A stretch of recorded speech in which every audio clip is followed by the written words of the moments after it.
A havoc flame symbol was formed from more than 800 tiny runes, and each tiny rune had its own profound structure.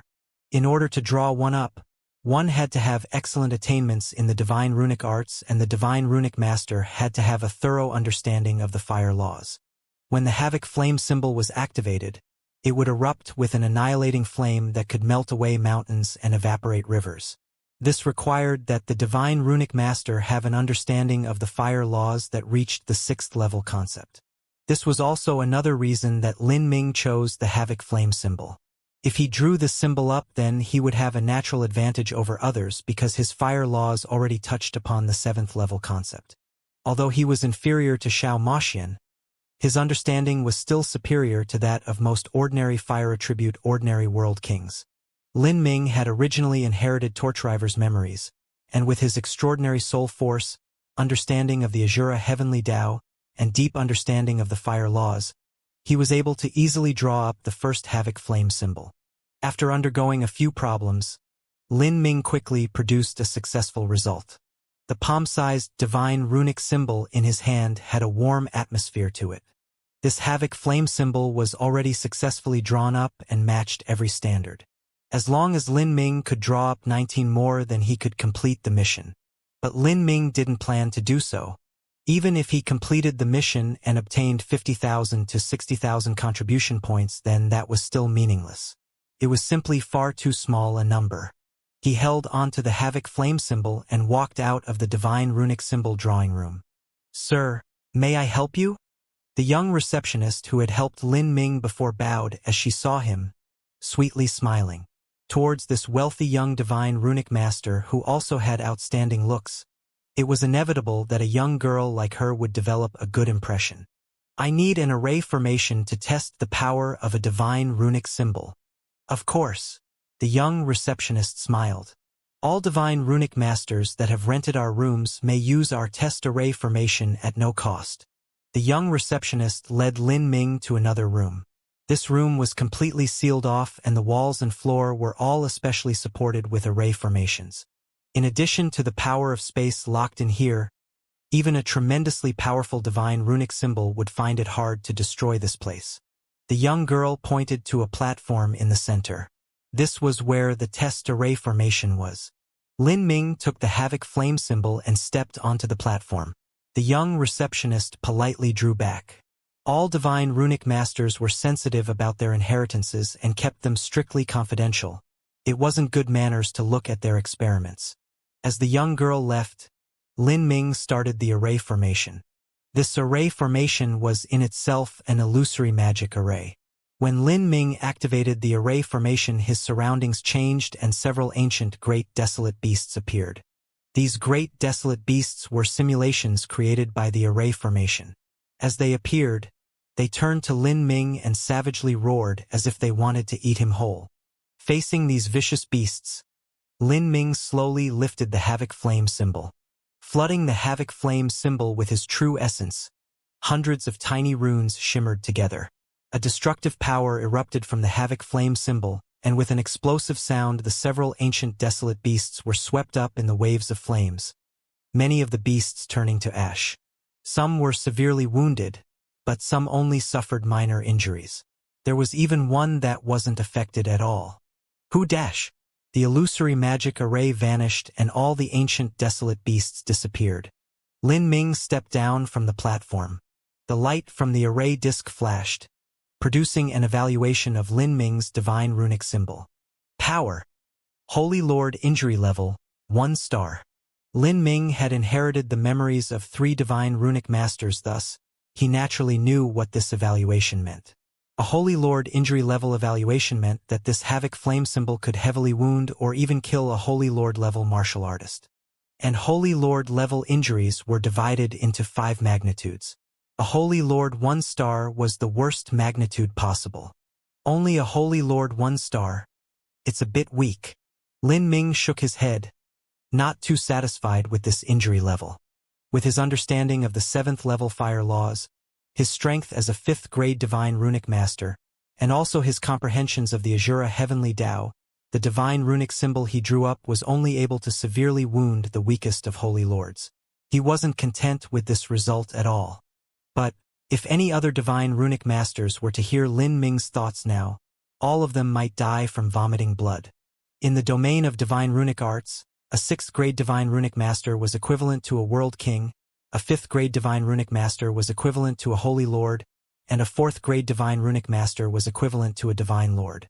Lin Ming had drawn up a peak 4th-grade divine runic symbol. Ordinarily, this level should be able to heavily injure a late divine lord or wound a half-step holy lord.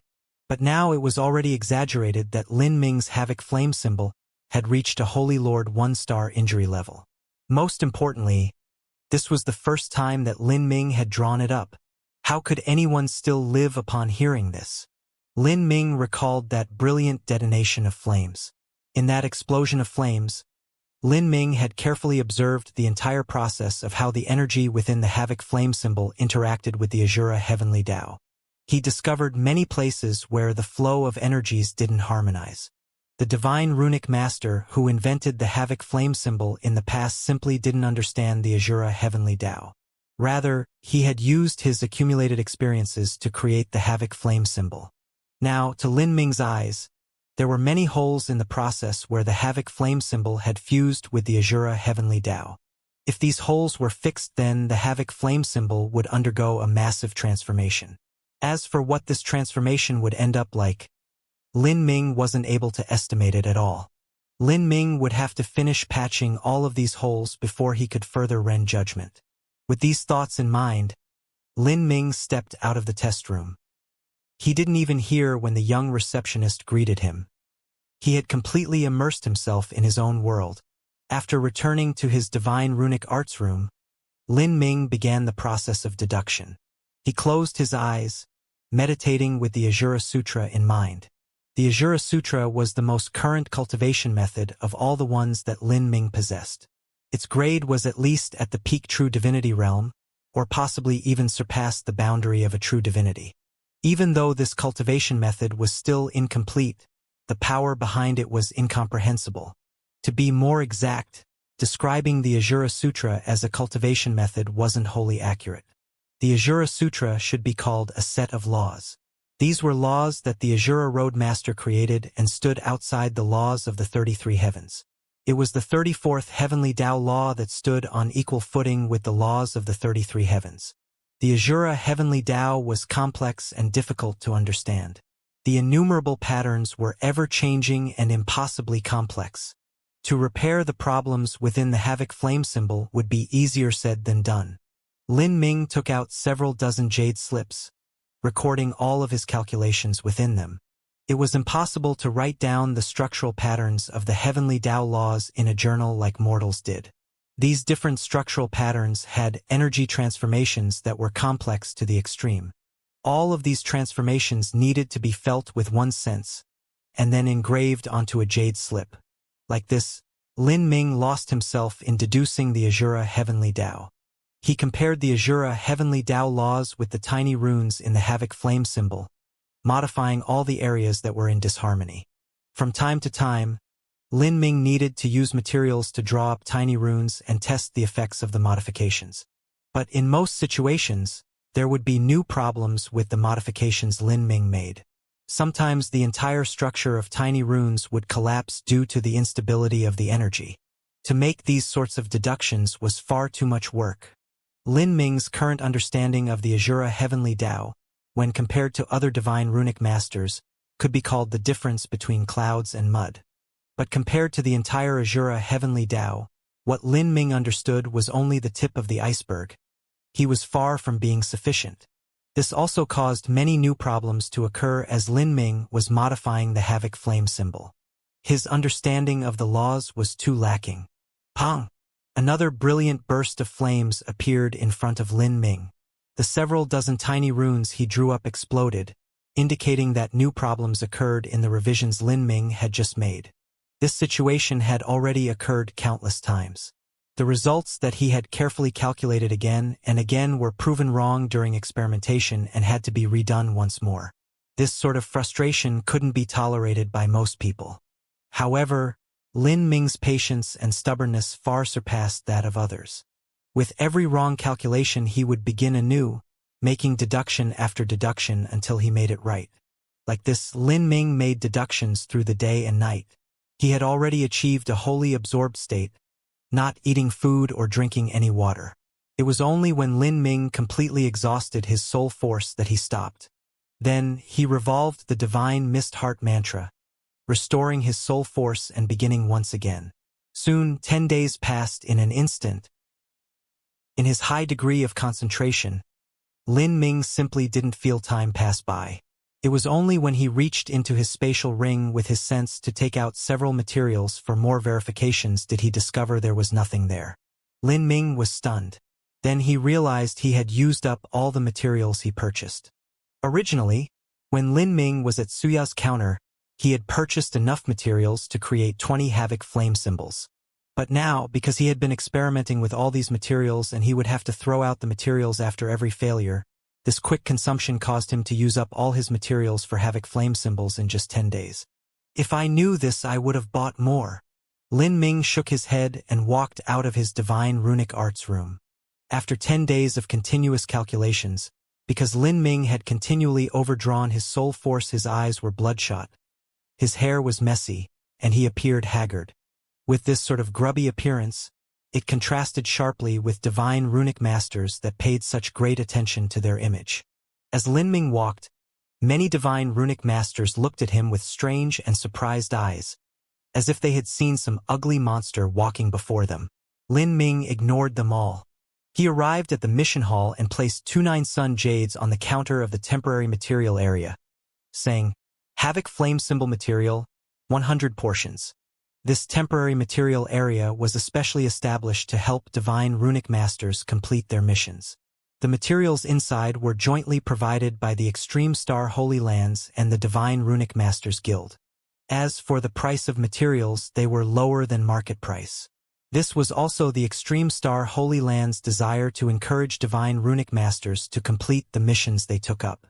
Although the Extreme Star Holy Lands was a peak Empyrean influence, their consumption of resources during war was terrifying and their material storehouse wasn't too abundant. And now, Lin Ming had come to buy materials for 100 symbols. The person in charge of this material area certainly wasn't willing to sell them to Lin Ming. The amount of materials stored here was on a blade's edge. How could he endure it if these materials were wasted by others or they were taken out to be sold at an even lower price? "Why do you want so many materials for drawing havoc flame symbols?" the person in charge of the material area asked. He was a dark and thin middle-aged man from the Extreme Star Holy Lands. "To complete a mission and do some research while I'm at it," Lin Ming calmly replied. "Research?" The dark and thin middle-aged man frowned. "My apologies, but our materials are not for you to research with, but to help you aid the war front. These materials all have the potential to save a martial artist's life.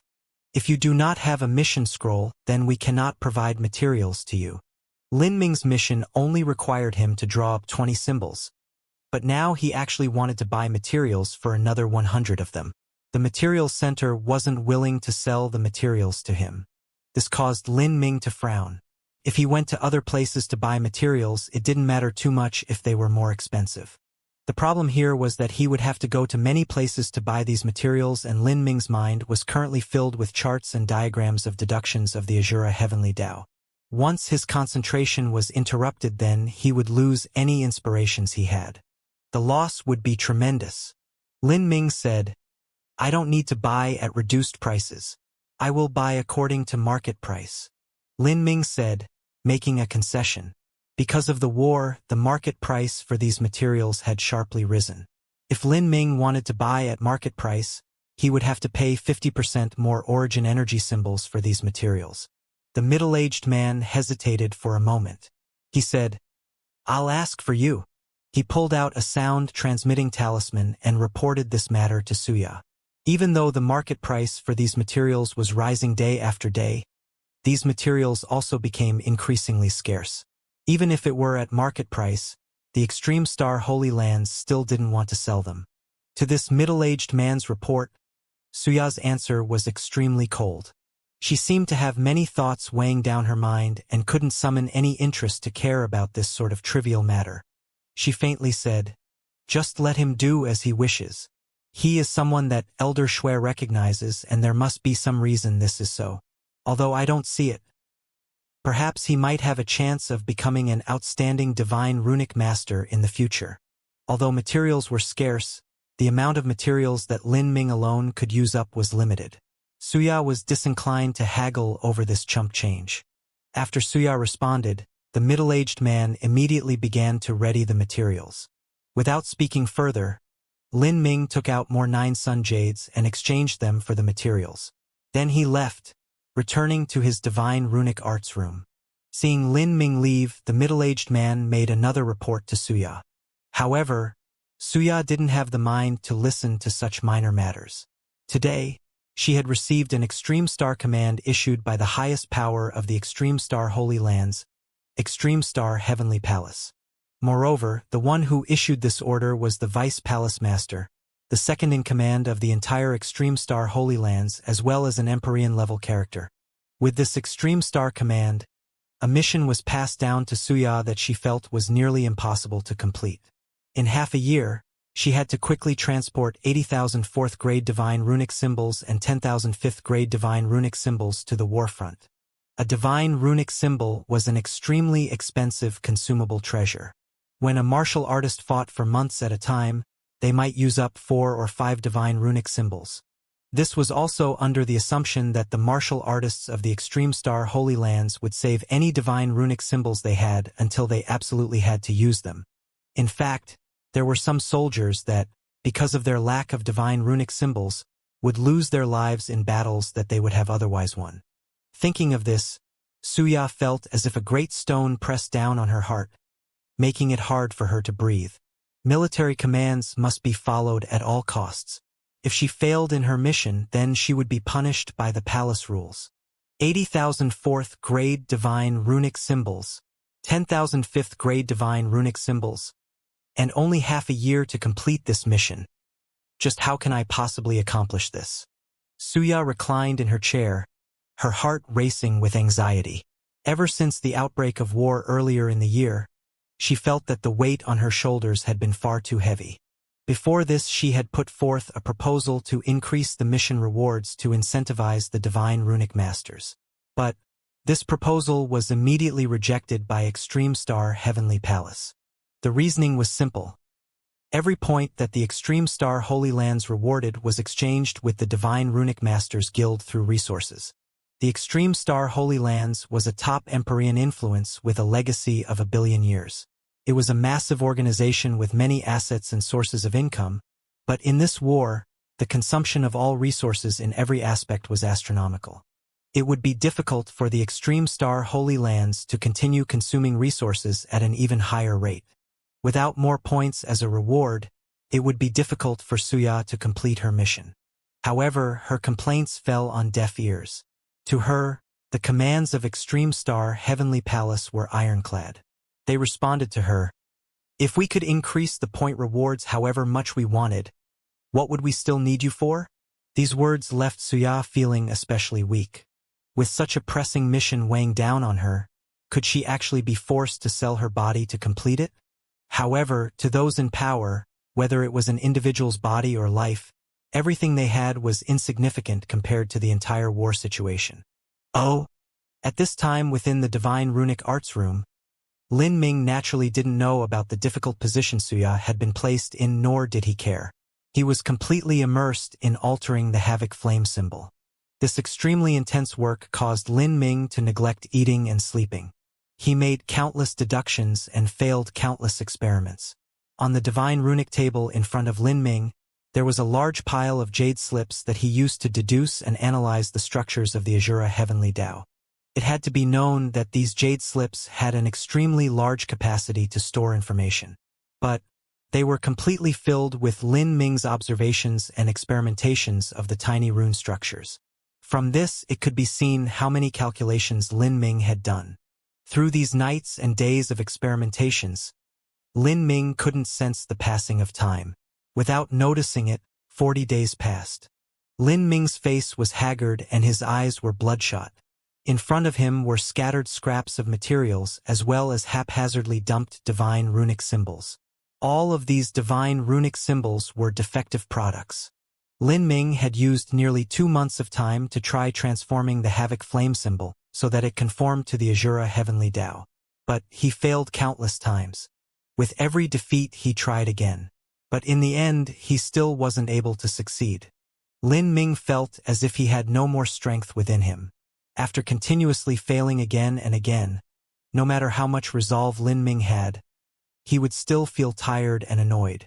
Now, he had been stuck on a single problem for a full 10 days. He was unable to draw up the fire energy in a way that agreed with the revolution of the Azura Heavenly Tao. And this time, Lin Ming's 100 portions of materials had been almost used up again. He still had to buy materials and he hadn't even succeeded in earning any money yet. All of this cost him a considerable amount of his remaining wealth. Lin Ming couldn't help but ruefully smile. 3 billion points wasn't easy to earn. Even if he had many advantages that others didn't, it still wasn't enough. Just as he opened the doors of the Divine Runic Arts Room, Lin Ming was met with Xiao Moxian walking in. She was carrying a bowl of soup in her hands. Although Lin Ming didn't need to eat anything, he had still used up his soul force and energy and needed to supplement it. This soup that Xiao Moxian carried in was made with dozens of types of medicinal soul materials and was one of the highly praised dishes of the Divine Runic Master community. After drinking it, one could speed up the recovery of their soul force and nourish their spiritual sea. The effects were extremely good. Correspondingly, the price of this soup was high and the cooking process was extremely troublesome. Because Lin Ming had wholeheartedly studied the Havoc flame symbol, Xiao Moxian had been worried over Lin Ming's ghastly appearance and forgetfulness in eating. Thus, she had learnt some recipes from Old Shui, and this was the 3rd time she had brought a bowl of soup to Lin Ming. Seeing Xiao Moxian appear at this time, Lin Ming felt a sense of warmth surge in his heart. A great deal of the frustration he accumulated from his failures also disappeared. Xianxia, it's fine for you to focus on your own cultivation.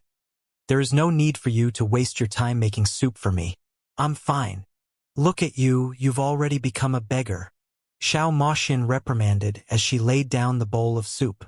Of course, she was only casually speaking and she knew that trying to change Lin Ming's mind on this matter was useless. Moreover, overdrawing his soul force might not be bad for Lin Ming. With the Divine Mist Heart mantra that Empyrean Divine Mist had passed down, after one overdrew their soul force they could restore it again to full, allowing one's soul force to stably grow. Xiao Moxian lightly lifted the lid of the bowl and blew a deep breath over it. As Lin Ming looked at Xiao Moxian's gentle figure and her slender white hands, he unknowingly became lost in thought. Xiao Moxian saw Lin Ming staring at her in a daze and was somewhat embarrassed. Just as she was about to say something, Lin Ming suddenly raised his fists and shouted out in surprise, "I've got it!" What? Xiao Moxian said, puzzled. "I've figured it out.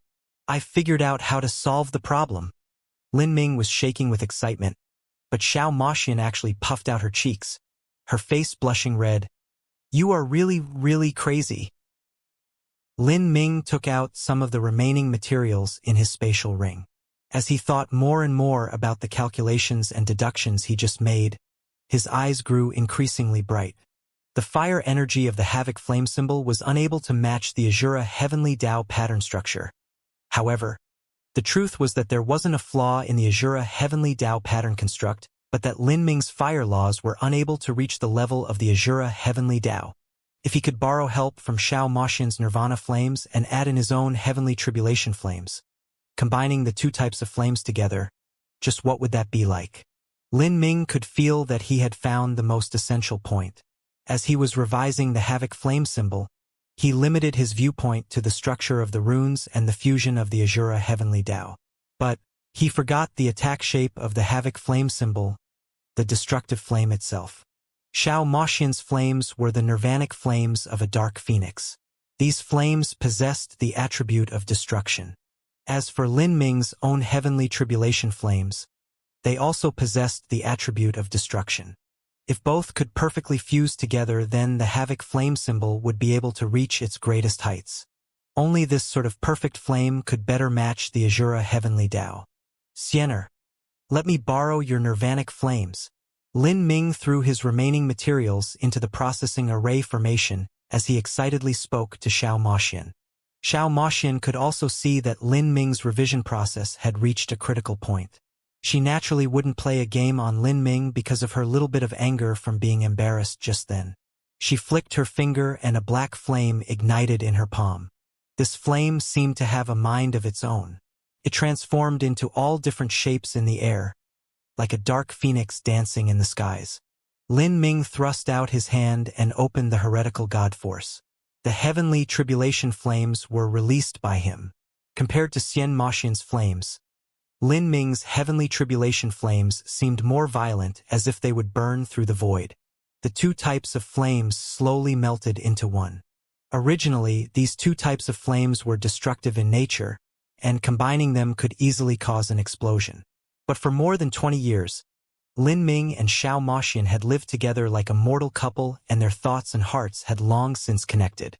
Moreover, because they had been dual cultivating for such a long time and exchanged energy between their bodies countless times, their bodies were already in perfect harmony with each other. Thus, the two flames that Lin Ming and Xiao Moxian released fused together perfectly. The flames blazed red and black and then suddenly calmed down, quietly burning in the air. There didn't seem to be any heat coming from this flame.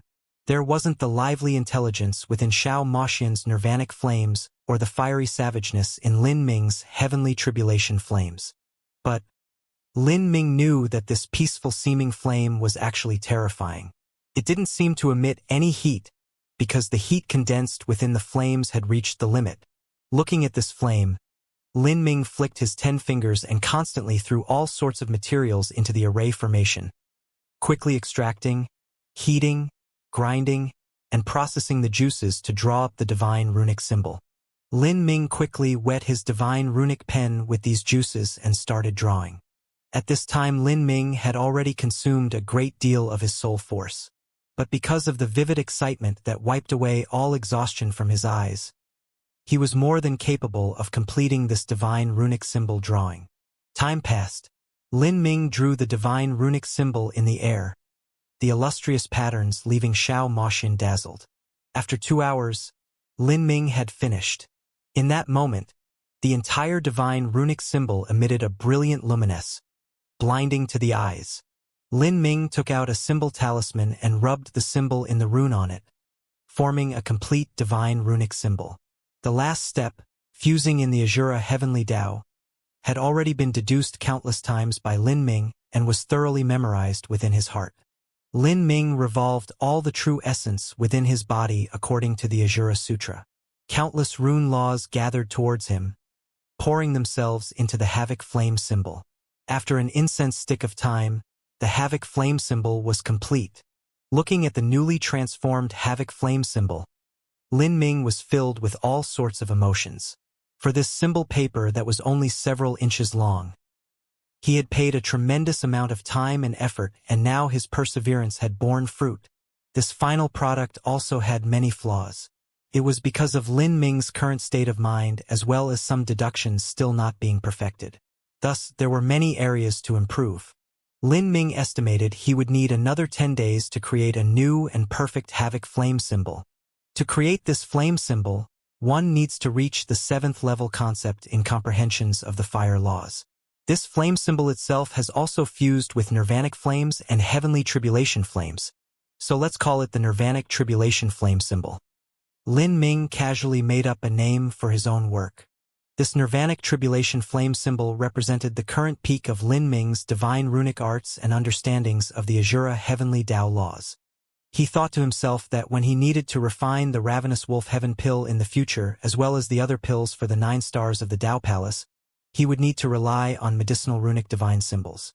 Thus, it would be best if he revised the medicinal runic symbols in order to increase the amount by which they enhanced a pill to its limit. At least it would help him not waste any of the precious materials he purchased. You succeeded? Xiao Moxian happily laughed from nearby. Lin Ming nodded. Although this work wasn't perfect, 10 days from now, he would be able to draw a perfect nirvanic tribulation flame symbol. Let's go buy some more materials now. In order to draw up 20 nirvanic tribulation flame symbols, Lin Ming estimated he would need another 30 portions of materials. The difficulty wasn't minor to begin with, and this was with the failure rate factored in. Thus, Lin Ming returned to the material sales section once again. By now, the price had risen by another 50%. This price was already over twice the normal price. Lin Ming didn't haggle. He paid the 9 sun jades and obtained the materials. After returning to his room, Lin Ming didn't immediately set off on working. Rather, he sat in meditation for 20 hours, adjusting his breathing and mindset. Then, Lin Ming began his crazy drawing process. He used a total of 8 days to draw up 21 divine runic symbols. The extra one was for Lin Ming to keep in hand. "You're finally done?" Xiao Moxian happily asked as she saw the many divine runic symbols. "I'm done." Every single divine runic symbol had the Lin character written on the bottom.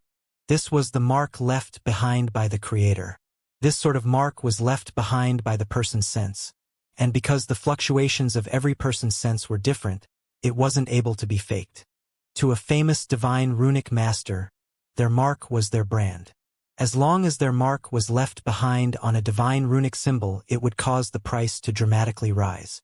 Looking at the Lin character on the bottom right of the divine runic symbols, Lin Ming felt a deep sense of satisfaction. He wanted a brand of his own. During these 10 days, Lin Ming had made a very important modification to the Nirvanic Tribulation Flame symbol. This modification caused the power of the Nirvanic Tribulation Flame symbol to be reduced by a great deal, but it also caused it to have an unbelievably special effect. If this effect was known by other divine runic masters, it would create waves within the entirety of Divine Rune City. If Lin Ming wanted to earn 3 billion points, he would have to depend on the quality of the divine runic symbols. It was impossible for him to rely on quantity. Lin Ming picked out one divine runic symbol from the stack of 21, and then brought the remaining 20 towards the mission division. It was currently night, and the large mission division seemed particularly lonely. There were only a dozen some people present. Lin Ming immediately spotted Suya behind her counter at the end of the mission division hall. Late at night, Suya was wearing a red silk dress, looking similar to a negligee. The loose silk dress wasn't able to hide Suya's explosive body. She was lazily lying back on a couch, her eyes closed and her eyelashes gently trembling, as if she was profoundly weary. Beside her was a small table made from iron vines with a glass of red wine on top of it. This kind of woman was originally a rare beauty of the world. No matter how she moved, she would arouse 10,000 amorous and enchanting feelings. Suya had already noticed Lin Ming and didn't care for him at all. It was only when Lin Ming stood in front of her counter and placed the 20 Nirvanic Tribulation Flame symbols on the countertop did Suya slowly open her eyes. "I'm here to hand in the mission," Lin Ming clearly said. Lin Ming swept her eyes over the 20 Nirvanic Tribulation Flame symbols. Of course, in her eyes they were Havoc Flame symbols. Suya also had some achievements in the divine runic arts. She could see from a glance that there wasn't a problem with these finished Havoc Flame symbols. "You finished?" Suya looked at Lin Ming with surprise. She took up the wine glass, taking a sip, without any expression on her face. "After 3 whole months, you've consumed 150 portions of materials to create 20 Havoc Flame symbols." Suya faintly spoke of Lin Ming's good work. For a normal peak 4th grade divine runic master, it would usually take them around 10 days and 30-some portions of materials to draw up 20 Havoc Flame symbols. But Lin Ming, whether it was time or materials, had used up 8 or 9 times that of an ordinary divine runic master. This was simply far too pathetic. And even so, Suya didn't believe that Lin Ming had drawn up these divine runic symbols by himself. He likely had some elders helping him, otherwise how could a young divine runic master draw up a peak 4th grade Havoc Flame symbol? She believed that Lin Ming was using the missions she issued as a chance to practice his own divine runic arts. Suya didn't feel good about this at all, especially when she had her own heavy mission weighing her down. However, no matter what was said, Lin Ming was still a young divine runic master with a bright future. Otherwise, it would have been impossible for him to obtain Elder Shue's recognition. This was a point that she couldn't deny. Thus, she didn't mock Lin Ming. She simply said lazily, "You can leave them there and go. The 20 Havoc Flame symbols, when compared to 80,000 fourth-grade divine runic symbols, were nothing but a drop in a bucket of water. There was naturally no need to have any great reaction at all. Still, it was a surprise that Lin Ming had completed this mission. She believed that he had simply come here to waste her time and play around 3 months ago. "Hey! Just what sort of attitude is that?" Xiao Moxian unhappily shouted. These were things that Lin Ming had worked diligently and arduously on for the last 3 months, neglecting to eat or sleep, and yet Suya was looking as if she didn't care at all. How could Xiao Moxian not be annoyed by this? In her eyes, this sensual woman in front of her couldn't even qualify as Lin Ming's concubine. So what was she being so arrogant about? Xiao Moxian was originally the bright pearl in Emperor Demandon's eyes, and within the monster race she was considered a little princess. From birth to adulthood, Xiao Moxian had been a star that countless planets revolved around. There were countless young elites that did everything they could to win her favor and innumerable elders who praised her to the heavens. In the divine realm, whether it was the monster race, demon race, or human race, as long as Xiao Moxian was mentioned, it would be like the arrival of a legend. She was the proudest daughter of heaven, a mystical woman who left all the chosen prides of heavens drowning in love. In this sort of situation, Xiao Moxian was considerably proud in her heart. This was a type of arrogance she was born with, one that belonged to the most superb woman of a generation. However, when she was with Lin Ming, she had always taken him as the center. Whether it was giving her primordial Yin to Lin Ming, dual cultivating with him, busily following him around everywhere, or even cooking up soup for him, everything she did had been for him.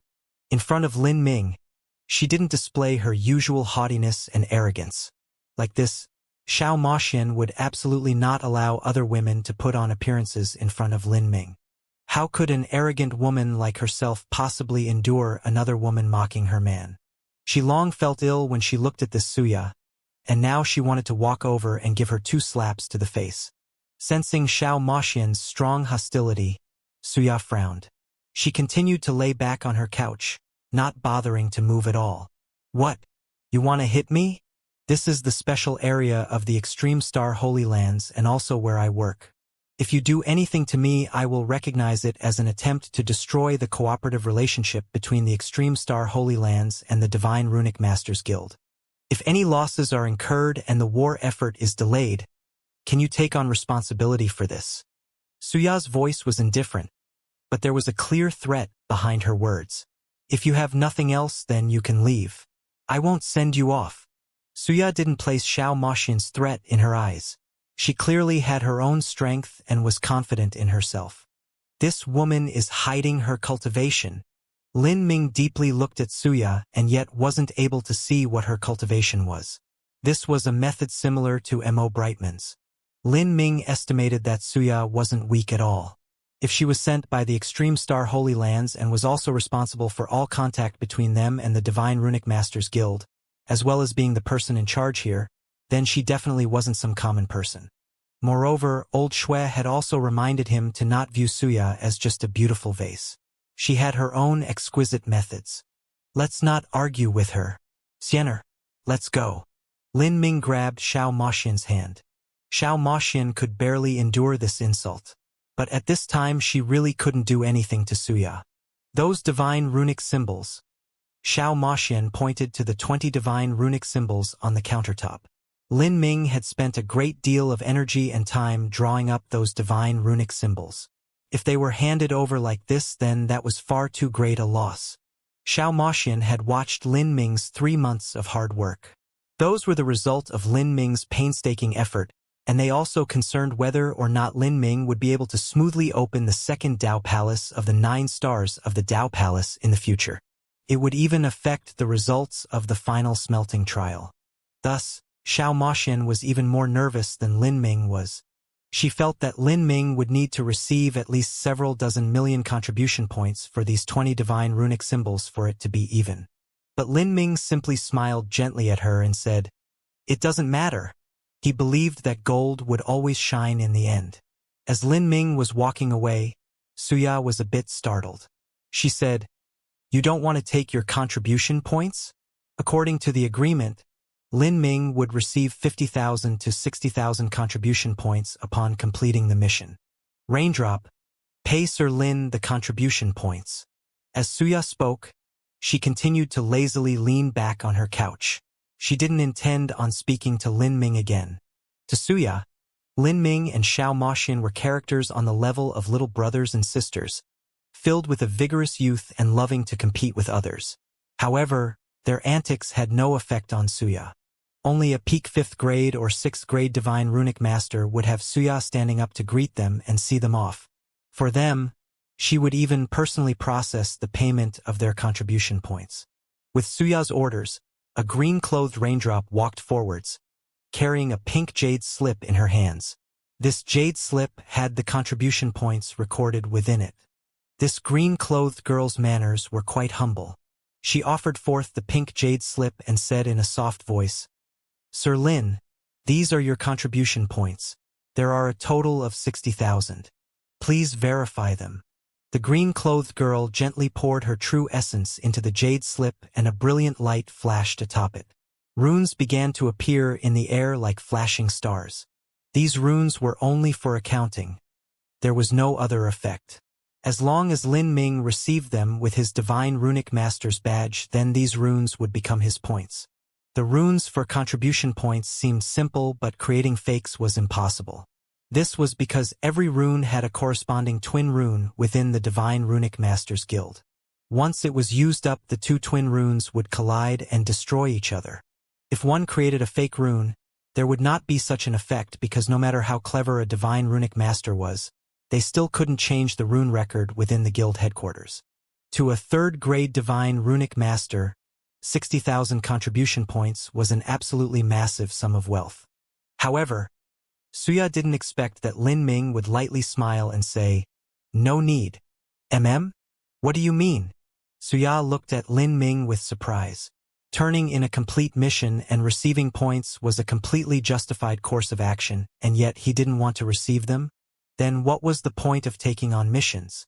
In the Divine Runic Masters Guild, contribution points were much more precious than more common forms of wealth like 9 sun jades. This was because many rare materials required contributions points for purchase. A 6th grade Divine Runic Master would never complain that they had too many contribution points.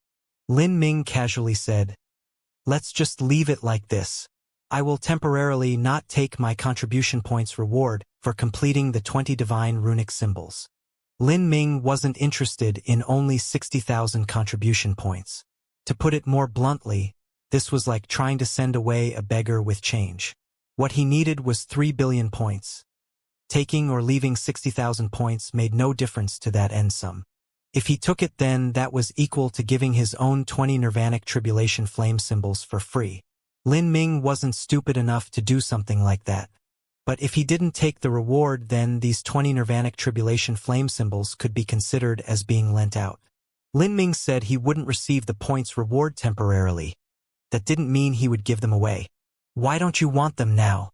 Do you think my Extreme Star Holy Lands lacks points to reward you?" Suya's words had a faint arrogance to them. Although she was being pushed around and was in a mess due to the Extreme Star command issued by Extreme Star Heavenly Palace, to outsiders, Suya was still the calm and confident woman she was before. She was just like these high and mighty arrogant Divine Runic Masters. As long as she left the confines of her room, she would always be dressed properly and impeccably, revealing nothing but her perfect temperament and good image in order to avoid losing any face.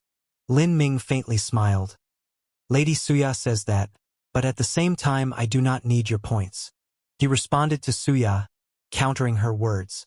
Suya looked at Lin Ming with surprise. Her lips curved up in a playful smile.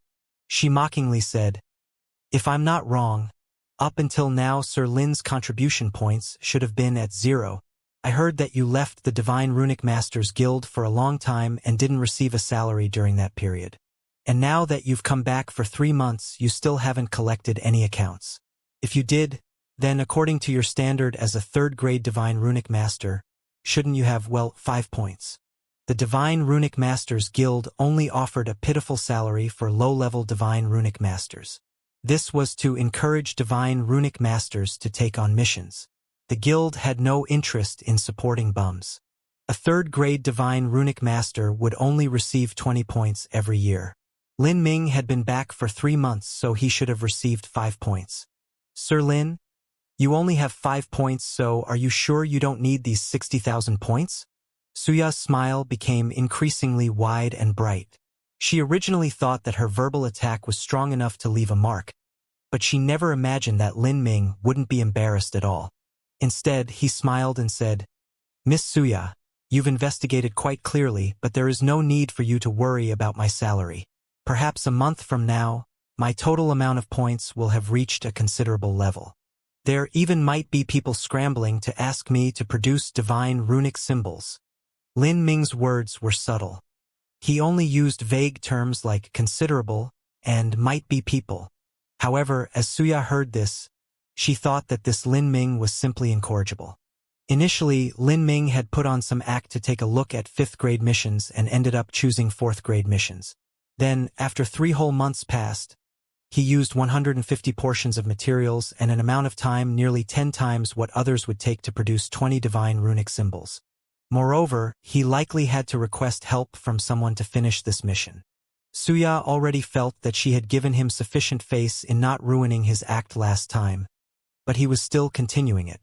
He was clearly poor, and yet he didn't want to take the contribution points after turning in the mission. He was pretending to be a wealthy person, and even his smile seemed to carry a profoundly fake taste to it. Then, he actually dared to say that a month from now there would be some people who would be scrambling to ask him to make divine runic symbols. And she could feel that the some people Lin Ming was referring to was actually pointing to herself. She was disinclined to bother with a ridiculous fool like Lin Ming. She lightly said, I have no idea who will be scrambling for you to make divine runic symbols in the future, but I don't have any intention of doing so. If you want to slap yourself in the face by putting on such a stupid farce, then go ahead. If you don't wish to receive those 60,000 points, then I won't force you either. I don't have the interest or time to play around with you. Today's transactions are over now. I thank you for handing in your mission, and I won't be seeing you off. As Suya spoke, she picked up her wine glass, gently swishing it around and taking a sip. The red wine shimmered along her ruby-red lips. When coordinated with her long loose dress and her slightly visible breasts, she exuded an alluring sex appeal. Lin Ming smiled and left the mission division with Xiao Maxian. Extreme Star Heavenly Palace was in drastic need of divine runic symbols. 3 days later, the 20 divine runic symbols that Lin Ming drew up were sent to the front lines. The ones that obtained this batch of divine runic symbols were a 10-man squad of Holy Lords. The squad captain was known as Dune Peak, and he was a late Holy Lord powerhouse. The other squad members were all at the early Holy Lord realm.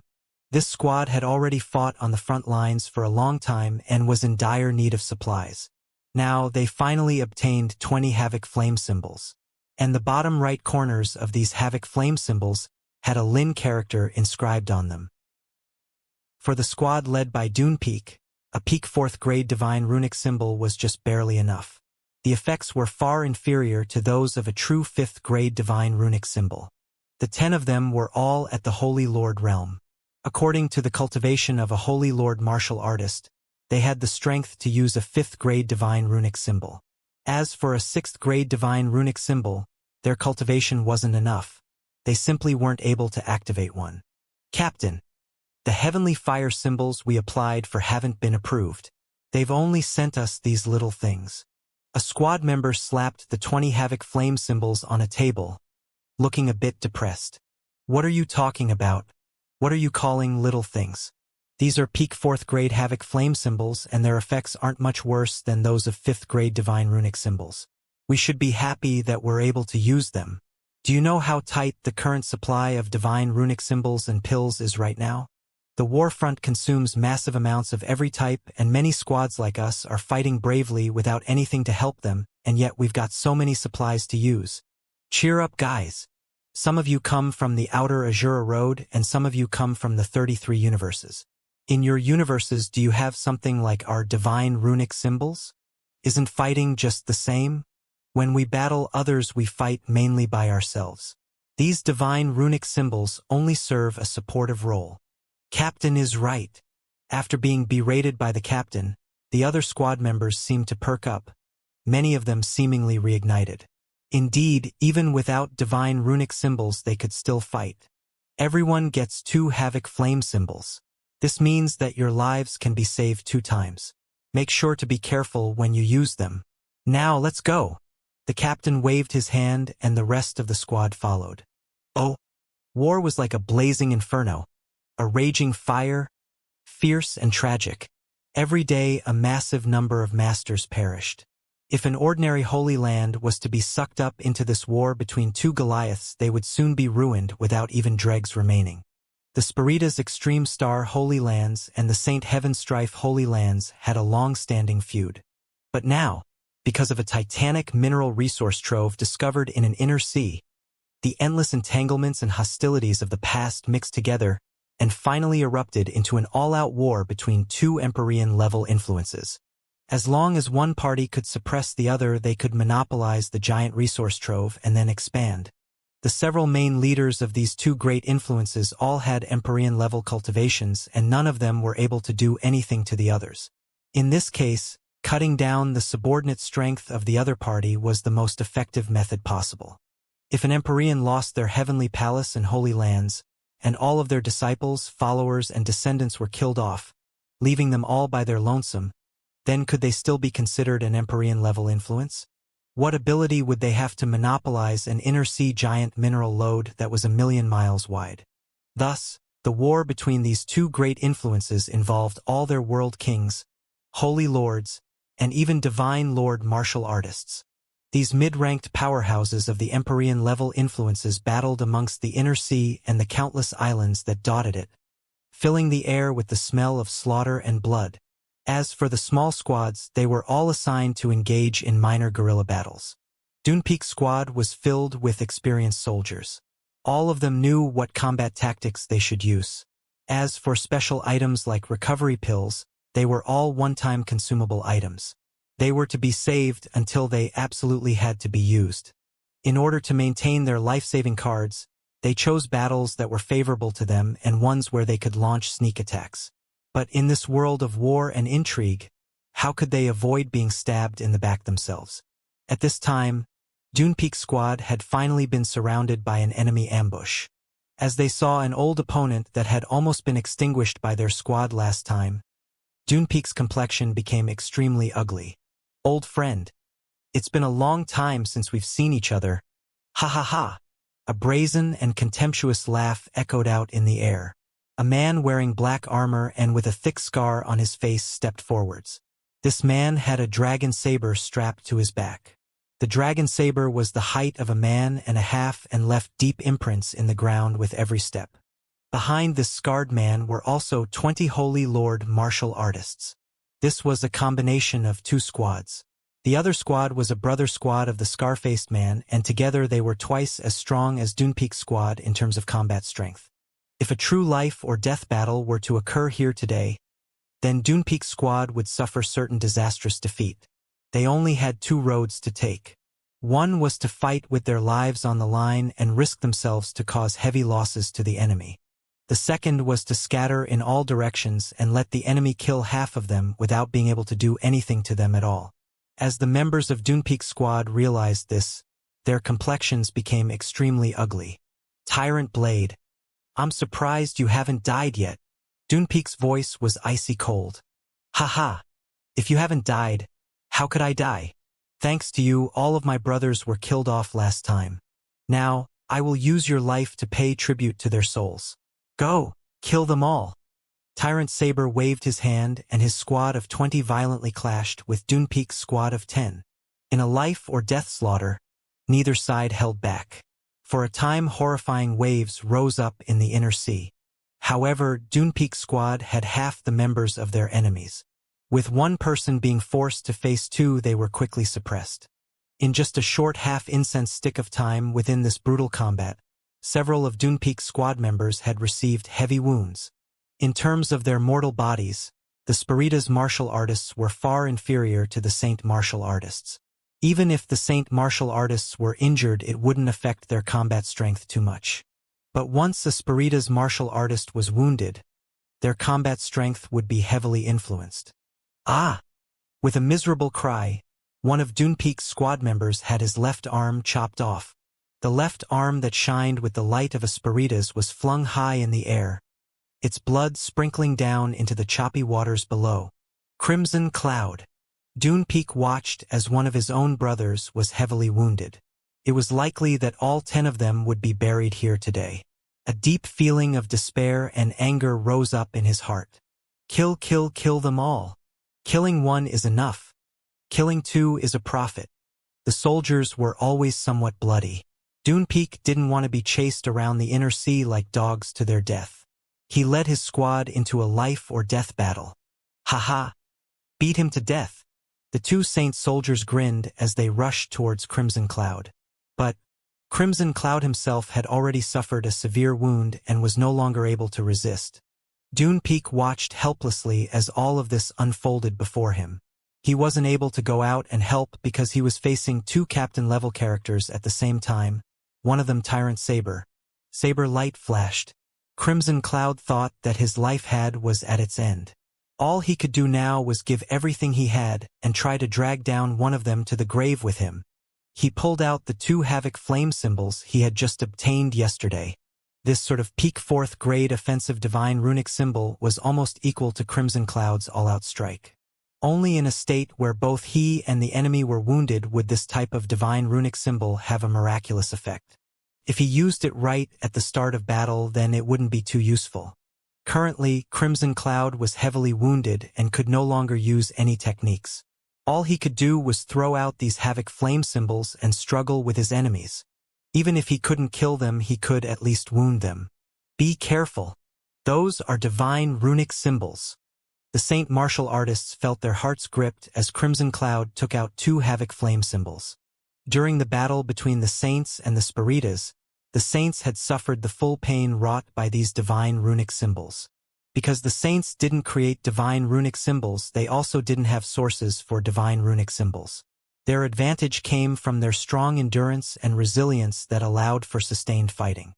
But when it came to equipment, pills, and divine runic symbols, they were far inferior to the Spiritas. Many times, the Spiritas had used these divine runic symbols to change the course of a battle. Thus, they were certainly afraid of these things. Defend together! The 2 Saint martial artists shouted, revolving their astral essence to the limit to form a barrier. And at this time, the 2 Havoc flame symbols exploded. The Tao patterns of the Azura heavenly Tao wove together in the skies. Fire energy wildly surged out in all directions.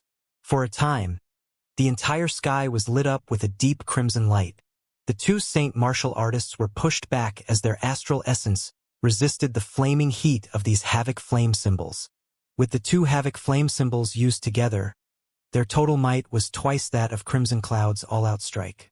Even though the 2 Saint martial artists had joined together, they still felt it difficult to withstand. These flames, how can they have a corrosive power? They're corroding away at our astral essence.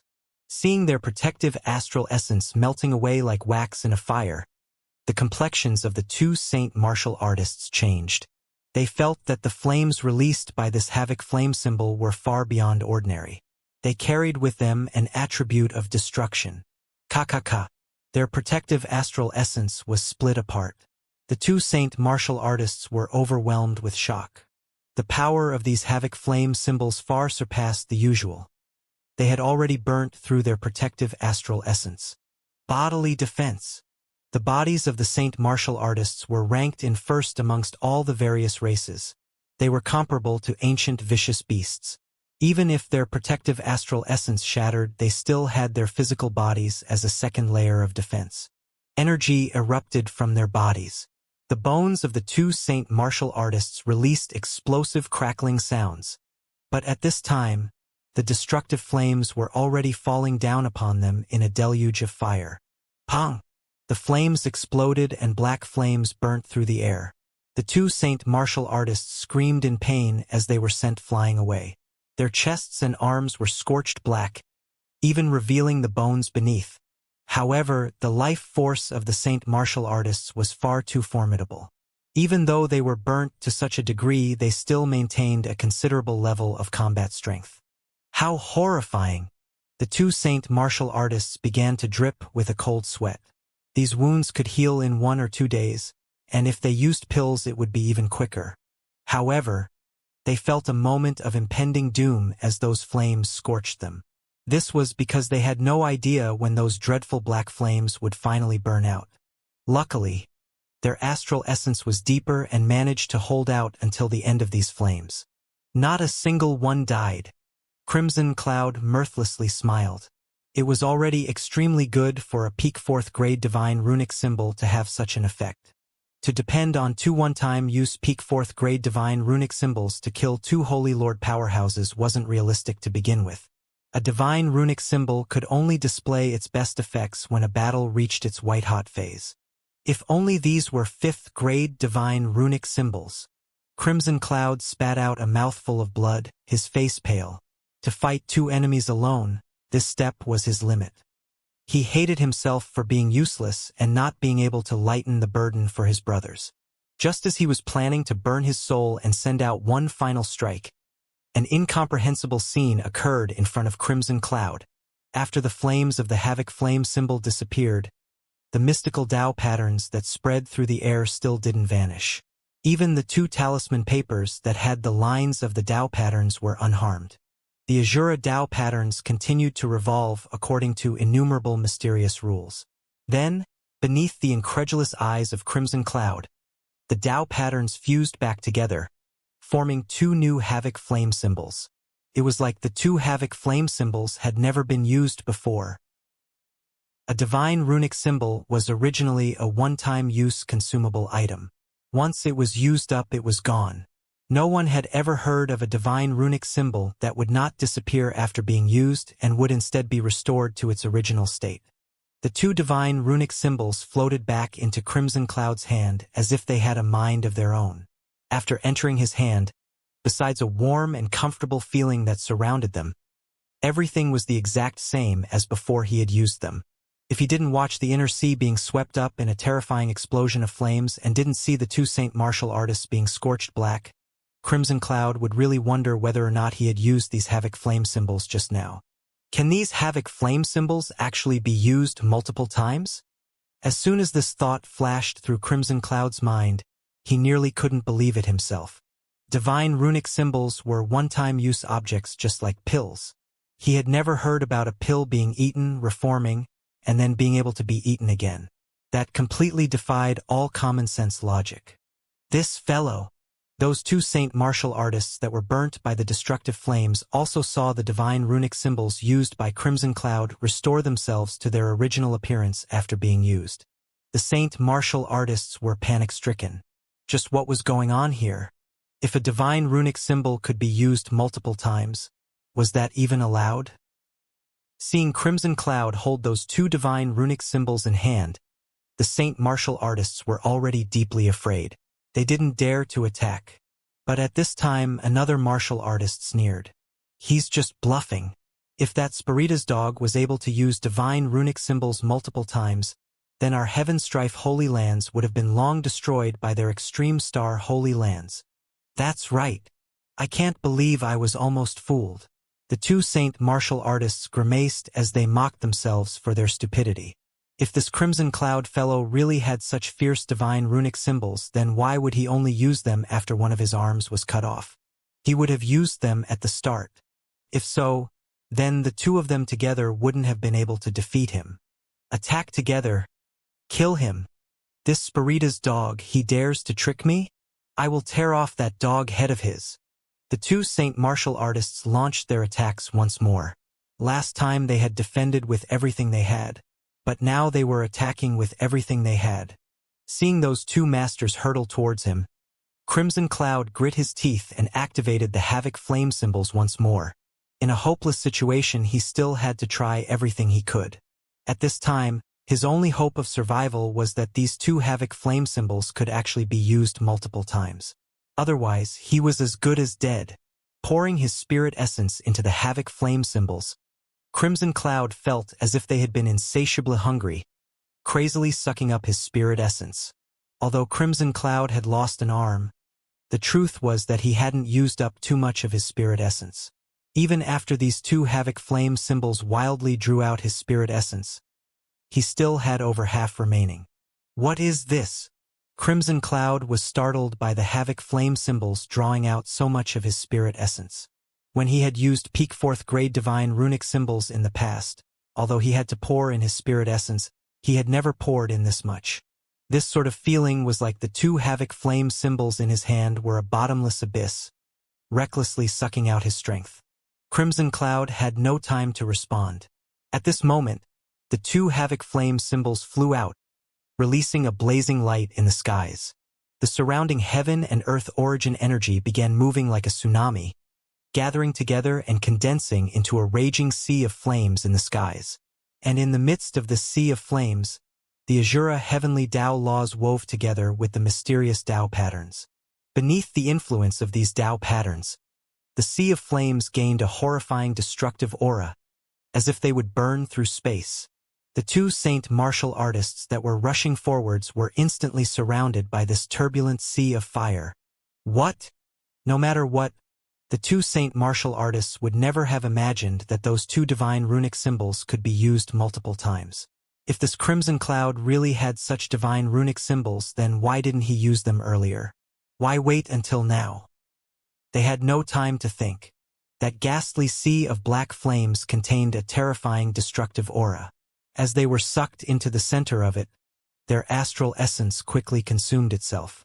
The power when these Havoc Flame symbols were used again even far surpassed the first time. Pong! One saint martial artist's protective astral essence was burnt to nothing. He cried out in alarm as he faced the roiling black flames alone, nearly scared out of his mind. He had already been severely wounded by the first use of the Havoc Flame symbol. How could his body endure it a second time? How could this happen? All across the battlefield, the other martial artists also noticed the situation happening here.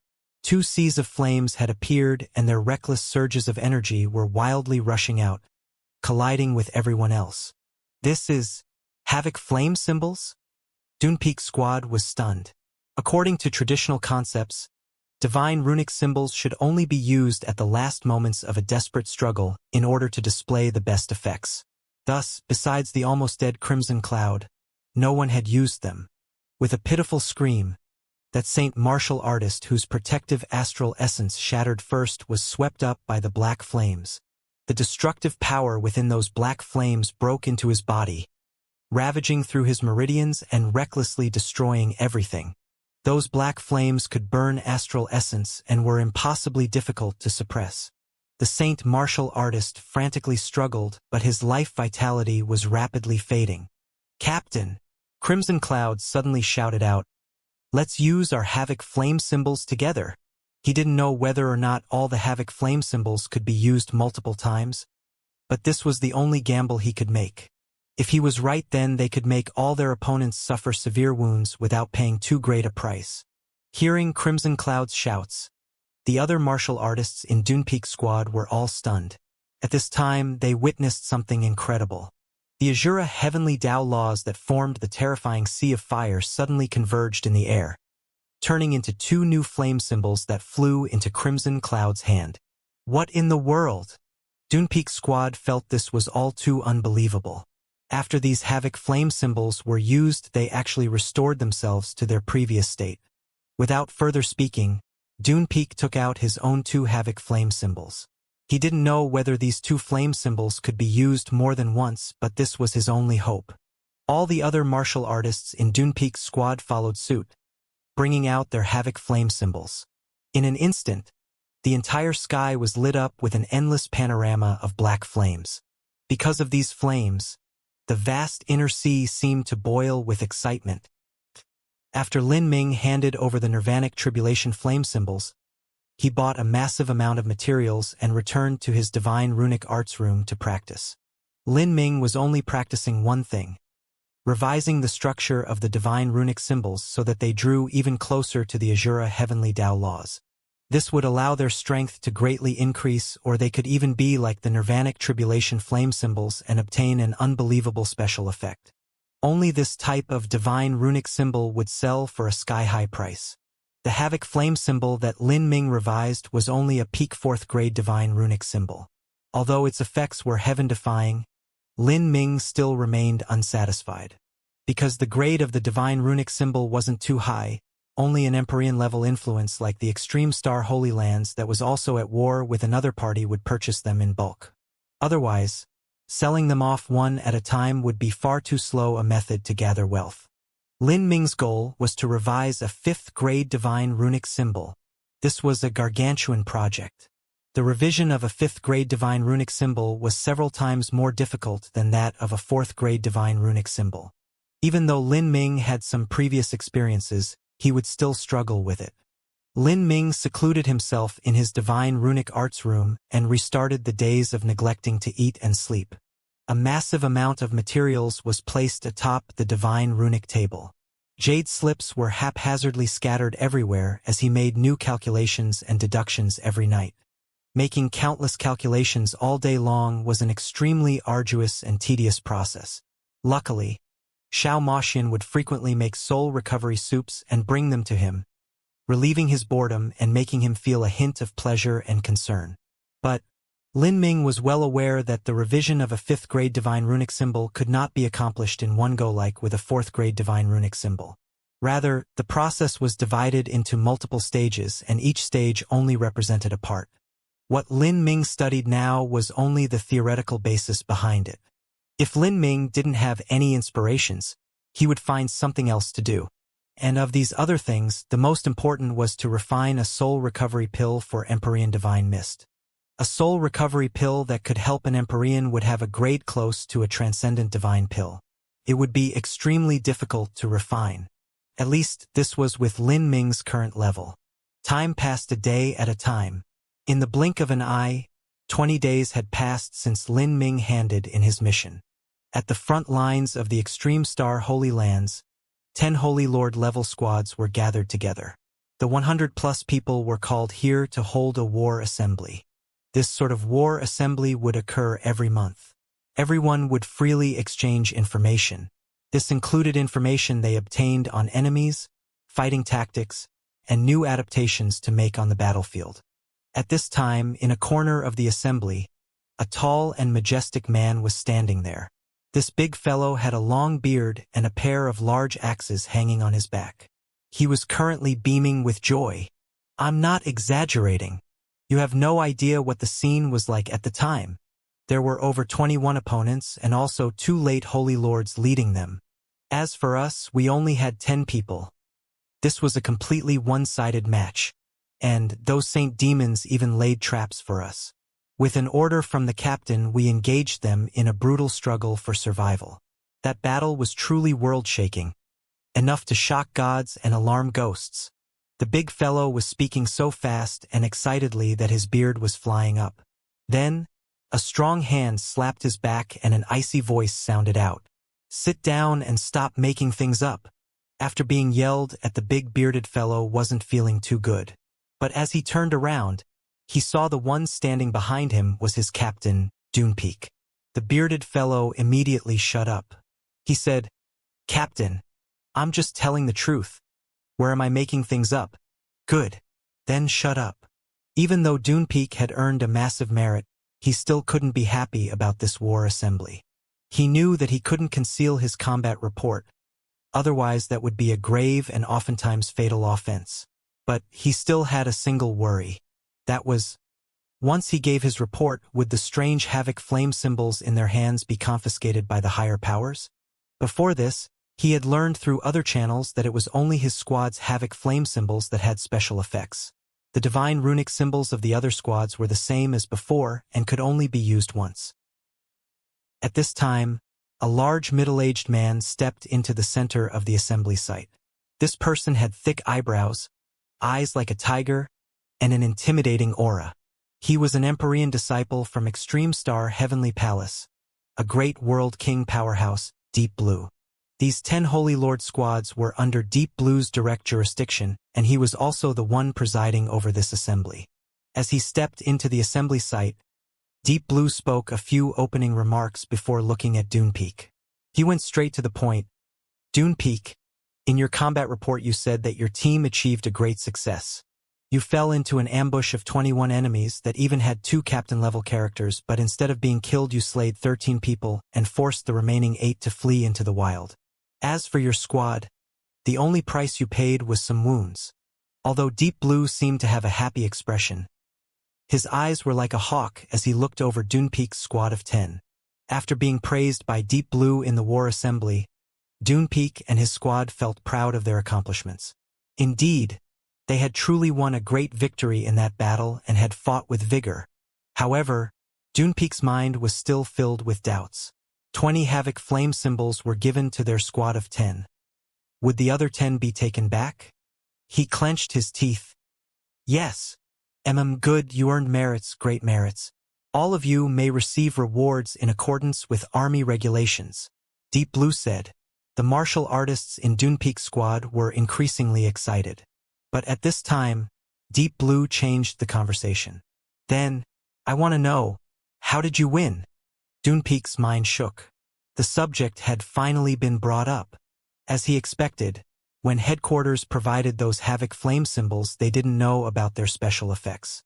Dune Peak took a deep breath and took out the combat report he had prepared long in advance. He stepped forwards and bowed, saying, Lord Deep Blue, I have already prepared the combat report. This combat report may have a considerable influence on the war. But, before Lord Deep Blue takes a look, I have a request to make. Oh? Request? Yes. Dune Peak had a serious expression. I request that in any event, Lord Deep Blue does not take back military equipment. Why would I take back your military equipment? Deep Blue's eyebrows shot up. He could faintly feel that Dune Peak's combat report was related to this equipment. He hesitated for a moment before saying, as long as it is equipment issued by the military, I naturally won't take it back. Thank you, Lord Deep Blue, Dune Peak said, ecstatic. If Deep Blue guaranteed this under the eyes of so many people present, then he wouldn't renege on his words. Dune Peak immediately passed over the combat report and began speaking. He could give up the rewards from this merit, but he definitely had to keep those 20 Havoc flame symbols no matter what. This was a matter that concerned his life and the lives of his brothers. As Deep Blue listened to the combat report, his expression was calm, then startled, then filled with disbelief. At the end, he rose to his feet, unable to contain his surprise. His eyes were filled with excitement. He looked at Dune Peak with disbelief. Havoc flame symbols that can be used multiple times? Are you speaking the truth? Deep Blue's voice was filled with potent energy. It spread through the entire war assembly. For a time, the entire assembly site fell into complete silence. Everyone could clearly hear Deep Blue's words. Havoc flame symbols that could be used more than once? This kind of divine runic symbol existed in the world. Divine runic symbols were powerful, but their creation costs were astronomical. They could only be used once. A martial artist normally had 2 or 3 divine runic symbols to protect themselves, and they would only be willing to take them out in critical situations. They were treated like hidden treasures. If there was a Havoc flame symbol that could be used unlimited times, just what sort of scene was that? If there was a squad where each person had a Havoc flame symbol, wouldn't that be a violent and random barrage of explosions? There was no opponent who could withstand that. This sounded unrealistic, but Dune Peak's squad had defeated an enemy force twice their size and hadn't lost a single person. This was the best proof. As the members of the other squads realized this, their eyes began to burn with heat. Such a divine tool of the battlefield, they also wanted one. Oh! Late at night, Divine Runic Masters Guild. At night, the mission division of the Divine Runic Masters Guild would be extremely lonely and desolate. But no matter how lonely it was, Xianxia would not leave her position. For 24 hours a day, whether it was eating, meditating, or occasionally cultivating, Xianxia would spend her time here. In this alone, Xianxia was extremely devoted to her work. At any time, anyone could find her if they wished. Of course, the reason for this was also due to the tremendous pressure on her. At this time, Xianxia was dressed in a loose pink nightdress. She sat behind the counter, taking inventory of the divine runic symbols she had. In truth, she had taken inventory too many times, so it was impossible for her to have made a mistake. But she still did so because it was a habit of hers. The reason this habit developed was because Xianxia was feeling extremely restless in her heart. Of the time that Extreme Star Heavenly Palace had given her to complete her mission, a quarter had passed. However, she had only received 9,000 4th grade Divine Runic Symbols and 1,500 5th grade Divine Runic Symbols. But the mission that headquarters had given her was to gather 80,000 4th grade Divine Runic Symbols and 10,000 5th grade Divine Runic Symbols. The disparity was far too great. The Divine Runic Masters weren't too enthusiastic about taking on missions. These people were extremely arrogant to begin with. Besides missions, they also had to cultivate, study, and research. The soaring cost of materials had unknowingly increased the difficulty for Divine Runic Masters to complete their missions. After all, if a Divine Runic Master failed to draw up a symbol, they would have to pay for the materials lost. If things continued at this speed, Xianxia wouldn't even have half the amount of Divine Runic Symbols needed when the deadline for her mission came. What should she do? Xianxia's advantage lay in her feminine charms. But those that prostrated themselves beneath her pink dress were mostly young Divine Runic Masters without much skill. In Xianxia's eyes, they were even worse than Lin Ming. A true higher-level Divine Runic Master wasn't necessarily attracted by Xianxia's feminine charms and wiles. In recent days, Xianxia had smiled towards these high-level Divine Runic Masters every day, trying to arouse their interest. She was beginning to feel a bit exhausted by this work. Playing with the cup of red wine in her hands, Xianxia's heart was not as calm as she revealed on the outside. "Young lady, the Heavenly Palace has passed down orders." At this time, Raindrop approached and took out a golden token with both hands. Another Extreme Star command. Xianxia's heart skipped a beat. Every time she saw an Extreme Star command, she would have an unlucky foreboding feeling. With a deep breath, Xianxia swept through the contents of the Extreme Star command with her sense. For a time, she was shocked. A Divine Runic Symbol that could be used countless times? There was such a strange Divine Runic Symbol in the ones I delivered. Xianxia also had some attainments in the Divine Runic Arts. Otherwise, she wouldn't have been sent here to the Divine Runic Masters Guild. She was well aware that it was an impossible matter for Divine Runic Symbols to be used multiple times. But headquarters wouldn't lie about something so important. Perhaps there really was someone who invented a Divine Runic Symbol that could be used many times. Who is it? The first people Xianxia thought of were the peak Divine Runic Grandmasters of the Divine Runic Masters Guild, and even the guild president, a 7th-level Divine Runic Master. But none of these people seemed to have taken a mission from the Extreme Star Holy Lands. With their status, they wouldn't bother with such things. Could it be a peak 6th grade Divine Runic Master? Xianxia immediately thought. There were some 6th grade Divine Runic Masters that had taken on missions. But as she thought about it more, she soon shot down this idea. Within the Extreme Star Command, there was a phantom image of the Divine Runic Symbol which could be used multiple times. Xianxia could immediately see that it was a 4th grade Divine Runic Symbol, a Havoc Flame Symbol. A 6th grade Divine Runic Master wouldn't take on a mission to create Havoc Flame Symbols. Havoc Flame Symbol. Xianxia had a good memory, and she could recall that there were people who took on missions to draw up Havoc Flame Symbols these days. But as she recalled this, she knew there were only 5 or 6 people who had taken on missions to draw up Havoc Flame Symbols. Of these people, there wasn't anyone who was capable of accomplishing such an unbelievable matter. It shouldn't be him. Xianxia inexplicably thought of Lin Ming, but she immediately shook her head. She was being too ridiculous here. Just how old was Lin Ming? He was less than 100 years old, and his Divine Runic Master rank was only the 3rd grade if she remembered correctly. But as Xianxia was thinking this, the expression on her face froze. She subconsciously covered her mouth. On the phantom image of that Havoc Flame Symbol, there was a clear character carved onto the bottom right corner of the Divine Runic Symbol. Lin. Lin? Could it really be him? Realizing this possibility, Xianxia was completely stunned. "You would like to look for Lin Ming? Miss Xianxia, please wait a moment. I will check for you." In the Divine Runic Room rental area, A young receptionist in a long skirt smiled sweetly as she looked up Lin Ming's room number for Suya. 5th grade Divine Runic Room, room number 28. The young receptionist continued. It is late at night, so Sir Lin is probably resting at this moment. Miss Suya, do you plan on visiting Sir Lin? Yes. Suya nodded. The young receptionist tittered. Suya was the most eye-catching beauty in the Divine Runic Masters Guild this year. In the middle of the night, she wore such a sensual pink nightdress to enter Lin Ming's room alone. Just what could she be planning? This sort of meeting would always cause young girls to form interesting associations. Of course, she naturally couldn't reveal these ideas. Seeing the strange glint in the young receptionist's eyes, Suya certainly knew what she was thinking.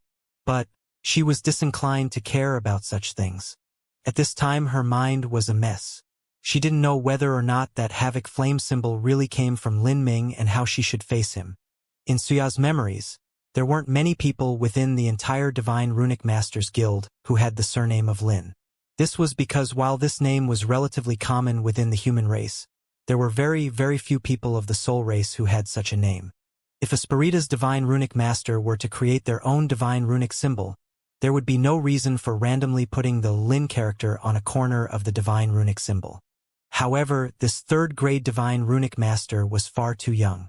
How could he possibly produce such a ridiculous Divine Runic symbol? All of these thoughts raced through Suya's mind. Soon, she reached room number 28. Lin Ming's contribution points were non-existent. This also meant that he couldn't rent a room that required contribution points. Looking at the tightly sealed stone door, Suya's mood was extremely complex. She hesitantly reached out a hand and pressed down on the sound transmission array formation. At this time, within the Divine Runic Room, materials were scattered chaotically everywhere. There were also many incomplete Divine Runic symbols.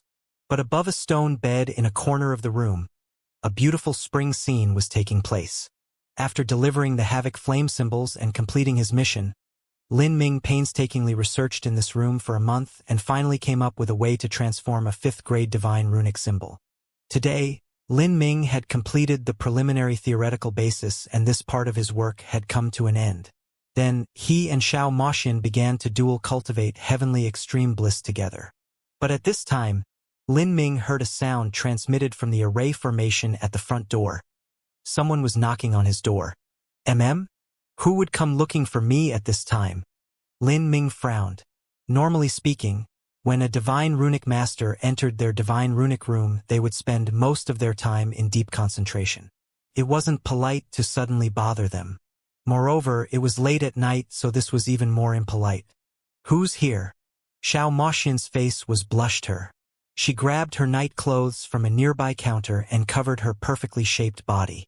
She had come to Lin Ming's room many times and there had never been a visitor before. I have no idea.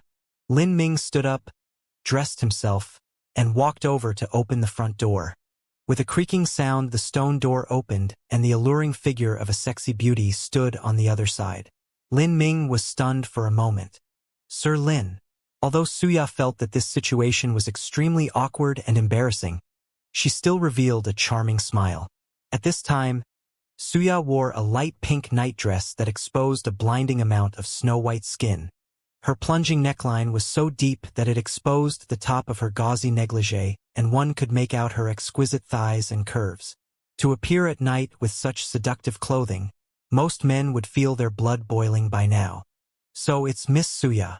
Lin Ming could approximately guess what Suya came here for, but he didn't reveal any of his thoughts. He simply stood at the entrance and asked with a smile, "What is Miss Suya here for?" Sensing Lin Ming's not quite welcoming smile, Suya thought little of it. Instead, she cast him a charming look and said in a soft and breathy voice, "Sir Lin, will you not ask me to enter?" To ask such a question at such a time and place with these clothes and with such an alluring tone, there was no man that would refuse her. However, Suya never thought that at this time, a young woman's voice would echo out in response, "It's not too convenient for you to come in now." Following this voice, a black-clothed young woman walked out from behind Lin Ming, a playful smile hanging on her voice. She said in a whimsical tone, Oh, isn't it Miss Suya? What? Why are you here so late? Are you looking for my Lin Ming for some reason? Xiao Moxian emphasized the words my Lin Ming, clearly demonstrating a taste of her power here. Seeing Xiao Moxian, Suya's smile froze. She didn't think that Xiao Moxian would also be here. Moreover, with the faint blush that was covering Xiao Moxian's face, as well as the light scent coming from the room, Suya could already guess what was happening inside. This left Suya speechless. What sort of coincidence was this? In ordinary times, with Suya's pride, she would have already turned and left upon seeing such a scene. But today was her unlucky day. With the Extreme Star Command pushing down on her, she had to obtain an answer as soon as possible. The fires of war that blazed on the front lines would not wait for her. She barely managed to maintain her smiling face as she said, "Oh, isn't it Miss Xian'er? The last time I saw you I felt that Xian'er's looks and beauty were astonishing. You truly left a deep impression on me." Suya was overjoyed that she remembered Xiao Moxian's name from somewhere. Otherwise things would have been even more awkward. However, Xiao Moxian remained indignant, clearly not falling for Suya's words. She carelessly said, "I truly admire Miss Suya's loquacious ability to communicate. For Miss Suya to say such fake words, it's as if our last meeting had a happy ending. On another note, would it trouble you to not call me Xian'er? I'm not too familiar with you, and hearing you call me that is quite disgusting for me, and embarrassing for you." As Xiao Moxian spoke, she looked down to stare at the proud twin peaks that were exposed through Suya's flimsy garments. She chuckled and said, "I've already heard rumors that many young Divine Runic Masters in the Divine Runic Masters Guild were enthralled by Miss Suya to the point of being crazed idiots. But now that I see it for myself, it seems that these rumors weren't an exaggeration. For you to come to a man's room alone in the middle of the night and with such an appearance, do you think this is appropriate?" Hearing Xiao Moxian's cynical mocking, Suya was nearly angered to death. Just what sort of character was Suya? She had been revered for so many years, and yet today she was being taunted by some young girl, and her only choice was to respond with a smile. "It seems that Miss Xian'er had some misunderstandings about me. If there was any place where I offended you before, then I, Suya, respectfully apologize to Miss Xian'er for any mistakes I made in the past." Suya had already made a full gesture of defeat, and Xiao Moxian had no intention of beating up someone that had already fallen to the ground. She smirked and said, "What matters do you have with my Lin Ming tonight?" The truth was that Xiao Moxian also approximately guessed what was happening. She certainly didn't believe that Suya came in the middle of the night to have some sexual rendezvous with Lin Ming, but knew it was because of those nirvanic tribulation flame symbols. It would be impossible for this Suya woman to seduce Lin Ming tonight, especially with her here. "It's a good thing I was here tonight. Otherwise only the heavens would know what this succubus would have done," Xiao Moxian thought, her lips curving up in a pleased smile. Seeing the two women quarreling, Lin Ming awkwardly coughed and said, "Miss Suya, please come in and take a seat." Although Lin Ming didn't have any good impression towards this overly proud and arrogant woman, he still needed to go through her to earn contribution points. Lin Ming's words finally resolved Suya's problem. Suya looked at Lin Ming with gratefulness and then entered the room. Lin Ming's room was extremely messy. There were materials piled up and scattered all over with symbol papers thrown about. There was also a large pile of jade slips used for calculations and deductions. The clean and orderly Xiao Moxian originally couldn't stand this chaotic mess.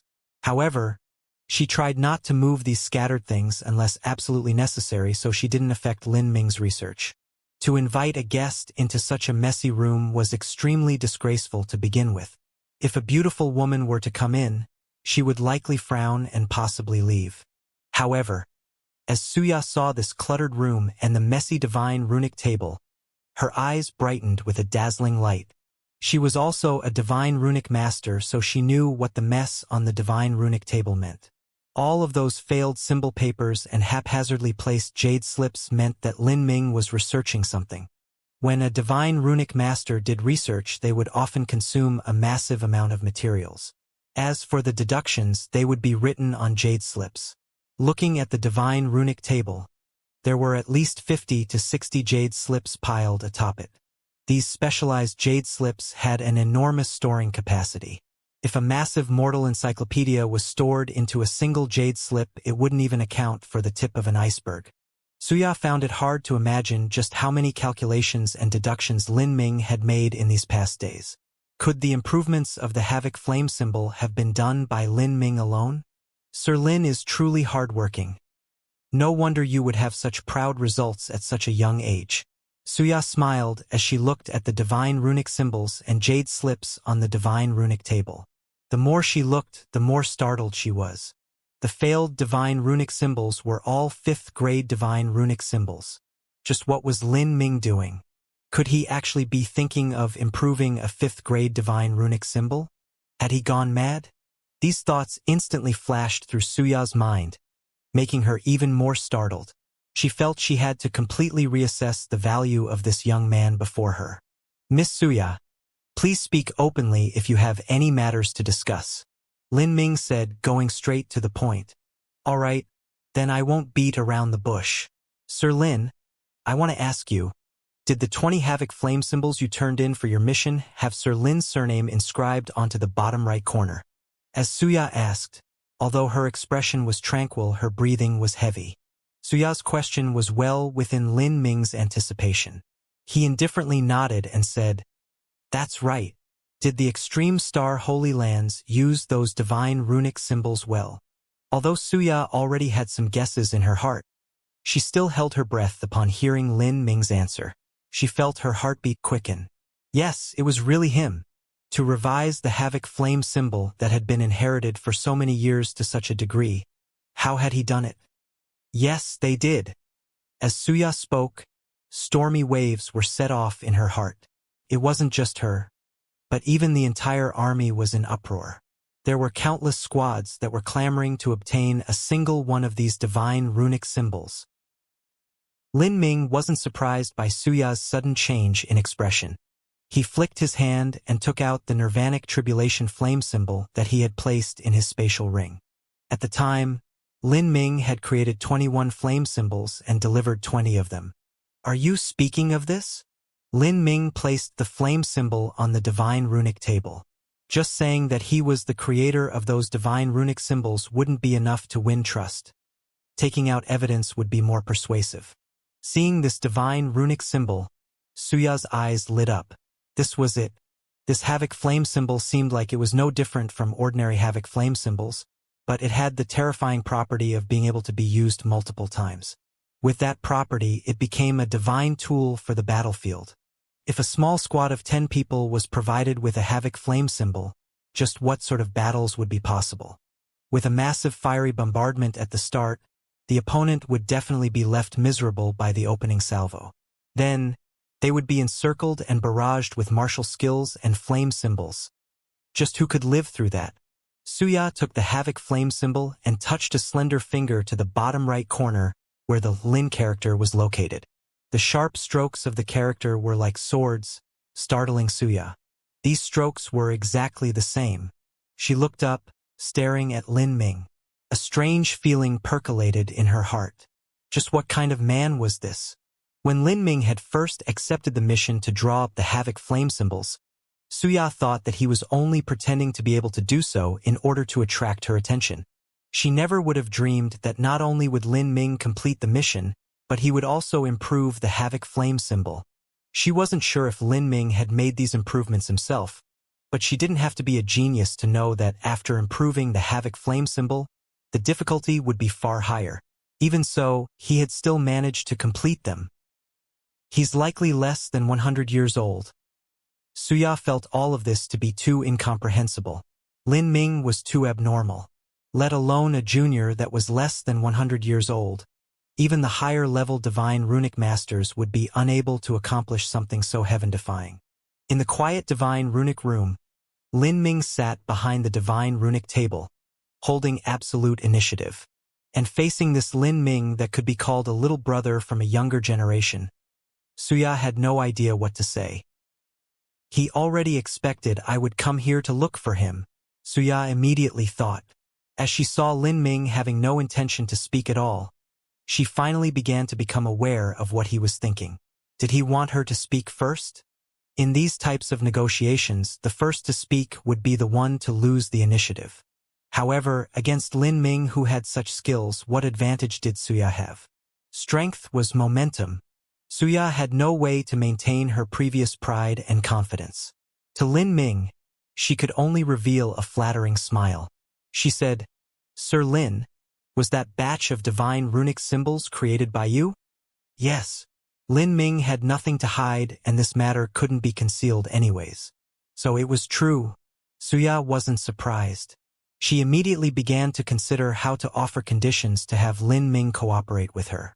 But as she thought about her haughty manner the last time she saw Lin Ming, as well as the dispute she had with Xiao Maxian, Xianxia really wanted to kick a wall. She had simply cursed herself to death. Otherwise, why would she need to be so humble and submissive today? These changes were also completed by Sir Lin alone? Xianxia asked. The changes were made by me. The reason I was able to do so is because the inheritance I study is special. Inheritance? Xianxia's heart skipped a beat. According to Elder Shui, it seemed that Lin Ming had an extremely powerful master. What was this inheritance that it could cause such abnormal transformation? Even a 7th-grade divine runic master was absolutely unable to accomplish this. Xianxia felt her mood become increasingly unsteady. This Lin Ming was an extraordinary treasure. Whether it was for the Extreme Star Holy Lands or the Divine Runic Masters Guild, it was the same. She couldn't help but ask, "I do not know who Sir Lin's honorable master is." Lin Ming frowned upon hearing this. His voice became much colder as he said, "Miss Xianxia should also know that every divine runic master has their own inheritance, and the core techniques are something that the master might not even pass down to their apprentice. Is Miss Xianxia asking this question because you intend to make a secret attack on my inheritances?" Lin Ming immediately buckled down, causing Xianxia to stumble. She said, "I apologize, Sir Lin. I was rude. The reason I am here today is to represent headquarters, which wishes to discuss cooperation with Sir Lin." Xianxia paid careful attention to Lin Ming's expressions. Speaking with Lin Ming, Xianxia was being extremely careful. After all, because of her arrogance the last time she spoke with Lin Ming, it would be hard to get along well with him quickly.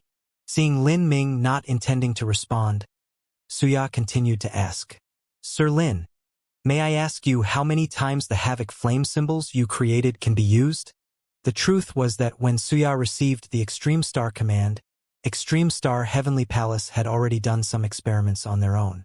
Xianxia only needed to obtain Lin Ming's confirmation as to whether or not every divine runic symbol could reach the same standard.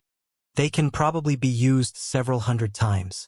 After being used too many times, the divine rune structure will slowly collapse and be destroyed. And in a single battle, this type of divine runic symbol can be activated 4 times at most. Moreover, the last 3 times need the martial artist to pour in a certain amount of energy. After using the divine runic symbol 4 times, the energy within will be exhausted and unable to activate. The divine runic symbol has to charge itself for a period of time before it can be used again. When Lin Ming created the Nirvanic Tribulation Flame symbol, because he had used Nirvanic Fire and Heavenly Tribulation Fire, this caused the flame energy to be too high. When combined with the many modifications of the Azura Heavenly Dao that Lin Ming had added on, this made the Nirvanic Tribulation Flame symbol extremely powerful, to the point that it could kill a peak Holy Lord. But at the same time, the Nirvanic Tribulation Flame symbol placed high requirements on the user. According to Lin Ming's estimates, one needed to be a peak Holy Lord to draw out its full strength. Thus, Lin Ming also made another modification. Using his understanding of the Azura Heavenly Dao, he made it so that the Nirvanic Tribulation Flame symbol released its energy in bursts, greatly extending the lifetime use of the Nirvanic Tribulation Flame symbol as well as reducing the requirements for the user. Lin Ming's data was all similar to the data that Extreme Star Heavenly Palace themselves had gained through testing. This sort of Havoc Flame symbol had been given the price of 400,000 points for a single one. This was also the ideal price that Extreme Star Heavenly Palace wished for. And in fact, when Extreme Star Heavenly Palace issued a mission, they would request 20 symbols. In other words, Extreme Star Heavenly Palace would have to pay Lin Ming 8 million points every time. Xianxia hesitated and said, "Sir Lin, The Extreme Star Holy Lands would like one batch of these improved Havoc Flame symbols. No matter how many, we will take that many, and we will also pay you sufficient rewards. Oh! Lin Ming traced his chin. He had already expected this type of mission commission. Currently, the Extreme Star Holy Lands lacked offensive and defensive divine runic symbols. As for pills, they were less pressured for those. Before we speak about this commission, what about the previous account? Lin Ming had a smile on his face, but his words left Xianxia stunned. The previous account? That's right. Lin Ming was still owed for the 20 Havoc Flame symbols he handed over last time. Xianxia had wanted to pay 60,000 contribution points, but Lin Ming didn't want that at all. He said that he didn't lack contribution points. It was only now that Xianxia realized why Lin Ming didn't need contribution points. He thought that 60,000 points was too little and was waiting for this development to occur so he could demand a higher reward. Xianxia also remembered that Lin Ming had said that perhaps after a month, his total amount of points would reach a considerable number. Lin Ming had already expected that today's events would occur. This left Xianxia slightly frustrated. She felt that she had been completely crushed by this little brother. I must say, Miss Xianxia. Xiao Moxian looked at Xianxia, faintly smiling. I remember that someone said last time that they would never have any intention to look for Lin Ming to create divine runic symbols. Right? A month ago, Lin Ming had predicted that there would be people scrambling to ask him to draw up divine runic symbols. But Xianxia had rudely and needlessly added in, I have no idea who will be scrambling for you to make divine runic symbols for you in the future, but I don't have any intention of doing so. Now that Xiao Moxian mentioned this, Xianxia was left helpless. Miss Xian'er, about last time, I really must apologize. Under the roof of others, one had no choice but to lower their hands. Xianxia lowered her posture once more. But today I believe I have put forth sufficient sincerity. Sir Lin, what do you think of 250,000 contribution points? Xianxia used pleading eyes to look at Lin Ming. Her eyes were like autumn pools of water, able to stir one's emotions. She put the initial price at 150,000 contribution points below what headquarters limit had been. This was to keep a bargaining space. Before Lin Ming could speak, Xiao Moxian said, 250,000 points? Your plan is quite well thought out.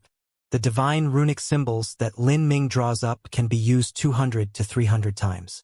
According to the initial price of 60,000 for 20, every one should be worth 3,000. Then, if you multiply that by 250 times, it should be 750,000 for a single one. Then again, the improved Havoc Flame symbols that Lin Ming creates are even stronger than ordinary flame symbols. Perhaps we don't even want this pitiful amount of money, Xiao Moxian forcefully said. Xianxia froze. 750,000. According to such a price, if Lin Ming handed over 1,000 divine runic symbols, then they would have to pay 750 million contribution points. If this continued, then Extreme Star Heavenly Palace definitely wouldn't be able to withstand it. After all, they had already consumed a massive amount of resources in this war. Although Lin Ming's Havoc Flame symbols could be used 200 to 300 times and were even stronger than ordinary versions, Extreme Star Heavenly Palace still hoped they could obtain a lower price if they bought in bulk. After all, although this improved Havoc Flame symbol had higher techniques behind it, the cost of creating one wasn't necessarily much higher. Sir Lin. Xianxia knew that quarreling with Xiao Moxian was meaningless. She used begging eyes to look at Lin Ming. The cost of materials will all be taken on by our Extreme Star Holy Lands. Lin Ming's expression was indifferent. Xianxia's starting price didn't affect him at all. 250,000 for one divine runic symbol, that meant he would need to draw up 12,000 of them to obtain 3 billion points. How long would it take to draw up 12,000 divine runic symbols? It would likely be 2 or 3 years. Lin Ming faintly said, Miss Xianxia, the truth is that you seem to have made a mistake. My divine runic symbols don't need to be sold to you alone. Do you think that besides your Extreme Star Holy Lands, no one else is willing to pay a higher price? Xianxia was shocked by Lin Ming's words. Indeed, as Lin Ming said, If the Extreme Star Holy Lands wanted to buy those improved Havoc flame symbols, they could only do so from Lin Ming, but Lin Ming didn't necessarily need to sell to them. This sort of improved Havoc flame symbol could be used 200 to 300 times and in a battle could be activated 4 times. This was a heaven-defying special effect. There were many Holy Lord powerhouses that would be willing to buy such a Havoc flame symbol in order to serve as their final trump card.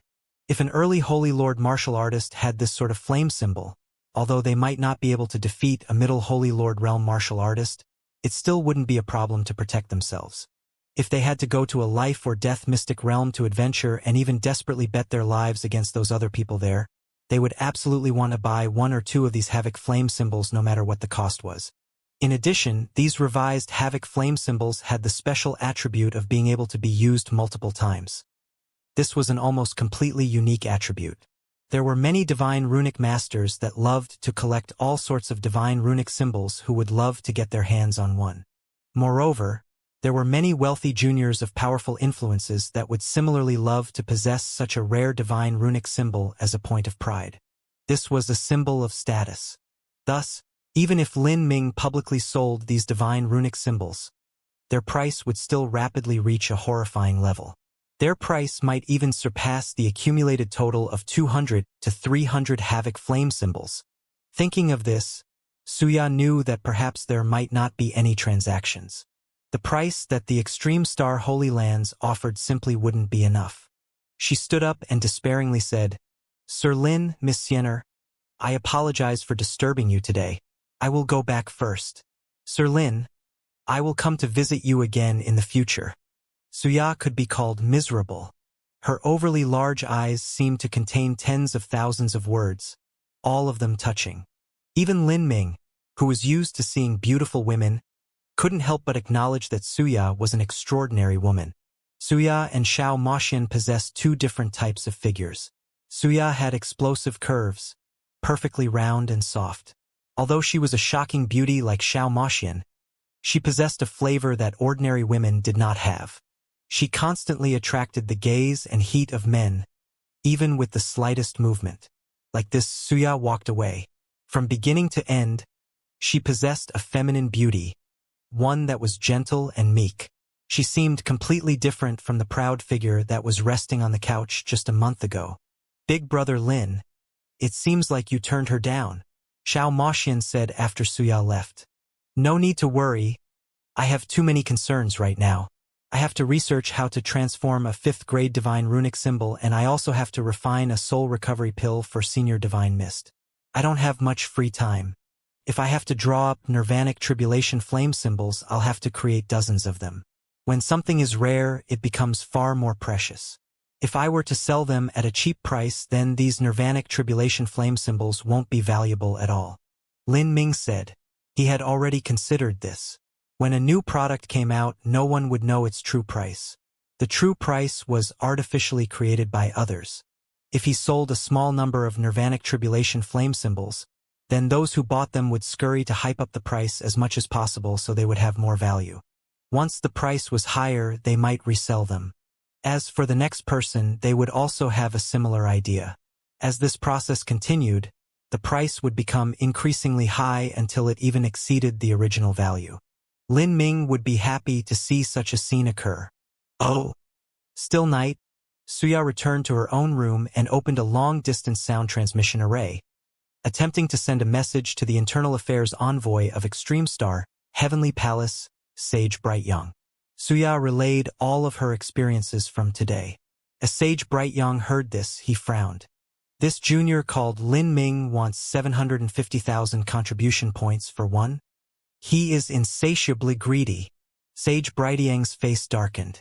After a period of thought, he sneered and responded, "There is no need for you to concern yourself with this matter. That brat probably thinks that we can't live without him. What a naive child. Since he's so greedy, then I won't let him obtain even 1 point." As Sage Brightyoung replied, Xuya's heart skipped a beat. It couldn't be that Extreme Star Heavenly Palace wanted to do something to Lin Ming, right? Lin Ming was living within the Divine Runic Masters Guild and had an extremely sensitive status to begin with. If Extreme Star Heavenly Palace attacked a member of the Divine Runic Masters Guild without provocation, then they would inevitably suffer backlash from Divine Rune City. This might even cause their alliance to fall apart and both sides to become enemies. After all, kidnapping a Divine Runic Master and forcing them to refine Divine Runic symbols was the absolute most taboo action for all Divine Runic Masters. It was something that all of them loathed, no matter who they were. Moreover, there was said to be a peak Empyrean master behind Lin Ming. If they were to offend a peak Empyrean level character for a mere improved Havoc Flame symbol, then that would absolutely be saving a little to lose a lot. The foolishness of that decision would be unbelievable. There wouldn't even be a need for the Extreme Star Holy Lands to continue their war. With a peak Empyrean joining the enemy side, their loss would be ensured. Suya didn't feel that Extreme Star Heavenly Palace would do something so reckless. But she was still worried that Extreme Star Heavenly Palace didn't know about Lin Ming's background. She soon obtained an answer. Sage Brightyang's tone was extremely gloomy. We naturally won't do anything to cause enmity with the Divine Runic Masters Guild. But this doesn't mean that we don't have any means to deal with this boy. We've already invited Grandmaster Overflow. Grandmaster Overflow? Suya was stunned. She had heard this name before. In the world of Divine Runic Masters, most Divine Runic Masters were extremely proud and famous, respectable characters that were honored by others. But there were Divine Runic Masters that lived in the dark. These Divine Runic Masters did not research the Divine Runic arts but instead plagiarized the results and accomplishments of others. If someone were to develop an astonishingly valuable Divine Runic symbol, there would naturally be evil individuals that attempted to appropriate these techniques for themselves. After all, these Divine Runic symbols involved a massive amount of benefits. Generally speaking, when a Divine Runic Master drew up a Divine Runic Master, they would have measures to prevent them from being cracked. Moreover, Divine Runic symbols involved numerous tiny complex runes and structures, as well as a fusion between the Divine Runic symbol itself and the heavenly Tao laws and different fluctuations of weak and strong energy flows. Wanting to recreate a forgery was nearly impossible. But there was one type of Divine Runic Master that specialized in this field. Just like in the mortal world where there were thieves who specialized in picking locks, they were able to open any of them. These types of Divine Runic Masters were loathed by all others. There was no Divine Runic Master that wanted the things they carefully researched to be stolen by others. However, when driven by tremendous benefits, there were a number of Divine Runic Masters that would rather become one of the people that lived in the dark. These people had their own inheritances. Of course, these inheritances were especially focused on how to unravel the Divine Runic symbols of others. And this Grandmaster Overflow was a Grandmaster-level character amongst all Dark Divine Runic Masters. According to what Suya knew, Grandmaster Overflow was a peak 6th grade Divine Runic Master. If he had chosen to focus his efforts on the orthodox path, then he would have obtained great results. But as someone of the dark path, Grandmaster Overflow was known as a person who could open any lock. The only problems to him were time and cost. Although many Divine Runic Masters had their own ultimate final technique, Grandmaster Overflow didn't have a liking for these. After all, in order to crack open the secrets of a Divine Runic symbol, one needed to consume a massive amount of rare and precious materials as well as a variety of costly array formations. The total cost could leave one dumbfounded. Unravel. If we can really unravel the secrets to this improved Havoc Flame symbol, then the advantages to our Extreme Star Holy Lands will be tremendous, Suya thought. She didn't know why, but she felt something strange in her heart. In her short moment of contact with Lin Ming just now, she didn't know why, but that youth had become unfathomably deep and unpredictable. Would Grandmaster Overflow be able to unravel Lin Ming's Divine Runic symbol? Suya knew that with things having reached this point, there was nothing she could do. She could only calmly wait in her area of the mission division and do her own job. 2 days later, Extreme Star Holy Lands. The Extreme Star Holy Lands was located above the Azura Road's Milieu Star Ocean. This star ocean had countless massive 100,000-mile-wide islands that floated above it.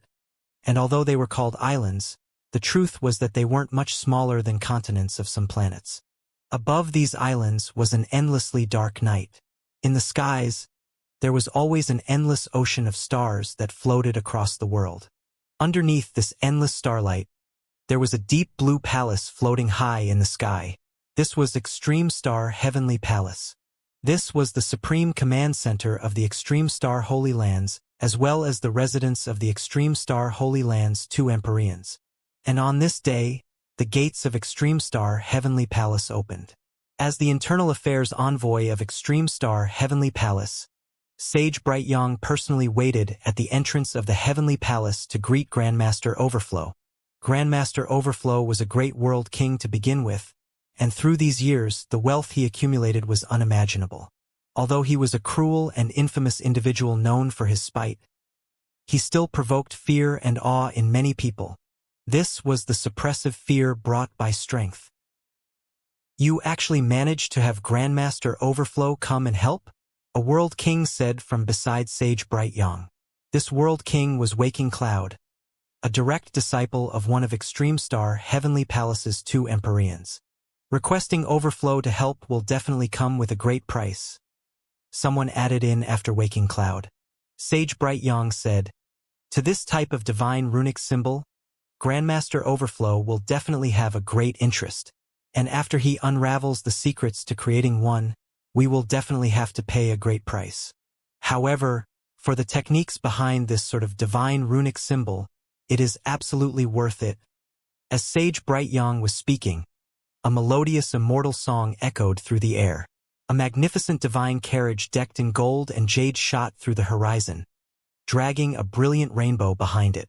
This divine carriage was hundreds of feet wide and was several times larger than an ordinary pavilion. It was pulled by 18 dignified ancient great beasts, slowly flying forwards. In front of the divine carriage was a squad of golden-armored warriors leading the way, each one carrying spirit artifacts. And behind the divine carriage were enchanting maids with high martial talents and cultivations, all of them holding various musical instruments. As they flew forwards, music filled the air. At the vanguard of the procession was a spirit boat filled with pretty maids that sprinkled down flower petals, like a cascading river of color fading into the deep. And these flower petals were not ordinary flower petals. Rather, they were considerably expensive spirit flower petals. Just scattering these flower petals was an extremely great wealth. From this alone, one could see how wealthy and opulent the master of the divine carriage was. The divine carriage came to a steady stop before Extreme Star Heavenly Palace. For beautiful maids moved forwards and parted the curtains of the divine carriage. Then, an old man in an opulent yellow robe stepped out. This old man had unsightly features, but his eyes were razor sharp. He held 2 young concubines to his chest. Without a doubt, this was Grandmaster Overflow. This kind of parade! Waking Cloud was left flabbergasted. Just the flower petals alone cost innumerable origin energy runes. Even an Empyrean traveling outside wasn't too different. Grandmaster Overflow! Sage Brightyong hurriedly moved forwards to greet him. But Overflow only slightly nodded back and released the 2 concubines from his arms. He lightly said, "My time is valuable. There is no need for any pleasantries." "Good," Sage Brightyong said, leading Overflow to the best divine runic room in the entire Extreme Star Heavenly Palace. As for Overflow's guards, maids, and concubines, all of them were treated well and asked to wait outside the palace. Extreme Star Heavenly Palace's divine runic room was several miles wide. This giant square was so large because there were all sorts of expensive arrays set up, as well as a top-grade divine runic table that seemed like an altar. Above this divine runic table, the runes of multiple array formations shined. After glancing through this facility, Overflow was fairly satisfied. "Who created that divine runic symbol?" Overflow asked, getting straight to the point. Sage Brightyong hesitated for a moment. "A 3rd-grade divine runic master." Seeing Overflow frown as if he were about to be angry, Sage Brightyong quickly explained, "His divine runic arts level is likely above the 3rd grade, and the current rune structure of the symbol might not have been invented by him either." Overflow coldly coughed. If this was really the work of a mere 3rd-grade divine runic master, then asking him to unravel it was simply an insult.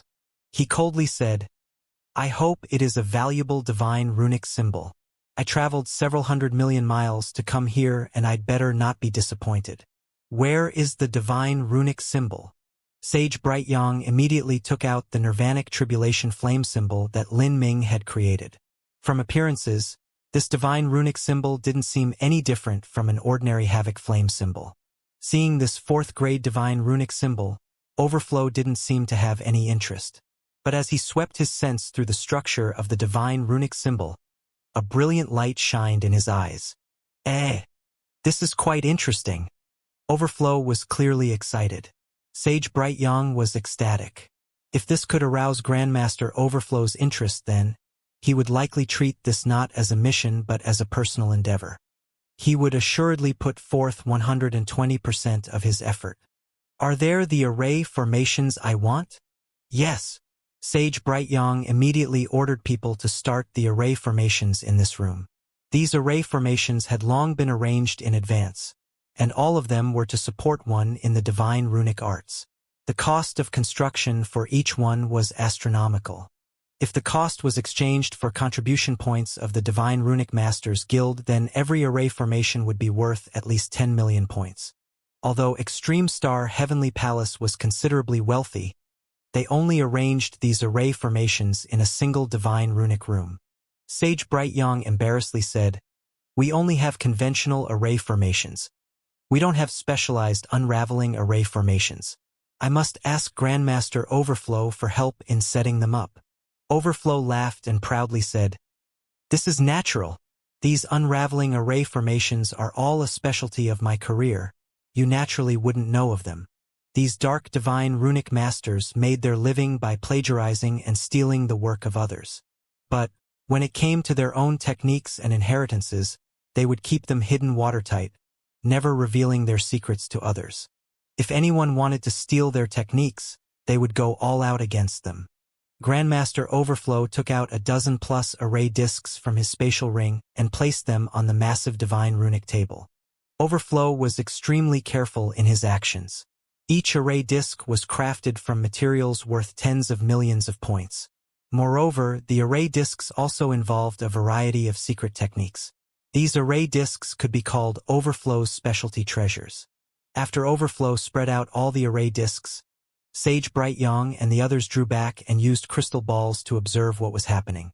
They didn't want to disturb Grandmaster Overflow. "He's so professional," someone praised from behind Sage Brightyang. "That's right, the professionalism is completely different. Just those array discs that the Grandmaster took out are more expensive than the entire 7th grade divine runic room we prepared.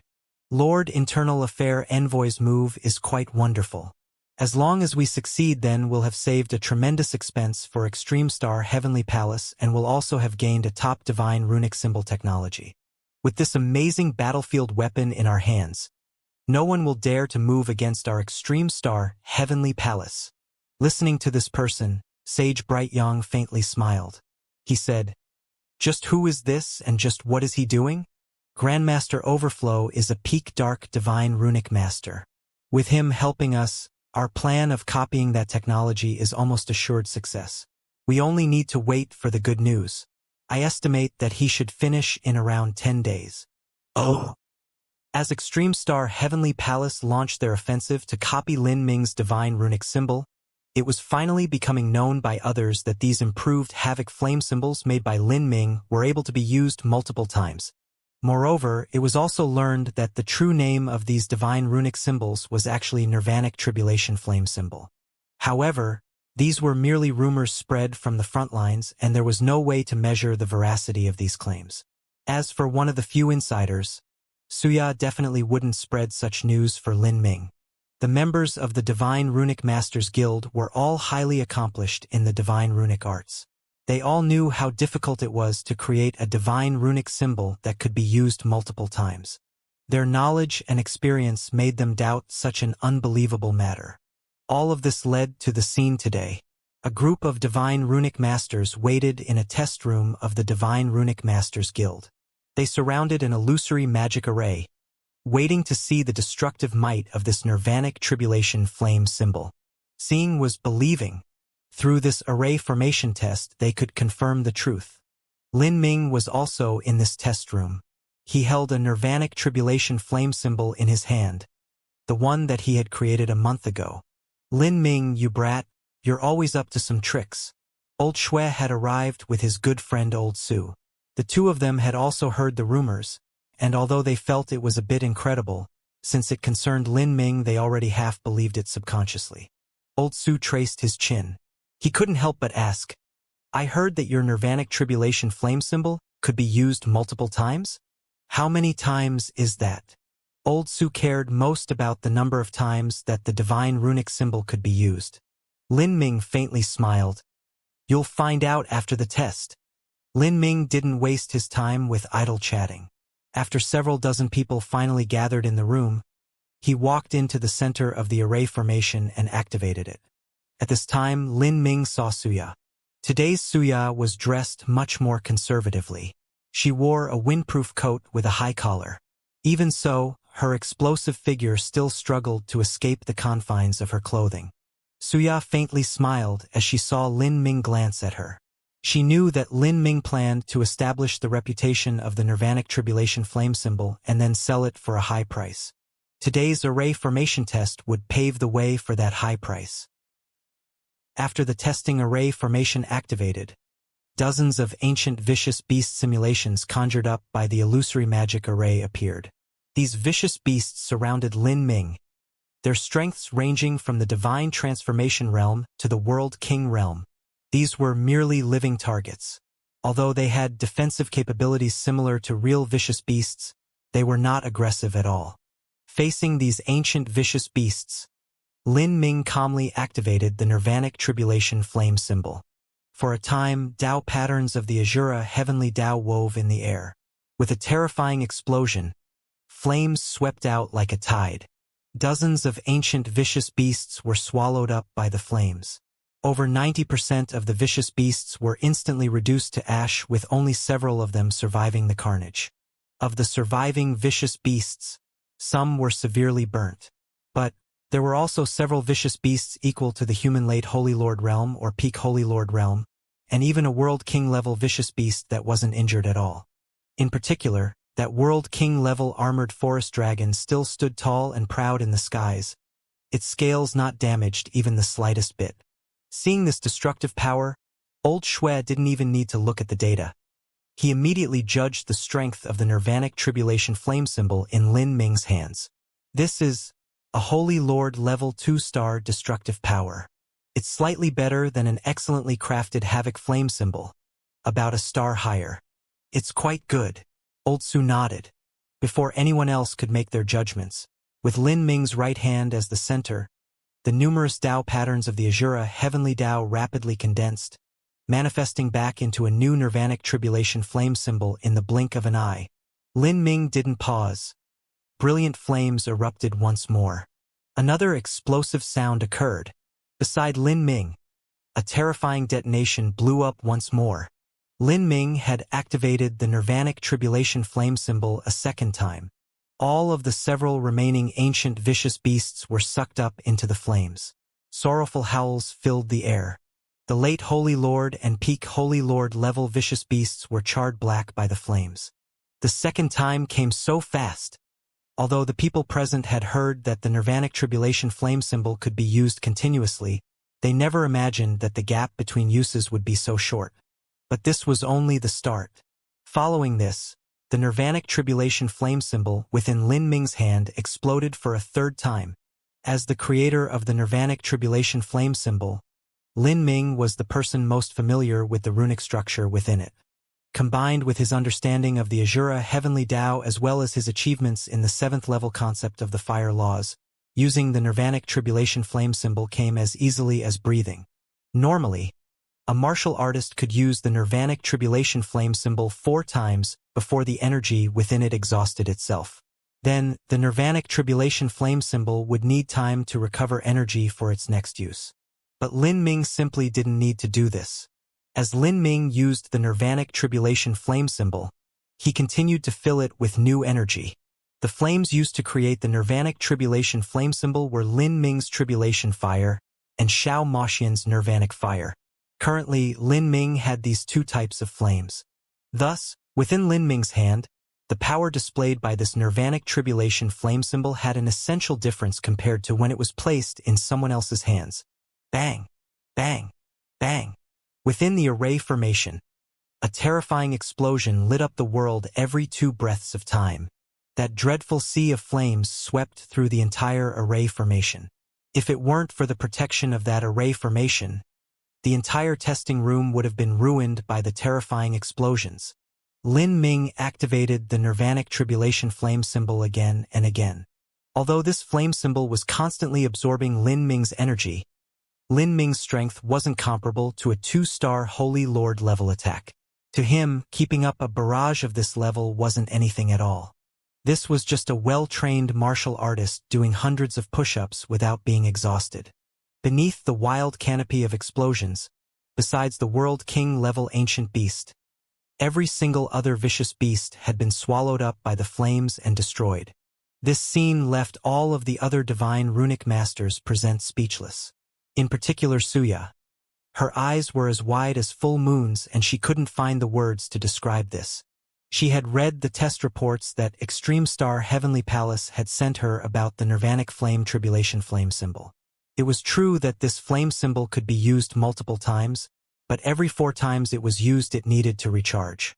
It was impossible for it to perform like it did with Lin Ming today, continuously striking out without missing a beat. Perhaps this wasn't just because Lin Ming was the creator of the nirvanic tribulation flame symbol, but also because of Lin Ming's terrifying strength. She finally became faintly aware that this youth in front of her, in terms of divine runic arts or strength, had far surpassed her imagination. Right now it was impossible for her to estimate him. His depths were completely concealed, absolutely airtight. Elder Shui, Lin Ming, is he really less than 100 years old? Suya glanced at old Shui. Everything related to Lin Ming had been told to her by old Shui. His skeletal age indicated so. I think he wouldn't be so bored as to fake this. Old Shui licked his lips. Over the years he had seen many incidents of a monstrous genius occur around Lin Ming. It was hard for anything Lin Ming did to surprise him now. Suya sucked in a deep breath, at a loss for words. She suddenly felt that it was a laughable matter when she looked at Lin Ming like he was a little brother. The explosions within the array formation were like a violent storm, continuing without a hint of dying down. Everyone was keeping quiet count of this intense bombardment in their hearts. Now, after an incense stick of time, more than 100 explosions had occurred. Even that final World King level beast was struck into bloody shape by the barrage of attacks. It howled again and again. Its scales were swallowed up by those destructive flames and a great deal of its flesh was burnt black. Could it be that Lin Ming can burn the World King level ancient vicious beast to death? This thought flashed through the minds of many people present. A human could not compare to the defensive abilities of an ancient vicious beast. Even the bodies of the saints, in terms of defense, were slightly worse than vicious beasts. And now, in this situation, it seemed that Lin Ming would really be able to annihilate this vicious beast. By this time, the number of explosions had risen to over 200. This World King level armored forest dragon was already burnt into a miserable appearance. A large number of red bones had been exposed and also scorched black by the flames. Finally, with a miserable wail it fell to the ground, surrounded by flames. With a slight cracking sound, the armored forest dragon turned into endless motes of light and vanished. Like this, all of the vicious beasts within the array formation had been completely destroyed by Lin Ming's nirvanic tribulation flame symbol. How terrifying! Even that World King level vicious beast was killed. This is only a 4th grade divine runic symbol. Although Lin Ming had relied on multiple attacks to achieve this, to use a 4th grade divine runic symbol to kill a World King vicious beast was far too amazing. Ordinarily speaking, only a 6th grade divine runic symbol could accomplish his. Within the array formation, even though all of the vicious beasts had disappeared, the nirvanic tribulation flame symbol within Lin Ming's hands continued to explode another 150 sometimes. Only then did the sea of flames finally die down before vanishing. Thus, the test had ended. 412 times. After the flames within the array formation dissipated, some people spouted out this number. How was this testing divine runic symbols? This was more like setting off firecrackers. Many divine runic masters looked at each other and gulped. They heard that Lin Ming had created a nirvanic tribulation flame symbol that could be used multiple times, but they never imagined this would be over 400 times. The price of a havoc flame symbol was at the top of 4th grade divine runic symbols. If the nirvanic tribulation flame symbol was equal to 400 some havoc flame symbols, then he was rich. Many people soon realized this, and Xianxia was no exception. She sighed. When Extreme Star Heavenly Palace had done their own tests, the upper limits of use was only 200 to 300 times. The reason that Lin Ming could use it over 400 times was clearly because he understood the runic structure of the nirvanic tribulation flame symbol. I wonder how headquarters' copying plan is coming along. Xianxia thought as she watched Lin Ming walk down from the testing array formation. His face not even slightly reddened. An inexplicable feeling of dread appeared in her heart. She feared that this nirvanic tribulation flame symbol wasn't as simple as it seemed. If Lin Ming dared to put it forth in such a grandiose manner, would it truly be so easy to copy? This Lin Ming. I really have no idea what depths he is hiding. Xianxia was increasingly awed by Lin Ming. And at this time, Lin Ming revealed a toothy smile as he asked, "Everyone, is there anyone that would like to buy this nirvanic tribulation flame symbol? I only accept contribution points. You can purchase one alone or in batches. The highest bid wins." With these words, the entire audience of divine runic masters was left stunned. Oh! At this time, 100 million miles away, in Extreme Star Heavenly Palace's 7th grade divine runic room, Grandmaster Overflow had been locked in battle with this nirvanic tribulation flame symbol for the last 2 days and 1 night. During this time, Grandmaster Overflow didn't rest at all. He sat motionless in front of the divine runic table, using all sorts of methods to analyze this 4th grade divine runic symbol. From the start, where he didn't expect much at all, to the time when his interest was aroused by the unique structure of this divine runic symbol, and now through 2 days of battling, Grandmaster Overflow's complexion became increasingly dignified. He could clearly feel that this nirvanic tribulation flame symbol was unusually troublesome. However, the more difficult things were, the more it stirred his fighting spirit. He believed that he was amongst the best rune breakers within the profession of dark divine runic masters. In this world, besides 7th grade divine runic symbols which were only a problem because of the limit of his cultivation, there was nothing he couldn't unravel. Whether it was a 4th grade, 5th grade, or 6th grade divine runic symbol, he could open any lock. These were the thoughts in Overflow's mind. He was a considerably prideful person. And now, Overflow had already been defeated by this 4th grade divine runic symbol many times. At this time, 2 jade slips were placed in front of him. All sorts of calculations and deductions were recorded within these 2 jade slips. Overflow used his special inheritance to analyze the rune structure of the divine runic symbol. Every time he did so, he had to make a massive number of calculations. However, the results obtained from these deductions left Overflow feeling strange. He didn't know whether or not these results were right, and just what he could draw up if he followed these results. This improved havoc flame symbol was something that Overflow had never seen before. He had lived for several 100,000 years, and through this long period of time he had come into contact with all sorts of strange divine runic symbols. Even so, he had never cracked apart such strange law lines before. The more Overflow calculated, the more hesitant he became. With a deep breath, Overflow put the jade slip to the side. There were some things he had to confirm. Overflow took up a red, square-shaped array disk from the side. This one was only a square foot, but it was the most precious of his array disks. If this array disk was converted to contribution points of the Divine Runic Masters Guild, it might be worth around 60 million contribution points. When analyzing the structure of a divine runic symbol in order to crack it open, a martial artist needed more than their sole force and sense. They also needed to rely on the power of array formations. This was because the energy structure of a divine runic symbol was compressed within the tiny runes. One had to strip away the tiny runes in order to prove the internal structure. And this red array disk was able to play such a role. It could simulate a stable force field that slowly and steadily separated each tiny rune. Facing this fourth-grade divine runic symbol, Overflow was extremely patient. It had been over 100,000 years since he had analyzed a fourth-grade divine runic symbol. Not even a fifth-grade divine runic symbol was able to arouse his interest. What Overflow cracked was only sixth-grade divine runic symbols, and they also had to be the work of a grandmaster. After gently placing a top-grade soul crystal into the red array disk, the array formation within began to activate. Among the Spiritas, the value of a soul crystal was similar to a 9-sun jade. This top soul crystal was equal to 10 ordinary soul crystals. In other words, it was equal to 10 9-sun jades.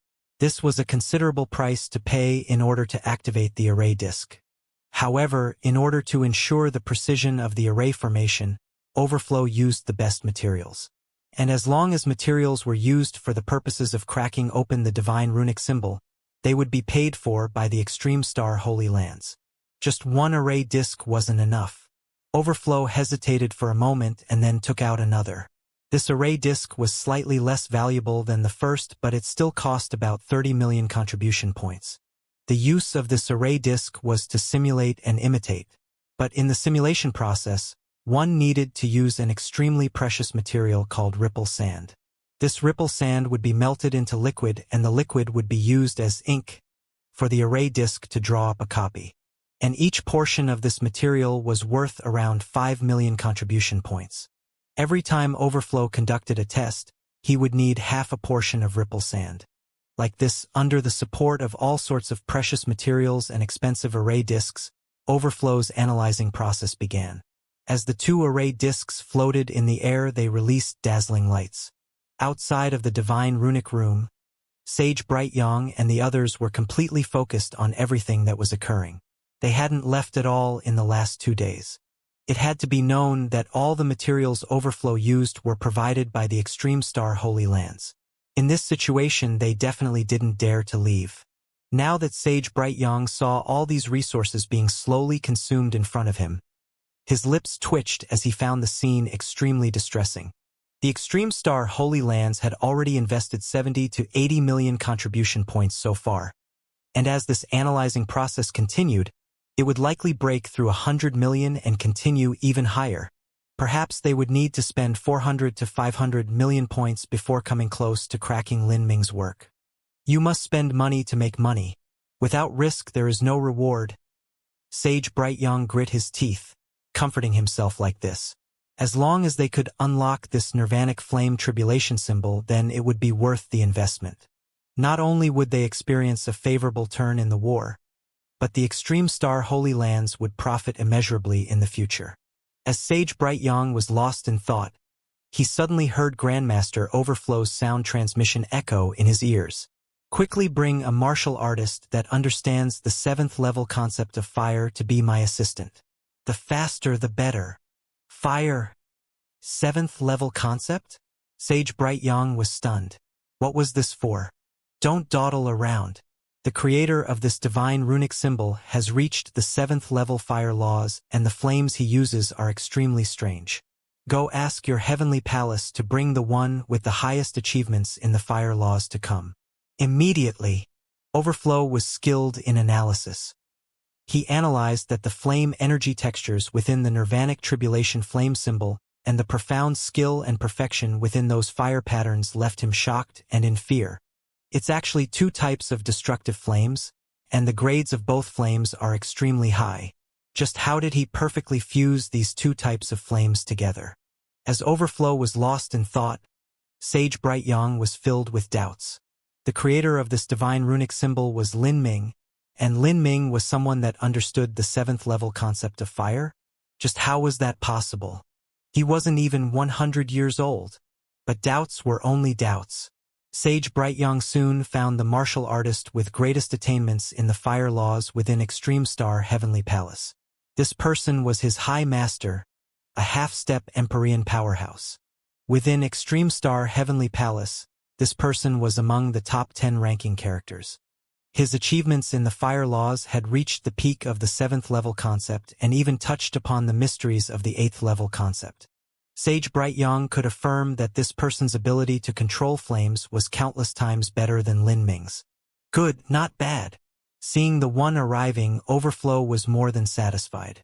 A half-step Empyrean was not an ordinary individual. Just by standing there, he faintly affected the laws around him, creating a terrifying pressure. With this sort of assistance, Overflow felt his chances of success were much higher. Carefully release the flames and pour all of your understanding of the fire laws into the flame, Overflow rapidly ordered. At the same time, he activated all sorts of expensive array formations on the divine runic table. He was going to start attempting to copy the Nirvanic tribulation flame symbol. Only by attempting to copy some of the tiny runes would Overflow know whether or not his analysis was correct. The array formations of a 7th grade divine runic room were extraordinary. With just a thought, the materials were all processed and completed by the array formations. Then, with Overflow moving them with his soul force, they began to slowly condense into tiny runes. At this time, Overflow picked up both array discs. He placed the Nirvanic tribulation flame symbol that Lin Ming created above the array disc on his left hand, and on the array disc above his right hand, a replica began to rapidly form. Overflow used his horrifying soul force intensity to conduct all of this. The reason he called an assistant here was to control the flames to his satisfaction. Everything here was perfect. My analysis of the structure is correct, Overflow said with a dry mouth. His eyes shined with an increasingly bright light. As long as he could correctly analyze the rune structure, then sooner or later, he would be able to unlock this divine runic symbol. And Overflow had already confirmed over 2 days that the value of this divine runic symbol was absolutely that of a priceless treasure. If he could unravel the principles behind it, then in the future he could apply these principles to other divine runic symbols. For a 4th grade divine runic symbol to be used 200 to 300 times couldn't be considered too amazing. But what about a 5th or even 6th grade divine runic symbol? That was an unimaginable wealth. These distracting thoughts only appeared for a fleeting moment. Overflow quickly focused all of his concentration on the copying process, lest a single mistake occur midway. But at this time, Overflow ran into something that felt wrong as he was in the copying process.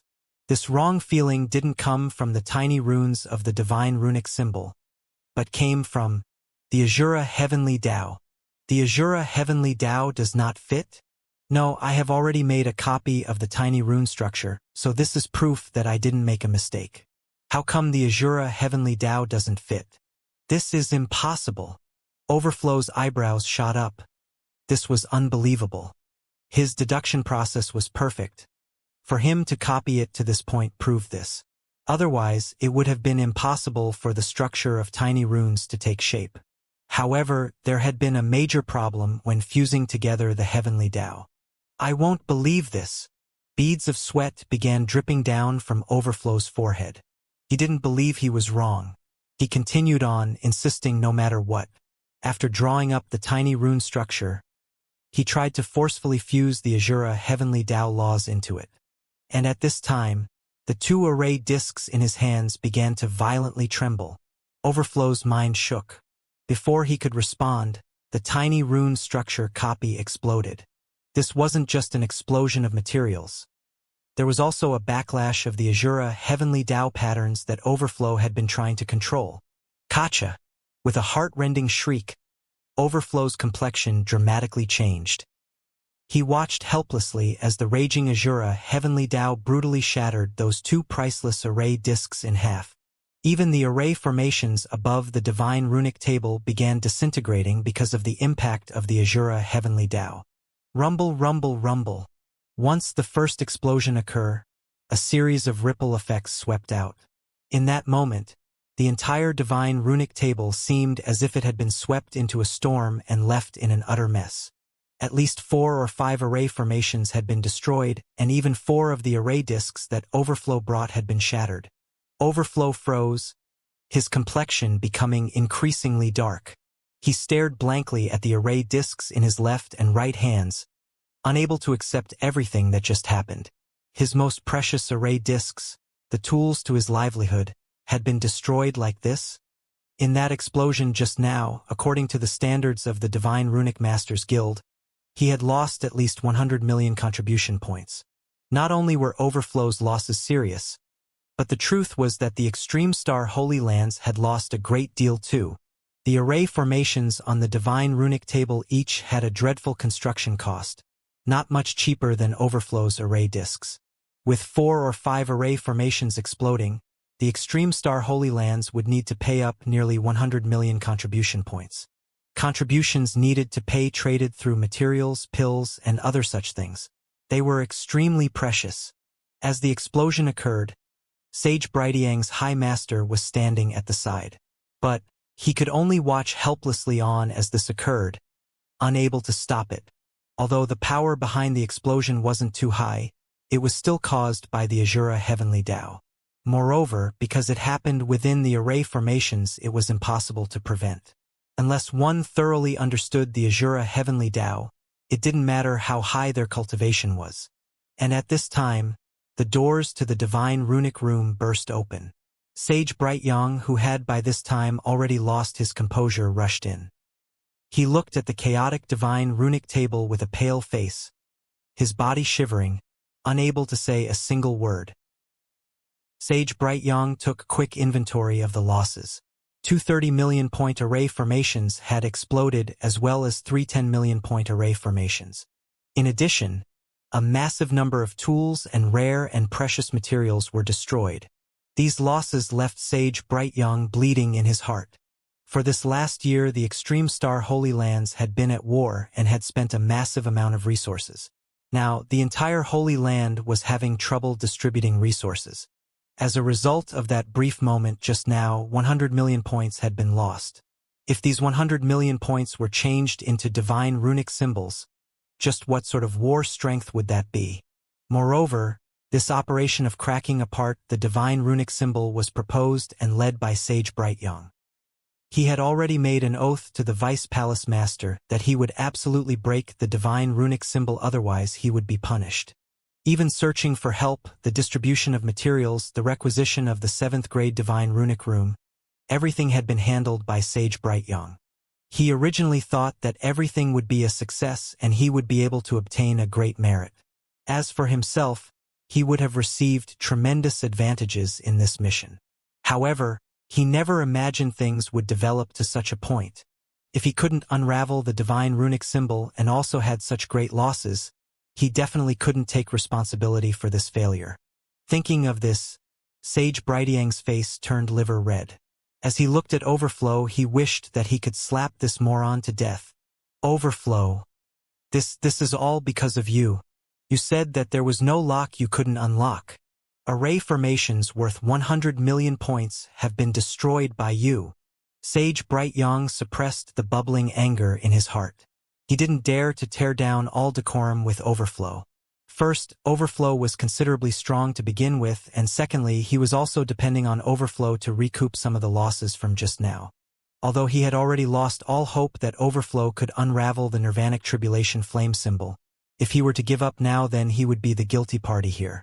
If Overflow could make any form of progress, then he could at least recover just a little bit of the losses. Seeing Sage Brightyang's rage-filled eyes, Overflow's complexion turned icy cold. What are you trying to say? My losses were worse than yours. This time I broke apart 4 of my array discs. But all of these experiments were led by you, Sage Brightyang said, his words becoming increasingly loud and frothy. Yes, I was the one who led them, but you are the one who called me here, Overflow coldly said, not yielding an inch. Stop fighting. At this time, Sage Brightyang's High Master spoke out. Out of everyone here, he had the highest status. Overflow, is there no chance for you to unravel this divine runic symbol? This High Master also knew how serious today's matters were. Within Extreme Star Heavenly Palace, there were internal struggles for power. There were countless individuals that were eyeing Sage Brightyang's seat as the internal affairs envoy. This was a highly lucrative position. Because of today's matters, it was even possible that he would be dismissed from his position. This was because there were a considerable number of people in Extreme Star Heavenly Palace who advocated to buy divine runic symbols from Lin Ming at an increased price. I don't know. If I can resolve the question as to how to fuse the Azura Heavenly Tao and the tiny runes, then I might be able to succeed, Overflow quietly said. He didn't know just where the error had been and why the Azura Heavenly Tao law lines would have such a violent explosion. I will not provide any more materials or array formations, Sage Bright Yang coldly said. Overflow sneered. Then we're done here. The two stood in sharp opposition. Sage Bright Yang frowned. If he continued to provide materials, then his gamble would become even larger. If he lost, Sage Bright Yang shuddered at the consequences. He looked towards his High Master for help. This High Master couldn't decide on a plan. He thought for a moment and then came up with a compromise. Continue trying to unravel it, but don't do any tests if you can. If you must do tests, don't use any expensive array formations. At this time, within the Divine Runic Masters Guild. After Lin Ming finished his test, many Divine Runic Masters scrambled to purchase a Nirvanic Tribulation Flame symbol. The price continued to climb. Finally, the price rose to 900,000 contribution points for a single one. This price was already several times the original max price of the Nirvanic Tribulation Flame symbol. If there were 900,000 contribution points, one could buy 300 Havoc Flame symbols. And if they bought a Nirvanic Tribulation Flame symbol, it could only be used 200 to 300 times. Of course, the Nirvanic Tribulation Flame symbol was slightly stronger, and in terms of flexibility, 300 Havoc Flame symbols were better. At the very least, one didn't need to fill them with energy. Lin Ming, you brat, you're rich now. 900,000 for one. If you make 2 or 3 a day, that is 2 million points. Hey, since I looked after you, don't you think you should give me a red envelope for luck? After the price was settled, Old Shui slyly grinned at Lin Ming and elbowed him. With so many contribution points, even Old Shui was feeling jealous. Lin Ming rolled his eyes. Since when did you look after me? Old Shui froze as he heard this. He immediately smiled and said, You silly blind wolf. I was the one who first led you to the mission division. Old Shui spoke with a half-joking tone, but Lin Ming was left speechless. That was considered as having looked after him? However, he didn't doubt that if he really took out a red envelope, this old fellow in front of him definitely wouldn't refuse it. He shook his head. This still isn't enough. Although Lin Ming could make more than 1 or 2 Nirvanic Tribulation Flame symbols a day, he couldn't do this for 2 or 3 years. This price point wasn't satisfactory to him. It's still not enough? Then how much do you want? Old Shui blew his beard up from shock. Even he couldn't earn points like this, and yet Lin Ming said it wasn't enough. 3 billion. As Lin Ming put forth this number, Old Shui felt his heart skip a beat. He suddenly remembered that 4 months ago he had looked over a list of precious materials that Lin Ming had needed. The total price for these materials was around 3 billion contribution points. Old Shui originally thought that Lin Ming had gone mad. After all, not even he could come up with 3 billion points. But now, in just 4 months, although Lin Ming didn't have 3 billion points, he could still easily earn 1 to 2 million contribution points in a day. At this rate, Lin Ming would sooner or later earn 3 billion points. Thinking of this, Old Shui was left in a cold sweat. This boy Lin Ming, had he already expected to go through this method to rapidly earn contribution points? If so, then this brat was far too horrifying. This proved that it wasn't an accident when he improved the Havoc Flame symbol. It seems you must buy those materials no matter what, Old Shui thoughtfully said. Of course. Lin Ming nodded. Even the Divine Runic Masters Guild doesn't have all the materials you are searching for. Some materials must be searched for somewhere else, or you must wait a period of time. What about the treasure fair? Lin Ming suddenly said. When Lin Ming first came to Divine Rune City with Yu Liuxing, he had heard her mention the treasure fair that happened at there. This was an event organized by the trading companies of the Divine Runic Masters Guild and would occur every 3 years. The treasure fair occurred on a vast scale. At that time, all sorts of important figures from the Azura Road would come to display and trade their treasures. Amongst these treasures there would even be priceless valuables that would be publicly auctioned. At that time, all sorts of top-grade pills, divine runic symbols, rare materials, ancient inheritances, flesh and blood of god beasts, empyrean spirit treasures, transcendent divine mites, and so forth would be sold.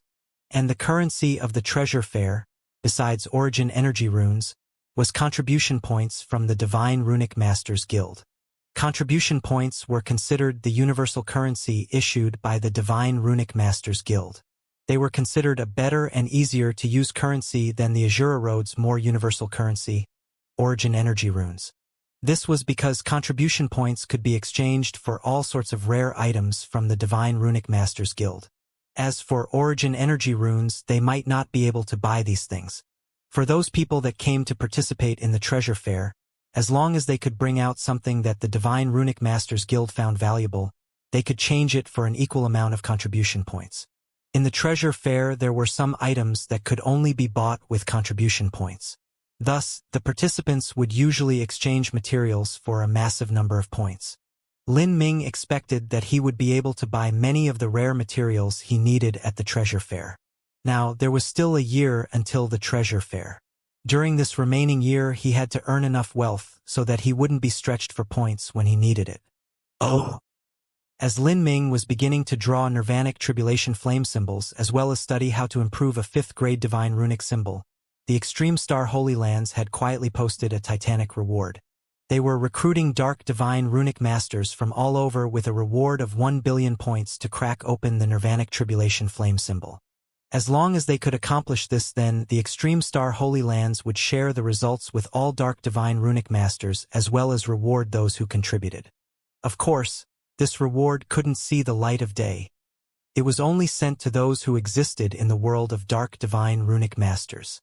But even the Divine Runic Masters of the Divine Runic Masters Guild had some connections with Dark Divine Runic Masters. Thus, this news passed through all sorts of channels and became known by some well-informed individuals within the Divine Runic Masters Guild. They want to unravel the Nirvanic Tribulation flame symbol? This Extreme Star Holy Lands really doesn't care about face. Within the Divine Runic Masters Guild, some Divine Runic Masters had mocking expressions as they heard this news. No matter how it was said, pirating the achievements of others was extremely disgraceful, especially in the world of Divine Runic arts. Ha! This is a war that relates to the decline and rise of their sect. So what is their face worth in all of this? Lin Ming's Nirvanic Tribulation flame symbols are 900,000 points each. So buying 1,000 of them will cost 900 million points. The Extreme Star Holy Lands might not be able to pay such a high price.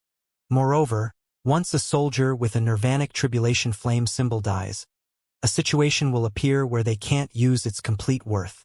If they can appropriate this new technology for themselves, then they can make as many as they want.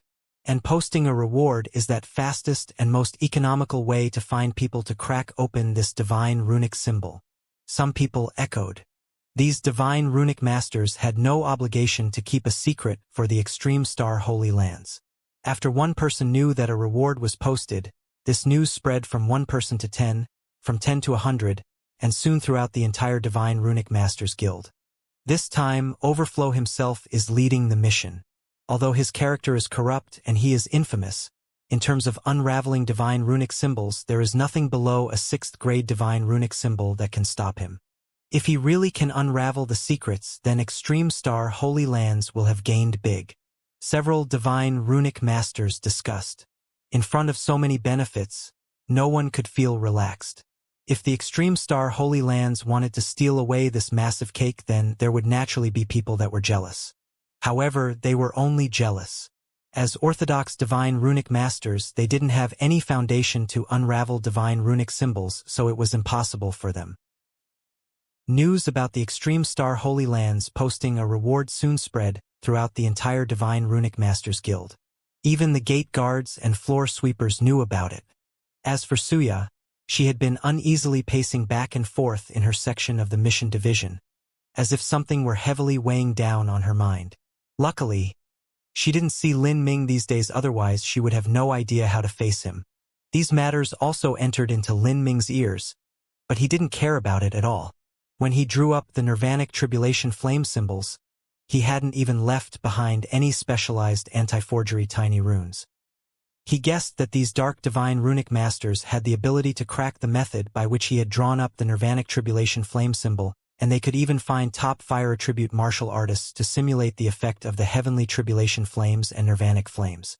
However, no matter what they tried, they wouldn't be able to unravel the Azura heavenly Tao. That was the foundation for Lin Ming creating the Nirvanic Tribulation flame symbols.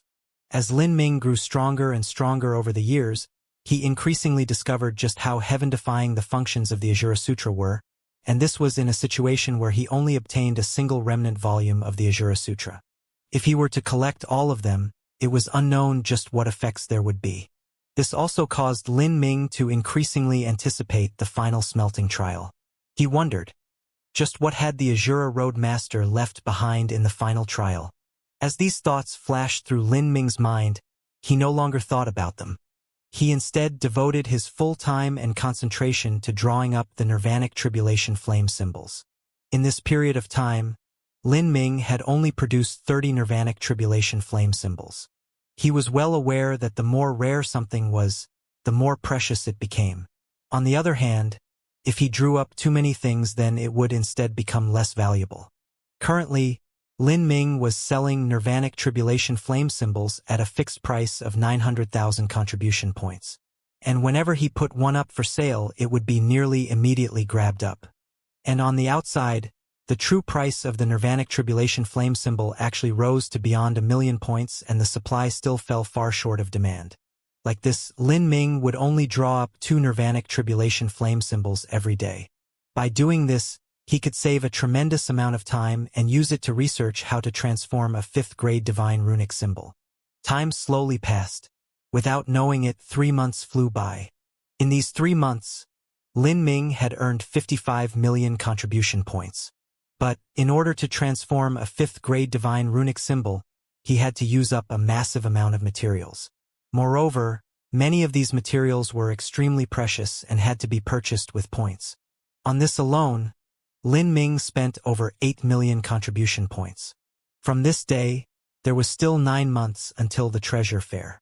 Lin Ming had less than 55 million points.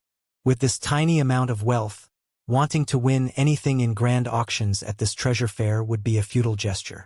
Calculating the numbers, Lin Ming had to spend the rest of his time earning as many points as he could.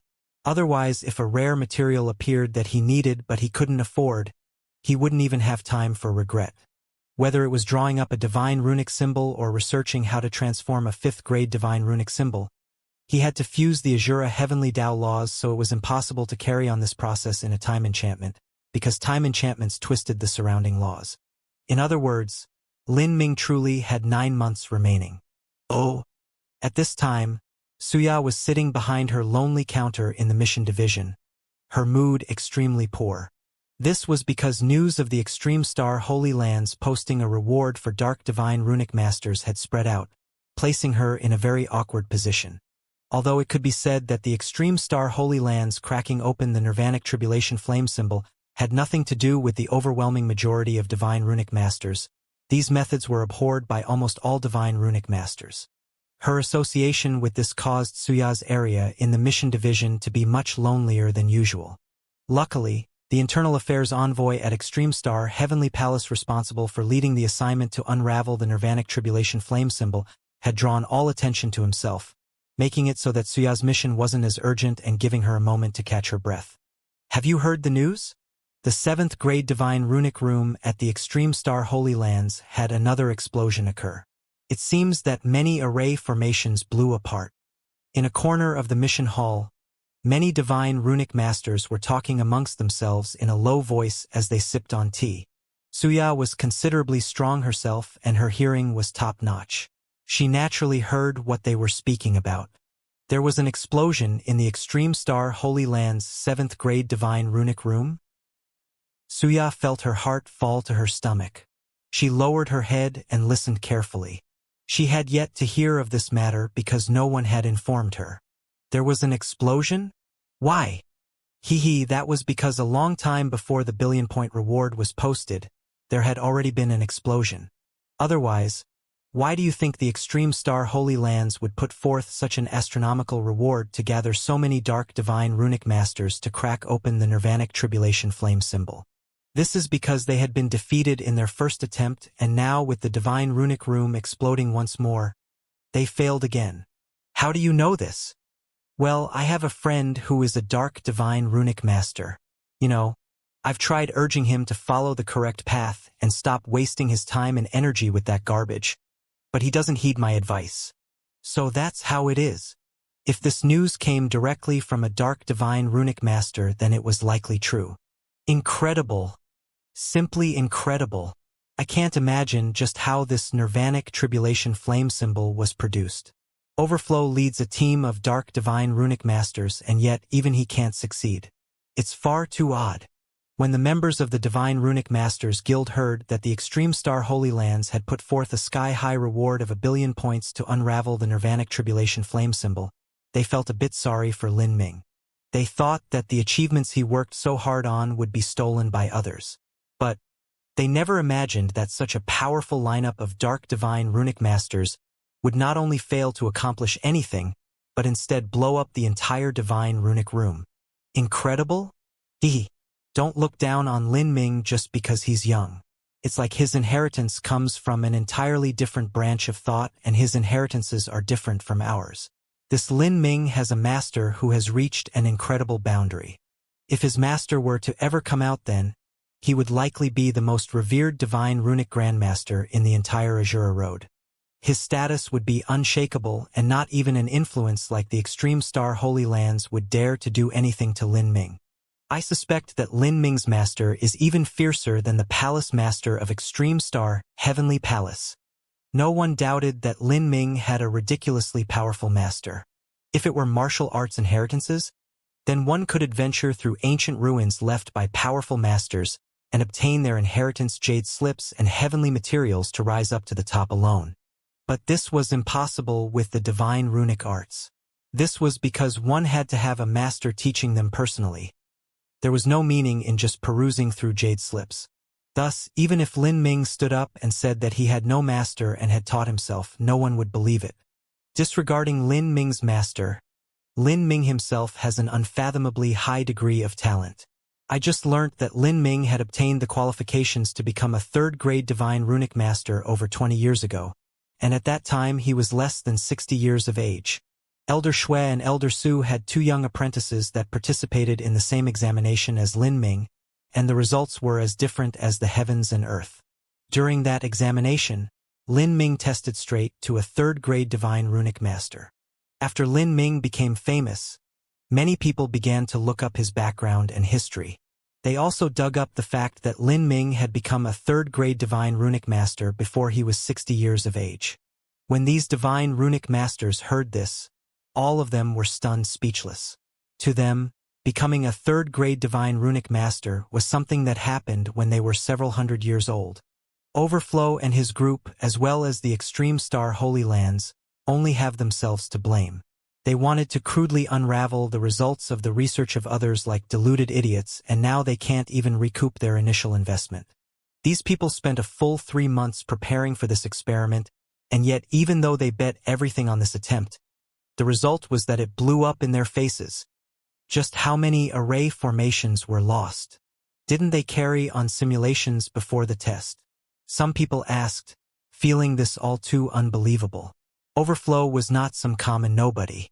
His talent, if he had chosen to walk the orthodox path, would have quickly allowed him to rise to become the vice president of the Divine Runic Masters Guild. Of course they made simulations, and at the time there hadn't been any problems. But as they began the true experiment, there was a problem during the fusion of the Azura Heavenly Tao.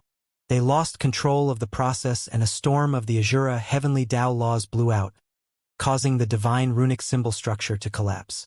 Everything was uncontrollable after that. Not only did they lose 7 or 8 array formations, but they even lost 3 to 5 array disks. 7 or 8 array formations. Just how many points is that? I heard from my friend that the points lost was this number. The one speaking put forth an exaggerated expression and stretched out 8 fingers. 80 million? No, it can't be. 7 or 8 array formations and 3 to 5 array disks can't be that cheap. It shouldn't be 800 million?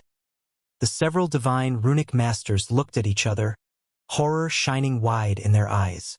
That's right, it was 800 million points.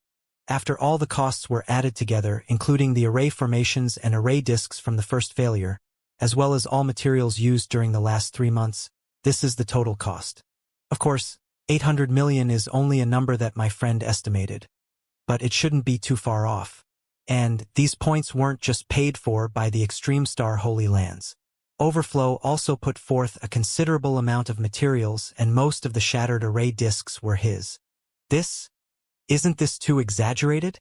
The Extreme Star Holy Lands and Overflow had lost way too much. And this is only if they give up. If they continue onwards, then they will lose even more. My friend is already ready to withdraw. He studied this divine runic symbol for 3 months, and the conclusion he came to is that this nirvanic tribulation flame symbol cannot be undone by mortal hands. The reason is that the inheritance of the Creator is far too special. They simply cannot understand it. As the several divine runic masters spoke, they became increasingly loud and boisterous. They became more awed and terrified by the mysteries that surrounded Lin Ming. And this discussion all fell in Suya's ears. If this news had already spread to the Divine Runic Masters Guild, then it was likely to have occurred yesterday. Even so, she hadn't heard any news. The reason for this was likely not because they were hiding anything from her, but because the matter was far too large and involved the one in charge of leading this mission. All of this led to a chaotic situation within headquarters, and now no one had time to bother with contacting her. As for learning through others that the plan to copy Lin Ming's divine runic symbol had become completely bankrupt, this could only be called ironic. As Suya thought of this, an unspeakable feeling surged up in her heart. She didn't seem surprised at all. Rather, Sage Bright Yang had slapped himself to death this time. And after several quarter hours passed, another Extreme Star command was sent down to Suya from headquarters. Suya's mind shook. The Extreme Star command that was sent this time, could it be? As Suya looked through the Extreme Star command and also saw the person that issued it, she was startled. This Extreme Star command was issued by a new Internal Affairs envoy. In other words, the original Internal Affairs envoy, Sage Bright Yang, had already been removed from his office. In these days, Lin Ming nearly hadn't rested at all. He spent 90% of his time calculating the rune structure of a 5th-grade divine runic symbol. The work required to improve a 5th-grade divine runic symbol was several times greater than what Lin Ming originally anticipated. Lin Ming had already completed the theoretical basis for revising a 5th-grade divine runic symbol, but when he actually tried to apply this, there were many problems that had to be solved. At this time, a loud knock sounded out from the door. Lin Ming thought it was Xiao Moxian, but after opening the door he discovered that it was Suya standing at the entrance. Today's Suya was still dressed in a sultry outfit that gushed out with sex appeal. The tight-fitting fabric hugged her curves, perfectly outlining her explosive figure. The collar at her chest was opened up, plunging down deep and leaving one lost in daydreams. Suya's manner of dress hadn't changed, but her eyes had gone through a great transformation. When she looked at Lin Ming before, there was always a hint of contempt in her eyes, as if she were looking at a little child. But now, there was respect in her eyes as she looked at Lin Ming, and even some awe. "What is it?" Lin Ming was stunned for a moment. Then he casually asked Suya to enter. His workroom was a thorough mess. Suya didn't mind. She found a place to sit.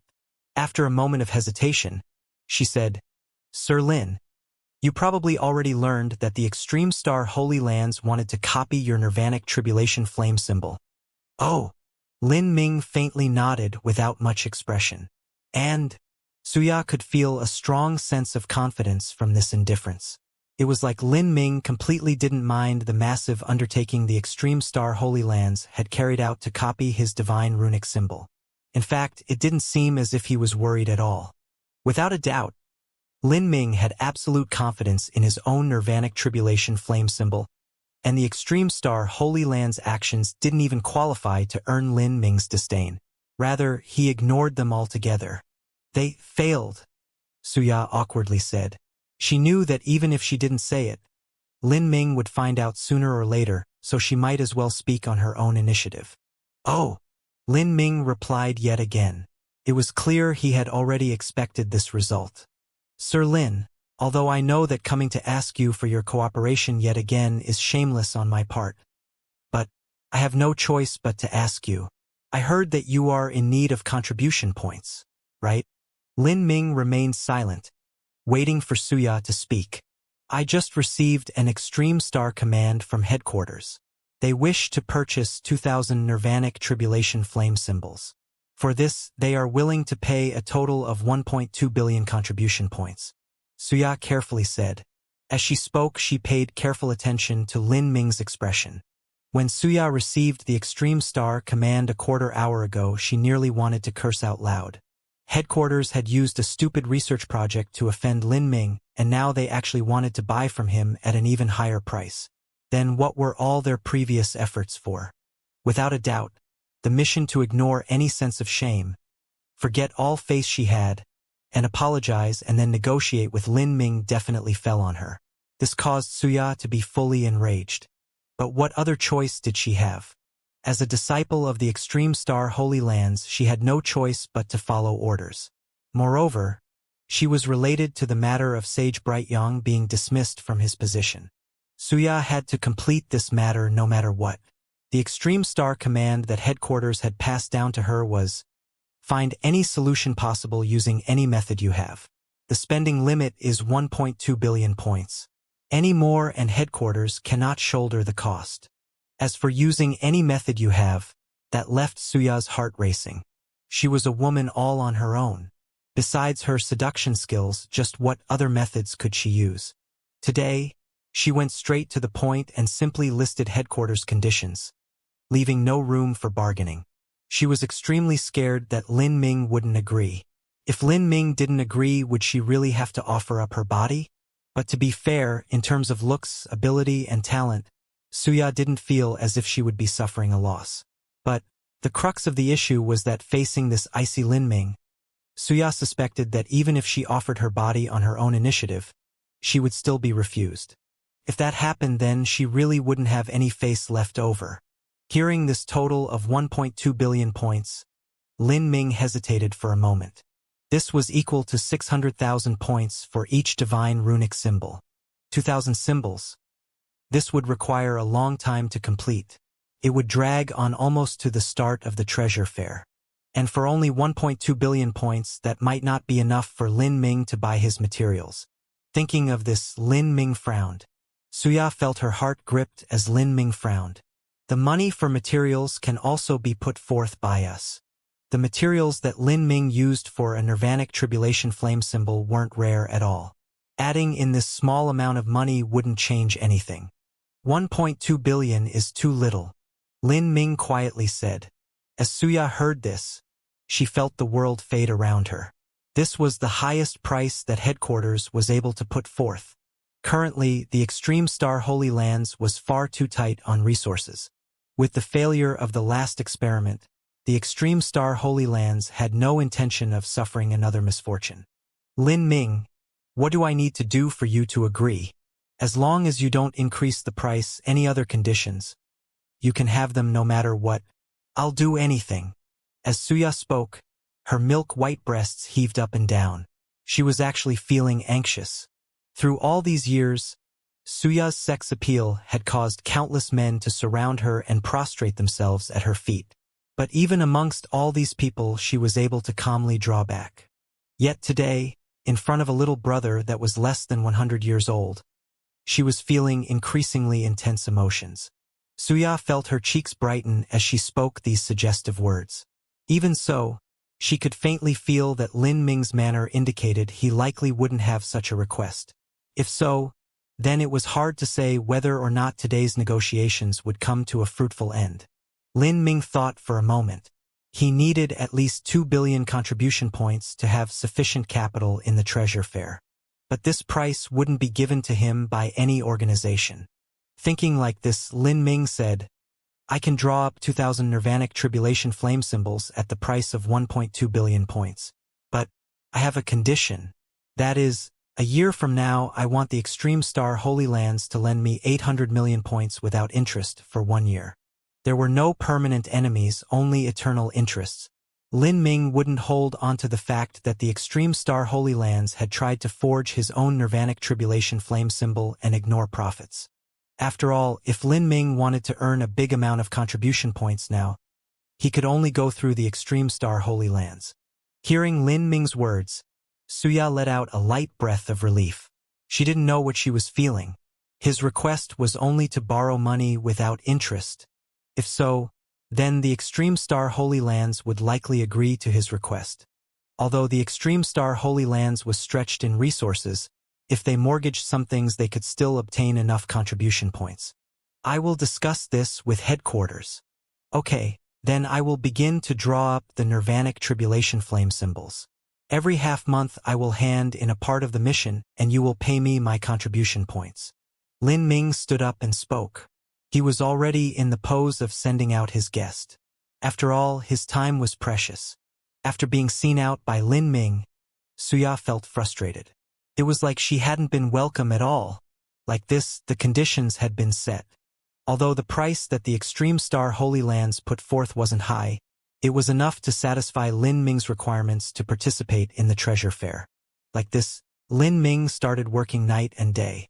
In the course of such work, Lin Ming steadily improved, whether it was in his skill level of the divine runic arts or his understanding of the Azura heavenly Tao. Half a month later, Lin Ming brought a stack of finished Nirvanic Tribulation flame symbols and arrived at the mission division. Suya had already been waiting for Lin Ming. As she saw Lin Ming walking over, she quickly moved forwards to welcome him. Are the contribution points prepared? Lin Ming had a somewhat exhausted look on his face. During this last half-month, he had clearly consumed a massive amount of energy. Even though Xiao Moxian regularly made him soul-nourishing soups, they were still unable to fully supplement the soul force that he was spending like running water. To complete the divine runic symbols, Lin Ming squeezed dry the well of his soul force. If it weren't for a recent breakthrough in the divine mist heart mantra, he wouldn't have been able to withstand such high-intensity work. Seeing such a Lin Ming, Suya felt a bit apologetic. She quickly replied, I've prepared it. This also includes Sir Lin's payment for the first 20 Nirvanic Tribulation flame symbols. Lin Ming nodded and then took out the Nirvanic Tribulation flame symbols from his spatial ring and placed them on the countertop. There were 3 stacks, each stack extremely thick. Seeing so many Nirvanic Tribulation flame symbols, Suya was shocked. This is... how many are there? Each stack is 60 for a total of 180. Lin Ming lightly said. Suya gulped. These... you drew these up in half a month? Yes. Is there a problem? No, no problem. It had to be known that when an ordinary divine runic master drew up a divine runic symbol, there were 3 processes. There was handling the materials, drawing up the main body of the divine runic symbol, and then fusing together the final heavenly Tao laws. During the first step, one could use support from array formations so it wouldn't take much time. But as for the second and third step, for a peak 4th grade divine runic symbol, each took at least 2 hours. To draw up a full divine runic symbol took a minimum of 4 hours. Moreover, every time one was created it would consume a massive amount of soul force. One had to rest during this period of time. In a normal day, drawing up 2 or 3 would be the average speed for a general divine runic master to draw up a 4th grade divine runic symbol. This was why old Shui ridiculed Lin Ming and said he could earn 2 million contribution points by drawing up 2 or 3 a day. If one could draw up 4 divine runic symbols in a day, that was already an extremely heavy workload. But Lin Ming had actually drawn up 12 a day. That was 3 times the limit of an ordinary divine runic master. Every day had 24 hours. He had to draw up 1 every 2 hours, and that was in a situation where he had no rest. How could Suya not be shocked by this? Contribution points? Lin Ming flatly repeated. Oh yes, of course. Suya had her maid give Lin Ming his contribution points. Without speaking further, Lin Ming walked away. 15 days of high-intensity work had left him deeply exhausted. However, he had no other choice but to hurry ahead. Lin Ming had 6 months to complete these 2,000 divine runic symbols. Time flew by, an unending river. Lin Ming worked like a construct that didn't know of exhaustion. The amount of work he completed every day was staggering. When Lin Ming's soul force ran dry, he would meditate and revolve the divine mist heart mantra. As a peak transcendent divine might, the divine mist heart mantra was the most suitable method for restoring his dried-up soul force. In the past, when Lin Ming cultivated the divine mist heart mantra underneath Empyrean divine mist, he had his own spiritual sea completely ruptured and then restored. The pain from that time was countless times more exaggerated and agonizing than his current soul force exhaustion. Day after day, Lin Ming discovered that the intensity of his soul force was rapidly growing. At the start, he was able to draw up 12 divine runic symbols a day before he collapsed. But after 2 months, Lin Ming was able to draw up 13 divine runic symbols a day. After another 2 months, Lin Ming was able to draw up 14 divine runic symbols. This also meant that every time Lin Ming turned in part of the mission, each time there would be more than the last. Seeing Lin Ming work like a monster, bringing in almost 200 nirvanic tribulation flame symbols every half-month and even seeing this number increase over time, Xianxia was shocked at first, apprehensive next, and then as she became accustomed to this, she simply became numb. This was the beginning of the 6th month. Lin Ming handed over 220 nirvanic tribulation flame symbols. In these past 15 days, he had drawn up 220 peak 4th grade divine runic symbols. Even Xianxia didn't know what expression to have for this. With this, Lin Ming's mission was complete. Moreover, he had even produced an extra 100. And before these divine runic symbols were shipped to the warfront, they had already undergone a routine inspection. The 2,100-plus nirvanic tribulation flame symbols were completely without a single defect. All of them maintained an absolute standard in quality. Compared to the 20 nirvanic tribulation flame symbols that Lin Ming had sent at the start, none of them were worse. At the end, the number of times that the flame symbols could be used had climbed to over 300. This was a result of Lin Ming's technique becoming increasingly skilled and intricate, leading to each nirvanic tribulation flame symbol he created becoming increasingly perfect. To produce a single divine runic symbol at a high quality wasn't strange at all. But to produce over 2,000 divine runic symbols perfectly, that was horrifying. Not just that, but Lin Ming had maintained a constant speed of 3 times that of the average person. And what left Xianxia breathless the most was that Lin Ming had continued this ultra-high-intensity work pace for almost 6 months without end. The exhaustion, loneliness, aridness of the situation, it was simply hard to imagine. Every time Xianxia saw Lin Ming, she could also feel the serious, overdrawn nature of his soul force. Perhaps anyone else would have collapsed by now. But Lin Ming was able to persist through all of it. Regarding this, it wasn't just Xianxia, but even the people of Extreme Star Heavenly Palace had long been at a loss for words. They originally thought that Lin Ming would need at least 2 years to complete 2,000 divine runic symbols. But he had managed to accomplish this in half a year with a production speed that could frighten one to death. They also finally realized that their early plan to copy his work had been doomed to failure from the start. Lin Ming was able to produce these nirvanic tribulation flame symbols not because of luck or coincidence, but because he was an abnormal monster. Sir Lin, this is your reward. Xianxia handed over a jade slip with around 13 million contribution points. With this, their transaction had ended. Although Extreme Star Heavenly Palace had paid a gigantic sum of money for these nirvanic tribulation flame symbols, correspondingly the front lines of the war had obtained remarkable victories. These nirvanic tribulation flame symbols had a specific activation method, and only the disciples of Extreme Star Heavenly Palace knew how to use them. If 20 to 30 holy lords activated their nirvanic tribulation flame symbols together, even a world king would have to retreat. Thank you. Lin Ming took the jade slip and swept his sense through it. After seeing that there were no errors, he planned to return to his own room. But at this time, Xianxia called out to him, Sir Lin, please wait. Is there something else? Lin Ming turned to look at Xianxia. Xianxia covered her mouth and laughed. Sir Lin, do you find me annoying? It seems that every time you come you are in a hurry, as if you're afraid to see me. Sir Lin, it is like this. The mission to complete 2000 Nirvanic Tribulation flame symbols has already been finished, but I wonder if Sir Lin has any interest in continuing to cooperate with us. The Extreme Star Holy Lands is willing to put forth a price of 600,000 points for every divine runic symbol and continue purchasing Nirvanic Tribulation flame symbols from Sir Lin. Even 2000 Nirvanic Tribulation flame symbols wasn't enough for the Extreme Star Holy Lands to use.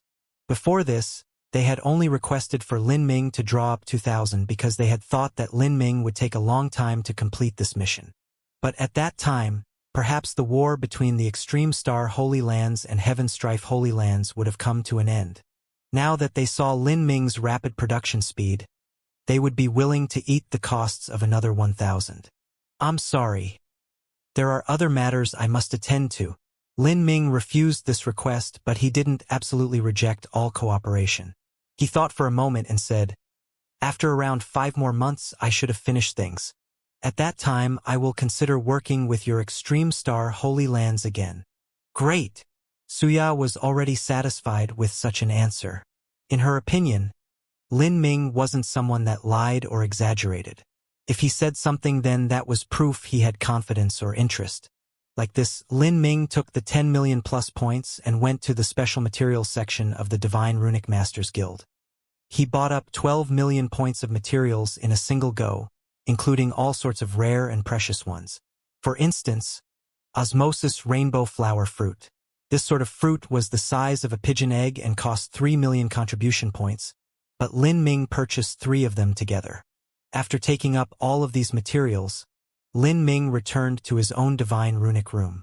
By this point, Lin Ming had long switched into the highest quality 7th grade divine runic room. This divine runic room was no smaller than a city square and was filled with all sorts of array formations and nearly processed all the materials for him. He had temporarily refused Suya's request because he had arrived at a critical moment in transforming the 5th grade divine runic symbol. Before the treasure fair started, Lin Ming planned to select 2 types of 5th grade divine runic symbols and complete revisions of them. Of these 2 types of divine runic symbols, the first one he chose was called the Heavenly Fire symbol. The Heavenly Fire symbol could be called an improved version of the Havoc Flame symbol. Because Lin Ming already had experience transforming the Havoc Flame symbol, it wasn't too much work to transform the Heavenly Fire symbol. As for the second divine runic symbol, that was a true test of Lin Ming's ability. This was a peak 5th grade divine runic symbol. With Lin Ming's current level of skill, wanting to transform a peak 5th grade divine runic symbol wasn't realistic at all. But this 5th grade divine runic symbol seemed as if it were especially created for Lin Ming alone. Its name was the Extreme Dual Polarity symbol. The word extreme meant to bring things to the absolute extreme. The word's dual polarity meant that this divine runic symbol was able to display the powers of 2 different elements to their extreme limits. And these 2 elements were the thunder and flame elements that Lin Ming specialized in. The Extreme Dual Polarity symbol was a dreadfully dangerous offensive divine runic symbol. Out of all the known 5th grade divine runic symbols, the Extreme Dual Polarity symbol's power and performance could be ranked in the top 3. It even surpassed many 6th grade divine runic symbols. Thus, if one could successfully draw up a single Extreme Dual Polarity symbol, its value would be enormous. However, the Extreme Dual Polarity symbol actually had many limitations. The difficulty of drawing one up was extremely high. The powers of thunder and fire were violent and tyrannical to the extreme. Wanting to fuse these 2 types of powers together into a symbol paper wasn't easy at all. If there was a single error, it was possible that the entire mess could explode. Even a peak 5th grade divine runic master had to be utterly cautious in drawing up an extreme dual polarity symbol. Failure meant losing all of the invested materials and having blown up array formations. It was even possible to be injured in the process. The original structure of this divine runic symbol wasn't perfect to begin with. To make revisions and improve the extreme dual polarity symbol, the difficulty of this could be imagined. At this time, all sorts of array formations began to activate in the divine runic room. Lin Ming stood within these array formations. All of his concentration focused on a beautiful red and purple symbol that floated 3 feet in front of him. The tiny runes each contained a horrifying strength. If there was even a single mistake in the structure of the tiny runes, the consequences would be incredibly severe. It had to be known that if one broke any array formations in this room, all damages had to be paid by the divine runic master who rented it. Because of this, many peak divine runic masters didn't dare to draw up an extreme dual polarity symbol in the center of expensive array formations. This caused the difficulty to be even higher. It was rare to see a perfectly drawn extreme dual polarity symbol. Lin Ming closed his eyes in meditation. At this time, behind Lin Ming, the phantom of a divine tree began to slowly appear. This was the heretical god tree within Lin Ming's inner world. The heretical god tree was a holy ruler of fire and thunder. With the suppression of the heretical god tree, the fluctuating thunder and fire runes calmed down, becoming peaceful and without a single sign that they would go out of control. This ability to control thunder and flame to such a degree was something unique to Lin Ming. He had cultivated the fire and thunder laws to touch upon the threshold of the 7th level concept. And martial artists that trained in fire and thunder were extremely rare to begin with. For someone to reach Lin Ming's current achievements was extremely difficult because he was the only one who possessed the heretical god force. Facing the 100+ tiny runes formed from thunder and fire, Lin Ming's complexion was earnest. His speed was slow and he would often spend a long time drawing up a single tiny rune, constantly making calculations to find the best drawing method. Like this, several hours passed as Lin Ming immersed himself in making calculations and a drawing plan. Lin Ming's forehead was wet with beads of sweat. Even with the support of the heretical god tree, it was impossible for him to control these 100+ tiny runes for 8 to 10 hours. He grit his teeth, trudging on. Another 2 hours passed. After Lin Ming forcefully completed a part of the drawing plan, he had reached his limit. He couldn't continue on. If an ordinary divine runic master were to encounter this situation, then they would find it hard to process the remainders of the divine runic symbol that floated in the air. If they were to handle them incorrectly, then they might even blow up. But to Lin Ming this wasn't a problem at all. With a simple thought, the 100+ tiny runes vanished like fireflies scattering in the night. They flew towards the heretical god tree and all of that power of thunder and fire was absorbed by it. Within several breaths of time, all of the energy had dissipated. The moment the drawing process ended, Lin Ming slumped onto a stone bench, completely exhausted. This high-intensity deduction process was a tremendous test on his endurance and skill as a divine runic master, and the taste of overdrawing his soul force constantly didn't feel that great either.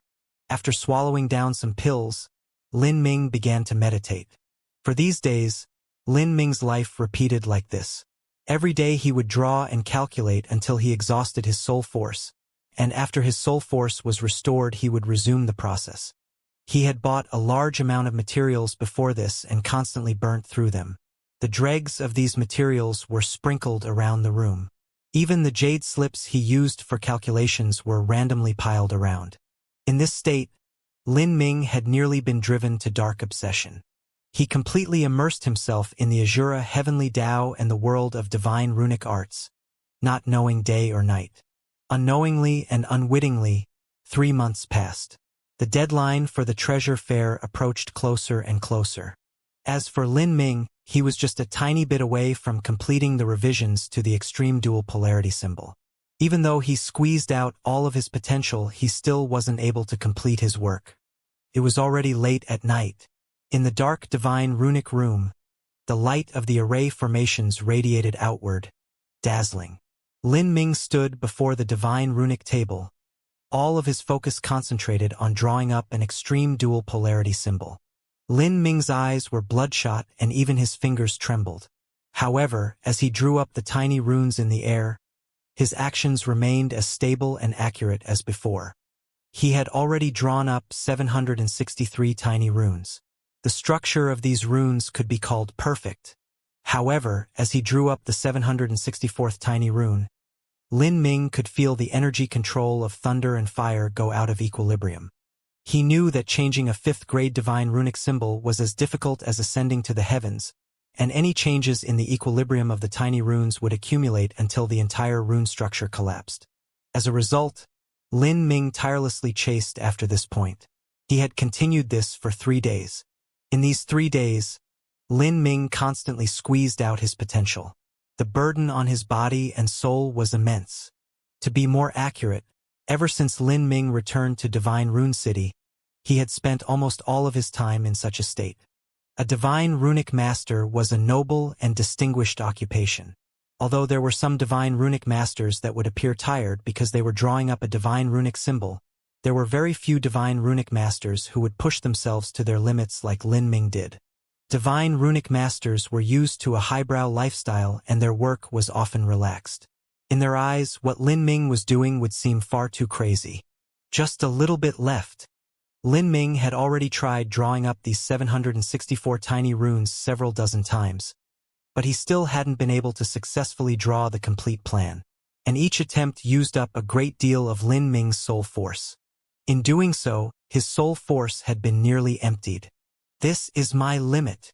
Lin Ming took a deep breath. In his vision, even these 700-plus tiny runes seemed a bit blurry. As he spoke, the energy structure had already become unstable. If this continued, then the energy structure would collapse and possibly explode. Did I make a mistake in the structure that I deduced? This thought flashed through Lin Ming's mind and a deep sense of frustration filled his heart. With his current level of skill and cultivation, it was abnormally difficult to transform the extreme dual polarity symbol to begin with. Even if Lin Ming had an enormous advantage over others, he still wasn't an exception. With his soul force and mentality having reached the limit, Lin Ming wasn't able to continue any longer. He dispersed the tiny runes that he had worked so hard to draw up and then let them fly into the heretical god tree. In these months, Lin Ming had attempted to draw up the extreme dual polarity symbol countless times, and all of the failed attempts had been absorbed by the heretical god tree. Although these divine runic symbols had been failures, they were still drawn up using rare and precious materials. These materials were related to thunder and fire and often formed from the essence of flame and thunder in the world. If Lin Ming were to convert all the materials he used into points, it would be in the tens of millions. For a 5th-grade divine runic symbol, this cost was ridiculously exaggerated. If he continued to consume materials like this, it wouldn't be long before the cost of materials surpassed 100 million. It was now, when all the energy essence had been absorbed by the heretical god tree and Lin Ming was planning to meditate to restore his soul force, that something startling occurred. Within Lin Ming's inner world, the heretical god tree had absorbed the thunder and fire essences of countless failed extreme dual polarity symbols. And now, it was finally beginning to grow once more. Lin Ming's mind shook. Because of the sudden change in the heretical god tree, a great deal of his fatigue had vanished. He watched as the heretical god tree absorbed the incomparably pure power of thunder and fire, and then began to extend its branches and leaves. In comparison to the previous evolutions of the heretical god tree, it didn't grow much. However, atop the crown of the tree, many strange lines began to appear. Lin Ming could see that these lines were Tao patterns formed from the great Tao laws. The heretical god tree was originally able to absorb the thunder and fire laws. Now, the fire and thunder laws that the heretical god tree absorbed were carved within it. And these laws faintly manifested the Azura heavenly Tao. Lin Ming sucked in a breath of cold air. The heretical god force was an incredibly marvelous cultivation method. At the beginning stages of this cultivation method, one would form a heretical god seed. This heretical god seed didn't have a set path for growth. Depending on the different types of energies and laws that were used to water it, it would grow into a completely different type of heretical god tree. Lin Ming's heretical god tree contained many fire elementals and thunder sources, as well as the destructive flames and heavenly judgment lightning of 9-layered tribulation and even Shao Moshian's nirvanic flames. With all of this gathered together, Lin Ming had now unknowingly poured in the Azura heavenly Tao through the tiny runes of the extreme dual polarity symbol, causing the Azura heavenly Tao to manifest in the heretical god tree and evolve once more. It had already been a long time since the heretical god tree last evolved. During this period of time, as Lin Ming's strength increased, the heretical god tree had absorbed far too much strength. With the extreme dual polarity symbol added on top of that, it finally succeeded in evolving. The heretical god force was a cultivation method that had followed Lin Ming since the start of his road of martial arts. Although it couldn't be called the strongest of all of Lin Ming's abilities, it was the one he had reached the highest boundary in and was also the one from which he could bring out the greatest effects. Up until this now, the heretical god force had already saved Lin Ming's life at numerous critical junctures. Even many of Lin Ming's current attacks were based upon the heretical god force. Now, this current evolution of the heretical god force caused Lin Ming to perk up and be inspired. After he ate a soul recovery pill, he sat in meditation for a short 4 hours. Then, he took out a variety of materials from his spatial ring and began to challenge the drawing plan of the extreme dual polarity symbol once more. When a person was madly obsessed with a matter, they would display a horrifying tenacity. At this time, when Lin Ming had drawn up the 764th tiny rune, he happily discovered to his surprise that because of the changes in the heretical god tree, the energy structure that was originally difficult to control became much more malleable and fluid. Although it hadn't reached perfection, Lin Ming was confident that in the next several days, he would be able to overcome the greatest hurdle in transforming the extreme dual polarity symbol. At that time, he would be able to perfectly revise the extreme dual polarity symbol. Oh! As the treasure fair approached, Divine Rune City became increasingly lively with every passing day. A massive amount of martial artists flocked towards Divine Rune City from all directions. Divine Rune City's treasure fair was famed throughout the entire Inner Azura Road. It could be called one of the top 3 ranked great trade meetings of the whole Inner Azura Road. Whenever this time approached, all the treasures from the Inner Azura Road would be gathered and all the elites would converge. As for Divine Rune City, they would also lower the city entrance standards. They would no longer look at talent or whether or not one was a divine runic master. Rather, as long as one had sufficient wealth or treasures, they could enter Divine Rune City. As for the previous rule that disallowed saints from entering, this would also be cancelled during the period of the treasure fair. Divine Rune City would not harm their own benefits just because of the Extreme Star Holy Lands War. And even if there were saint spies that entered, it would be impossible for them to cause a ruckus in this treasure fair where masters were around every corner. It had to be known that, in this treasure fair, even Empyreans would appear to buy the things they wanted. At this time, there was still a month until the treasure fair. Every inn within Divine Rune City was already filled to the brim. Some of the more luxurious inns would have a cost of over 10,000 origin energy runes a night, and one might not be able to rent these rooms even if they had money. Many were forced to bring out their own dwellings and live on the outskirts of Divine Rune City. During the treasure fair, being able to live in Divine Rune City was a sign of status. Without status, one wouldn't even have the chance to rent a room. Divine Rune City's treasure fair was held by a business directly subordinate to the Divine Runic Masters Guild, the Runic Pill Trade Association. Although the Runic Pill Trade Association's reputation wasn't too obvious, the truth was that the material warehouses of the Divine Runic Masters Guild, the cashing in of contribution points, and many other shops and industries affiliated with the Divine Runic Masters Guild were all managed by the Runic Pill Trading Organization. The term Runic Pill came from the Divine Runic Arts and the Pill Refining Alchemy Arts. In Divine Rune City, the Divine Runic Arts and Alchemy came hand in hand. The Divine Runic Masters Guild established the Runic Pill Trading Organization in order to govern their vast fortune and innumerable assets.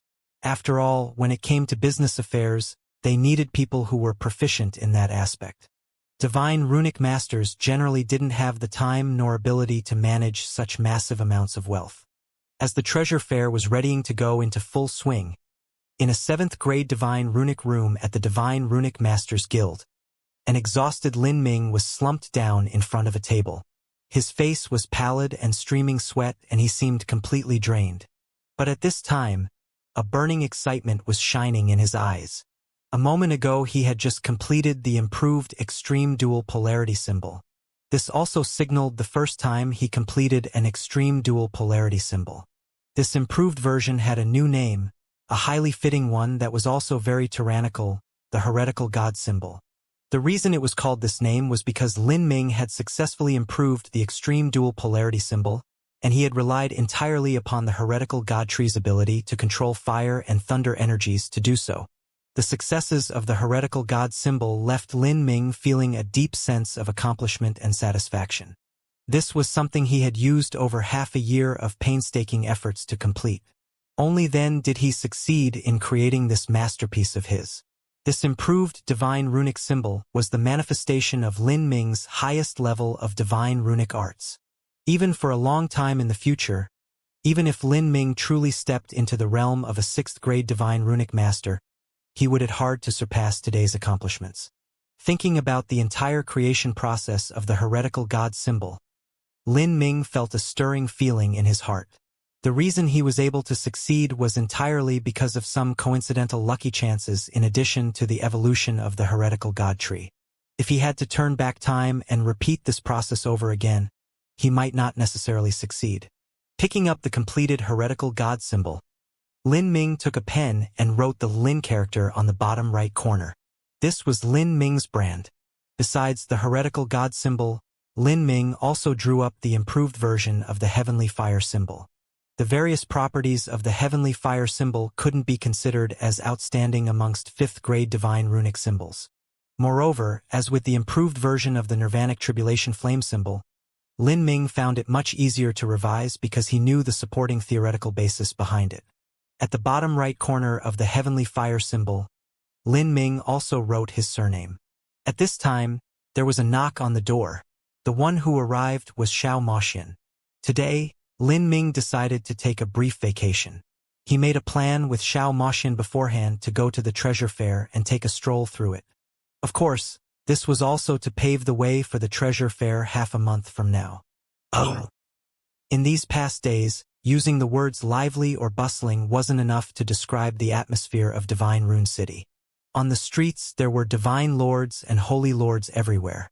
Many of these people hid their cultivation, so it was unwise to offend anyone. There were even great world kings and half-step empyreans mingling amongst the crowds. During the treasure fair, although the greatest auctions would come at the finale of the event, there were still many people trying to drum up interest in their own treasures. Thus they participated in the treasure fair from the beginning. They would display their treasures to attract buyers at the treasure fair. Then when the time for the auction came, they could sell for a good price. There were even many things that were sold during the treasure fair. Lin Ming had a specific goal, that was to find dragon saliva grass and a jade dragon horn.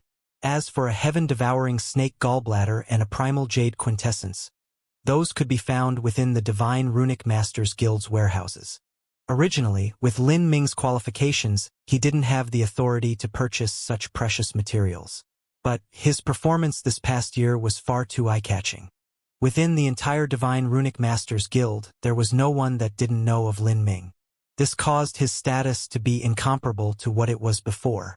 In addition, Lin Ming contributed all of the ultimate final divine runic art techniques he obtained from Torch River and the other 2 Divine Runic Masters' memories and completely handed them over to the Divine Runic Masters Guild. Through these techniques he was able to obtain the right to purchase the heaven-devouring snake gallbladder and primal jade quintessence. Walking through Divine Rune City, Lin Ming could feel the light being blocked out. Looking up, he saw a massive round structure floating high in the skies. This structure was 100 miles wide. It was incomparably massive as it floated in the skies of Divine Rune City. This building was built entirely with special obsidian. Beneath the bright sunlight it sparkled with an intense black light. This was a massive floating castle. From far away, Lin Ming could see many martial artists passing in and out of this giant castle. They were like little bees flying in and out of a nest. This giant floating castle was the listed address where the Divine Runic Masters Guild held the treasure fair.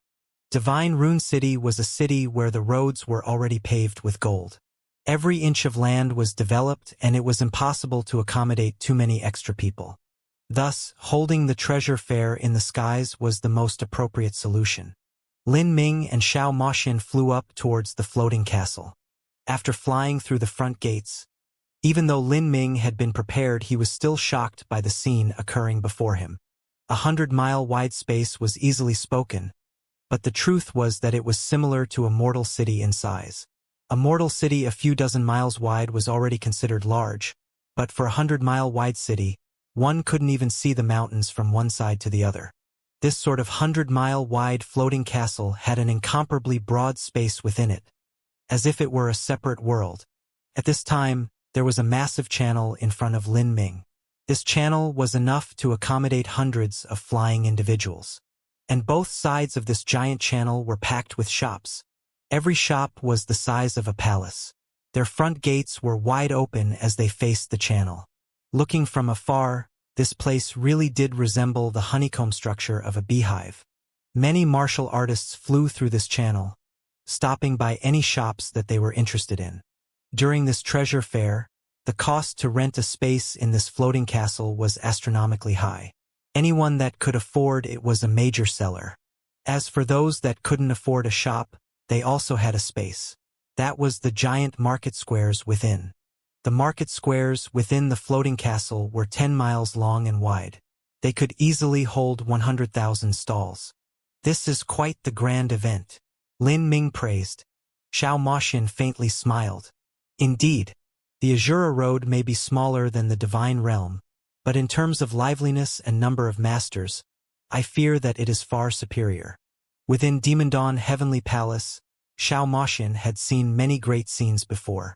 But to hold such an event where so many divine lords, holy lords, and world kings converged, all of them bringing out treasures to sell, this was a scene that Demon Dawn Heavenly Palace wasn't able to compare to. Young master, come and take a look at our clothes. Not only are they artistically crafted, but they are also practical. Let that pretty lady beside you try one on, and I'm sure her beauty will capture you. Lin Ming suddenly heard a sweet womanly voice sound out in his ears as he was speaking to Xiao Moxian. Lin Ming turned his head. At some point, he and Xiao Moxian had unknowingly approached a clothing shop. This shop had all sorts of robes and vestments on display. The worst of these were all medium-grade spirit artifacts. If Lin Ming were back to the time when he bought the Boundless World pill, these enhanced vestments would all be luxury items.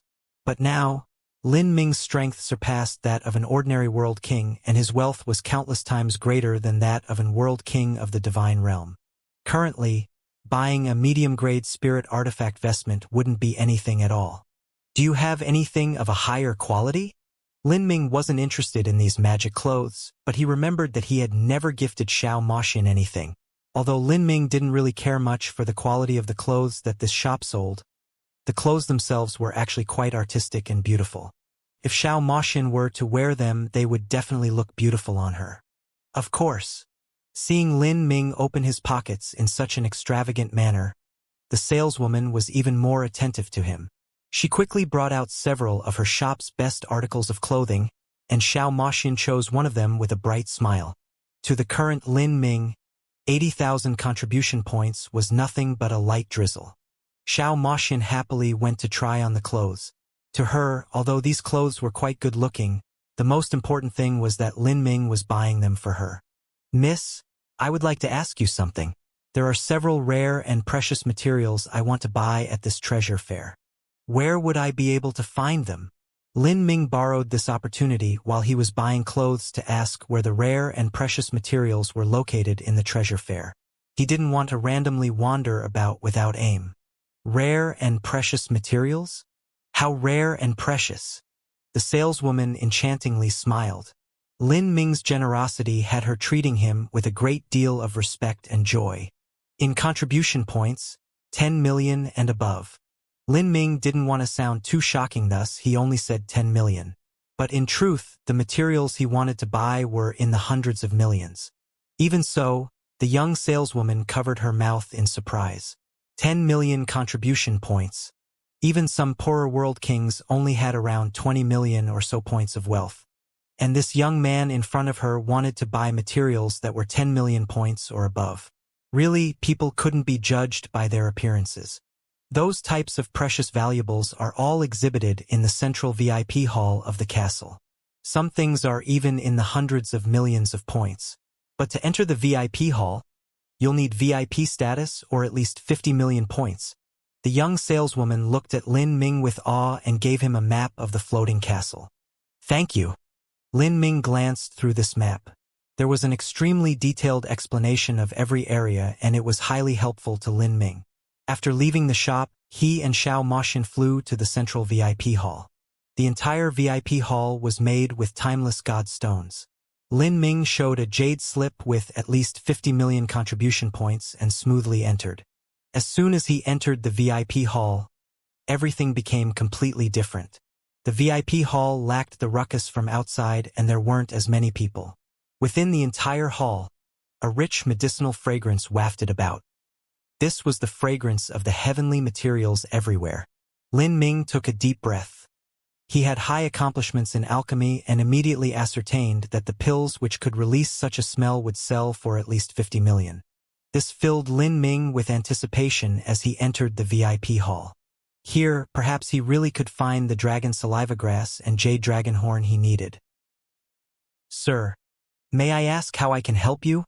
After Lin Ming and Xiao Moxian entered the VIP hall, a beautiful maid welcomed them. The treatment within the VIP hall was completely different from the outside. "I want a list of the treasures in the VIP hall." Lin Ming glanced at the maid. The maids in the VIP hall all wore uniforms, and they had the emblem of the runic pill trading company embroidered on their chests. Soon after, the maid handed a jade slip to Lin Ming. Just as Lin Ming was about to search through it, his heart chilled. In that moment, he had felt someone's sense pass swiftly and gently over him. This sense was decidedly covert. If it wasn't for Lin Ming's powerful soul force, then he wouldn't have noticed it. Lin Ming frowned. Just who was investigating him? That brief sense just now was icy cold, as if it harbored dark intentions. Lin Ming held the jade slip and quietly swept his sense outwards, probing the crowd in the hall. But he wasn't able to determine where this sense had come from. This caused Lin Ming to be increasingly wary. This meant the person's strength was even above his. If this person is so strong, could they be a great world king? Lin Ming was left puzzled. He had lived in seclusion within the Blue Moon sect for over 20 years, only studying the divine runic arts and alchemy. After he left, he went to Divine Rune City, where he painstakingly researched for over a year. During this time period, Lin Ming didn't think that he had provoked any enemies. As for his previous enemies, Tian Mingzi and Naki had already been killed by him. As for Heaven's Net, they shouldn't have any reason to keep focusing on him after 20 years of not doing anything. Moreover, if they wanted to do anything to him, they would have to heavily weigh the consequences. Lin Ming felt that there shouldn't be anyone focusing on him. So how come there was someone locking onto him as he was buying materials? "Brother Lin, what is it?" Xiao Moxian asked. She discovered that there was something unusual with Lin Ming. "Nothing. There's just someone snooping on me, and their boundary is very high," Lin Ming said, keeping an eye out for anyone strange. "But there's no need to worry about this person. As long as we're in Divine Rune City, there's nothing he can do against us. We just need to pay a little attention to this and we'll be fine. This person will jump out on their own volition sooner or later." As Lin Ming spoke, his eyes brightened. Because of that unfriendly sense, he hadn't paid much attention to the jade slip. But now that he looked at it again, there were several things listed that caught his interest. Among these items was a top spirit treasure called a dragon contract, and the material used to refine the spirit treasure was the jade dragon horn that Lin Ming needed. 100 million-year jade dragon, and the blood marrow within the dragon horn is completely preserved. That's extremely rare. Unfortunately, it was already refined into a spirit treasure, so it is far more expensive than the original materials. Even so, I must buy it. This type of rare and precious material can only be found through a stroke of fate. Lin Ming only wanted to take the jade dragon horn for alchemy. As for the spirit treasure, he would need to discard it no matter how good it was. It was truly a pity. It looks like the 2 billion contribution points I've gathered won't be enough. There are many things on this list that I need. At that time, if I spend all my points on materials and miss out on all the other good things, that would be too unfortunate. Lin Ming made a quick calculation. The 2 billion points he gathered suddenly wasn't enough. He lacked too many contribution points. "Xianxia, let's see what quality that jade dragon horn is like." "Okay," Xiao Moxian said. Like this, the two of them walked towards the exhibition of the dragon contract. And as Lin Ming walked away, not too far from them there was a VIP rest room, covered with intricate array formations that isolated all sense. The stylized floor was covered with fur rugs made from ancient vicious beasts. There was a tea table placed atop the rugs, and this tea table was surrounded by several men and women, all of them slowly sipping tea. A beautiful maid knelt on the rug, pouring tea for those present. Her tea skills were intricate and beautiful. I just bought some dark rainflower tea at this treasure fair. 100,000 points for one tael. Dark rainflowers can only be picked once every 10,000 years, and only after being cooked together with 72 different kinds of heavenly materials can this type of top-grade dark rainflower tea be made. This tea is wonderful. The points spent weren't wasted at all. The one who spoke was a blue-clothed man. He was dressed ordinarily and looked like a mortal scholar. His cultivation was obscured, and it was difficult to see his depths. And sitting beside him were several young men and women. These people all wore top-grade vestments and golden crowns. Their foundations were solid and their looks were outstanding. It was clear they were elites among elites, and even so these people clearly looked towards the blue-clothed man with respect. Around the tea table, besides the several young men and women, there was also an old man wrapped in a black cloak. His entire body exuded a grim atmosphere, and he seemed profoundly mysterious. "Old Shadow, what is it? You seem to have something on your mind." The blue-clothed man looked at the black-cloaked old man, smiling as he spoke. "This is wonderful tea. It will cool soon." "It's nothing. I just saw someone I'm not too happy about," the black-cloaked man grimly said. Although his face was cloaked in darkness, one could still see a pair of sharp eyes like those of an eagle. As the black-cloaked old man spoke, the blue-clothed man's eyebrows arched up. What person could make Old Shadow be so unhappy? Hee. The black-cloaked old man's lips twitched and he dismally chuckled. A young boy who came from who knows where. He was able to create a 4th-grade divine runic symbol that could be used multiple times. It's called the Nirvanic Tribulation Flame Symbol. Duke Full Moon. You must have heard of this person already. It's Lin Ming, right? It's him, the black-cloaked old man said, not too willing to mention this name. This person called Duke Full Moon began to laugh. "Old Shadow, it seems you've taken your defeat of copying the Nirvanic Tribulation Flame symbol to heart. You can be called the #1 master amongst dark divine runic masters, but the reason you failed can't be blamed on yourself. I estimate that it must be an issue with the inheritance of this young man called Lin Ming," Duke Full Moon candidly said. The black-cloaked old man sitting in front of him was Grandmaster Overflow, who had failed to copy the Nirvanic Tribulation Flame symbol over half a year ago. Grandmaster Overflow's name was Shadow Overflow. It was just that very few people knew his name. The treasure fair held by the Divine Runic Masters Guild was one of the grandest events of the Inner Azura Road. As a dark divine runic master, Overflow naturally wouldn't miss out on such festivities. He was also counting on this treasure fair to find some rare and precious materials as well as other treasures. But the reputation of a dark divine runic master was too sour to the ears. Many orthodox divine runic masters who considered themselves righteous were nearly unable to coexist with dark divine runic masters. As someone who lived in the dark world, if Shadow Overflow wanted to attend the treasure fair, he could only hide his status. Inheritance. Shadow Overflow's eyes shined with a cold light. He had also thought of this point before. Shadow Overflow's feelings towards Lin Ming could be described as utter hate. Although Lin Ming had never deliberately provoked Shadow Overflow, it was because of Lin Ming's Nirvanic Tribulation Flame symbols that Shadow Overflow lost 200 million points in array discs. Not just that, but his reputation had suffered a massive blow. Now, it had become known in the entire Dark Divine Runic Master community that Grandmaster Overflow had lost to a brat in the Divine Runic Arts. This left him even more depressed. And as representatives of the Divine Runic Masters Guild, those orthodox Divine Runic Masters all viewed Shadow Overflow as a joke. How could Shadow Overflow be happy with all of this? All of the unfortunate events that happened to him had been thanks to Lin Ming. Thus, Even if Lin Ming hadn't left the Divine Runic Masters Guild for over a year, he had still somehow managed to inexplicably make an enemy. In these past several months, Shadow Overflow specifically gathered information related to Lin Ming. He was able to see Lin Ming's appearance through a phantom image and thus was able to recognize him. Lin Ming, Nirvanic Tribulation Flame Symbol. Duke Fullmoon stirred his tea with the cup lid, his lips curving up in a grin. Seeing Duke Fullmoon's expression, Shadow Overflow's thoughts stirred as he guessed something. Duke Fullmoon, have you taken a liking to Lin Ming's inheritance? Ha ha! Duke Fullmoon laughed out loud. That's right, this young man called Lin Ming seems to have started studying the divine runic arts not too long ago. He should be in possession of a unique inheritance completely different from what is known today.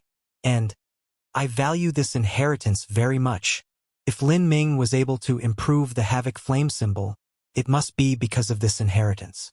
Old Shadow had never come into contact with Lin Ming's school of technique and thus didn't understand his type of inheritance. So it's natural for you to have failed. So, Old Shadow didn't lose to a young man like Lin Ming, but to the mysterious inheritance behind him. As Duke Fullmoon said this, Shadow Overflow's complexion became slightly better. After all, he didn't believe that a junior like Lin Ming could surpass him in attainments of the divine runic arts. If he lost, it had to be because of this strange inheritance. Duke Fullmoon said, I suspect that this inheritance Lin Ming studies has a special method that allows divine runic symbols to be used repeatedly. But Lin Ming has only managed to transform a Havoc Flame symbol and the value of that isn't too heaven-defying.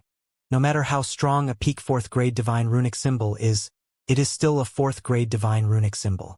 For this inheritance to be left in Lin Ming's hands is too great a waste. But if it were in my hands, then I would be able to display its full abilities.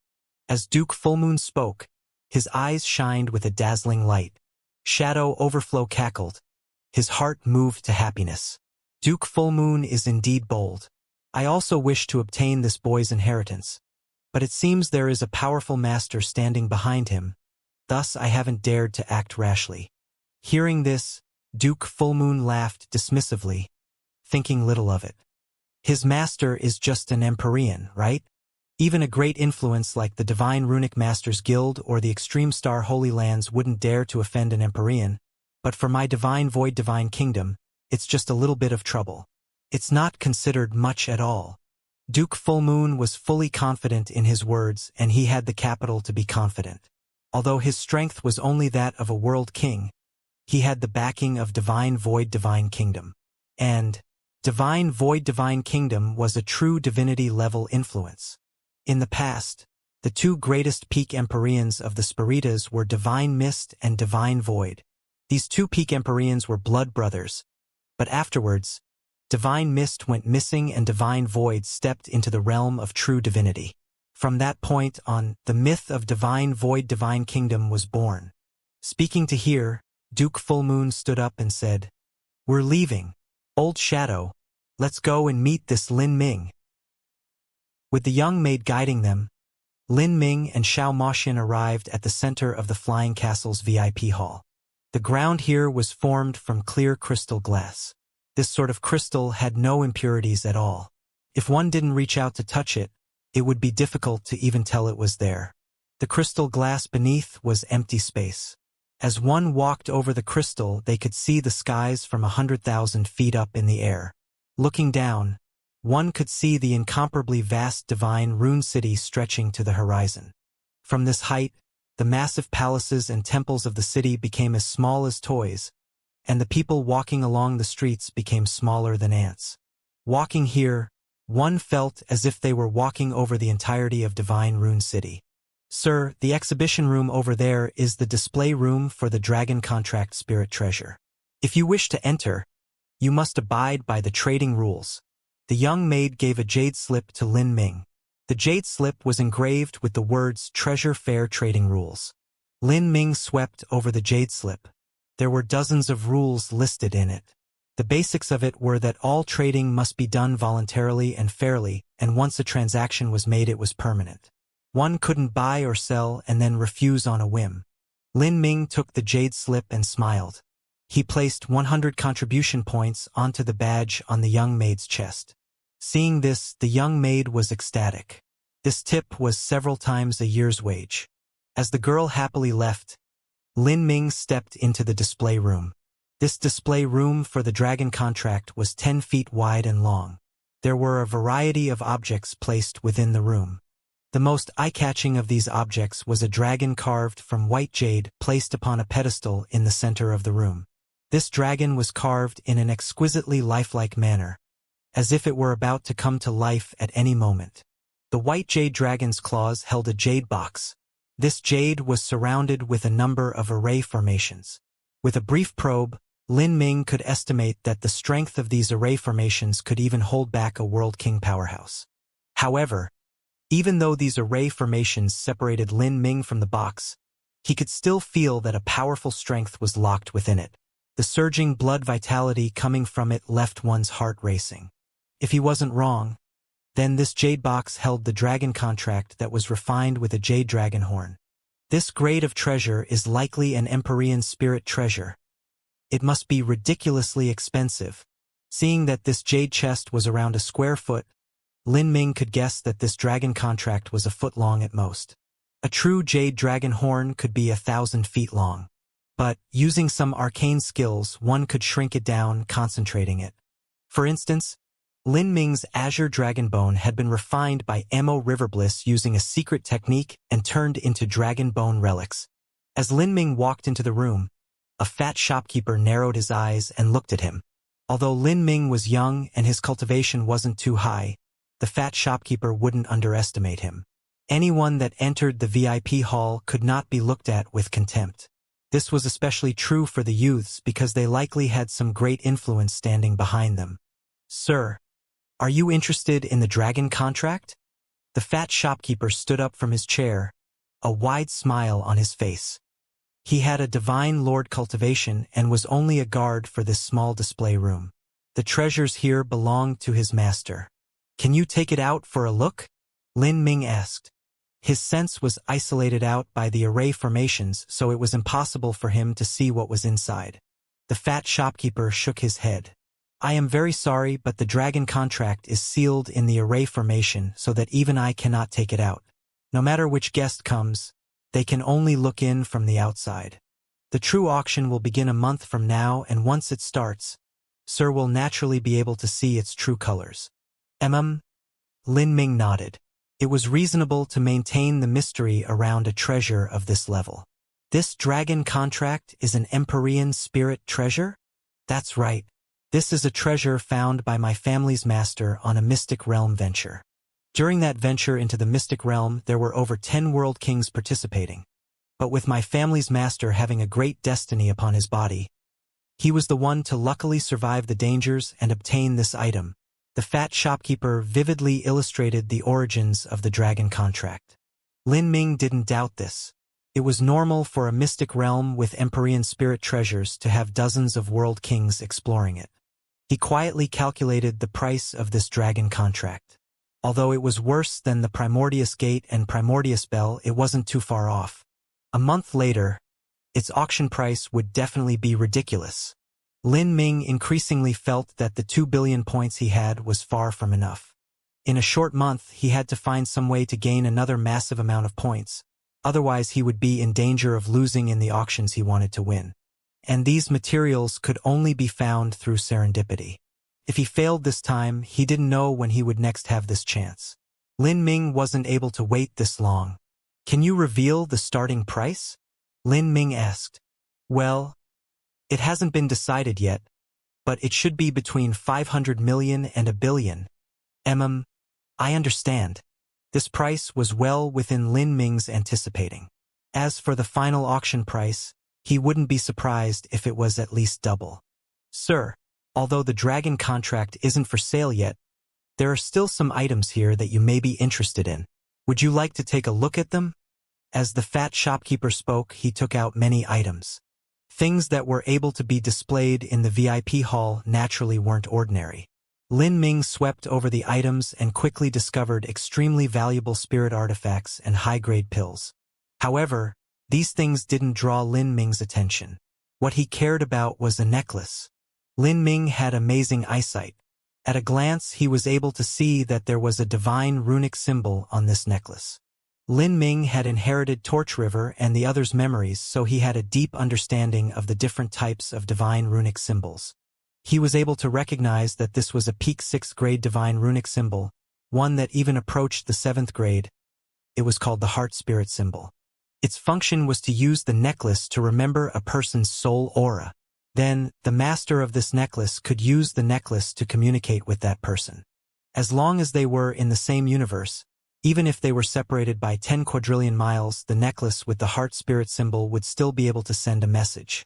This was something that no sound-transmitting talisman could compare with. Although the heart spirit symbol was a peak 6th grade divine runic symbol, it only had the single function of facilitating communication, and this was limited to only 2 people. Thus, the effects weren't as great as those of other peak 6th grade divine runic symbols. Moreover, a great deal of rare and precious materials were needed to draw it, and the cost was astronomical, so very few divine runic masters drew one. Still, there would occasionally be a divine runic master that would spend a great deal of effort to draw up this divine runic symbol. This was mostly when there was a special need for it. For instance, to protect certain important individuals. As long as 2 people were in the same realm, regardless of where they were, they could instantly locate the other person. Lin Ming was skilled, but he had yet to truly step into the boundary of a 6th grade divine runic master, so it was impossible for him to draw up a heart spirit symbol. Even Torch River and the others wouldn't draw up a heart spirit symbol. But this necklace was actually useful to Lin Ming. He planned to buy it and gift it to Xianxia. If so, he could communicate with her at any time and know what her current situation was. This would be tremendously useful for the final trial. If Lin Ming passed the final trial and was able to bring the Azura heavenly Dao laws back to the divine realm, this necklace would still be able to be used. At that time, Lin Ming could also know what Xianxia's circumstances were in Demon Dawn Heavenly Palace. Otherwise, he would be endlessly worried that Empyrean Demon Dawn would find some clue about him on Xianxia and keep her under house arrest. This necklace, how much is it? Sir has great eyes. This necklace is called the 1,000-mile heart link. It is the best gift to give one's lover. At any time, anywhere, you will be able to contact them. The price is 30 million points. The fat shopkeeper said, looking at Xianxia with flattering eyes. Xianxia wrinkled her nose. This is too expensive. 30 million to buy a necklace for communication. Still, Lin Ming remembered the treasure fair trading rules that he looked over earlier. One of the rules stated that all items had to be clearly marked with the auction price. In particular, within the VIP hall, all items were price-marked beforehand, and the Runic Pill Trading Organization even sent people to specifically verify that these items were accurately priced. With Lin Ming's experience, he knew that this 1,000-mile heartlink was indeed worth this price. Although it had a very niche function, the cost to manufacture it was extremely high. He said, "I'll buy it." As Lin Ming spoke, he took out a contribution point jade slip and sent 30 million point runes fluttering out. "Big brother Lin, you still have an auction in a month." Xianxia anxiously pulled on Lin Ming's arm. "Having another 30 million for the auction won't matter. If I buy this necklace now, it will definitely be useful later." Lin Ming vaguely said, paying the points. "Great!" The fat shopkeeper was overjoyed as he saw these 30 million points. After buying this necklace but before taking it in hand, a voice resounded from behind him.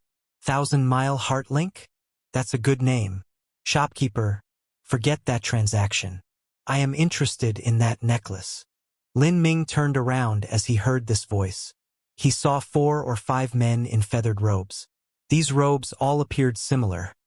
It was clear they came from the same influence. And beside these young men and women was a black-cloaked old man. This old man caught Lin Ming's attention. From this old man's body, Lin Ming could feel an icy cold aura.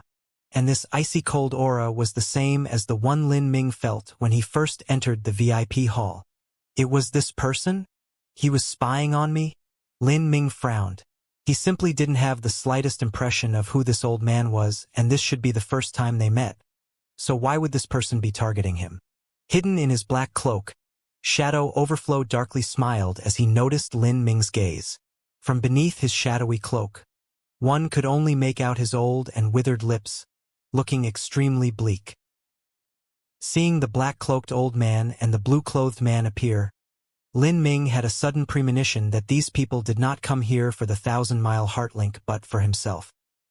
He quietly watched as the blue-clothed man who looked like an ordinary mortal scholar and the peculiar black-cloaked old man approached.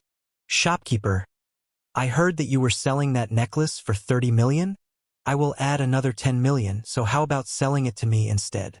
As Duke Fullmoon spoke, he glanced over at a captivating woman near him. "Junior apprentice Sister Qing, your birthday is approaching, so how about I make a gift of this necklace?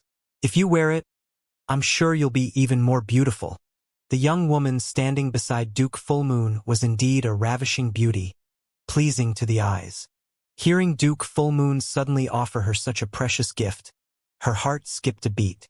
She found this hard to imagine. She was Duke Fullmoon's lover, yes, but she wasn't too special amongst his several other lovers. Duke Fullmoon had never given her anything so precious before. "Really?" This junior apprentice Sister Qing smiled, pleasantly surprised. "Of course I'm for real." Duke Fullmoon traced her cheeks. Then he turned to Lin Ming, a grin on his face. He hadn't taken a liking to this necklace. His only goal here was to probe Lin Ming. If the master behind Lin Ming was a true divinity and not an Empyrean, then any amount of points would be nothing to Lin Ming. Although Duke Fullmoon felt that the chances there was a true divinity master behind Lin Ming were extremely low, he still had to be careful about this. A true divinity was someone he absolutely could not offend. Lin Ming frowned, not responding. As for the shopkeeper that was selling the necklace, he froze. He received a commission for selling any item, and the higher he sold it for the more he would make. He certainly hoped to sell a higher-priced necklace to Duke Fullmoon. And at this time, junior apprentice Sister Qing looked at Xiao Moxian with haughty eyes. Like the enormous sense of superiority a rich person felt against the poor, Xiao Moxian only coldly laughed. She looked at Duke Fullmoon and that junior apprentice Sister Qing as if she were looking at a flock of bumbling idiots. Wasting another 10 million to compete for something like this? Is there any meaning to it? Someone that brags about their money just because they have some great influence standing behind them. I really wonder if these people are fools or just insane. Xiao Moxian naturally didn't know why these people had come over to antagonize Lin Ming. Instead, she simply considered all of them wastrels of their generation. Duke Fullmoon's complexion sank. As he listened to Xiao Moxian, he felt an anger he couldn't voice. Xiao Moxian turned to Lin Ming and spoke as if it didn't matter at all. "Big brother Lin, if he wants to fight for that necklace, then let him.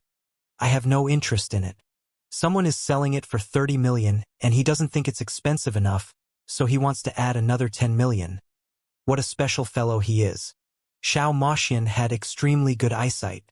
Looking at the clothes that Duke Fullmoon wore, she was able to approximately judge his net worth. If this was the type of person that came from a large influence and liked to randomly stir up trouble just because, then there was nothing good that could come from quarreling with them. Although Lin Ming was wealthy and he could definitely compete for this 1,000-mile heartlink, he was stretched for money and couldn't spend it on something as insignificant as this.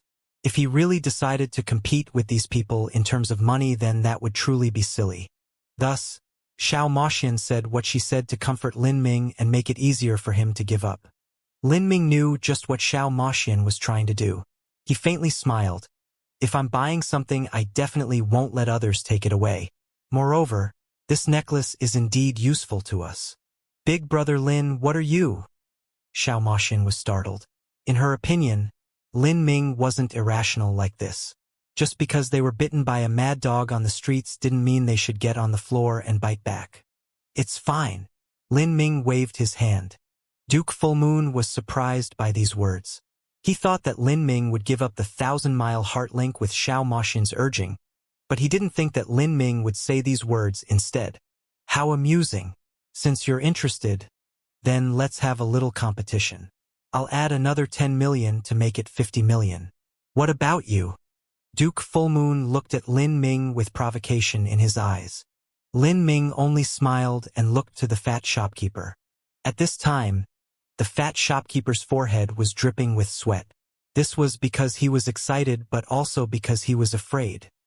He was someone that barely managed to break into the Divine Lord realm by relying on accumulating to his age as well as using a variety of pills.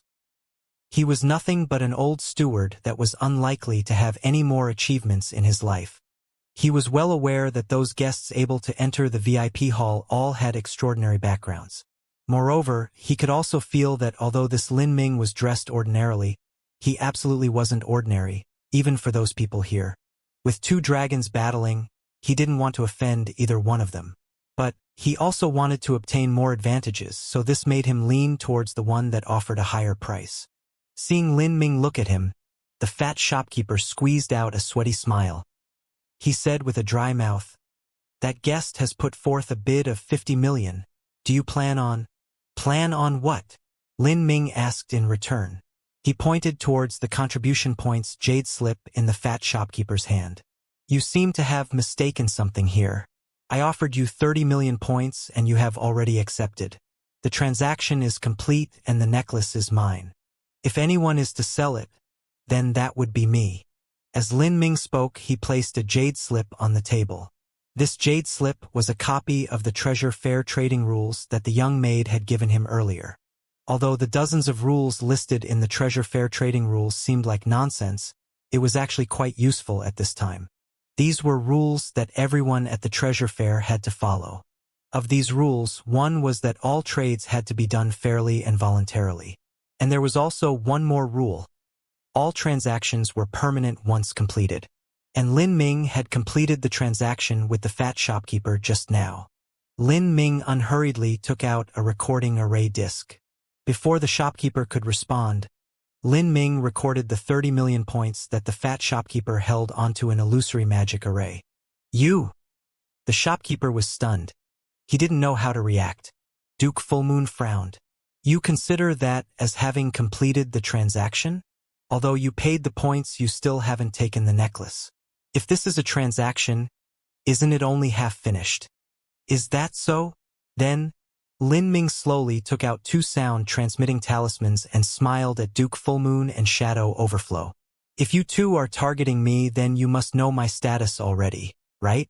If you know who I am, then you should also know that it won't be a problem for me to contact several elders in the Divine Runic Masters Guild. How do you think they will rule on this matter?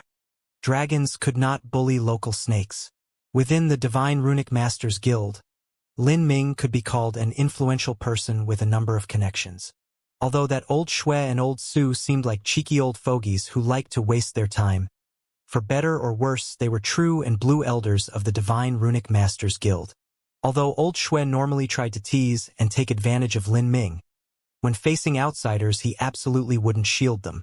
How could he allow himself and his colleagues to be bullied at their own home? Duke Fullmoon's complexion became much uglier. He certainly knew of Lin Ming's fame. Lin Ming was a talented individual that the Divine Runic Masters Guild was carefully raising. How could someone that could successfully create the improved Nirvanic Tribulation Flame symbol be ignored? The Treasure Fair trading rules state at the front that anyone who dares violate the rules of the Treasure Fair will lose their trading qualifications, whether they are buyers or sellers. I have no idea who you are and what influence you originate from, but in Divine Rune City you follow the rules of the Divine Runic Masters Guild.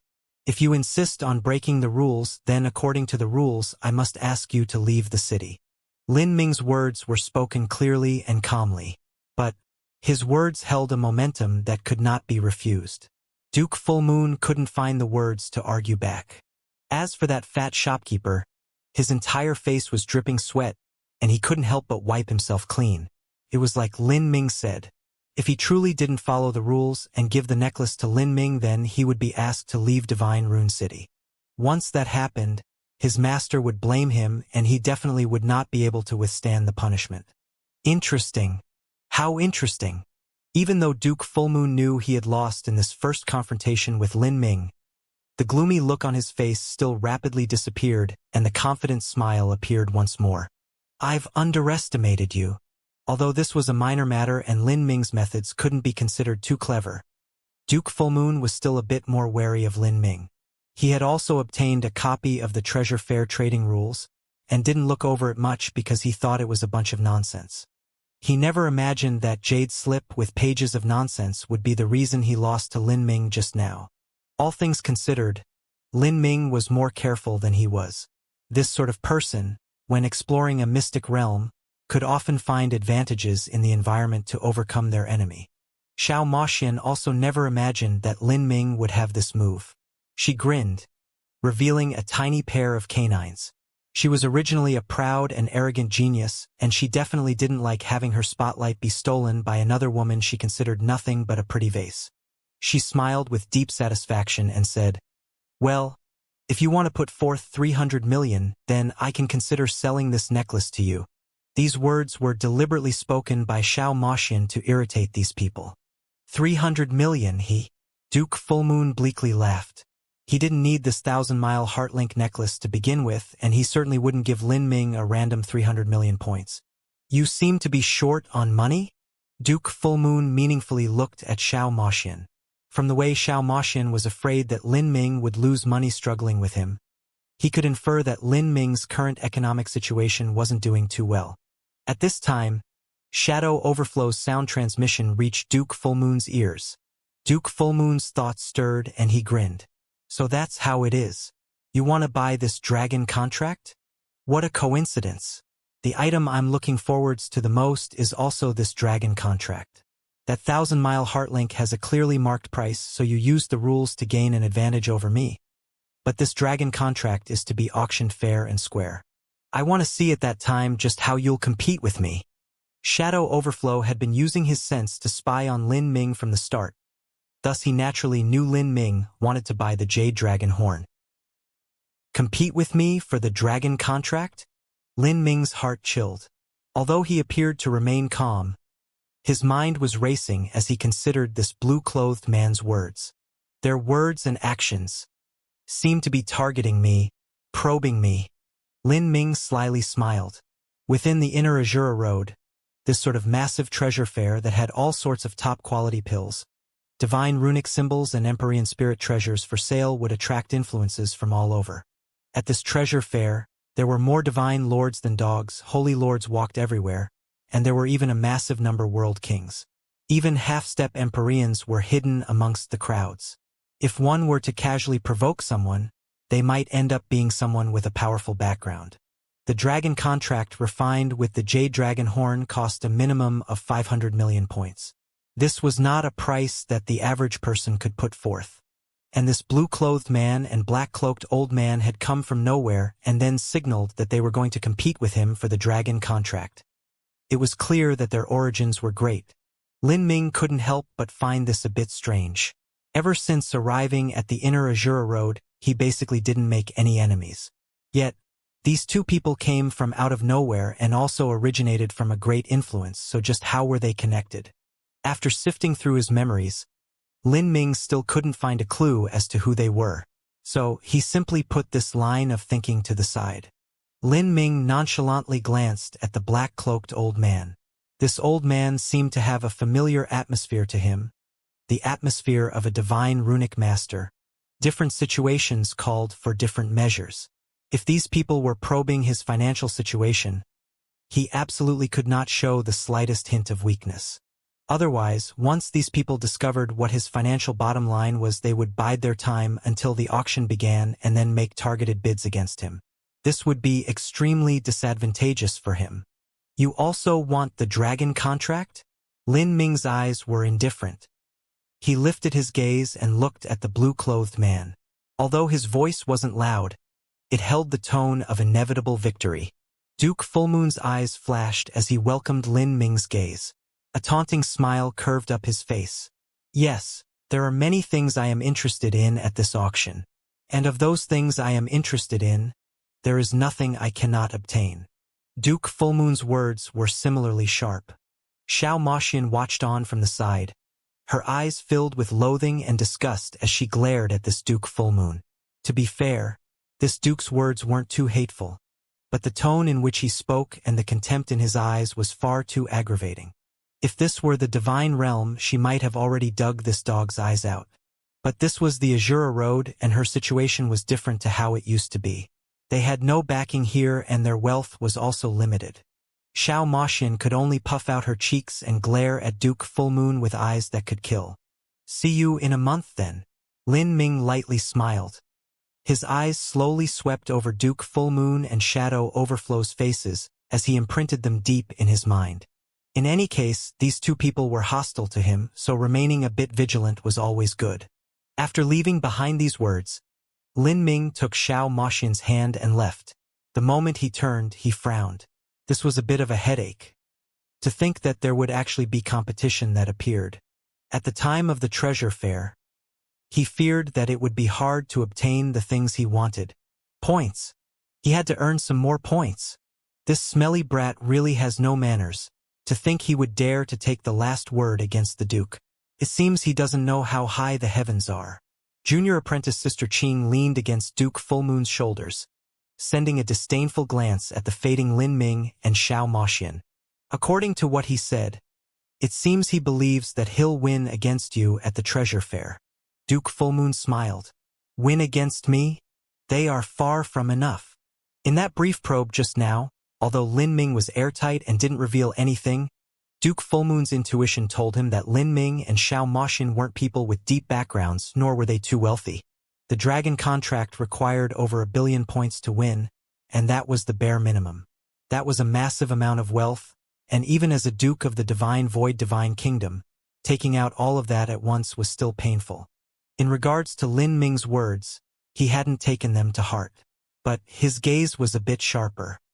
He didn't know why, but the way Lin Ming looked at him and the apathetic disdain in his eyes caused him to not be too happy. This brat can endure. Shadow Overflow walked over. His eyes stared at Lin Ming's departing back, flickering in the dark of his cloak. Send some people to keep an eye on him and keep looking up any information on him. It's impossible that he'll be a good little boy and hand over the secrets of his divine runic arts inheritance. We must be prepared, Duke Full Moon thoughtfully said. The air around the grand and splendid divine rune city was filled with mysterious fluctuations of energy. All year long, the only season was a warm spring. Gentle sunlight fell down from skies, falling onto the buildings and creating mottled shadows. Wandering through the city, Xiao Moxian could feel the warmth of the person hugging her wrap around her. Even though she couldn't be called happy, her earlier anger and worries diluted a great deal. Big Brother Lin, those people were just disgusting.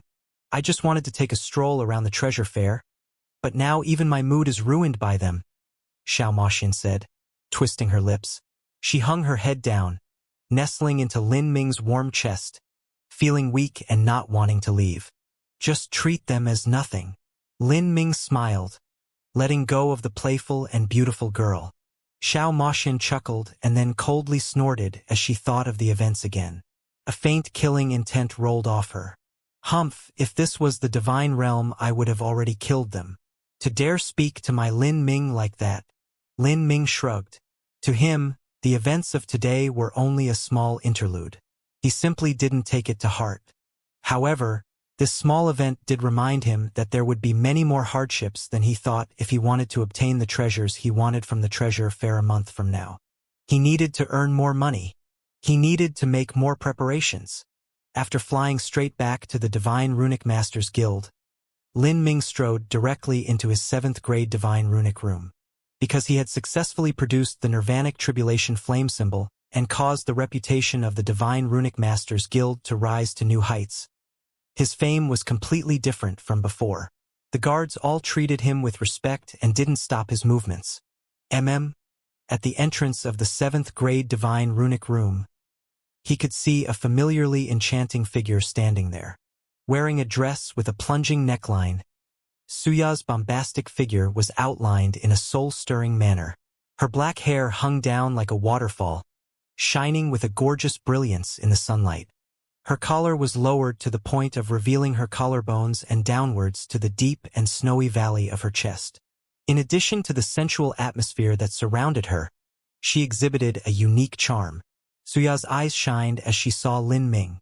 She had already been waiting here for some time. Her eyes glanced over at Xiao Moxian happily walking as she held onto Lin Ming's arm. She didn't know why, but a faint feeling of jealousy appeared in her heart. But she quickly suppressed this feeling and a welcoming smile appeared on her face. Sir Lin is indeed burdened with a myriad of affairs every day.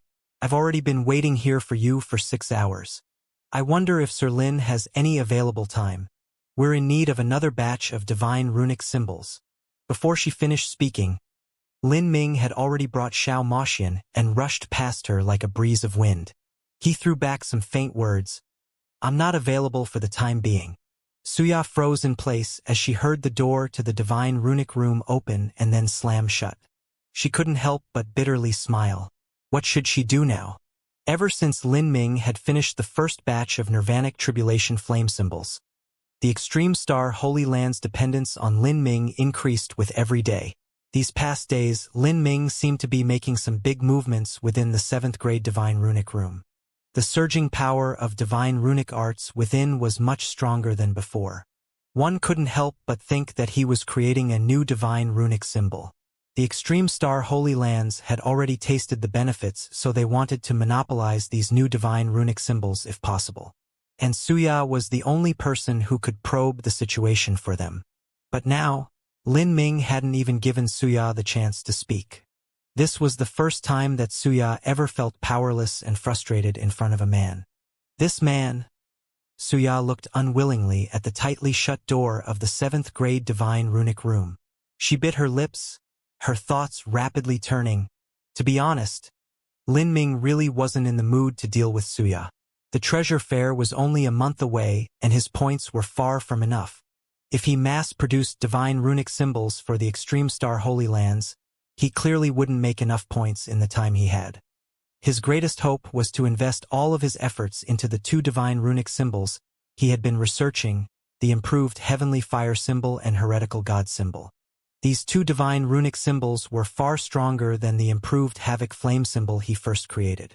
He would definitely be able to exchange them for more points. Upon entering the divine runic room, Lin Ming went into a quasi-enlightened state. His entire being was immersed in recalling the comprehensions of the Azura heavenly Tao laws.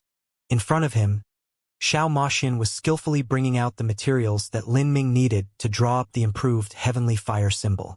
Her actions were practiced and familiar as she lined up the mountain of various materials, placing them on the spirit stone table near Lin Ming. Xiao Moxian had a deep tacit understanding with Lin Ming, nearly reaching a state where their hearts and minds were connected. With just a glance, without needing words, she could accurately make out what he was thinking as if she could read his thoughts. After the preparation of materials was complete, Lin Ming's eyes flashed with a brilliant light. His hands flew out as a blue spirit root flew into his grip. He began to carefully extract the juices, not even relying too much on the array formations in this room. Although these 7th grade array formations were astronomically expensive and useful, there were still some crucial materials that needed to be handled by Lin Ming. This was because the requirements for drawing up the heretical god symbol were far too high. Even a 7th grade array formation wasn't enough. The only materials that Lin Ming would allow the array formations to process were the ones that weren't important. Within the divine runic room, the air was hot like boiling magma. The heat manifested in curling crimson-red undulations of energy, the temperature so high it left one staggering for breath. Even the light within this room was twisted like waves due to the high heat. Even though this was a 7th grade divine runic room with many spells and array formations surrounding it, a massive amount of the power of fire still radiated outside. And the source of this tremendous power of fire was the discarded pieces of materials scattered over the floor, materials used for the heavenly fire symbol. Lin Ming was far too exhausted. Even a thin layer of salt had appeared on his eyebrows from the amount of evaporated sweat. In these past several days he had almost never closed his eyes. The closer the treasure fair was, the more he was forced to seize every second of time available to him. Without the wealth of a powerful influence backing him, he could only rely on himself. To Lin Ming, the spirit medicines and spirit treasures at the treasure fair were all astronomically expensive. Soul force continually flowed out from his fingertips, manipulating the divine runic pen as it left traces of light and shadow in space. Using the extracted juice of materials, Lin Ming left behind lines of tiny runes in the void. Every tiny line left behind a glowing brilliance and emitted a power of fire that wilted the mind. Every single stroke of the runes required an immaculate level of technical skill. The tiniest deviation would lead to the flame patterns coming into conflict with each other and then exploding.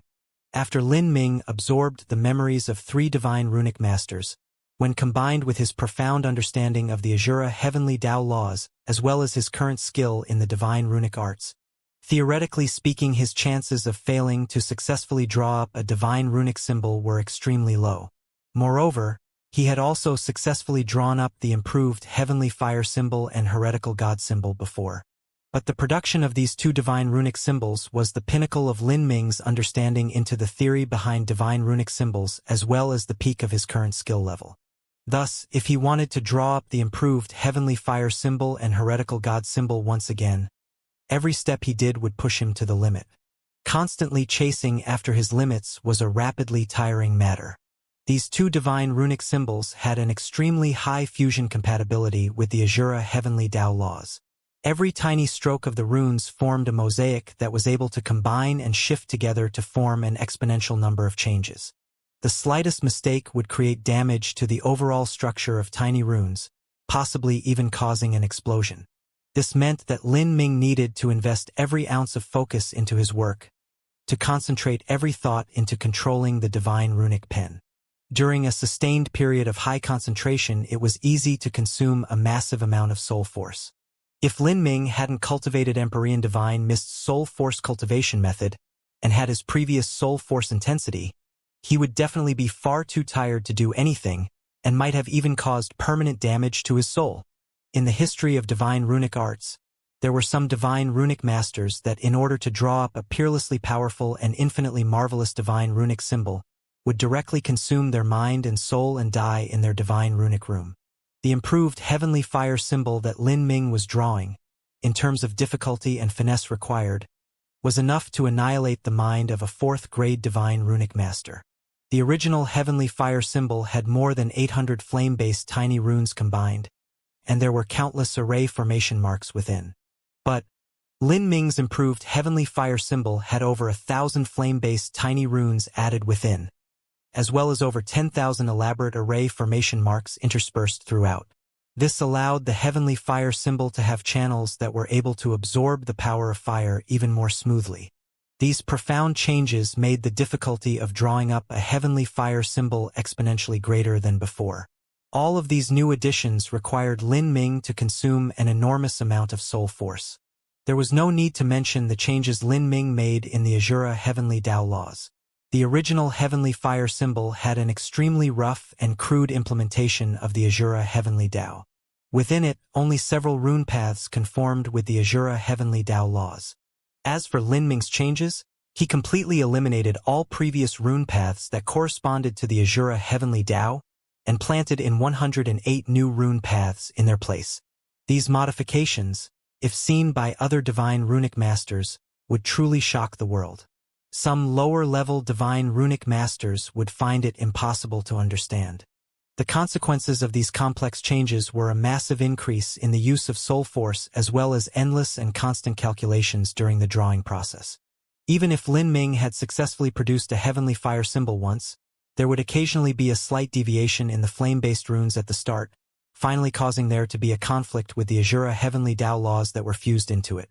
Finally, a massive fire dragon would blow up from the tiny runes, causing the entire divine runic symbol to be ruined.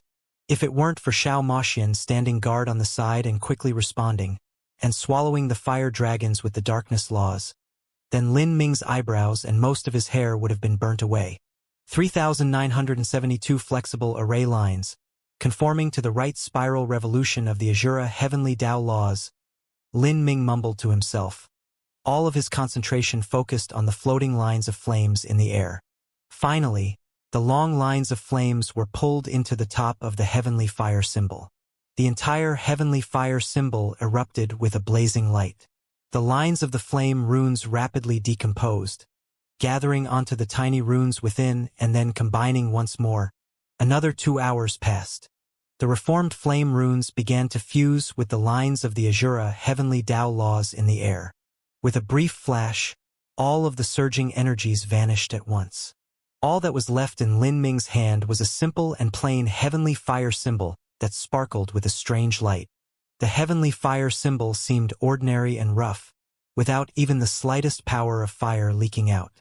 If other divine runic masters were to see this, they would certainly sing praises to the heavens. To create a heavenly fire symbol that didn't have the slightest bit of energy flowing out, this required a deeply profound understanding and control of the Azura heavenly Tao laws.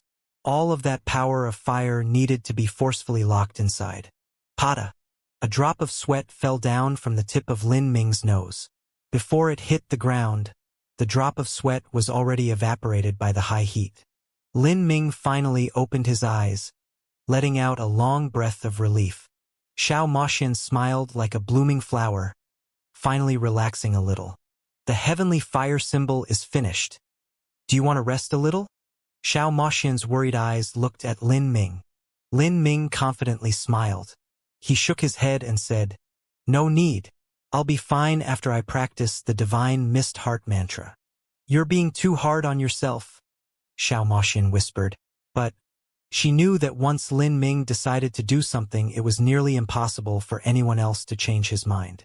Moreover, she also knew that he was pressed for time. Every step Lin Ming made was to prepare for the future war with the Saint race in the divine realm.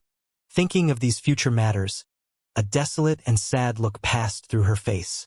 Divine realm, Saint race, monster race, to her. This was a knot in her heart that she couldn't undo. Dong! Dong! Dong! A knocking sound echoed out from the front door. "Sir Lin." Suya's dark and sensual voice transmitted from the other side of the door. Xiao Moxian suddenly frowned deeply, her body immediately straightening up. A faint sense of hostility flashed over her face. When a beautiful woman met another beautiful woman, it wasn't unlikely for sparks to occur, especially when there was a man involved. Lin Ming also wrinkled his eyebrows. He didn't like being disturbed by outsiders when he was deep in drawing up divine runic symbols. "What is it?" Lin Ming coldly asked, patiently holding back his temper. "The great Lord Empyrean of our extreme star Holy Lands knows that Sir Lin has been busy with many matters these days and has been working hard on the divine runic arts. So he has bid me send you some soul recovery symbols." Soul recovery symbols? Lin Ming was startled as he heard this. A soul recovery symbol was an extremely complex divine runic symbol. In order to create one needed the special condensed soul crystals of the Spiritas and then to add in the soul recovery laws of the Azura heavenly Tao laws. This sort of divine runic symbol was expensive and not too practical. Normally, only divine runic masters near the 7th grade, half-step Spiritas Empyreans, or other characters of that level would use these divine runic symbols, because drawing one up required a peak 6th grade divine runic master. For the current Lin Ming, meditating on the divine mist heart mantra was a waste of his time. If he had these soul recovery symbols to supplement him, then it would really be a useful gift that came at the right time. As long as this type of supportive divine runic symbol was fused into his body, he would be able to rapidly recover his soul force. Without needing Lin Ming to speak, Xiao Moxian had already opened the front door without reservation. Her hostility to the seductive temptress Suya was one matter, but these soul recovery symbols that could help Lin Ming were another. As long as it was something that could help Lin Ming, she wouldn't refuse it. As the front door opened, a strange and intoxicating scent rushed in, accompanied with the gentle tinkling of bells. Suya's casual dress was provocative enough, but today she was especially dressed up. She wore a long and silky dress that was cut low at the chest, exposing her curvy figure. Her majestic chest was proud and full as a startling amount of snowy white skin was exposed. Her earrings were made from strange crystals, mysteriously polished so that they exuded a dazzling light. When combined with her pouty looks, every movement of hers exuded a captivating scent. She carried a plate with both hands that was stacked with divine runic symbols carrying a dark strength. Slowly stepping into the room, Suya maintained a trace of a smile. Her star-bright eyes were mesmerizing. Of course, This brilliant gaze was focused on the improved heavenly fire symbol that Lin Ming just drew up. Xianxia had stayed in the Divine Runic Masters Guild for a long time and experienced many things. As she saw the improved heavenly fire symbol and the complex runes that still floated like rivers of stars in the sky, her eyes shined even brighter. This divine runic symbol was absolutely not simple. Xianxia smiled and then placed the plate of soul recovery symbols in front of Lin Ming. Behind her, Xiao Moxian was running out of patience. As Xiao Moxian saw Xianxia's round and perky bottom from behind, she couldn't help but feel inexplicably annoyed. Miss Xianxia, we are currently in the process of researching and developing a new divine runic symbol, so we are a little busy at the moment. We thank you for the favor of sending these soul recovery symbols, and we will remember this. Xiao Moxian was well aware that the goal of Xianxia sending soul recovery symbols here was nothing more than an attempt to curry favor with Lin Ming in order to obtain even greater benefits in the future. If Lin Ming wasn't anybody at all, they definitely wouldn't bother with him. Thus, although Xiao Moxian's words were polite, they had an undertone of seeing a guest out. Xianxia wasn't some weakling to be pushed around. She could hear the meaning behind Xiao Moxian's words and tone, so she turned to Lin Ming and cast him a winsome smile. Sir Lin, this is quite embarrassing to ask, but may I ask what divine runic symbol you are researching right now? As she spoke, she bent down and curiously looked at the improved divine runic symbol. Xianxia propped her hands against the divine runic table.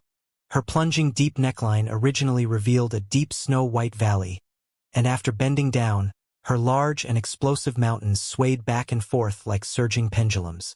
Sitting on the other side of the divine runic table, Lin Ming never imagined he would see such a scene. He was slightly surprised as he inevitably got a clear look at Xianxia's beautiful scenery. This sort of temptation, if a young divine runic master were to see it, would cause their blood to boil. And even though Lin Ming wasn't too affected, he was still momentarily stunned by what he saw.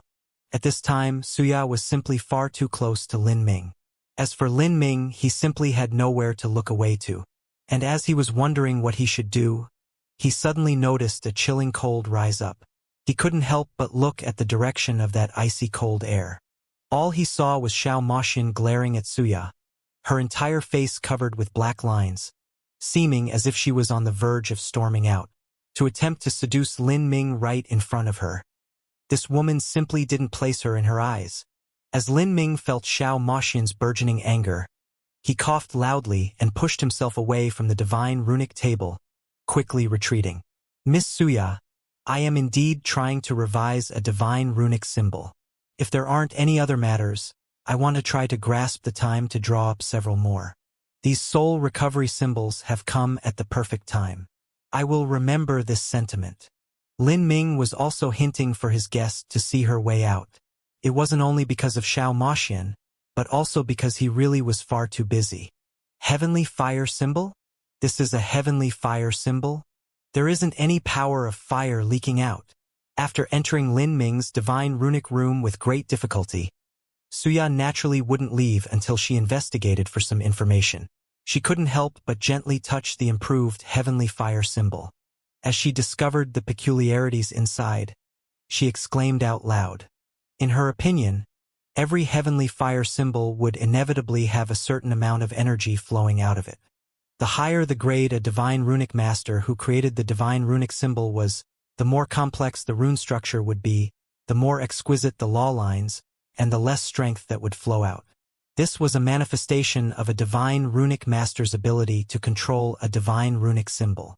She had rarely encountered this situation before where there wasn't any energy flowing out from a divine runic symbol. This proved to her that Lin Ming's ability to confine the energy of the divine runes had reached an astonishing degree. Xianxia suppressed her surprise. She had already accomplished her goal for coming here. She faintly smiled at Lin Ming and said, Sir Lin, then I will not disturb you from drawing up divine runic symbols. Then, her eyes narrowed, curving up like crescent moons in the skies, enchanting and alluring. I would also like to ask Sir Lin to consider our extreme star holy lands and sell this improved heavenly fire symbol to us in the future. The price can be further discussed. Lin Ming thought for a moment. The Extreme Star Holy Lands could be considered an old customer of his. If he really did sell divine runic symbols, he would have intentions of selling to them. But he had a special plan for these 2 divine runic symbols that he was creating now. I am not too familiar with producing these divine runic symbols. If I can produce them en masse, I will consider you. Lin Ming didn't confirm anything as he kept his words ambiguous. Suya's eyes shined as she heard this. As long as Lin Ming said this, she would have something to report to the Extreme Star Holy Lands. The previous batches of Nirvanic Tribulation flame symbols had miraculous and wondrous effects on the battlefield. This caused Suya to withstand a great deal of pressure from the high-level figures of the Extreme Star Holy Lands, making her feel pressed for time. Now all she could do was keep track of Lin Ming. Then I won't disturb Sir Lin. If there is anything you need, please inform me. As long as I can accomplish it, I will definitely try to help Sir Lin as much as I can. Suya threw one last smile towards Lin Ming. Lin Ming nodded in return. Then, with a twirl of her dress, Suya turned and left. It was only that as Suya passed by Xiao Moxian, her eyes flashed and she raised her proud swan-like neck, her gaze touching upon Xiao Moxian. Xiao Moxian returned this gaze with eyes that could kill. Her small canines were sharp like a little tiger's, reflecting an icy cold brightness. As the 2 women's eyes met, an intense electric light sparked in the void. With a bang, the door closed. As Suya's footsteps gradually faded away, Xiao Moxian slowly pursed her lips. She shot Lin Ming a look, her complexion still gloomy. She didn't think that Suya was more beautiful than she was. But Suya's figure had the flavor of a ripe peach, explosive and bursting from the seams. This was an attribute that Xiao Moxian completely lacked. Her figure was more slender and smooth. Disgusting woman! Xiao Moxian indignantly sputtered out. Lin Ming coughed. Without saying anything, he picked up a divine runic pen. Over the next half-month, Lin Ming invested all of his time and focus in producing the improved heavenly fire symbol and the heretical god symbol. These divine runic symbols were far more complex than the previous Nirvanic Tribulation flame symbol. Every time he drew one up, he would have to put in 7 to 8 times the effort of producing a Nirvanic Tribulation flame symbol. Moreover, what gave Lin Ming a headache the most was that the failure rate was far too high.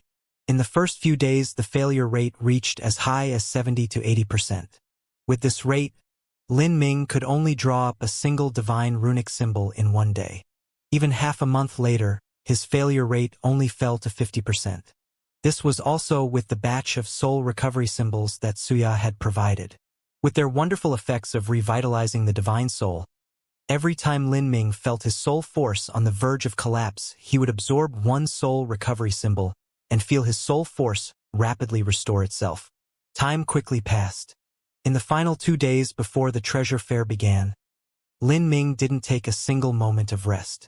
Every time a heavenly fire symbol failed and exploded, not only would Lin Ming's clothes tear apart, but even the nearby strange and amusing Xiao Moxian would find her face completely blackened with soot. When combined her 2 white canines, this was an especially entertaining sight. But in the end, Lin Ming still produced 10 improved heavenly fire symbols and 10 heretical god symbols.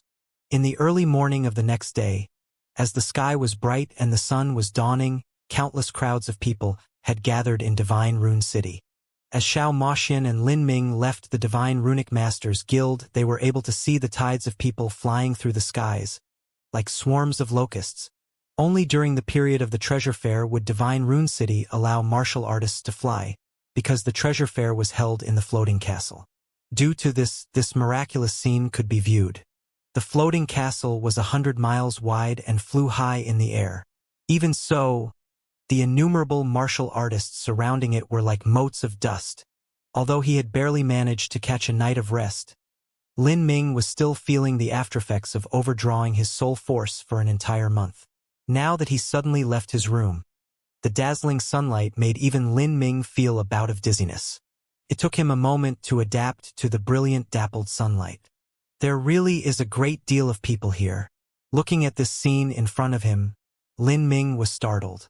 With so many people, it was hard to imagine just how high the volume of trade transactions would be. Taking Xiao Moxian's hand, Lin Ming once more flew into the treasure fair in the flying castle. At this time, he suddenly had a strange feeling. He could clearly feel that as he arrived at the treasure fair, the entire floating castle rippled with a thick power of divine runic symbols. These were a type of hidden defensive divine runic symbols that were fused into the spirit stone of the castle. If anyone attacked this castle, these defensive divine runic symbols would erupt with a terrifying defensive barrier. Rows upon rows of stores were everywhere, with the treasures inside all outstanding. Compared to the last time Lin Ming was here, there were many more good items. Just by smelling the rich medicinal fragrance in the air, he could tell that there were far more spirit medicines for sale. However, the sale square which had been there before had been cleared out. A massive complex hung in the center of it, shaped like an 8-sided honeycomb. This building was like a miniature sun. It was covered with radiant glowing stones, swallowing up all surrounding shadows and shining with a noon light. On all 8 sides of this honeycomb structure, around every 10 miles, there was a giant massive illusory mirror that showed what was occurring within. It was clear that this was an auction site. The staff inside were busily bustling about in preparation. However, it was clear from the hourglass that hung above the structure that there was only an hour left until the auction began. Lin Ming had already received the news. From today forth, the most precious items of the treasure fair would all be sold in the auction. As for the item shops outside, the things they sold were far from comparable to the heavenly treasures sold in the auction house. It was inevitable that the jade dragon horn he needed would appear there, and it was even possible that the dragon saliva grass would too. After all, these were materials that top divine runic masters wanted, and their price would definitely soar as the divine runic masters fought for them. As Lin Ming was thinking, he heard a giggle burst out from the entrance. Duke Fullmoon also came, haha. The pressure on a little girl like me is far too great. I hope that Duke Fullmoon won't snatch something from my hands. Duke Fullmoon? This laughter was also quite familiar. Lin Ming couldn't help but follow these sounds and be surprised as he caught sight of a few familiar faces. How could these people have gathered together? The few people at the entrance were surrounded by a group of extremely muscular and vigorous guards. Of the people being guarded, one of them was a tall and graceful woman, a peerless beauty of her generation. She had been the one smiling and laughing. It was Miss Suya from the Divine Runic Masters Guild. Beside Miss Suya was a blue-clothed man, a faintly happy smile on his face. His eyes burned as they occasionally dipped down to her swaying figure before slowly coming back up to her face. Behind this blue-clothed man was a slow and creeping black-cloaked old man. The old man's complexion was gloomy and dark. It was only when Suya and the blue-clothed man occasionally laughed out loud that the old man would join in with a few terse and hollow laughs. It was hard to tell from his complexion whether he was irritated or not. The blue-clothed man and the black-cloaked old man were the two people that Lin Ming bumped into when he last visited the treasure fair. For them to meet again was also inevitable, because there were many treasures at this auction that the blue-clothed man had to obtain no matter what. From Suya's words, Lin Ming learned that this blue-clothed man's title was Duke Fullmoon. With the title Duke Fullmoon, in addition to the way Suya treated this man, it was clear that this person was a high-level figure of some divine kingdom. Generally speaking, large influences were separated into nation-type organizations and sect-type organizations. In a sect, important figures would normally be titled elders, protectors, highest elders, and so forth. And in a divine kingdom, important figures were normally titled dukes, high princes, imperial scholars, and so forth. There wasn't much difference between these types of influences to begin with.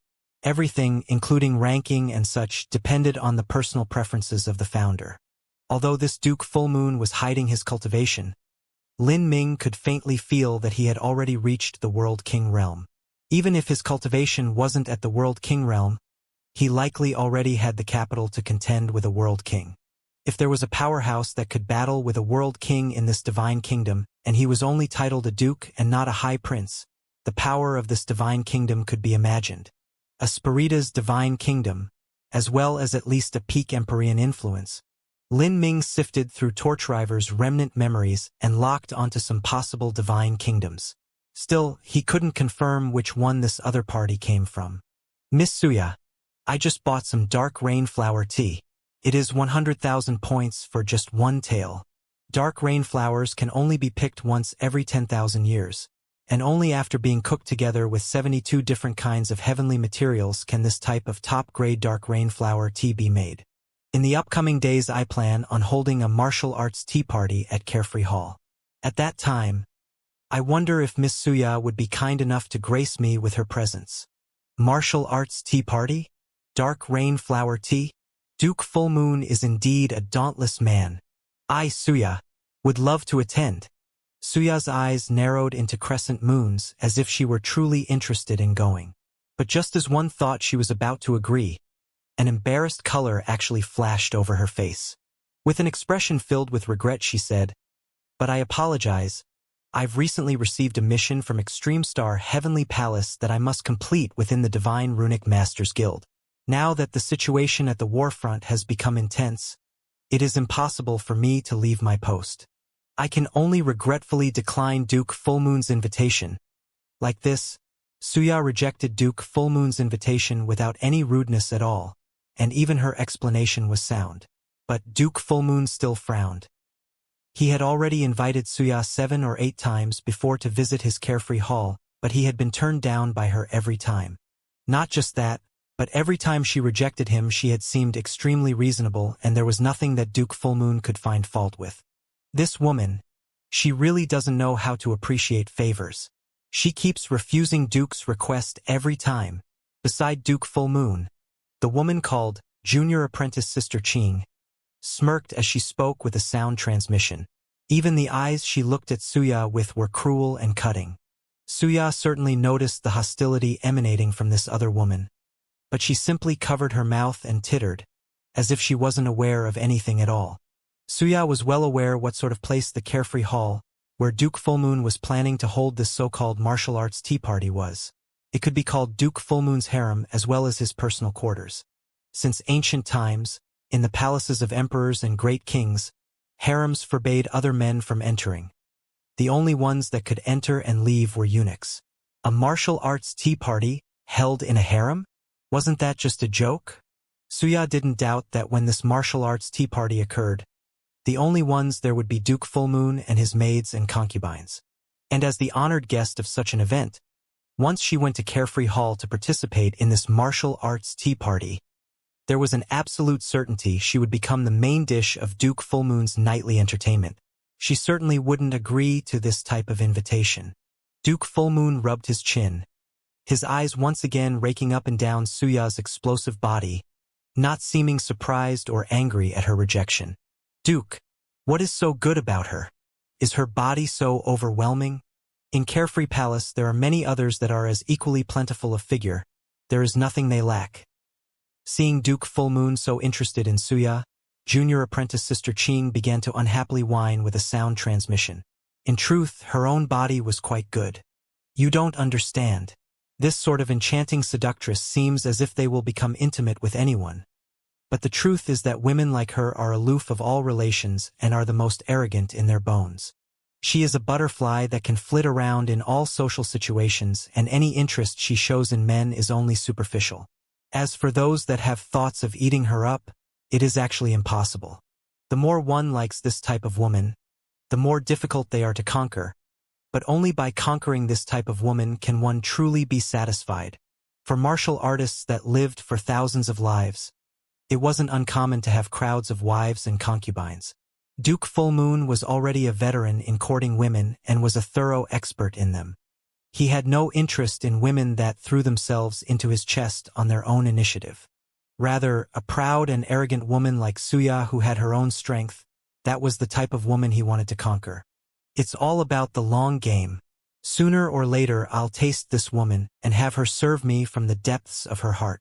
As Duke Fullmoon spoke, he smiled confidently. He wanted to change the topic of conversation so that he could slowly infiltrate the mind of this beautiful woman that he planned on conquering in the future. But at this time, Suya's eyes brightened as if something she saw made her overjoyed. As she smiled, her smile was more radiant than peonies in spring. She turned towards a direction and waved. As she waved her hand, her voluptuous body shook like a branch in the wind, leaving the mind stunned. Sir Lin, over here. Even though there were layers upon layers of people in the crowd, this didn't stop Suya at all. She seemed as if she would forcefully push her way through the crowd to greet someone. This left Duke Fullmoon startled. He immediately frowned. Who was the Sir Lin? Was there someone here that had a status higher than his own? A background greater than his own? In Duke Fullmoon's eyes, anyone that could cause Suya to impatiently greet them was definitely a character with an extraordinary status. Hearing Suya's distant greetings, Lin Ming could only ruefully smile.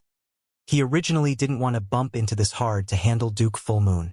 As for Xiao Maxian, she didn't want Lin Ming to bump into Suya.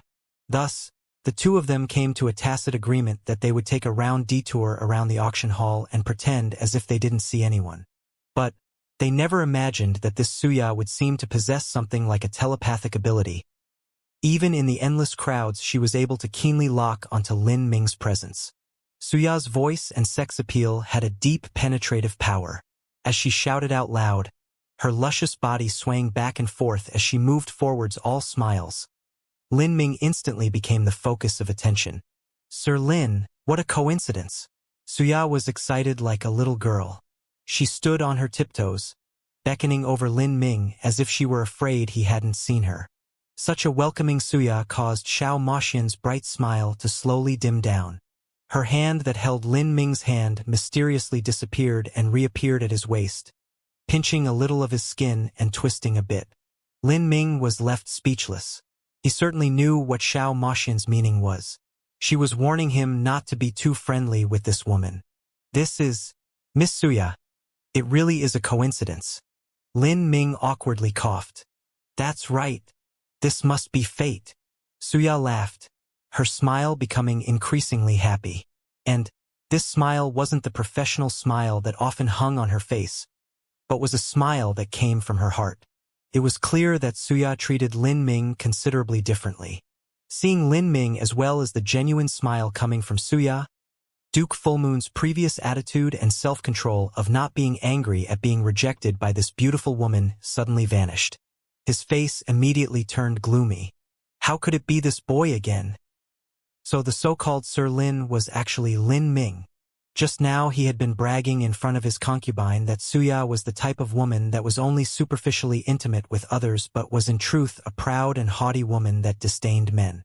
As for conquering Suya, that would be extremely difficult and only someone like himself had this ability. But in the blink of an eye, Suya was ridiculously attentive to Lin Ming.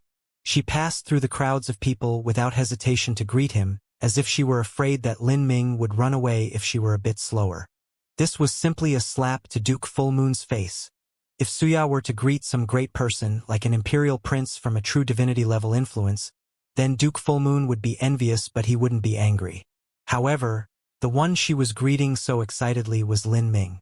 A month ago, Duke Fullmoon had already verified through various intelligence organizations that besides an unknown master that no one had seen before, Lin Ming had no one else supporting him.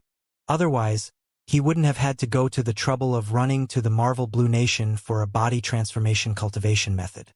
This brat has some ability? A cold light flashed in Duke Fullmoon's eyes. In this brief encounter he had thoroughly lost to Lin Ming. And at this time, although Suya was already standing beside Lin Ming, she didn't seem to forget or snub Duke Fullmoon. Through the crowds of people she said to Duke Fullmoon, Duke Fullmoon, Suya must bid her farewells for now. In the future, if the Duke comes again, Suya will definitely pay a visit. Suya's words were sufficiently polite. As for paying a visit, who knew if that was possible even in the next tens of millions of years? Although Suya knew that this would offend Duke Fullmoon a little, it was clear who was more important between Duke Fullmoon and Lin Ming. Disregarding that Suya had a good impression of Lin Ming already, making it easier for her to follow him, Lin Ming's value alone was already so ridiculously high that Suya was willing to pay any price to win him over. Duke Fullmoon came from a large influence, but no matter how large that influence was, there was only the slightest thread of relations between them and Suya. The reason she was polite to Duke Fullmoon to begin with was that she had the thoughts of becoming friends and perhaps making use of him in the future. Just for this, Duke Fullmoon wanted to trick Suya into his bed. Regarding this, Suya could only break down laughing in her heart. But Lin Ming was completely different. If Lin Ming really had the same plan as Duke Fullmoon, then she would find it much more difficult to handle. The slightest mistake and she really would be caught in Lin Ming's web. Thinking of this, Suya felt an inexplicable ripple in her heart, but she quickly cast these bewildering thoughts away. She knew that Lin Ming didn't have such ideas about her. She said to Lin Ming, "Sir Lin, are you planning to attend the auction? How about we go together?" Without needing Lin Ming to respond, Xiao Moxian smiled and said, "No need, we're fine going by ourselves." Although Xiao Moxian was smiling, when her smile was combined with her shiny pair of canines, it gave off the feeling that she could pounce and bite at any moment. Suya thought little of it. She tactfully said, "That's also a good idea." Although they said to take separate roads, there was only a single path from the entrance to the auction hall. For now, they were temporarily traveling together. Glowing crystals paved the passageway. Their mystical luster lit up the path to the auction hall with a rainbow of colors, casting the world in enigmatic beauty. The channel finally came to end. 3 crystalline doors appeared in front of everyone, dividing it into 3 different directions. For golden armored guards with black capes swung over their shoulders guarded the doors behind them. Although their auras were restrained, Lin Ming could still feel the sea-deep energy of these 4. This aura is a Holy Lord level character. After realizing the strength of these 4 people, Lin Ming couldn't help but be amazed. This was the first time he had seen Holy Lord level characters guarding gates. Before now, the highest rank guards he had seen were at the Divine Lord realm. From this, it could be seen how much the Divine Runic Masters Guild valued this auction. As Lin Ming was in thought, a middle-aged man approached them and spoke with a pleasant tone. 3 guests, do you plan on entering the auction? Please show your identity cards. Moreover, there are 3 different tiers of seating available, each with different fees. Please pay the fees for the seating tier you choose and someone will arrive to escort you there. Regarding the workings of the Divine Runic Masters Guild, Suya was clearly much more knowledgeable than Lin Ming. She took out a golden Divine Runic Masters Guild status card and quickly passed it over.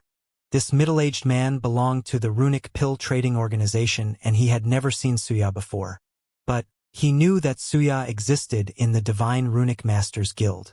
After checking this card, his attitude towards her was much more respectful.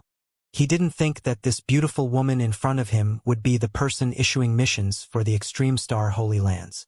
For these past 2 years, the high-level figures of the Runic Pill Trading Organization had kept in constant contact with Suya, and to them the Extreme Star Holy Lands was a source of significant wealth. And this sir and lady, the middle-aged man looked at Lin Ming and Xiao Moxian. Lin Ming didn't reveal his name, only handing over his VIP card and entering. "Sir Lin, have you rented a room yet?" Suya turned her hand and the opulent status card disappeared into her spatial ring. "I haven't. I heard that there were 3 tiers of seats." "Indeed. There are ordinary seats that are on the base level. These are 100,000 points each to rent. Above those are private rooms. The ordinary private rooms are a bit small but the price is 2 million, and above those are the luxury suites that are 30 million. The truth was that the Extreme Star Holy Lands had already rented a luxury suite in preparation for this auction. Suya wanted to invite Lin Ming but she knew that there was no chance he would join her, so she simply didn't ask at all. 30 million points wasn't much to Lin Ming, but he felt that this wasn't necessary. Just an ordinary room was enough to hide his identity. Lin Ming chose an ordinary private. Like this, he parted with Suya. After entering the room, a maid left behind a number plate for Lin Ming and carefully informed him of the rules before leaving. The room was similar to a floating building in the sky, a bit small and narrow inside. At the front was a massive window through which one could see the entire auction hall arena, as well as a path leading to a balcony outside. The entire auction's luxury suites, ordinary rooms, and ordinary seats were like 3 different tiers of mountain peaks, layered just like a theater. The luxury suites and ordinary rooms were both built with strange flying stones. These stones were marked with all sorts of runes that covered them like sand on paper. It was clear that these divine runic symbols provided a tremendous levitating force to the buildings.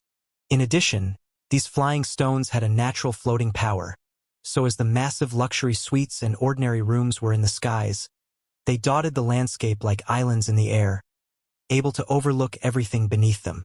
In front of every ordinary room was a massive floating flat projection stone that was 20 to 30 feet tall. These projection stones clearly reflected every movement on the stage, down to the tiniest detail.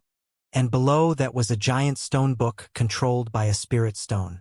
This stone had lines of flowing text on it that indicated the items that were to be auctioned today.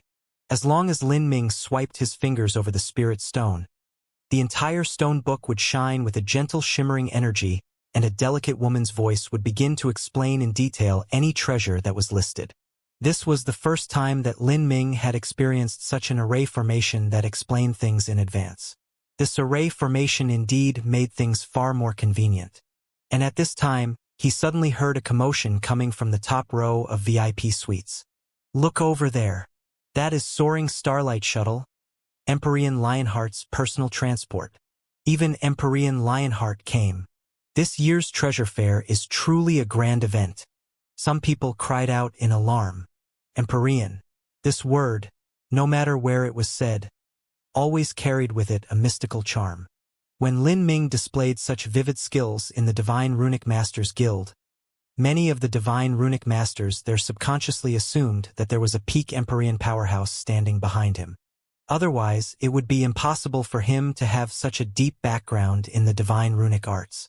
Lin Ming had inherited Torchriver's memories, so he had naturally heard of Empyrean Lionheart before. This was a character that had risen to fame tens of millions of years ago, and although he was inferior to top characters like Empyrean Divine Mist, he was still a horrifying existence. Lin Ming looked out in the center of the arena. The projection stone was currently reflecting the world outside.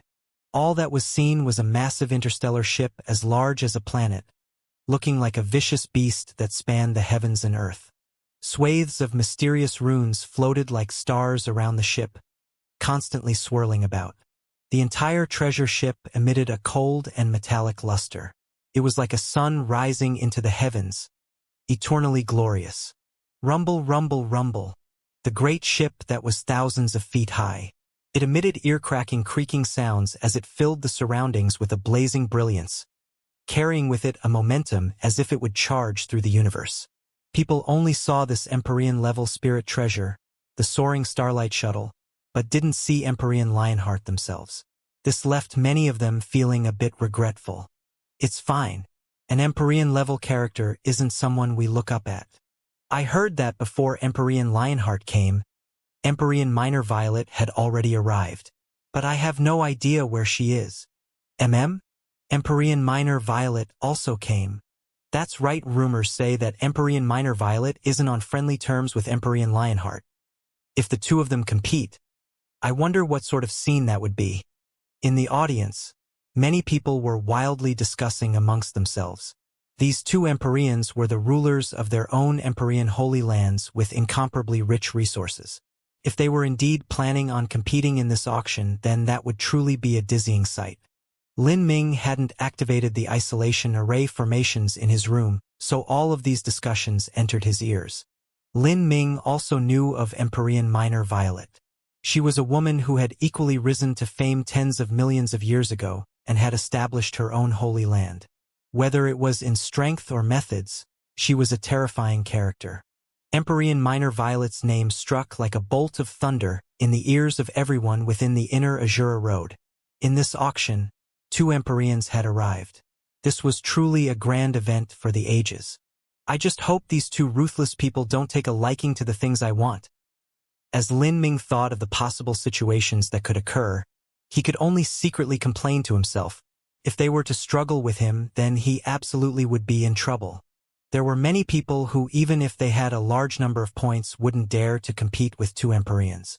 They simply didn't have the confidence to do so. Ladies and gentlemen, you have waited for far too long. At this moment, a deep and sonorous voice spread throughout the entire auction hall arena. The scene on the projection stones rippled once more, showing the scene of the auction stage below. They saw a tall, middle-aged man in neat and meticulous clothing stepping onto the auction stage platform. His eyes were deeply set and his nose was high.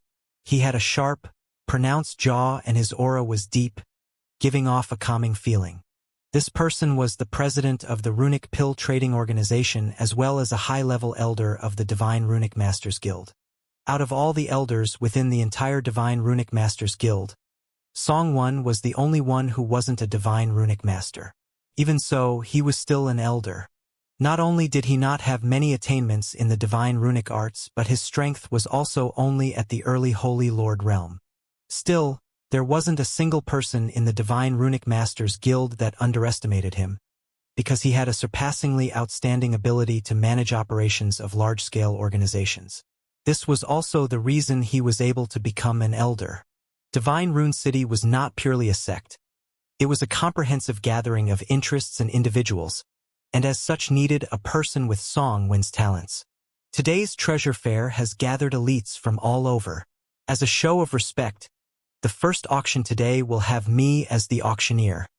Song-Win's voice wasn't loud, but his words spread through the massive arena site. Not a single word was left out from everyone's ears. After he finished speaking, a squad of late Divine Lord Guards brought up a giant square box to the auction stage. This box was completely carved from special obsidian material. This material had an extremely strong isolating effect and also had strong defensive divine runic symbols fused into it. Even so, from the middle of the box one could hear sounds like the roaring of dragons and tigers. The light of the treasure leaked out shot into the sky, attracting the attention of everyone. Generally speaking, the first item in an auction would be an extremely high-quality item. This was to whet the appetite of the bidders and ignite the enthusiasm of the crowd, so that the auction started off on a high note. And as everyone's eyes were focused on the obsidian box on the auction stage, in an opulent VIP suite, Duke Fullmoon was embracing his junior apprentice sister Qing in his chest as he fiddled with an information jade slip. Ordinary private room number 36? This brat isn't even willing to pay out for a VIP suite. When Duke Fullmoon entered the auction hall, the first thing he did was to ask someone to look up where Lin Ming was. The locations of all visitors were registered, so looking up where someone wasn't difficult at all. He's nothing but a poor little beggar. How could he possibly compare with the Duke? Junior apprentice sister Qing softly said. Ha ha! Duke Fullmoon laughed, using a little bit of strength to pull junior apprentice sister Qing's waist. He said, "He's not as poor as he seems. 30 million isn't a price that he can't pay. I've looked up some of his information already. After he crafted that batch of nirvanic tribulation flame symbols, even with conservative estimates, the Extreme Star Holy Lands still paid him over 1 billion points." Duke Fullmoon had already investigated the quantity and approximate price of Lin Ming's sale of nirvanic tribulation flame symbols. Only by knowing oneself and knowing the enemy could one be undefeated. Since Duke Fullmoon was on bad terms with Lin Ming and he needed the dragon contract to begin with, it was naturally best for him to clearly investigate as much as he could into Lin Ming. At this time, Shadow Overflow, who was also sitting in the VIP suite, lifted up the hood of his black cloak, revealing a face like a wizened old sorcerer. He hoarsely said, "1 billion plus points. How could he be Duke's match? I heard that the Duke must purchase many things for Divine Void Divine Kingdom this time, so you must have a great sum of wealth in hand. In addition with the Duke's own wealth and mine, that Lin Ming has already lost." In this auction, Duke Fullmoon not only represented himself, but also represented Divine Void Divine Kingdom to purchase resources. Divine Void Divine Kingdom was far too large. Besides Divine Void, the true divinity ruler of the nation, there were also 7 Empyreans. These 7 Empyreans each wielded power over a province of Divine Void Divine Kingdom. There were 7 provinces, and these 7 provinces added together comprised the complete Divine Void Divine Kingdom. Duke Fullmoon came from the 9 Nether province and he was a subordinate of Empyrean 9 Nether. Of these 7 provinces, the 9 Nether province was one of the strongest. Let's see just what this first treasure is. Duke Fullmoon's gaze focused on the obsidian box on the auction stage. He was also curious about what the opening treasure of this grand auction would be. But at this time, Runic Pill Trading Organization President Song Wen didn't immediately open the box. Instead, he used his rich and magnetic voice to introduce the origin of the treasure. Ladies and gentlemen, the treasure within this box was obtained from the drifting islands within the stormy sea. I'm sure everyone here is already familiar with the stormy sea and its drifting islands.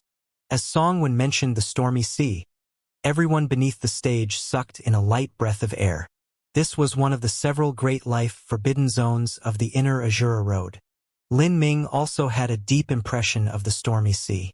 Not to mention Torchriver's memories, but when Lin Ming first arrived at the inner Azura Road, he had inquired at Heaven's Secret about information related to transcendent divine mites of the 9 stars of the Tao Palace, and Heaven's Secret had given him 3 pieces of information.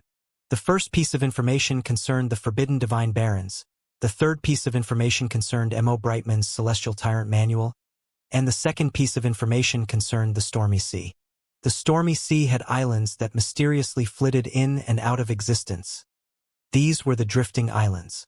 According to Heaven's Secret, the drifting islands had inheritances left behind by powerhouses related to the 9 stars of the Tao Palace. Thus, if Lin Ming were to find the drifting islands, there was a chance he could obtain transcendent divine mites related to the 9 stars of the Tao Palace. But these islands had no fixed location. Their whereabouts were unknown, constantly shifting, like a mirage that vanished upon second glance. Many powerhouses went to the stormy sea to search for these islands, but their exploration ended in failure. Some of them returned, but some of them went missing, their life or death unknown. He never imagined that the first treasure of this auction would have been found at the drifting islands. Out of the many life-forbidden zones of the inner Azura Road, the drifting islands wasn't the most dangerous, but it was absolutely the most enigmatic. No one knew how they were formed. If one wanted to find the drifting islands and return alive, they needed to have absolute strength and a great destiny above their body. Otherwise, it would be impossible to succeed. The first treasure is something found at the drifting islands? Divine Rune City's auction is really explosively amazing. It's no wonder that even Empyreans would come here. For some martial artists in the arena, this was their first time attending Divine Rune City's treasure fair. Upon seeing such treasures with their own eyes, they were definitely drooling with greed. But what a pity they weren't able to afford such treasures. Most of them didn't have a total net worth surpassing 30 million points. Let's not come to conclusions so quickly. Although this is something from the drifting islands, it might not be too precious. There are also useless treasures at the drifting islands. We have to see what grade of treasure this is first. Some people said. However, they soon shut up. This was because as Song Wen opened the obsidian box, a strange spiritual light shot out from the slits of the box. At the same time, a massive aura of life gushed out, as if there were some living creature inside. Such a boundless and vigorous aura definitely wouldn't belong to something ordinary. Song Wen used both hands to lift up a small jade platform. And at the center of this jade platform was a little circular groove, and this groove surprisingly held a pill. As this pill appeared, it released a brilliant rainbow-colored light. Faint traces of flames seemed to burn on the surface of the pill, slowly evolving into mystical shapes. There were dragons, phoenix, humans, and even traces of the great Tao as well as the aura of laws. Even though Lin Ming was several miles away from the auction stage, he could still feel a formidable spirituality. This was an extraordinary pill, Lin Ming instantly judged. He could feel all the blood within his body being galvanized by this pill, as if the blood within him were about to spray out at any moment. Lin Ming's blood vitality was extremely stable, but this pill was still able to affect the very foundation of his blood. This proved that there was an incredible condensed power of blood vitality within this pill. Moreover, Lin Ming could faintly feel that this pill sent out a vast energy, one that would be tremendously helpful to his own essence gathering system. Back in the past, when Heaven's Net had given him information, they said that the drifting islands had inheritances related to powerhouses that cultivated the 9 stars of the Tao Palace that existed from before the Great Tribulation. Lin Ming suspected that this pill was left behind by ancient ancestors of humanity. This was a pill that could supplement his blood vitality as well as greatly enhance his essence gathering system. This was a pill completely suited towards Lin Ming. Lin Ming was immediately tempted. But he felt that this sudden surprise wasn't good at all. This was only the first auction, and he was far from any sign of a jade dragon horn or dragon saliva grass. And yet he discovered that he had an intense desire to win the auction of this pill. In total, Lin Ming had around 2 billion points. If he had to buy different treasures as well as keep the dragon saliva grass and jade dragon horn in mind, then even if he doubled his points to 4 billion, he still wouldn't have enough. Lin Ming hesitated, but he didn't give up on purchasing this pill. To him, this pill was far too useful. Could even be said that for the current Lin Ming, this was a pill perfectly crafted for him. It was something that could only be found through a stroke of fate. If he were to miss out on it now, then he would be regretting it in the future. However, Lin Ming simultaneously couldn't give up on the jade dragon horn and dragon saliva grass. If so, then he had to rely on some special methods to earn points. Song Wen placed the pill back down on the auction stage platform. Lin Ming discovered that the phantoms on this pill radiated outwards, producing phantasmal images that seemed to be using up the medicinal strength of the pill. But the truth was that even though these medicinal strengths scattered outwards, they returned due to some strange traces of the heavenly Tao law and were then reabsorbed again. It was like the pill itself was breathing. Divine runic symbol. Lin Ming could see that on the surface of the pill, there was an extremely sophisticated divine runic symbol. Not only did this divine runic symbol enhance the effects of the pill, but its greatest function was to maintain the strength of the pill. If this were a 7th grade divine runic symbol, then there really was the chance that this pill could keep for at least 1 billion years without losing any strength. If there was a time enchantment that slowed time as well as a variety of array formations, then it wouldn't be difficult to maintain the peak potency of this pill for billions of years. This was also the reason why a divine pill like this could be preserved on the drifting islands for such a long time. The base bid price is 500 million. Every increase in bid price can be no less than 10 million points. Now, let the auction begin. Song Wen shouted out loud. Before a moment of time passed, someone immediately shouted out a price. 550 million. In a single breath, someone had raised the bid by 50 million. But in truth, this pill's value far surpassed this price. Standing near Lin Ming, Xianxia couldn't help but feel worried for him. Currently, Lin Ming's financial resources weren't too abundant. 560 million. 570 million. The bid continued to rise. Those that had spoken out a bid price so far were martial artists in the ordinary rooms. Martial artists in the ordinary seats weren't able to bid such a high price, and the people in the luxury VIP suites had yet to take action. But at this time, a voice echoed out from a luxury suite. 700 million. The reason for raising the bid price so much at once was to kick out all of those who didn't have the resources to match it. And this effect was achieved. Many bidders in the ordinary rooms immediately fizzled. 730 million. Someone else increased the bid price again. This person was also from the luxury suites. Big Brother Lin, what do you plan on doing? Looking at this momentum, the price might rise over 1 billion. And that disgusting Duke Full Moon might target you too, Xianxia hurriedly said. If the greater portion of Lin Ming's wealth were to be sucked dry during the first auction, then what would he do afterwards? The bid price continued to climb, but Lin Ming actually remained silent. He was rapidly estimating the price of this ancient nameless pill. Although this pill came from ancient times, Lin Ming possessed a vast breadth of knowledge on pills and could estimate the approximate cost. According to normal calculations, the true value of this pill was around 1.3 to 1.4 billion points. This price was truly difficult for Lin Ming to withstand. Lin Ming thought for a moment. Then he said, Xianxia, this pill might be sold for less than 1 billion. Xianxia was stunned. Let's wait and see. I won't buy this pill if it crosses 1.2 billion. Lin Ming's thoughts were clear. This ancient nameless pill was valuable, but the bidders sitting in this auction hall were mostly spiritas. To them, this pill that was left behind by ancient human seniors wasn't as valuable as it was to Lin Ming. Even if there were some human martial artists that planned to buy this pill, they often only cultivated the essence gathering system. This made it so that the value of this pill was far less than 1.3 to 1.4 billion. The cost-to-performance ratio simply wasn't good enough. But Lin Ming, who dual cultivating body and energy, could display the full potential of this pill. And as he thought, when the bid price rose to 770 million, there was suddenly a drastic drop in bidders. Everyone had their own scale in mind. The people present here weren't idiots. 800 million, Lin Ming suddenly said. Although his voice was calm, his inner emotions weren't as tranquil. He really feared that an Empyrean would emerge and suddenly compete with him. He looked up at the several highest luxury suites. If he wasn't wrong, then Empyrean Minor Violet and Empyrean Lionheart were staying in those suites.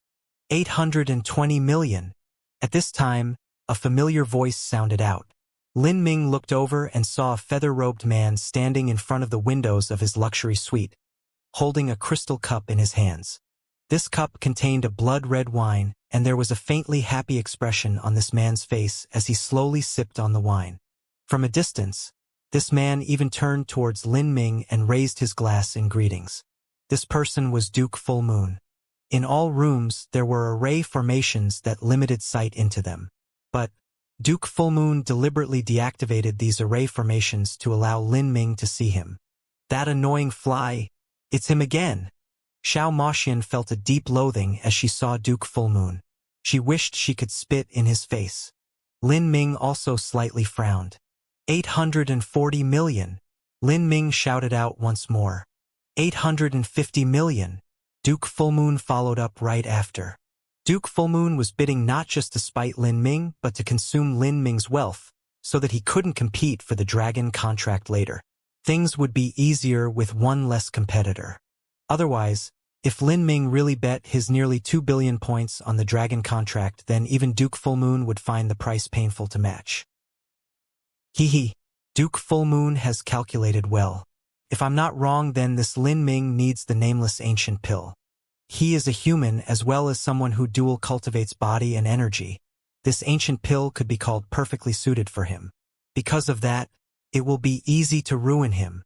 In the VIP suite, Shadow Overflow cackled.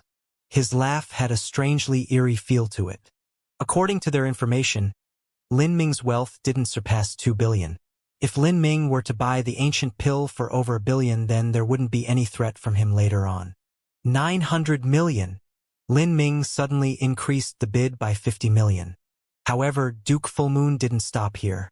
He shouted out, 910 million. The 2 times he bid were only 10 million higher than Lin Ming's bid price. It seemed that he intended to purposefully hinder him. 950 million. Lin Ming shouted out again. 960 million. In the VIP suite, Duke Full Moon laughed out loud. To have Lin Ming spend even 100 million more with just a little bit of effort, this caused him to be in a very good mood. And at this time, in an ordinary room, Xiao Moxian's face was cold to the point of developing frost. She was just a step away from violently rushing out. Big Brother Lin, this damned dead fly is deliberately targeting you. He doesn't want to buy that pill, he just wants to waste your points. If this continues, then you are only throwing away your hard-earned wealth. Lin Ming nodded. That's right. He wants to annoy me and use up my resources, but he won't have the courage to continually follow me. Lin Ming had a set price in mind for this pill, and that was that he wouldn't surpass 1.2 billion. This was a limit that Duke Full Moon wasn't aware of. Lin Ming could use this to his advantage. 990 million. Lin Ming added another 30 million. He called out this bid so that Duke Full Moon would bid 1 billion. According to Lin Ming's estimate, 1 billion points surpassed the limit that this pill would sell for at the auction. And Duke Full Moon did as Lin Ming thought he would. He drawlingly called out, 1 billion. Haha. That friend in the ordinary room, do you really want to struggle with me? Duke Full Moon insolently said. His voice spread far as if he were intentionally trying to anger Lin Ming. He thought that Lin Ming would shout out another price and then he could disturb Lin Ming several more times, causing him to lose even more wealth, but he didn't think that Lin Ming wouldn't speak up again. Lin Ming seemed to suddenly quiet down in the ordinary room he was in, no longer shouting out a price. Guest number 24 has put forth a bid of 1 billion. The first item of this auction has already broken through 1 billion. Is there anyone willing to bid higher? On the auction stage, Song Wen spoke with zealous fervor. However, no one in the auction seats responded. The psychology of people was quite subtle. 990 million was only 10 million away from a billion, but crossing this gap gave two completely different feelings. To spend 1 billion points to buy this ancient pill, the price-to-performance ratio of this was far too low. Song Wen shouted out one more time, but there still wasn't a response. When it came to some auctions of the highest caliber like this one, even a magnificent auctioneer could only play a limited effect in increasing the price. Let alone Song Wen. Even if Suya put on her most sexually appealing attire and did her best to arouse enthusiasm and seduce the audience, she still wouldn't have much of an effect. The VIP guests who could afford to bid upon this nameless ancient pill were all powerful figures of their great influences or were absurdly strong. So, which one of these people would toss away 1 billion points just to win the smile of a beautiful woman? 1 billion going once. Song Wen began to announce. Hearing these words, Duke Fullmoon felt his heart skip a beat. He didn't want to buy this nameless ancient pill. This was something used by humans and was suited for martial artists that dual cultivated body and energy. As a Spiritas, whether it was him or the divine void divine kingdom behind him, no one needed this ancient pill. If he bought something that wasn't of much use, he could only pay for it from his own pockets. It was impossible for him to use the wealth of divine void divine kingdom to pay for this ancient pill, and his pockets weren't so large that he could disregard a loss of 1 billion points. If he obtained the ancient pill, the only thing he could do was resell it. But no matter who he sold it to, he wouldn't be able to match the price that it sold for at this auction. But this wasn't the crucial issue. The key problem was that it would take a long time afterwards for him to resell this nameless ancient pill. This would make it so that the wealth he had to spend in this auction would diminish by a great deal. If something truly amazing were to appear later, he might not be able to afford it. And even if he thought of using divine void divine kingdom's wealth to buy something he wanted, that would be something that belonged to the divine void divine kingdom, not him.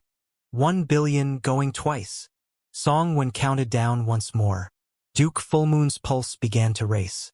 He looked up towards the top 2 VIP suites, hoping that Empyrean Lionheart or Empyrean Minor Violet would be interested in this ancient pill. However, the 2 VIP suites were quiet from beginning to end, as if they never even heard anything. To an Empyrean, this nameless ancient pill wasn't of much use at all. Empyreans could refine their own transcendent divine pills, but more than that, eating up a transcendent divine pill wasn't too beneficial to their own cultivation. Many Empyreans had been stranded at their boundaries for a long time and had been unable to break through. Wanting to rely on a simple transcendent divine pill to make massive leaps in their cultivation was the talk of a babbling moron. Seeing Song Wen count down a third time, Duke Fullmoon felt as if he had eaten a fly. He felt like he had been stupidly tricked. He thought of ruining Lin Ming, but he hadn't considered Lin Ming's wealth enough. Although Lin Ming wanted this nameless ancient pill, he might not be able to afford that sky-high price. That poor fool. He doesn't have any capital to struggle with the Duke. What an idiot to compete for treasures. Nestled in Duke Fullmoon's chest, junior apprentice Sister Qing had a proud expression as she tenderly smiled. Her talent could only be considered decent, and wanting to stand out in divine void divine kingdom was impossible. If she wanted to rise above the crowds, she needed to attach herself to someone with authority and potential, such as Duke Fullmoon. Now, she had increasingly felt that she had chosen the correct person. With such a grand auction that gathered innumerable heroes and even 2 Empyreans, the man she chose had domineeringly bid on the first item of the auction, forcing out all people so that no one dared to shout a higher price. Originally, Duke Fullmoon was already upset, but now this brainless woman was trying to flatter him for no reason at all, causing him to be even more irritated and ashamed of himself. He shoved the flirting woman away, roaring, "Get out!" Junior apprentice Sister Qing was pushed rolling away and nearly struck the wall. She was frightened. She had no idea just why Duke Fullmoon had suddenly become so angry. And at this time, just as Song Wen was about to begin his final countdown, someone shouted out a bid from the ordinary rooms. 1 billion and 10 million. This voice was heavy, as if the bidder couldn't bear this price at all. And as this voice entered Duke Fullmoon's ears, it was like the melodious call of heaven. He let out a long sigh of relief, finally saved at the last moment. He looked towards the room that shouted out this price and saw that it was indeed Lin Ming. Duke Full Moon's complexion darkened. This item had finally been won by Lin Ming. At this time, he didn't dare to continue a bidding war with Lin Ming. With Lin Ming's current wealth, this bidding price was likely his limit. This poor fool! Duke Full Moon cursed out loud. He wanted to rip off Lin Ming some more, but he didn't think Lin Ming would be so poor. Duke Full Moon simply didn't have the courage to continue. After shouting out 3 bids and having to experience a brief bout of fear and trepidation, only to cause Lin Ming to lose 100 million plus points, Duke Full Moon wasn't too happy. Then Shadow Overflow chuckled. The truth is that Duke's goal has already been accomplished. During this first auction, 60 to 70% of Lin Ming's wealth has been removed. After this, he shouldn't pose much of a threat anymore. Even though this was true, Duke Full Moon didn't feel too great. This brat Lin Ming seems to have already given up on the Jade Dragon Horn. He's smart enough, at least he knows when to give way. But the only problem is that if he gives up the initiative like this, then I can't step on him later. Duke Full Moon's complexion sank. He wanted to roll over Lin Ming in the auction for the Jade Dragon Horn, but now he felt as if he were punching nothing but pillows. And at this time, Song Wen counted down a 3rd time. The first item in this auction had been won by Lin Ming. Congratulations to this guest in ordinary room number 36 for winning this nameless ancient pill from the drifting islands, Song Wen loudly announced. There was a smattering of applause throughout the audience. Many people were startled. They didn't think that there would be crouching tigers and hidden dragons amongst the ordinary rooms. According to the rules of the auction, the deadline for payments was 10 days after the end of the auction. If one took the treasures but didn't pay, one would receive the severe retribution of Divine Rune City. Punishments involved being imprisoned for thousands or even tens of thousands of years. Generally speaking, no one would do such a thing. This was because before entering the auction, one had to verify their identity with a status card. Those people with considerable status and weight in the world certainly wouldn't do something so shameless. Then, onto the second auction item. Several elegantly dressed women brought out a tall sandalwood box that was dozens of feet high. As Song Wen opened this box, everyone could see that it was a portable cave dwelling. Lin Ming didn't have any interest in this sort of thing. He already had Primordius Heavenly Palace. The starting price of this cave dwelling was 20 million points. After the auction began, scattered bids arose from the audience. Finally, the one to win was a martial artist in an ordinary arena seat. This item was won with 35 million points. After the cave dwelling, there were mystical treasures, contract beasts, medicines, pills, magic weapons, and all sorts of other things that were brought out one after another. Of these items, some aroused Lin Ming's interest. But as he considered the values of the items, he didn't bid as he thought they weren't worth the price. This auction would continue for an entire month and was divided into several parts. Just the first round of the auction would last for 3 days and 3 nights. To a martial artist, 3 days and 3 nights was less time than one spent in a bout of meditation. As Lin Ming paid attention to the items that were being auctioned, he also practiced the Divine Mist Heart mantra. The reason Lin Ming was able to arrive at where he was, besides his luck and will, all of this was related to his diligence and hard work. Now, Lin Ming's cultivation was a race against time. If this auction was to last for an entire month, he naturally couldn't stop cultivating. But at this time, Song Wen brought out a black stone chest that piqued his interest. This stone box seemed ordinary and simple, but Lin Ming could feel a faint and vast aura exuding from it. As Song Wen slowly opened the stone box, a faint black light shot straight out, illuminating the arena. A cold killing intent spread out with it, and Lin Ming's body shook. As he gazed at that black light, he could feel something that resonated with his soul, spear potential. That's a spear. Lin Ming was a professional veteran of spears. Before, the Saint Artifact Phoenix Blood Spear had accompanied him through his battles, slowly being tempered until it was finally reborn into a spirit treasure. It was a powerful spear that would continue to grow with him. Thus, when it came to spears, Lin Ming had a startling sense of acuity. In the VIP suites, Duke Fullmoon stared at the item in the stone box, equally excited. It was just that the resonance in his heart was weaker than Lin Ming's, and he also had a sense of uncertainty. Empyrean level spirit treasure spear? Duke Fullmoon's eyes shined. Empyrean spirit treasure? Duke, you are already at the World King realm and you also wield spears. The spear you've been using is nothing but an ordinary spirit artifact that cannot follow your rapid ascent. Now, this treasure here seems perfectly suited for the Duke. You must succeed in obtaining it. Junior apprentice Sister Qing leaned into Duke Fullmoon and giggled. Even though she had been violently shoved away by Duke Fullmoon, she didn't dare to display any temper at all. Her relationship with Duke Fullmoon was just like a mortal emperor and their concubine. Since when would a concubine dare lose their temper with the emperor? Duke Fullmoon didn't seem to hear her words. He only continued staring at the black box. Song when fiddle with something on the black stone chest. Then, strange runes lit up all around the black box, surging about with waves of energy as it automatically opened. Then, an intense brilliance exploded outwards like a dazzling sun as torrent of essence energy shot up into the skies. A dragon-like golden spear burst out, humming in the void, emitting a pressure as deep as the sea. This is another precious item to be sold today. An Empyrean spirit treasure excavated from some Empyrean ruins? The violet gold spear. The starting price is 800 million points. 800 million was an extremely exaggerated number. But an Empyrean spirit treasure was indeed worth this price. A so-called Empyrean spirit treasure was not a treasure forged by an Empyrean, but a treasure that was raised and cultivated by an Empyrean.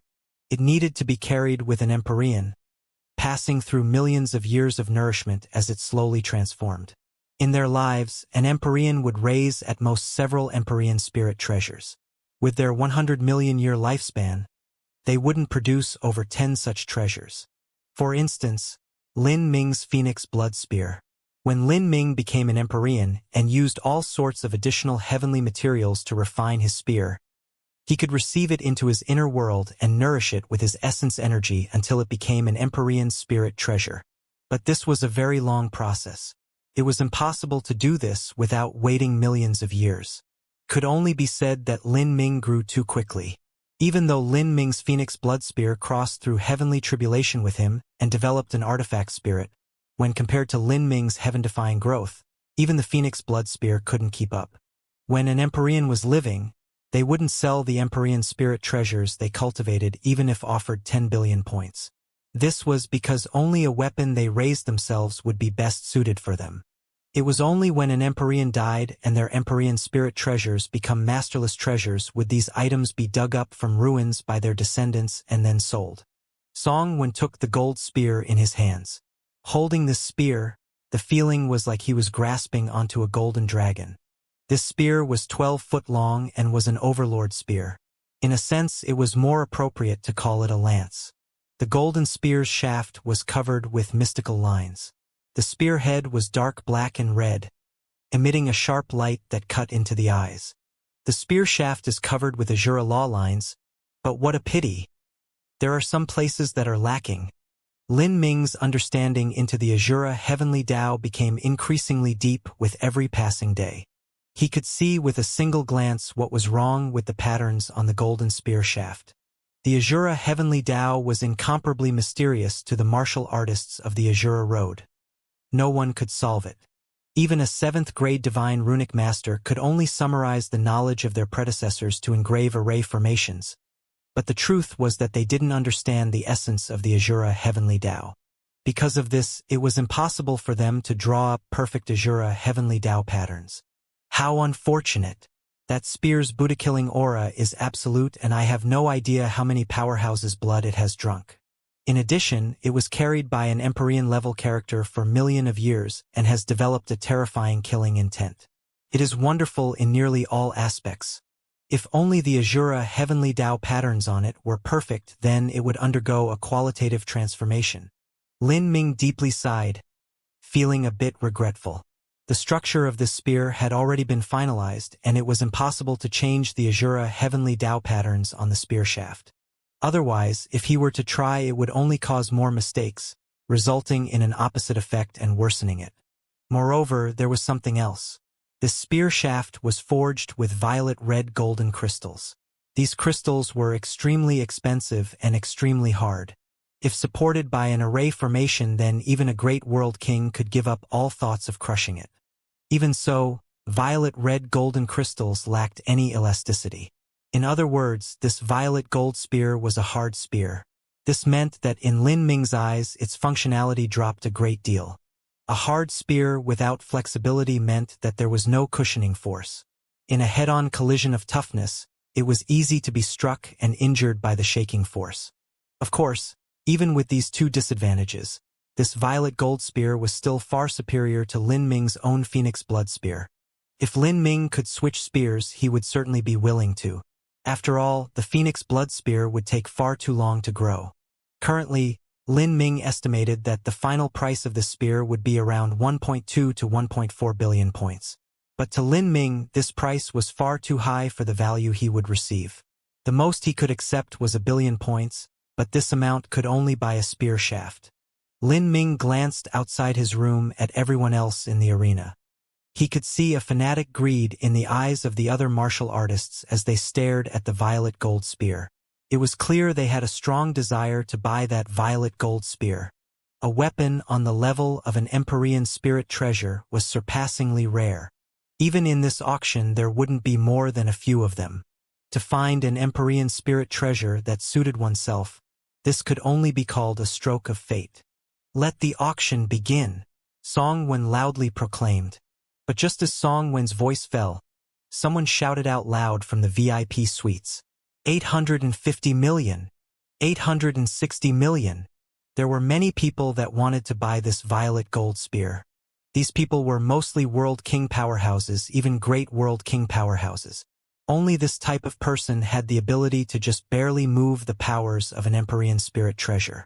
As for those people of a lower boundary, they weren't able to afford it. 900 million!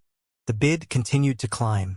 Although the martial artists in the VIP suites were all high-level figures, none of them understood the Azura Heavenly Tao like Lin Ming did.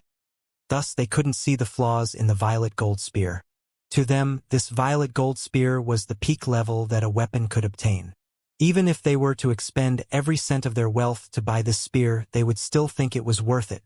As the bid price rose like increasingly strong waves, this caused Duke Fullmoon's blood to boil with ambition. He definitely had to win this spear. "You aren't going to bid?"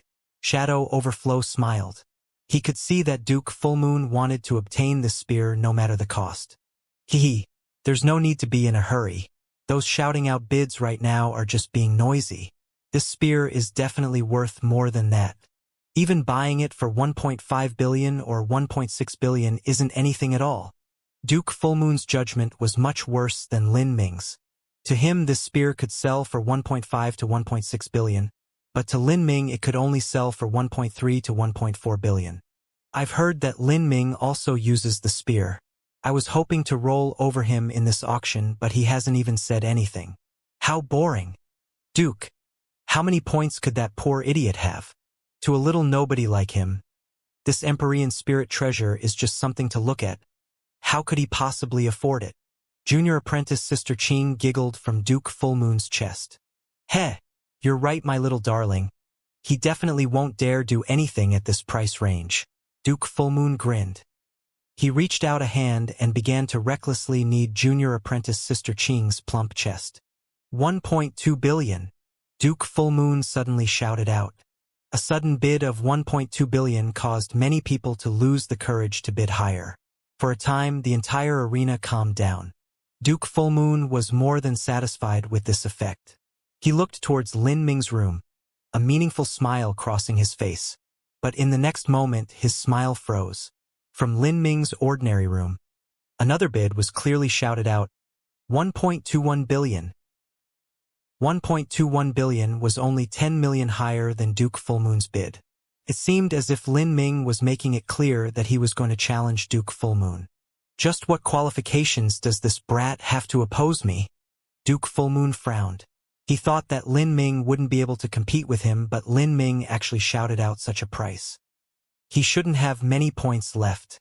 If he shouts out this bid, then he must have placed himself in great debt. He wants to borrow money to compete. Does he really think he can defeat me? Duke Fullmoon didn't place Lin Ming's bid in his heart because he didn't consider Lin Ming to be a worthy opponent. If Lin Ming hadn't bought the nameless ancient pill, then he might not have been in trouble. But currently he was only a little grasshopper, able to hop a few times before being crushed. He is just an idiot slapping himself in the face. My Duke should find it easy to clean the likes of him up. There won't be chances for him to cause a commotion any longer. Junior apprentice Sister Qing giggled as she wrapped herself around Duke Fullmoon's neck. Duke Fullmoon laughed. He called out, 1.25 billion. However, just as Duke Fullmoon's voice fell from the ordinary rooms, Lin Ming once again called out, 1.26 billion. Lin Ming's voice was calm and steady, as if he didn't even care about these points. Duke Fullmoon's complexion immediately darkened. He stood up, his gaze blazing as he stared at Lin Ming's direction. His eyes seemed as if they could pierce through the isolating array formations around Lin Ming's room and kill everyone within. 1.3 billion. At this time, another person put in a bid. This person was not Lin Ming, nor were they Duke Fullmoon. Rather, they also came from the VIP suites. This voice was deep and sonorous, accompanied with a profound aura. They were clearly also a master. There were many world kings and great world kings present that used the spear. They would absolutely desire this Empyrean spirit treasure-level divine spear. Duke Fullmoon fell silent, not immediately responding. It seemed as if he were waiting for Lin Ming to shout out another bid. He knew that Lin Ming was also a martial artist that used a spear. He would definitely be persistent in bidding on this one. After waiting for some time and without Lin Ming shouting out a bid, Song Wen began to count down. This caused Duke Fullmoon's eyes to twitch with rage. With this, it was clear that Lin Ming was targeting him. 1.35 billion, Duke Fullmoon shouted out. And at this time, just as he thought, Lin Ming immediately followed up, 1.36 billion. Lin Ming's voice remained tranquil, completely disregarding Duke Fullmoon's rising anger. The two men stood in sharp contention. This is impossible. Where would he come up with so many points from? Shadow Overflow wrinkled his eyebrows. According to the information he obtained, Lin Ming had between 1 to 2 billion points. After buying the nameless ancient pill, he should have 700 to 800 million points left. Even if he borrowed some points, it would have been incredible if he could borrow 300 to 500 million points, so how could he shout out the sky-high bid of almost 1.4 billion points? He might be deliberately duping me so that I will have to pay a higher price. In Duke Fullmoon's opinion, Lin Ming would want this violet gold spear even in his dreams. But since he couldn't afford it, this brat would simply take the opportunity to con him. Before, Duke Fullmoon had purposefully made it clear he wanted to scam Lin Ming, and now Lin Ming was doing it in return. Duke, what will you do? Will you give up? Do you want Lin Ming to fall into his own trap and lose the qualifications to the auction and be punished by the Divine Runic Masters Guild? No, I must win this spear no matter what. And this Lin Ming is someone extremely valued by the Divine Runic Masters Guild. Even if they punish him, it won't be anything too serious. Duke Fullmoon stood up, irritated. He paced back and forth in his VIP suite. What he always lacked was a good spear. Today, no matter how expensive this violet gold spear was, Duke Fullmoon still had to buy it. This was because after another 20-some years, the final trial would begin. Within the entire Azura Road, the final trial was the most valuable mystic realm, the one that held the most and greatest treasures. It was singularly unique without any other comparison. Duke Fullmoon would definitely not miss out on this chance. However, even Divine Void Divine Kingdom had a limited quota of people they could bring to the final trial. Within Divine Void Divine Kingdom, Duke Fullmoon was only a duke subordinate to the Nine Nether Province. He was considered an excellent talent in the Nine Nether Province, but when placed within the entire Divine Void Divine Kingdom, he wasn't the best. This was because Divine Void Divine Kingdom was far too large and there were geniuses pouring out from everywhere. It was difficult to blossom in splendor with so much competition. With Duke Fullmoon's current comprehensive abilities, he only grasped a 30% chance of standing out. But with this violet gold spear, his chances could rise to 60 to 70%. Thus, this bidding war was one that Duke Fullmoon could only win. He could not be defeated here. At this time, that third person who bid 1.3 billion suddenly shouted out a higher price. 1.4 billion. This person was able to smell the thick explosive atmosphere between Lin Ming and Duke Fullmoon. He was also eager to see Lin Ming and Duke Fullmoon wrestle each other to the ground. Good. Very good. One after another you want to compete with me? Then show me just how long you can compete for. 1.6 billion. Duke Fullmoon cried out, suddenly increasing the bid by 200 million. 1.6 billion was the ideal bid in Duke Fullmoon's mind. In his estimation, this spear should not surpass that price. Hearing this bid blow up out from nowhere, many people were left dumbfounded. It had to be known that in a bid for an Empyrean spirit treasure, nearly all bidders were world kings, great world kings, or half-step Empyreans at the limit. Empyrean-level supreme elders simply wouldn't participate in a bidding war for an Empyrean spirit treasure. They had their own Empyrean spirit treasures, ones that were far more useful than Empyrean spirit treasures cultivated by others. At 1.6 billion points, that was a price more than enough to force a world king to shrink back. Even for great world kings, only relatively wealthy ones amongst them could put forth such a high bid. For a time, the entire arena was left quiet and peaceful. It seemed that no one was willing to shout out another price. When it concerned such a tremendous amount of money, even Duke Fullmoon found it hard to remain calm. He picked up the glass of wine from the table and slowly sipped it, finally calming his nerves this way. He had to buy the spear no matter the cost. What he feared now was someone increasing the price further. 1.6 billion, is there a higher bid? Song-Wen shouted out. No one replied, but Song-Wen seemed to possess a great capacity for patience. He shouted out again and again, each shout causing Duke Fullmoon to have the desire to rush out and punch him in the face. 1.6 billion going once. Song-Wen finally began the final countdown. 1.6 billion going twice. Song-Wen deliberately drew out his words, hoping for a higher bid to appear. And at this time, a calm voice echoed out from Lin Ming's room. 1.61 billion. This bid was faint and indifferent. It was as if Lin Ming wasn't bidding a price, but rather speaking a random number. What? The glass was crushed to nothing in Duke Fullmoon's hand. The bright red wine splashed onto the floor like blood. He thought that a bid of 1.6 billion was the limit, and even that the world king who joined in on the bidding had quieted down, not daring to bid another price. But Lin Ming had randomly shouted out 1.61 billion with no pause at all, as if points were nothing but dirt to him. Duke Fullmoon was livid with rage. He pulled open the doors to the VIP suite and rushed outwards. All VIP suites floated high in the air of the arena sky. After rushing out, Duke Fullmoon floated above everyone's heads. For a time, everyone looked at Duke Fullmoon, not sure why he had come out. Duke Fullmoon's complexion was deep and grim. He used hateful eyes to glare in Lin Ming's direction. Then he slowly said, "I suspect you are lying.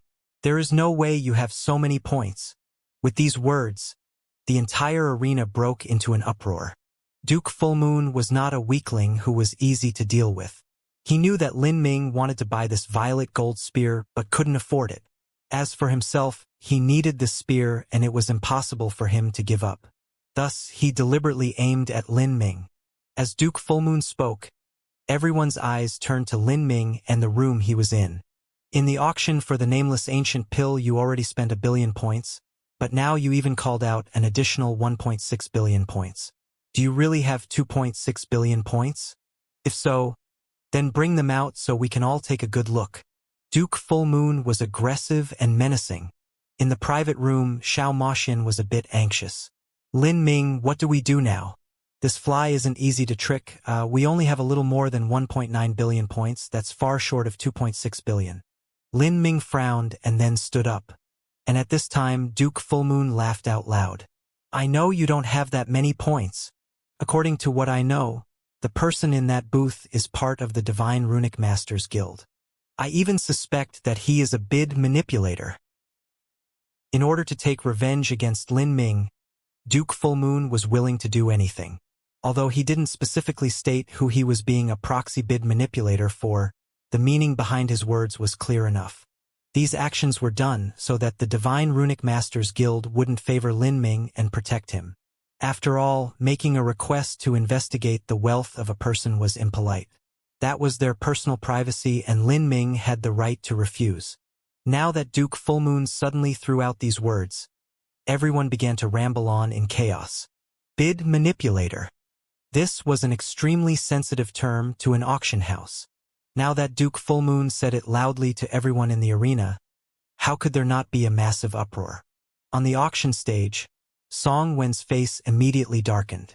Although he could throw out Duke Fullmoon using the excuse that he was disturbing the auction, this action would inevitably influence the auction itself. The audience would think that the Divine Runic Masters Guild was doing this from a guilty conscience. This placed Song Wen in a conundrum. The reason Song Wen fell into this embarrassing situation due to Duke Fullmoon's words was because the profession of a bid manipulator was far too common in auctions. One could even call it a hidden rule. A bid manipulator's job was to stir up the atmosphere, raising the price and causing bidders to go crazy. They would up the bid on items, making bidders take out even more money to win. Even if they made an error in judgment and won over the real bidders, they could still create a false impression of the incident and then create more support for the next auction of that item. This could be considered advertising for the auction house. It only took a tiny commission to bring in a far higher income. With such an easy and cheap method, it wasn't a surprise that auction houses would hire these people. However, the Divine Runic Masters Guild's auction house had existed for hundreds of millions of years. They valued their reputation above all and wouldn't do such heinous things. Even so, once this topic was raised, it would inevitably arouse suspicion. Thus, the existence of bid manipulators was a sensitive issue at this auction house. The average person wouldn't dare to make such claims. But Duke Fullmoon had the Divine Void Divine Kingdom standing behind him. Divine Void Divine Kingdom was a titan that was even larger than Divine Rune City. Could be called the top Spirita's influence in the Azura Road. Song Wen's complexion was cold. His eyes exuded a thick killing intent as they locked onto Duke Fullmoon. The Divine Runic Masters Guild was indeed weaker than Divine Void Divine Kingdom, but they weren't some soft malleable fruit that would buckle at a touch. They controlled a large number of Divine Runic Masters and had a deep Divine Runic Arts legacy. In this aspect, they were nearly the strongest Divine Runic Master organization within the entire Inner Azura Road. Seeing Song Wen's chilling gaze, Duke Fullmoon felt his heart suddenly freeze. Although he knew that Song Wen wasn't his match and the Divine Runic Masters Guild would find it hard to do anything to him, this look still caused Duke Fullmoon to feel weak at the knees.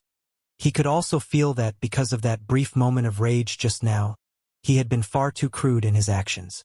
To mention such a sensitive topic in front of everyone was the same as offending the Divine Runic Masters Guild. He hurriedly said, "Everyone, I apologize for my words just now. I was too hasty with what I said and may have accidentally offended some of you. But I still hope to verify the source of wealth from the bidder in ordinary room #36. According to what I know, he is less than 100 years old and doesn't seem to have a strong influence supporting him from behind, so I cannot believe that he has 2.6 billion points of wealth. Duke Fullmoon wasn't someone who just easily ate a loss, and he certainly wouldn't be a fool and allow Lin Ming to freely con him. If Lin Ming wanted to trick him, then he also had to be prepared to face a counterattack. In this situation, it was naturally impossible for Lin Ming to quietly remain in his room. Lin Ming opened the door leading outside and stepped into the void, as if he were walking on an invisible path, floating high in the sky. Lin Ming's appearance immediately attracted everyone's eyes. That's the person who won the nameless ancient pill. I didn't think he would be so young. He's not just young, but his cultivation isn't too high. He's only at the middle Divine Lord realm. How could such a person have the ability to win the bid for the nameless ancient pill and bid another 1.61 billion for the violet gold spear? According to all common sense, it was impossible for a middle Divine Lord realm martial artist to have 2.6 billion points of wealth.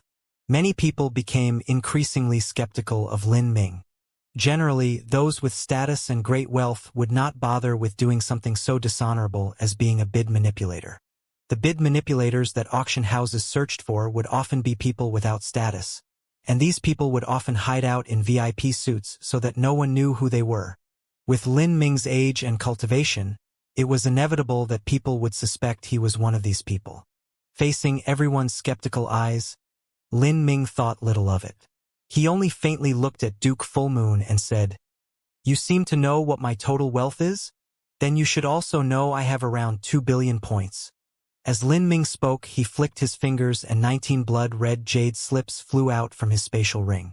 These jade slips each represented 100 million points and were especially provided by the Divine Runic Masters Guild. As these red jade slips floated in the sky, many people felt their eyes go red with greed. Many of them had never seen a 100 million point jade slip in their lives. However, at this time, even though Lin Ming took out these jade slips, many people still eyed him suspiciously. If the Divine Runic Masters Guild were to use him as a bid manipulator, then it wouldn't be strange for him to have so many points. Moreover, this was far less than 2.6 billion. Facing this scene, Song Wen frowned. He didn't think that there would be such an event midway through the auction. Duke Fullmoon had already torn apart all pretense of politeness with the Divine Runic Masters Guild. Even though he had apologized for his reckless actions, he has still planted a seed of doubt within many people's hearts. And the one they suspected was Lin Ming. To be so young and have such a low cultivation, it was hard for him to convince anyone. If this became serious, then the total profit margin of this auction would be affected. After all, the things sold at Divine Rune City's auction were often 20 to 30% more expensive than the normal transaction price outside. The reason that people came here to compete for treasures was not because it was cheap, but because of the variety of treasures here. There were simply far too many rare and valuable treasures that could be won, many of them surpassingly difficult to find. There was nothing that couldn't be bought, only things that couldn't be afforded. Thus, even bidding at high prices was something everyone was willing to do. However, once a bid manipulator appeared, many people would suspect that they were being played as fools. This would be disastrous for the prestige of Divine Rune City's auction. Song Wen was already considering measures for how to properly handle this matter. And at this time, Lin Ming's complexion was calm as he rode the tidal wave of attention. Facing the hundreds of thousands of elites in the auction arena, including the massive number of world kings, great world kings, and even empyreans, Lin Ming still remained as calm and serene as before. This sort of calm could not be faked. 1.9 billion? That doesn't seem to be enough. Duke Fullmoon had a victorious smile on his face. Although he felt this move of his had been a bit crude and even offended the Divine Runic Masters Guild, the effect was extremely good. He had directly pushed Lin Ming to the opposite side of all bidders. So how could Lin Ming possibly continue competing with him? As for offending the Divine Runic Masters Guild, once Duke Fullmoon returned from the final trial, he might have built his foundation up enough that he would become an empyrean in the future. At that time, the Divine Runic Masters Guild could do nothing to him. So what if it's not enough? Do you not know that the payment deadline for Divine Rune City's auction is 10 days after the end of the auction itself? At that time I'll have raised enough points, so I'll be able to pay the end amount all the same. Lin Ming said as if everything was a matter of course. Duke Fullmoon was startled as he heard this. Then he laughed. 10 days after the end of the auction is nothing more than a little bit more than a month from now. As a Divine Lord Realm martial artist, do you really think you can raise 700 million points in a bit more than a month? Do you think others are as stupid as you are? The more Duke Fullmoon spoke, the more mocking and reckless his words became. As the audience heard this, all of them were in uproar. They had no idea where this Lin Ming came from, but the more he spoke, the more ridiculous and false his words seemed. Such a scene even caused the normally unflinching Song Wen to feel restless. The situation was slowly spinning out of control. And at this time, Lin Ming chuckled. He said, "It's just raising 700 million points in a month. Just because you cannot do this doesn't mean that no one else can. I thought of selling some things in the auction house a few days from now. But with the current situation, I guess I can choose to sell them today. As Lin Ming spoke, he traced his spatial ring and 20 light symbol papers flew into the air. These symbol papers were the improved heavenly fire symbol and heretical god symbol that Lin Ming created. Every divine runic symbol had a Lin character on the bottom right corner. Seeing these 20 divine runic symbols, the entire audience was left befuddled. Just what did this boy mean? Was he saying that these 20 divine runic symbols could be sold for 700 million? He must be joking or something. He is only auctioning those 20 symbol papers? Could those things be worth 700 million points? Lin Ming's symbol papers didn't have a wonderful appearance. The symbol papers he used were top-grade symbol papers. For a divine runic symbol, what decided the value was the runic structure within, not the symbol paper itself. Lin Ming naturally wouldn't choose to use such flashy but needlessly expensive goods. They don't really look like much. Could he have inherited them? Could they be 7th-grade divine runic symbols? Some people suddenly fantasized. Whether it was people or treasures, things couldn't be judged by first glance. If it were 27th-grade divine runic symbols that were drawn up with ridiculously expensive materials, then selling them for 700 million points wouldn't be a problem at all. The price could even surpass that. Some top 7th-grade divine runic symbols could sell for 700 million points. The best 7th-grade divine runic symbols were even higher priced than some Empyrean spirit treasures.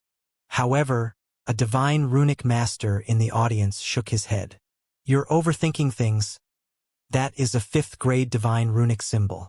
I won't misread those energy fluctuations. The one speaking was a 5th-grade divine runic master.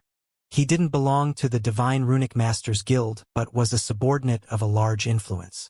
He was a respected and revered individual. Hearing this 5th-grade Divine Runic Master's words, everyone was stunned. These were only 5th-grade Divine Runic symbols? 25th-grade Divine Runic symbols? This fellow called Lin Ming wanted to sell them for a sky-high price of 700 million points? Was this fellow insane? 5th-grade divine runic symbols? Are you sure? Someone asked the 5th-grade divine runic master, who spoke with astonishment in their voice. Definitely. The divine runic master stared back at the person ill-humoredly. I have already been drawing up 5th-grade divine runic symbols for over 5,000 years. So how would I misread them? As the divine runic master spoke, many people saw the divine runic master badge on his chest. Although it wasn't one issued by the Divine Runic Masters Guild, it still clearly identified him as a 5th-grade Divine Runic Master. Originally, some people thought that the Divine Runic symbols Lin Ming took out were some top-level inheritance he found somewhere, but they were actually so low-level. He wants to sell 5th-grade Divine Runic symbols on Divine Rune City's auction stage?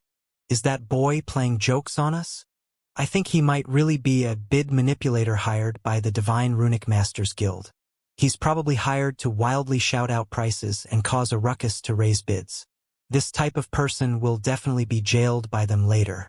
I think that maybe even those 10 blood-red jade slips might be fakes.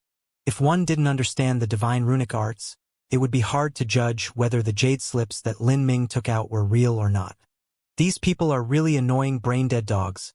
I can't believe they would actually question the legitimacy and value of Big Brother Lin's divine runic symbols. Xiao Moshin growled from within the ordinary room. However, even though she said this, she was still feeling uneasy. Just what was the value of these 20 divine runic symbols? It was true that Lin Ming's revised divine runic symbols were fierce, but there were still only 20 of them. Towards all these questions and doubts, Lin Ming remained silent. All around him, the divine runic symbols floated up and down, shimmering with a deep brilliance. But this silence caused the audience's suspicions to be even deeper. As these people were increasingly crude with their language, a faintly seductive voice echoed out from within the sea of doubts, seemingly especially noticeable. The lot of you are truly ignorant and unlearned.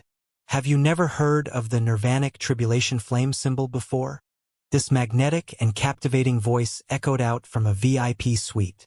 Everyone's gaze followed the voice to see a beautiful figure stand out. Who is that woman? The great majority of people present didn't know of Suya, but they knew that the VIP suite Xianxia came from was rented by an Empyrean Holy Land.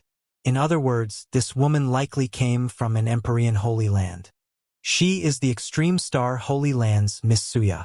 The Extreme Star Holy Lands are at war with the Heaven Strife Holy Lands, and Miss Xianxia is responsible for managing the acquisition of divine runic symbols at the Divine Runic Masters Guild. Someone who knew Xianxia explained. Everyone was startled. Xianxia could be considered as someone with status. For her to speak out now, her words naturally carried a certain weight to them. Xianxia seemed to not hear the discussions around her. Her eyes remained bright and pure throughout. To her, there was no doubt of Lin Ming's value in her mind, and this was the perfect time to speak out for him. Giving help when needed was always better than attempting flattery later. Seeing Xianxia stand up for him, Lin Ming faintly smiled and politely nodded towards her in the distance, expressing his thanks. Nirvanic tribulation flame symbol? What is that? Many people were confused. In truth, one couldn't blame them for not knowing. Those that came to Divine Rune City for the auction were either extremely wealthy characters or rulers of their own domains. However, these people were separated by mountains and rivers, and many of them weren't too understanding of the world of Divine Runic Masters. And there were also some people that weren't Spiritas but were of other races.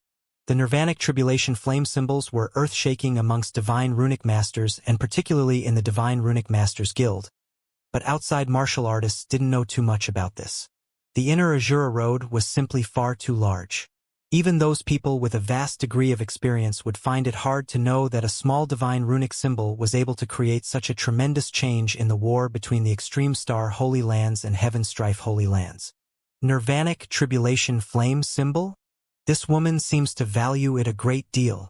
Although these people didn't know what the Nirvanic Tribulation flame symbol was, if this woman held this divine runic symbol in such high esteem, then it was clearly something extraordinary. Did this youth create this divine runic symbol? As many bidders were whispering their suspicions to each other, Xianxia opened her mouth and said, "Sir Lin, if you must compete for the violet gold spear, then I can lend you 1 billion points in advance." Although Xianxia's voice wasn't loud, it still spread through the auction arena like a rolling thunderclap, smashing into everyone's ears. For a time, the noisy auction arena fell silent. Miss Xianxia was going to lend this young divine runic master 1 billion points? 1 billion points was not a small number. To lend this amount so easily, this proved that Xianxia clearly trusted this young man named Lin Ming a great deal. She trusted his moral character and trusted in his ability to repay her. Many people didn't know of the Nirvanic Tribulation flame symbol that Xianxia spoke of. And even though there were people present who knew what this divine runic symbol was and began explaining its fierceness to others, these other people still only half believed their words. But now, with Xianxia directly lending Lin Ming 1 billion points, this was clear proof of how valuable this Nirvanic Tribulation flame symbol was. If it wasn't, then there was no way Xianxia would have lent this tremendous amount of money. At this time, in the VIP suite that Xianxia was in, a man that looked to be in his 30s had a very ill complexion. "Junior apprentice Sister Xianxia, please come back in first."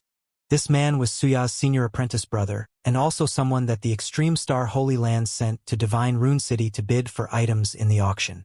With Xianxia, the two of them were responsible for winning a material called a white birch spirit root.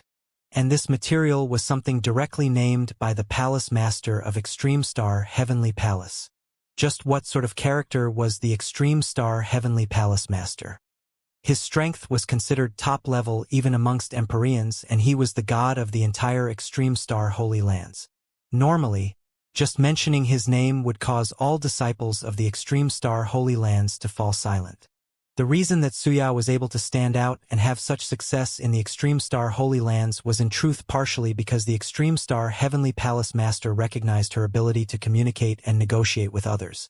However, just because the Palace Master recognized Xianxia's talents didn't mean that she was allowed to arbitrarily make decisions on her own. The current Extreme Star Holy Lands was stretched for resources. Xianxia and her senior apprentice brother had been given authority to use 2.5 billion points in this auction, and this was the personal wealth of the Extreme Star Heavenly Palace Master. This wealth was for the express purpose of acquiring the white birch spirit root. something that the palace master needed to upgrade his vital origin magic weapon. If there were any delays and the palace master's enhancement in strength was affected, then Xianxia and her senior apprentice brother could die 10,000 times without being able to make up for it. Now, Xianxia lent out 1 billion points in a single breath. This left them with just 1.5 billion points, an amount insufficient to win the white birch spirit root. And according to the rules of the auction, all debts had to be paid in full within 10 days of the auction ending.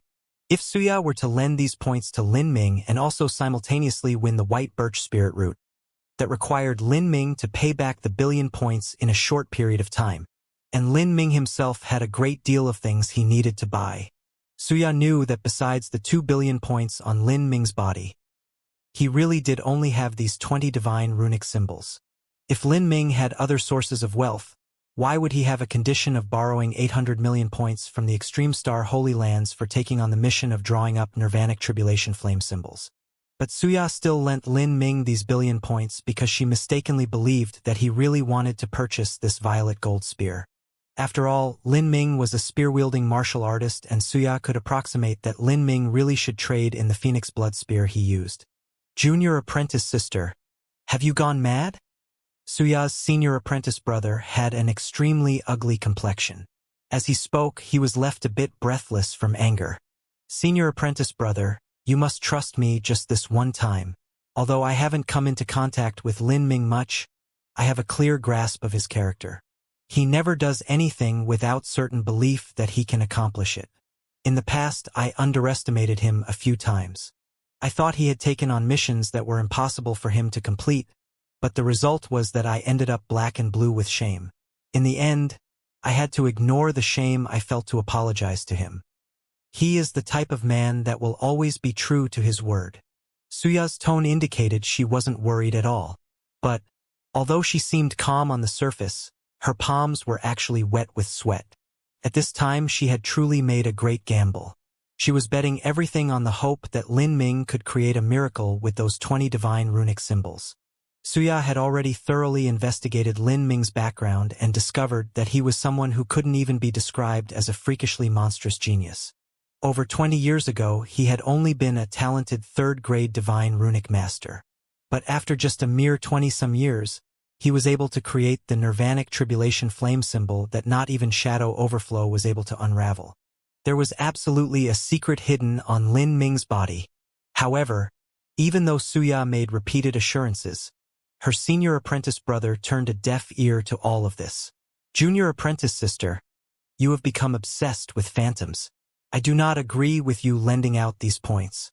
Stepping back, even if Lin Ming could really use those 20 divine runic symbols to earn back the points, Honorable Master will still punish us because we arbitrarily used the points he gave us for buying the white birch spirit root for other purposes. This is a grave crime that you are committing. As Xianxia's senior apprentice brother was speaking, Lin Ming suddenly smiled. Thank you, Miss Xianxia, but the auction for this violet gold spear has yet to end. Thus the auction of my divine runic symbols must be after the violet gold spear. Mr. Song, do you think you can arrange it for me? Lin Ming said, turning towards Song Wen. Song Wen narrowed his eyes as he looked at the divine runic symbols in Lin Ming's hand. Although he could feel that there was something extraordinary about them, he thought the entire situation was absurd. Even if he knew about the Nirvanic Tribulation flame symbols, no matter how heaven-defying Lin Ming's new divine runic symbols were, it was impossible to sell 20 of them for several hundred millions of points. After all, they were only 5th-grade divine runic symbols. Little brother Lin. Song Wen had a look of embarrassment on his face. He was afraid that Lin Ming was too overconfident in his abilities and had set the base price for his divine runic symbols too high. If no one were to end up bidding on them, then that would truly be a joke. Lin Ming naturally knew what Song Wen was thinking. He smiled and said, Mr. Song, feel relieved that I am not just auctioning these 20 divine runic symbols. I am also auctioning promissory notes for more. I can sell hundreds or even 1,000. Whoever is willing to purchase in advance. Whoever pays. As Lin Ming spoke, many bidders almost fell off their chairs. Promissory notes? Purchase in advance? For several hundred million points to only buy a promissory note? Who did he think he was? Only an idiot would buy these. Since this auction first began, no one had ever heard of taking money first to buy a promissory note. Lin Ming's repeated requests and conditions caused even Song One to frown. This was an extremely large transaction, and many people were still unfamiliar with Lin Ming's name. Even in the world of divine runic arts, Lin Ming wasn't a widely known individual. Outside of that, almost no one knew of him. A junior that was less than 100 years old and who only had a divine lord realm cultivation actually wanted to sell promissory notes in advance. Just who would believe him? Lin Ming simply didn't have any credibility built up at all. In this situation, who would buy the empty promises of a junior for 700 to 800 million or even a billion points? Suya, did you hear him? He wants to sell a few promissory notes. Do you still believe him? How will he do that? It's possible that the Divine Runic Masters Guild doesn't even allow an auction item like that on the auction stage. To sell promissory notes for a billion points, he is taking us all for fools. Suya's senior apprentice brother felt that Lin Ming had gone crazy. However, Suya tried her best to show a calm expression. So what if it's a promissory note? Did you forget that when Lin Ming requested to borrow 800 million points from the Extreme Star Holy Lands, we still lent him money all the same? That is completely different. We had already obtained the 2000 Nirvanic Tribulation Flame symbols by then, and we also know who Lin Ming is. Do you think these other influences here know just who Lin Ming is? If points are so easy to obtain, then I might as well write up a promissory note myself and write 10 Empyrean Spirit treasures on it and see just who will buy it. After randomly lending a billion points, it wasn't a surprise that Suya's senior apprentice brother was so agitated. In fact, Suya's heart was rapidly beating like a drum solo right now. Lin Ming actually dared to sell promissory notes at Divine Rune City's grand auction. This was truly an unprecedented event that would likely not be copied in the future. As Suya was lost in thought, she felt an icy cold gaze land on her, causing her to shiver. She turned to see that the one sending her a chilling gaze was Duke Fullmoon. At this time, Duke Fullmoon's face was grim and cold. As he looked at Suya, the previous hints of appreciation and desire in his eyes had disappeared and were replaced by a gloomy killing intent. If it weren't for Suya appearing from nowhere, Lin Ming wouldn't have had the chance to compete for the Violet Gold Spear with him. Because the auction for the Violet Gold Spear had already started, Lin Ming's auction of his divine runic symbols wouldn't yet begin. It was unknown whether or not it would be carried out. If Lin Ming said that he would sell those divine runic symbols for a billion points, who would believe him? Without genuine financial support, Lin Ming wouldn't be able to randomly shout out whatever price he wanted to. Let alone Duke Fullmoon opposing this. Not even the Divine Runic Masters Guild would approve. This was a great taboo of the auction house. But it just so happened that at this time Suya offered to lend Lin Ming a billion points, allowing him to continue competing. This meant that Duke Fullmoon would have to bleed even more. How could Duke Fullmoon not hate Suya for this? Suya, how ruthless of you. I've treated you so well and yet you've done this to me. Duke Fullmoon's Arctic sound transmission echoed in Suya's ears. Suya's heart skipped a beat. She quietly responded, I apologize deeply, Duke Fullmoon. I received an Extreme Star command that ordered me to support Lin Ming with everything I could during this auction. I had no other choice but to comply. Suya's response was quick. She came up with a reason and pushed all responsibility onto the Extreme Star Holy Lands and showed an involuntary expression. Even though Duke Fullmoon had a deep background, he still couldn't do anything to the Extreme Star Holy Lands. Suya's words left Duke Fullmoon in half belief and half doubt. Had Lin Ming's value already risen to such a degree? He silently flew back to his VIP suite. His dire expression scared junior apprentice Sister Qing, making her keep silent without saying a single word. She knew that the current Duke Fullmoon was already enraged to the limit. He could even strike out and kill people at any moment. Like this, the auction for the Violet Gold Spear continued. Suya and Lin Ming both began moving back to their rooms. As Lin Ming was turning around, Suya looked at him with deep and trembling emotion in her eyes, her voice exhausted and enchanting as she said with the sound transmission, Sir Lin, To help you win this violet gold spear, I have paid a price in blood. Not only have I offended Duke Fullmoon, but I even must fear the potential punishment of the Palace Master because I arbitrarily used the funds he gave us to purchase the white birch spirit root. In the future, you must repay me. Although Suya's breathy words seemed suspect, Lin Ming knew that what she said was true. Even Lin Ming thought that Suya had been too reckless in helping him. These two prices she had to pay were indeed heavy. However, even though Suya had made such a great bet, the truth was that she didn't know that Lin Ming had no intention of buying the violet gold spear to begin with. He was only doing this to trick Duke Fullmoon. Thinking of this, Lin Ming awkwardly rubbed his nose. He couldn't help but wonder, just what would Suya say once she realized this? However, with a new actor like Suya entering the field, he could continue wildly shouting out any price he wanted. This also meant that Duke Fullmoon would think he absolutely wanted to win this spear. Suya was returning, but her senior apprentice brother didn't intend to yet. Lin Ming saw the increasingly poor complexion of Suya's senior apprentice brother and said, "This friend, there is no need for you to worry about this matter. You only need to pretend as if you are willing to lend me 1,000,000,000 points so no one questions whether I can continue competing for this violet gold spear. If my promissory notes do not sell, then later you do not need to lend me anything. At that time, the Divine Runic Masters Guild will only punish me and not you." Lin Ming's thoughts on the matter were extremely clear. As Suya's senior apprentice brother heard this, he was startled. He looked at Lin Ming with surprise. Indeed, as long as they just made the gesture of lending the points, then it would be fine. Like this, no one would question whether or not Lin Ming had enough points, and the remaining risks would all be taken by him. If Lin Ming wasn't able to pay the points later, then they could simply ignore him. The only loss to them would be a little bit of their reputation. Although Suya's senior apprentice brother didn't believe that Lin Ming's promissory notes could sell at such a ridiculously high price, he didn't doubt Lin Ming's skill. To lose a bit of reputation to win over Lin Ming, that was completely worth it. Thinking of this, he nodded and agreed to lend Lin Ming 1,000,000,000 points. Seeing Suya's senior apprentice brother considering the situation again and again before nodding, Lin Ming felt it somewhat funny. He didn't think that something as minor as this auction for the violet gold spear would actually stir up such a giant commotion. But since the play had already begun, it would be a waste to not bring it to its end. With so many actors joining in on this play, wouldn't it be an insult to their superb performances if he didn't thoroughly damage Duke Fullmoon's finances?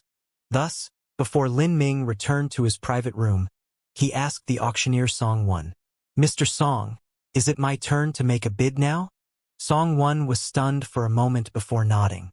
Because of Duke Fullmoon's question just now, the auction for the violet gold spear was temporarily suspended. But now that Sir Lin has borrowed 1,000,000,000 points, you naturally have the qualifications to continue bidding. Great! Lin Ming faintly smiled. He looked towards Duke Fullmoon's direction and said, "Duke Fullmoon, since you increased the bid by 200 million just now, then let me express my gratitude and increase the bid by 200 million again. 1.8 billion. Lin Ming's voice was light. He spoke as if these 1.8 billion points were nothing but a drop in the bucket to him. Express his gratitude. He increased the bid by another 200 million. This tone could simply aggravate one to death.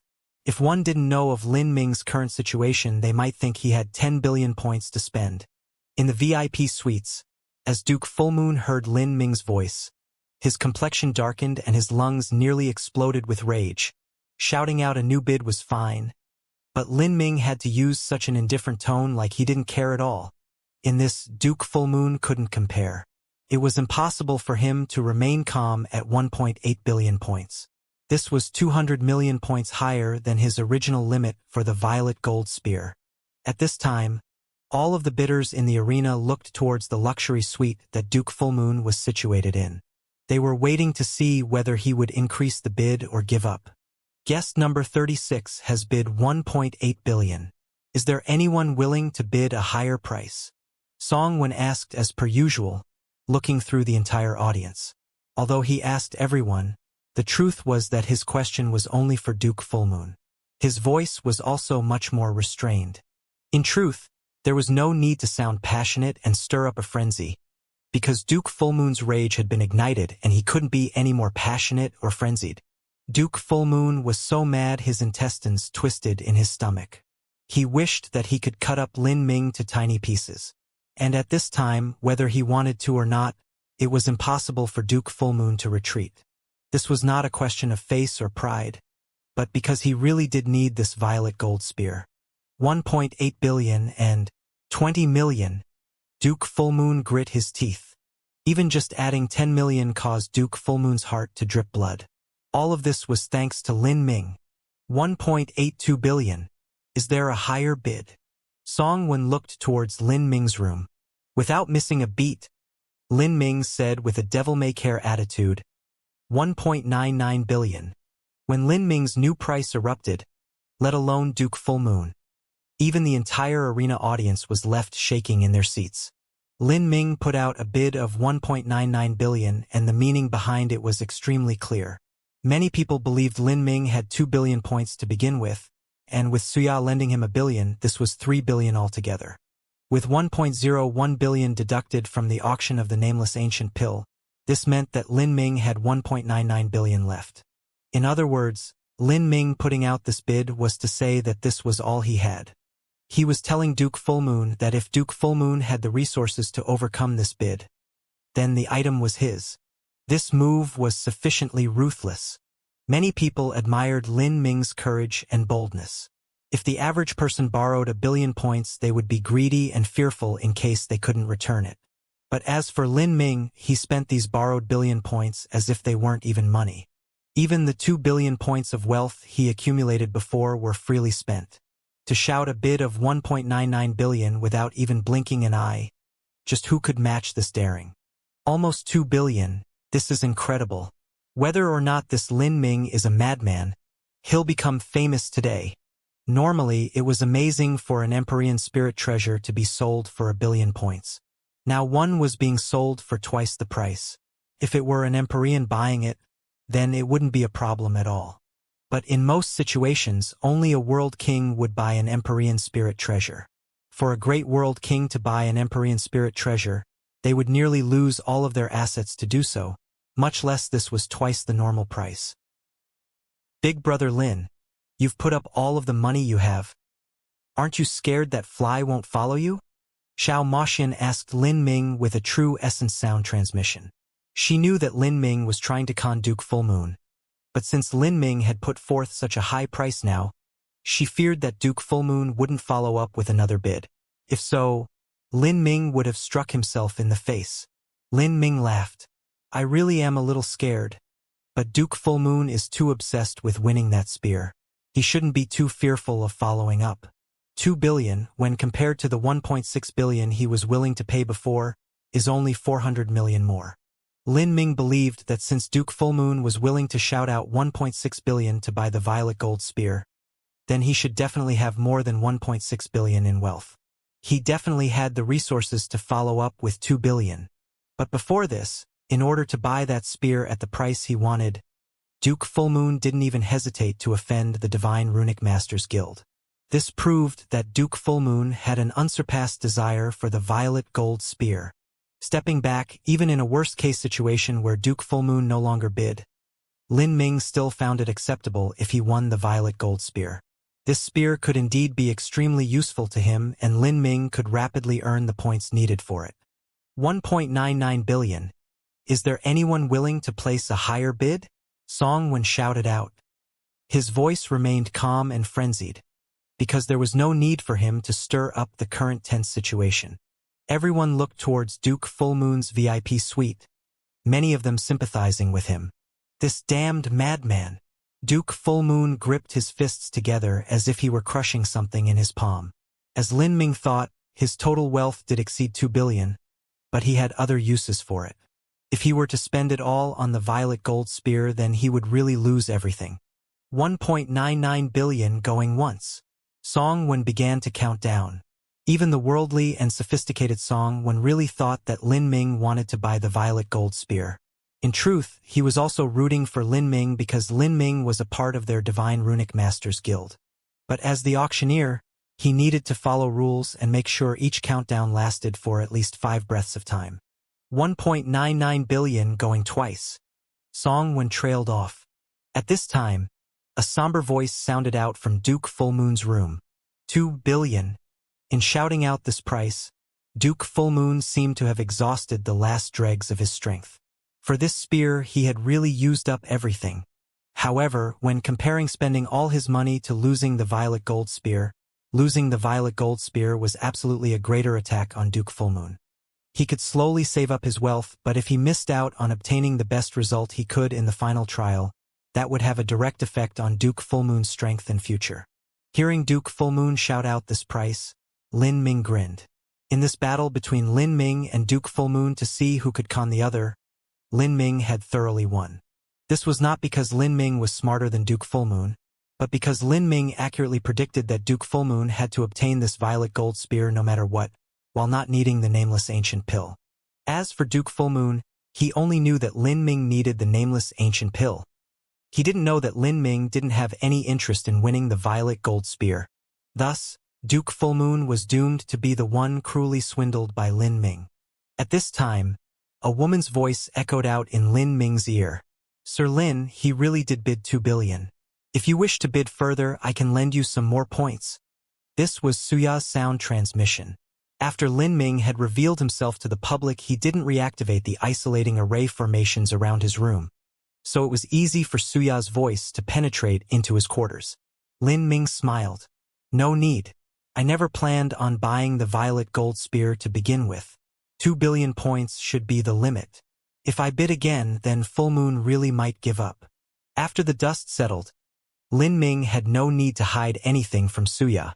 From start to finish, his voice remained calm throughout, as if he hadn't been in a dramatic auction that involved 2 billion points, but was only playing a little numbers game. Suya nearly choked on herself as she heard Lin Ming's response. After being stunned for a long period of time, the normally elegant Suya lost her demeanor and stammered out, You are trying to trick Duke Fullmoon? She didn't dare to believe that Lin Ming would make a bluff of 1.99 billion points just for tricking someone. Wasn't he afraid that Duke Fullmoon wouldn't follow him? But the reality was that Duke Fullmoon had fallen for the bait and had been thoroughly ruined by Lin Ming. In addition, Suya also felt a tad aggrieved. She had withstood a tremendous deal of pressure to lend 1 billion points that Lin Ming actually didn't need. Hearing Suya's awkward reaction, Lin Ming chuckled. I apologize, Miss Suya. I didn't anticipate that Duke Fullmoon's response would be so intense that he would actually label me a bid manipulator and even involve you in the mess. But since things already happened, I figured I might as well continue until the end. As Lin Ming spoke, Suya actually laughed. She had no idea why she was laughing, but she continued laughing for a long period of time. Then, she blinked her eyes and said, Is this considered you owing me a favor? Lin Ming's froze. If Miss Suya needs help in the future, then I will surely help as long as it is within my ability to do so. At this time, Song Wen had already counted to 3. The violet gold spear was successfully won by Duke Fullmoon. Hearing Song Wen announce the end of the auction, Duke Fullmoon let out a long breath of relief, feeling weak throughout his body. This was a purchase that involved a massive amount of his total wealth. But in the end, he had been the one to win. He shakily stood up, slowly wandering towards the windows and looking out in the direction Lin Ming was in. Lin Ming seemed to sense this and looked towards Duke Fullmoon. In contrast to each other, Duke Fullmoon was the victor. Although it was a bitter and hard-fought victory, he was still the one who won. He wanted to temporarily suppress the pain in his heart and put on a victorious pose. But just as Duke Fullmoon was almost prepared to smile, the touch of a smile froze on his face. He saw Xiao Moxian appear from behind Lin Ming. Compared to the relatively indifferent expression on Lin Ming's face, Xiao Moxian was giggling as if she could barely contain her mirth. Her 2 shiny canines, beneath the lights of the magic arrays, shimmered like diamonds. This caused a bad premonition to rise within Duke Fullmoon's heart. Xiao Moxian's smile was filled with an unmistakable taunting, as if she were laughing at an idiot. Then, Duke Fullmoon saw Xiao Moxian's cherry-red lips move as she uttered words. Even though she was silent, with Duke Fullmoon's eyesight he was able to clearly read her lips. She was saying, "You stupid dead fly, congratulations for spending 2 billion points on an inferior item with defective runes. If you need to fix the heavenly Dao patterns in the future, then our Lin Ming will surely be willing to help you. The fee isn't too expensive and we'll make sure that you are satisfied with the service." Listening to these words, Duke Fullmoon felt his blood bubbling within him. His mind was overcome with a daze as he nearly fell over. Defective? Duke Fullmoon didn't believe Xiao Moxian's words. The violet gold spear was already confirmed to be an Empyrean spirit treasure. How could the weapon that an Empyrean spent so much time and effort to raise be a defective item? However, whether or not Xiao Moxian's words were true, Duke Fullmoon had almost affirmed that Lin Ming never wanted to buy this violet gold spear to begin with. He had simply been tricked. Realizing this point, a brilliant killing intent burst out from Duke Fullmoon's eyes. However, standing not too far away from the increasingly gloomy Duke Fullmoon, Xiao Moxian was smiling, extremely happy and pleased with herself.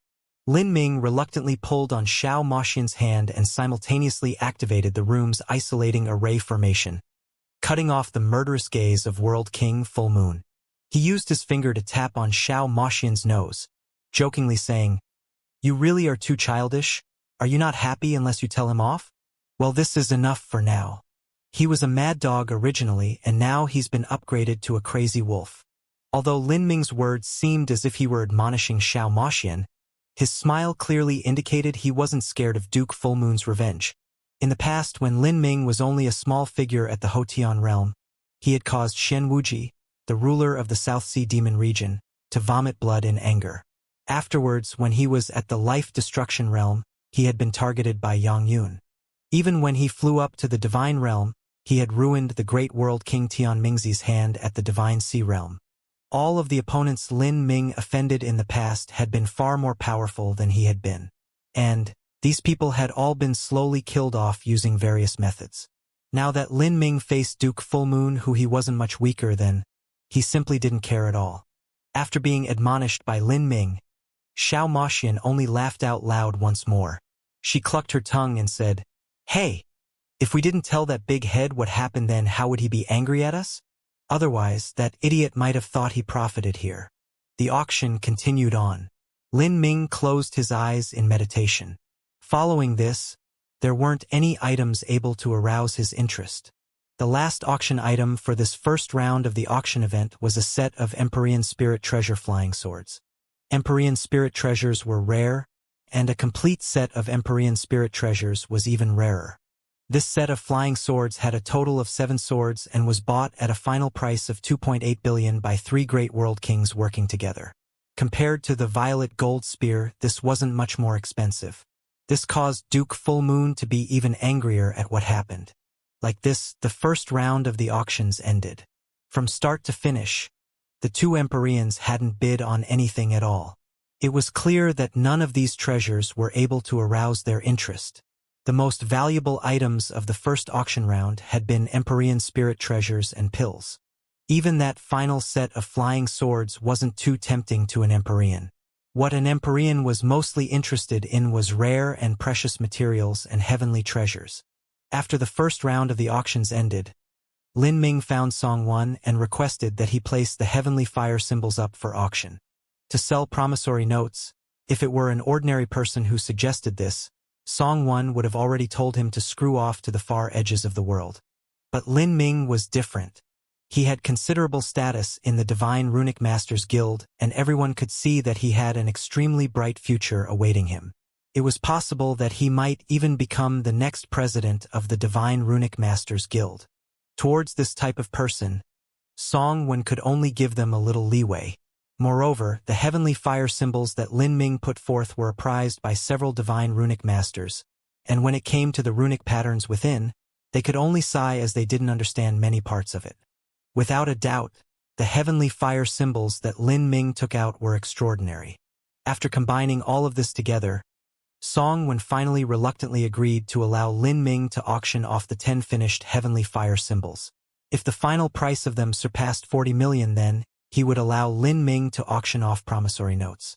This was to avoid everyone making a joke of Divine Rune City's auction. And Song Wen had one final condition.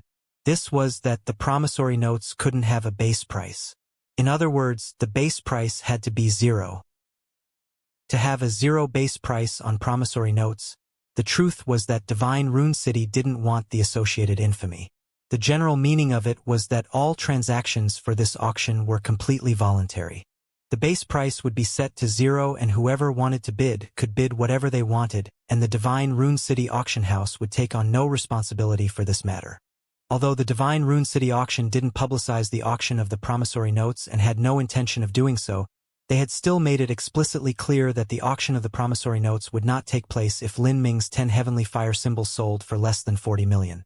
Even so, news of this auction still spread through the city. Moreover, this news spread like wildfire. Many martial artists and many influences learned that the Divine Rune City auction, which was famed throughout the entire Inner Azura Road for having anything up for sale as long as one had the money, was actually selling promissory notes. Moreover, what left one dumbstruck was that the person selling these promissory notes was a Divine Lord Realm Jr. who was less than 100 years old. And this Divine Lord Realm Jr. also didn't have any great influence backing him. He was nothing but a loner, and although there was said to be an amazing master standing behind him, this master had never appeared. He had seemingly produced a mysterious divine runic symbol and was considerably well known in the world of divine runic arts. But outside of this small community, there hadn't been anyone who had heard of him. If such a junior were to write down a promissory note and sell it, then others would definitely say that whoever bought this promissory note was an idiot. If one could sell empty promises at an auction, then they too would want to do the same. They could write down a promissory note for 10 Empyrean Spirit Treasures, 10 Transcendent Divine Pills, or even 107th grade Divine Runic Symbols, and would they be able to sell this note for 10 billion points? Many other colleagues in the auction industry were waiting to have a good laugh at Divine Rune City auction house's expense. The business of auction houses was highly competitive. The more transactions an auction house had, the more sky-high prices they could sell items for, then the more clients and bidders they could attract.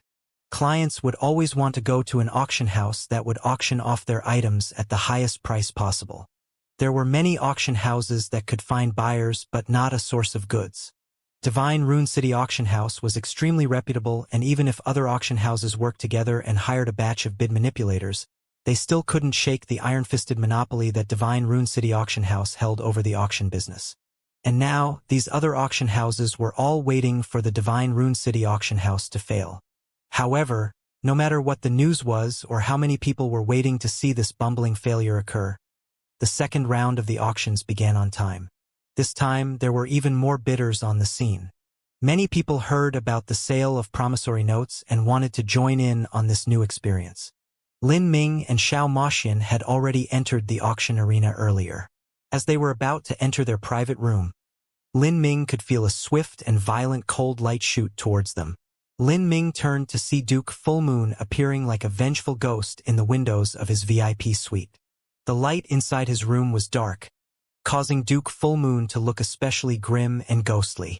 This stupid fly also came early. But he's already gone bankrupt, so what's the point of putting on airs? Xiao Maxian pouted her lips, speaking with disdain. Lin Ming faintly smiled. He's also representing his sect to purchase items, so he likely still has many points in his hands. Lin Ming didn't bother with Duke Full Moon and went straight to his private room. As he flew up into the skies, many people were looking towards him. By this time, Lin Ming had already become famous. Today, if he could sell the heavenly fire symbols for at least 40 million, then he would be able to accomplish the unprecedentedly magnificent feat of selling promissory notes. But if he sold the heavenly fire symbols for less than 40 million, he would become an utter joke. The first item in the second round of the auctions was 10 Zenith Black Level God Runes. Zenith Black Level God Runes were necessary materials for crafting 7th grade divine runic symbols. There were even some peak 6th grade divine runic symbols that required Zenith Black Level God Runes. Thus, these 10 Zenith Black Level God Runes were in high demand. In the end, they were bought by a peak 6th grade divine runic master in the VIP suites. Following that, all sorts of different items were sold.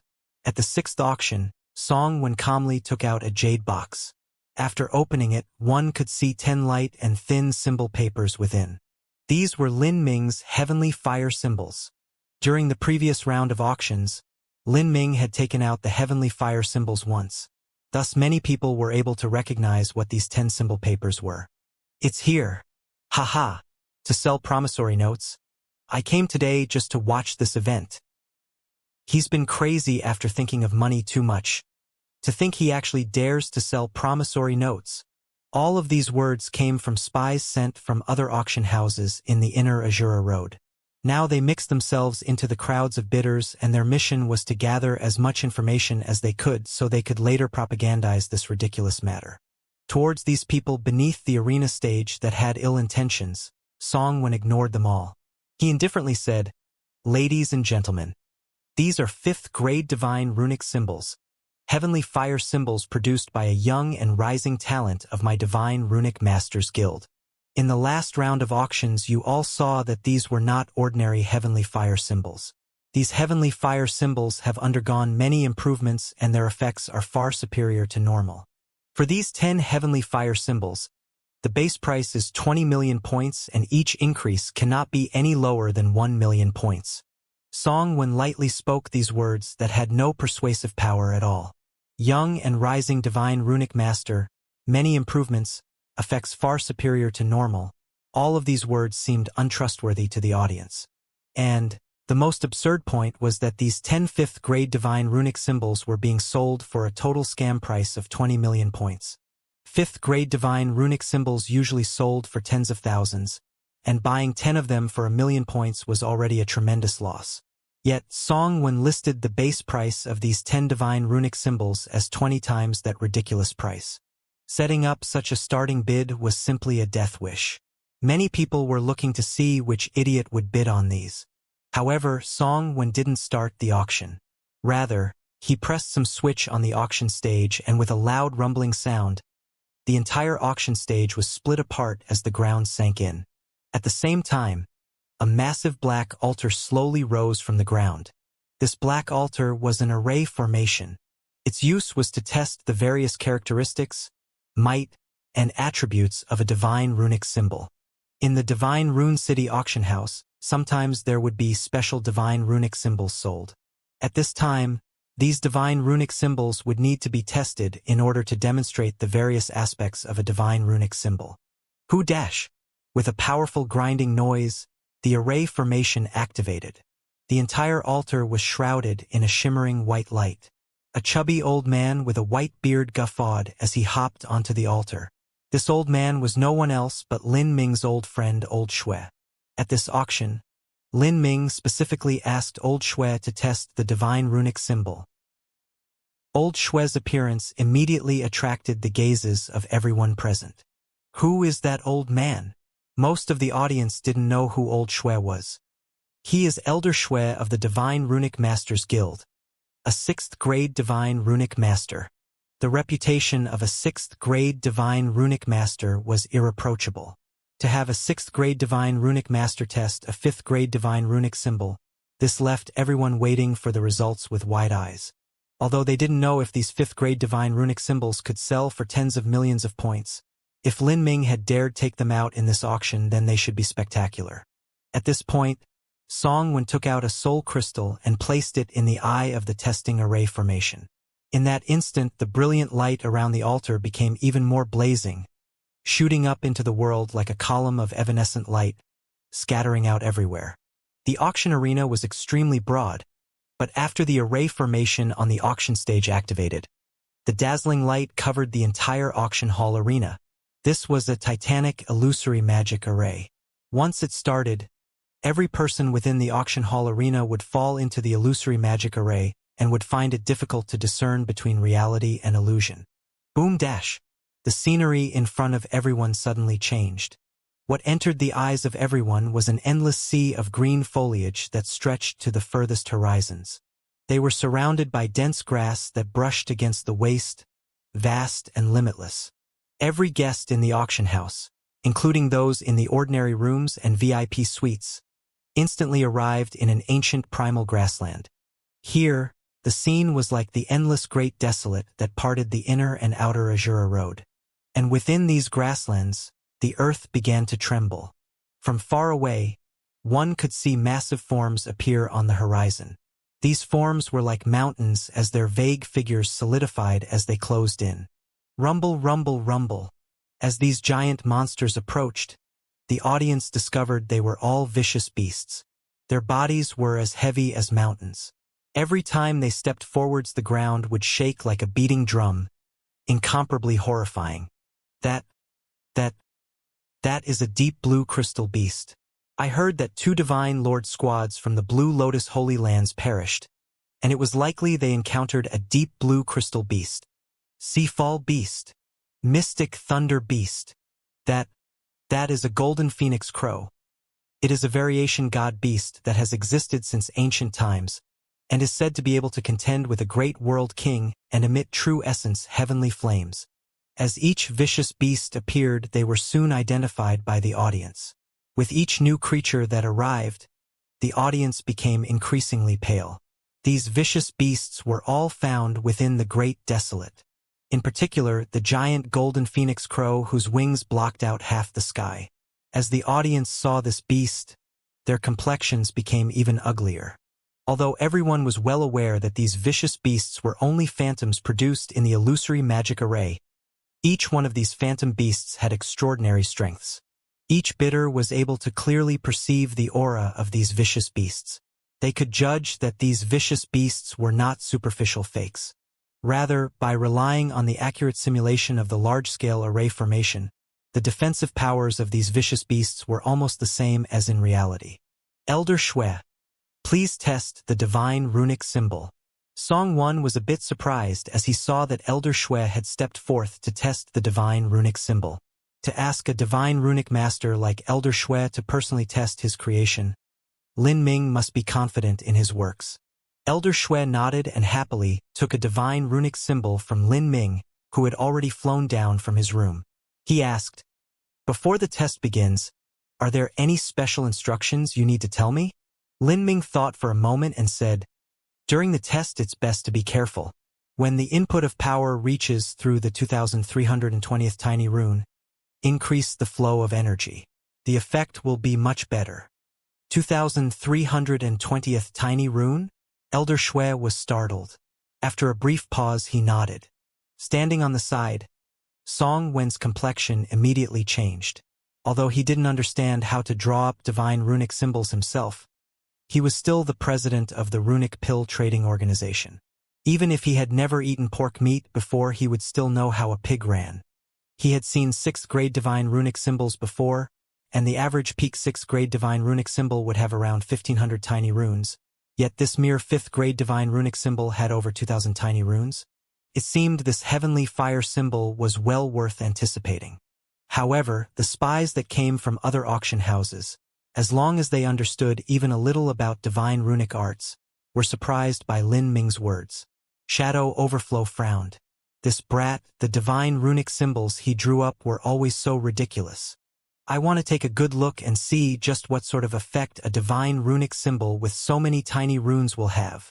Judging the value of a divine runic symbol, especially an extraordinary divine runic symbol, was an extremely complex and burdensome process.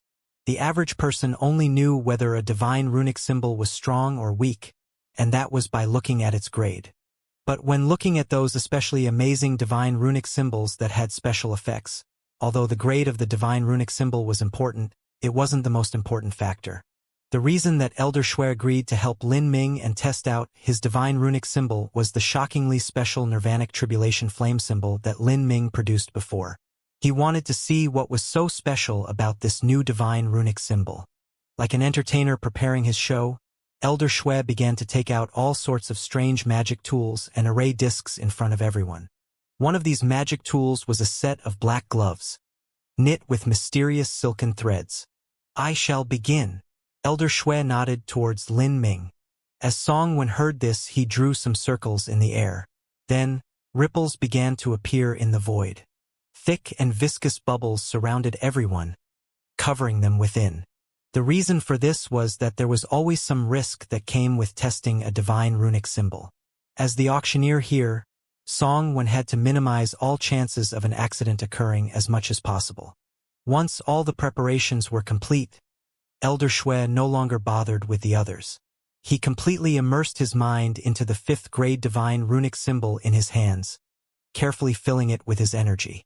Looking in from the side, as Lin Ming saw old Shui earnestly testing his divine runic symbol, he felt a bit unsure in his heart. Although he was confident in the improved heavenly fire symbol that he created, the true might and value of it would depend on the actual results of this test. Everyone's eyes focused on Elder Shui's body, all of them waiting with breath abated.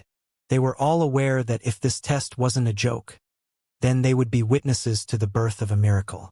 As Elder Shui was inputting his energy into the improved heavenly fire symbol, his complexion began to gradually become more dignified over time.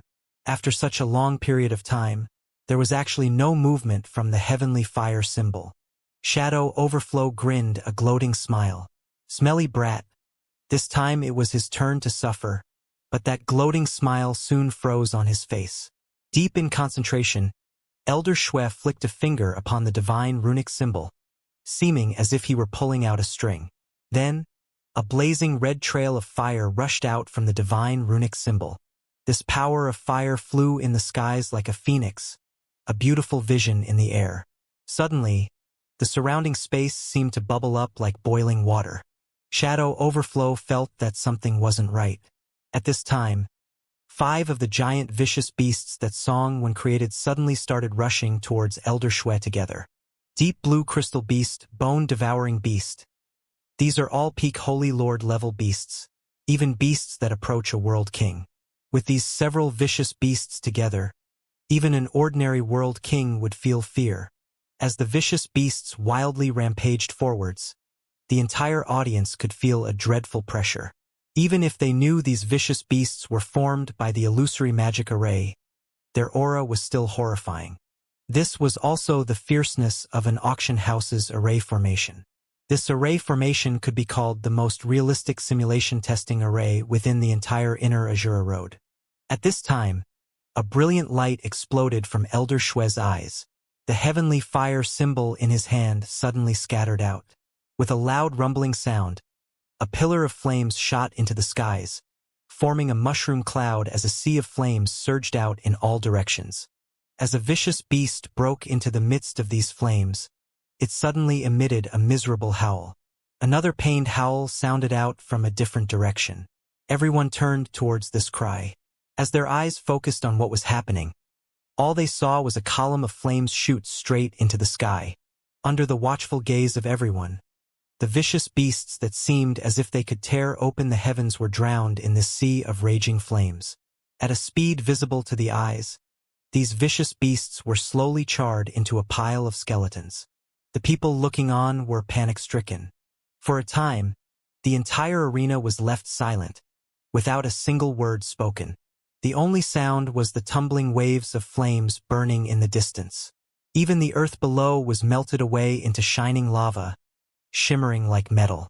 It was like an apocalypse of heavenly flames had descended from above. Shadow Overflow's eyes nearly popped out of his sockets.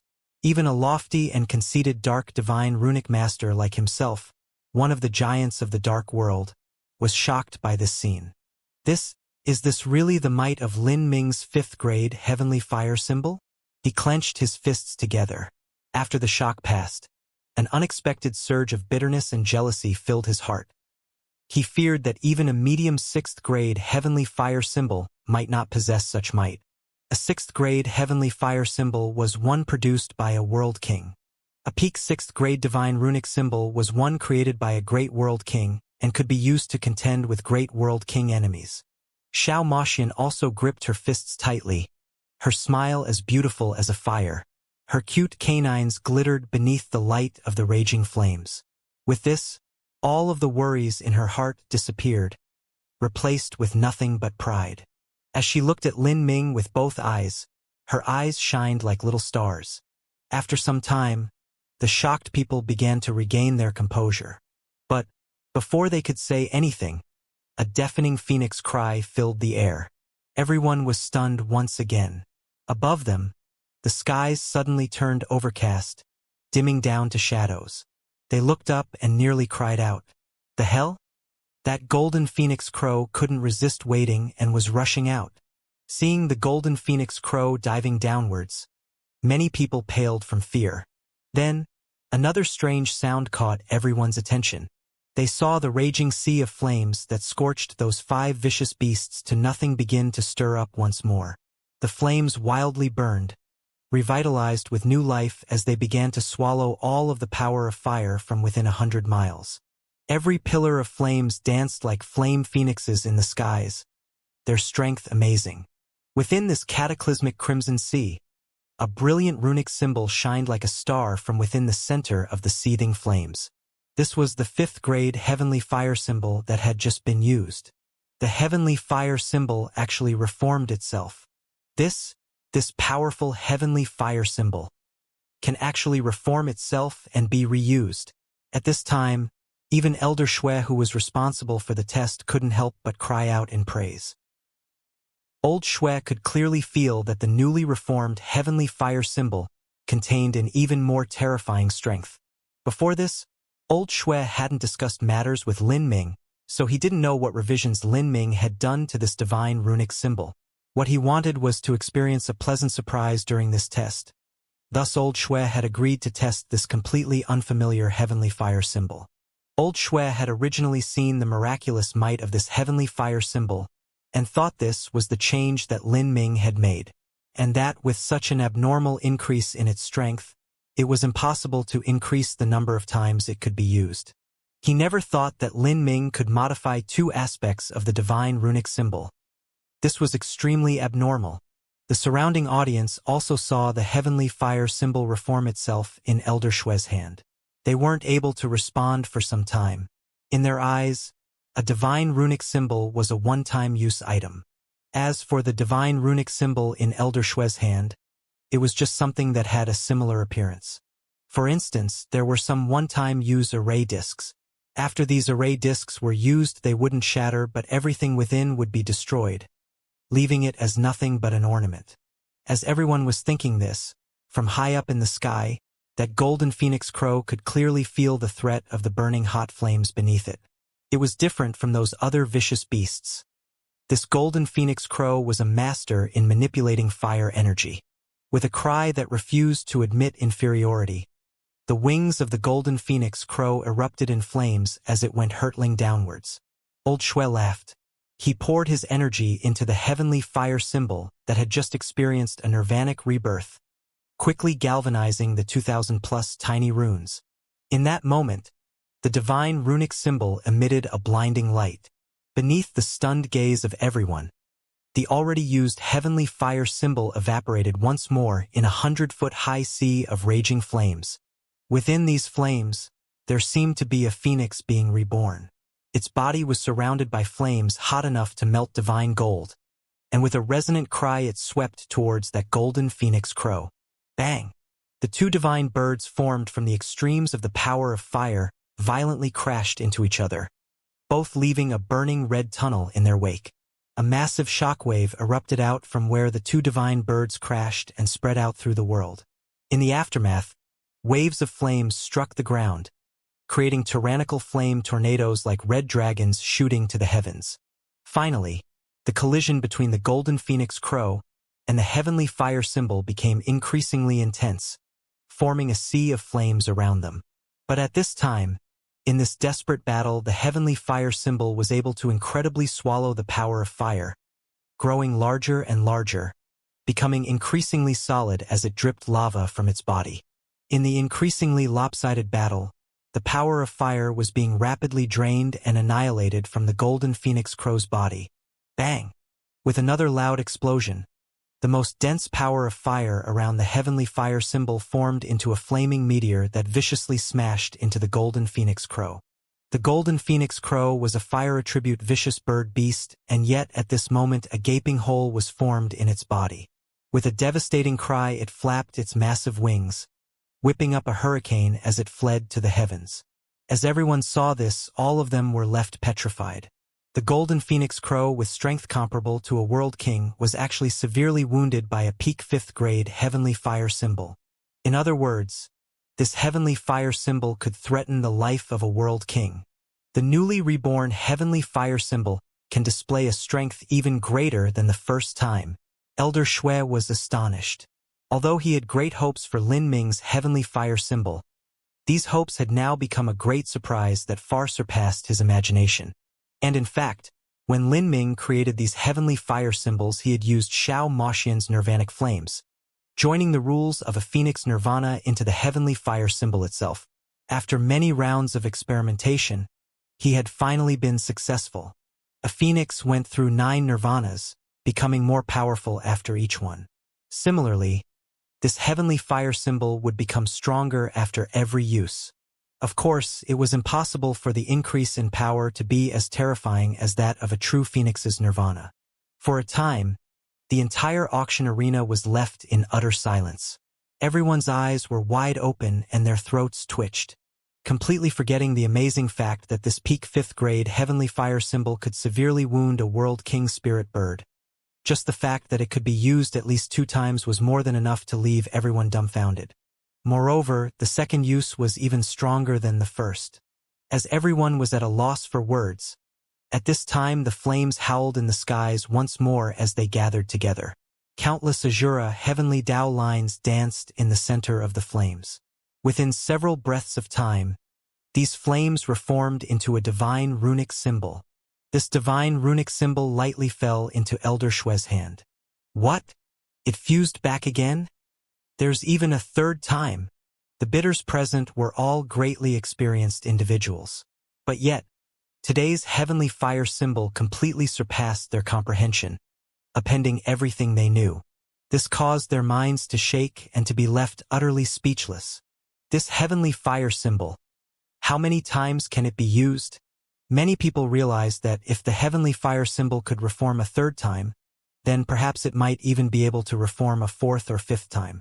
For a time, the eyes of everyone in the audience were focused on Lin Ming. Elder Shui let out a heavy breath and said, "Hey brat, be honest with me.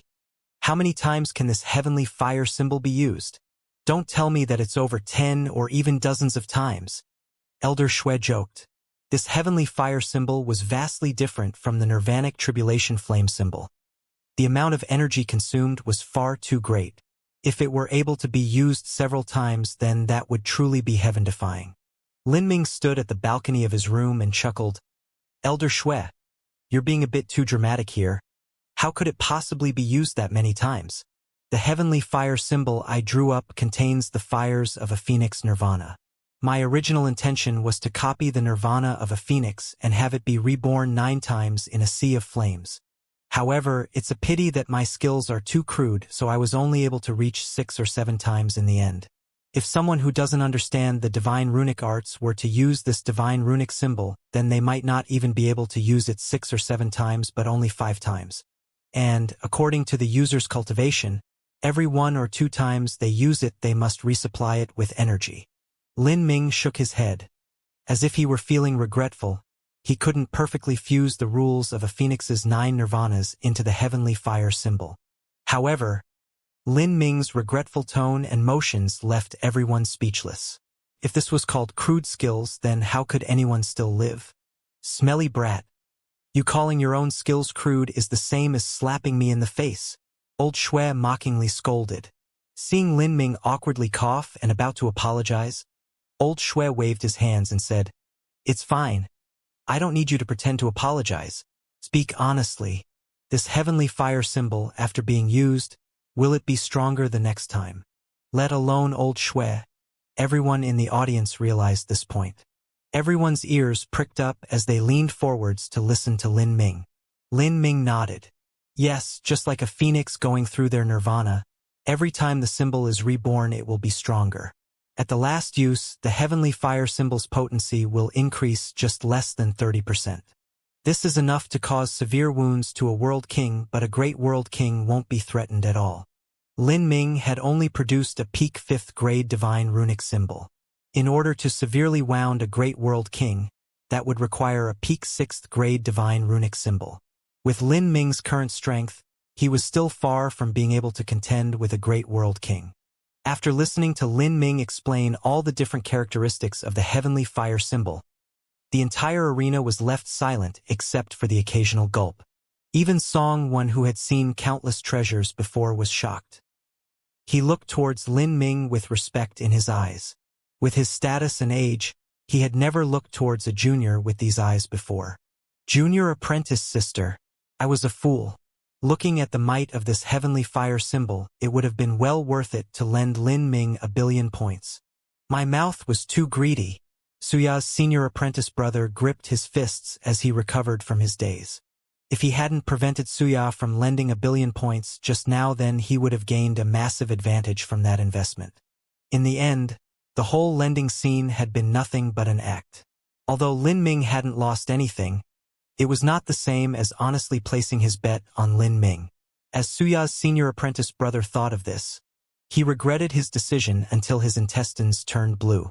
A rare opportunity was placed right in front of them, and yet he had been unable to take hold of it. From this moment on, it was likely that Lin Ming would rely on the fame of this heavenly fire symbol to become even more famous. At that time, wanting to win him over would be vastly more difficult.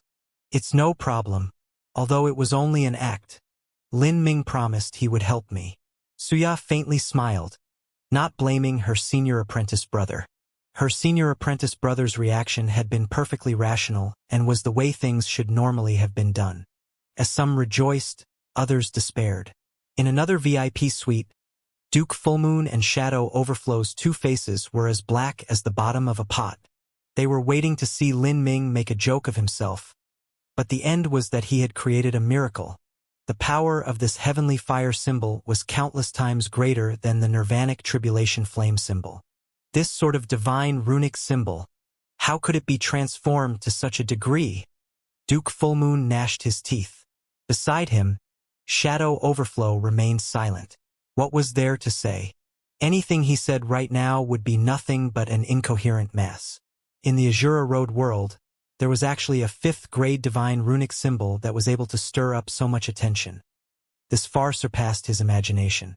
From just the power alone, this 5th-grade divine runic symbol surpassed the strength of a general 6th-grade divine runic symbol. This Lin Ming was truly a monstrously talented freak of the divine runic arts. After the entire auction hall arena fell silent for half an incense stick of time, many people began to develop greedy thoughts. All of them were waiting for the auction of the divine runic symbols to begin. It had to be known that if a 5th-grade divine runic symbol had the strength of a medium 6th-grade divine runic symbol, then its strength far surpassed that of a 6th-grade divine runic symbol. A general 6th-grade divine runic symbol required one to be at least a half-step world king to use. And in order to display its full strength, one would need to be a true world king. But a peak 5th-grade divine runic symbol was different. A peak Holy Lord could display its strongest might. In other words, this sort of divine runic symbol would give a peak Holy Lord powerhouse the capital to survive in the face of a world king. If an enemy possessed a power that was able to severely wound someone, then even if that power could only be used once in a short period of time, that person would have to carefully weigh whether it was worth it to continue attacking. This difference in the restrictions for the heavenly fire symbol caused its value to rise several times over. At this time, the entire auction was stirred into a frenzy. Many people stretched out their necks, waiting for the sale of the heavenly fire symbol to begin. How come it hasn't started? I have to buy a heavenly fire symbol no matter what today. A peak Holy Lord martial artist secretly swore to himself as he gripped his fists. He had a half-step world king blood enemy. If he had this heavenly fire symbol, then he would have the capital to take revenge. It wasn't just him who had this idea, but many others in the audience. At this time, many people who had mocked Lin Ming's 5th-grade heavenly fire symbols before were now eagerly waiting to buy one of them. There was also another group of people that were hoping to buy these 5th-grade divine runic symbols and then gather a team of researchers to unravel them. If they could somehow encounter a stroke of luck and crack open its secrets, then that would be worth a massive amount of wealth. Of course, if they knew the fate that had befallen Shadow Overflow, they might not have had such thoughts. Everyone had different thoughts, But without exception all of them were looking forwards to the auction of the heavenly fire symbol, a look of hope and greed in their eyes. At the same time, the suspicious and derisive color in their eyes had transformed into respect. The Azura Road was a world that revered the strong. If one displayed a mighty enough performance, a shocking enough performance, then one could earn sufficient respect.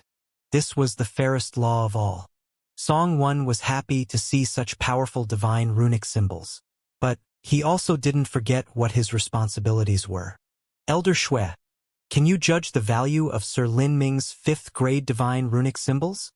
Everyone calmed down, all of their eyes focusing on Elder Shui. No matter how powerful this 5th grade divine runic symbol was, the main purpose of this test was to evaluate its price. Elder Shui thought for a moment. Then he slowly said, the potency is equal to a medium 6th grade divine runic symbol, but when factoring in its ability to rebirth itself as well as the lowered requirements for maximum use, its value far outstrips that of a normal 6th grade divine runic symbol by several dozen times.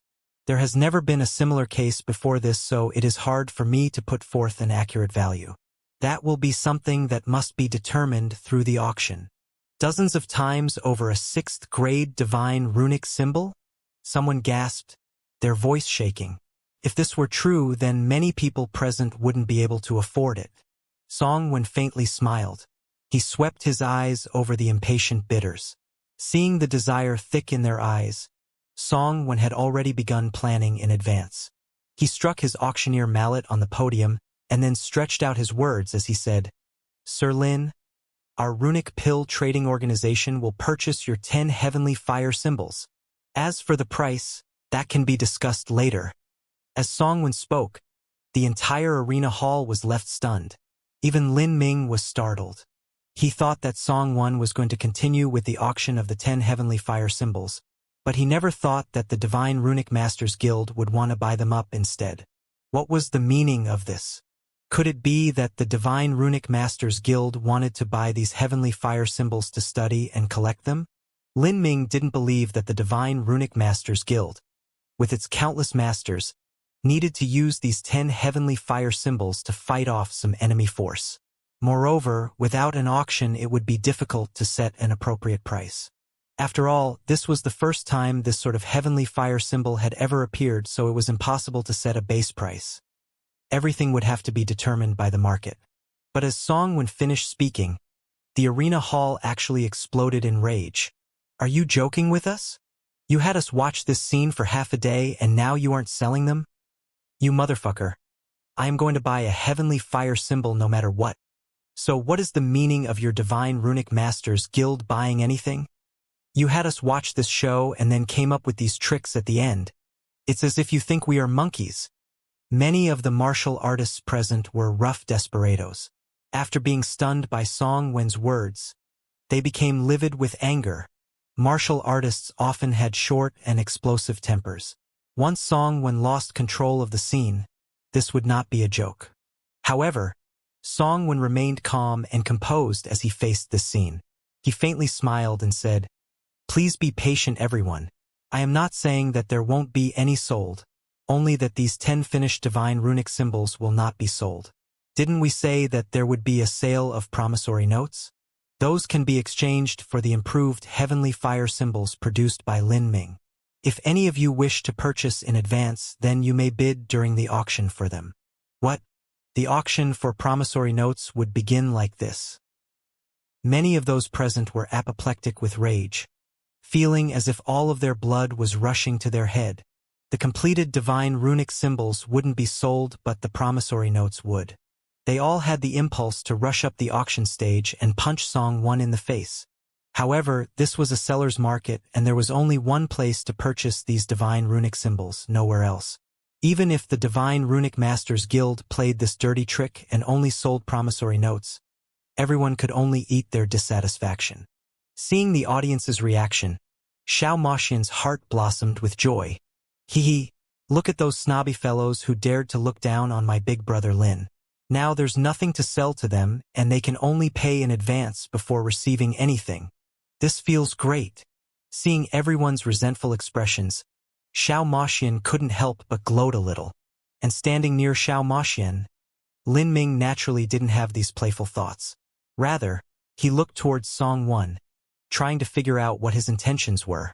The more he thought, the more Lin Ming couldn't help but praise in his heart. This was truly a skillful move. If those 10 completed heavenly fire symbols were sold at the start, then because the quantity was too low, the ones buying them would mostly be peak Holy Lord martial artists. These people would buy them for their personal use. Because they didn't have much wealth, the price wouldn't be too high. And once they bought them, this would set an approximate base price for Lin Ming's heavenly fire symbols.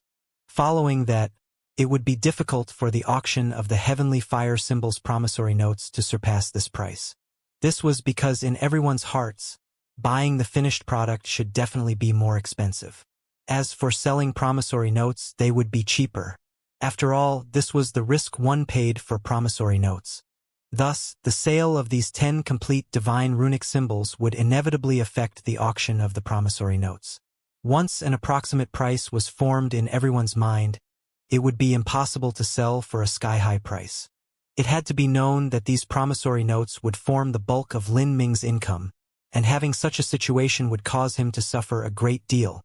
On the other hand, if the promissory notes were sold first and not the completed ones, then the promissory notes would sell for a great deal. This was the so-called hunger marketing strategy.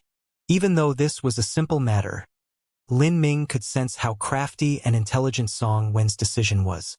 No wonder the Divine Runic Masters Guild would allow Song Wan, someone who wasn't a Divine Runic Master and who also had a low cultivation, to become the president of the Runic Pill Trading Organization. Everyone, let us begin the auction of Sir Lin's promissory notes. These promissory notes will be guaranteed with the reputation of my Divine Runic Masters Guild. Sir Lin, how many heavenly fire symbols do you plan on selling in advance? Song Wan slyly smiled as he faced Lin Ming. Facing the disdainful eyes of the crowd, Song Wan turned a blind eye to them all, and in fact became even more confident of himself. The main purpose of this treasure fair was to earn money. As the president of the Runic Pill Trading Organization, he had to place the duty of making money as his top priority. As for others looking down on him and cursing him in their hearts, he didn't bother caring at all. Lin Ming narrowed his eyes. He thought about the amount for the moment and then said to Song Wan, "First sell 500.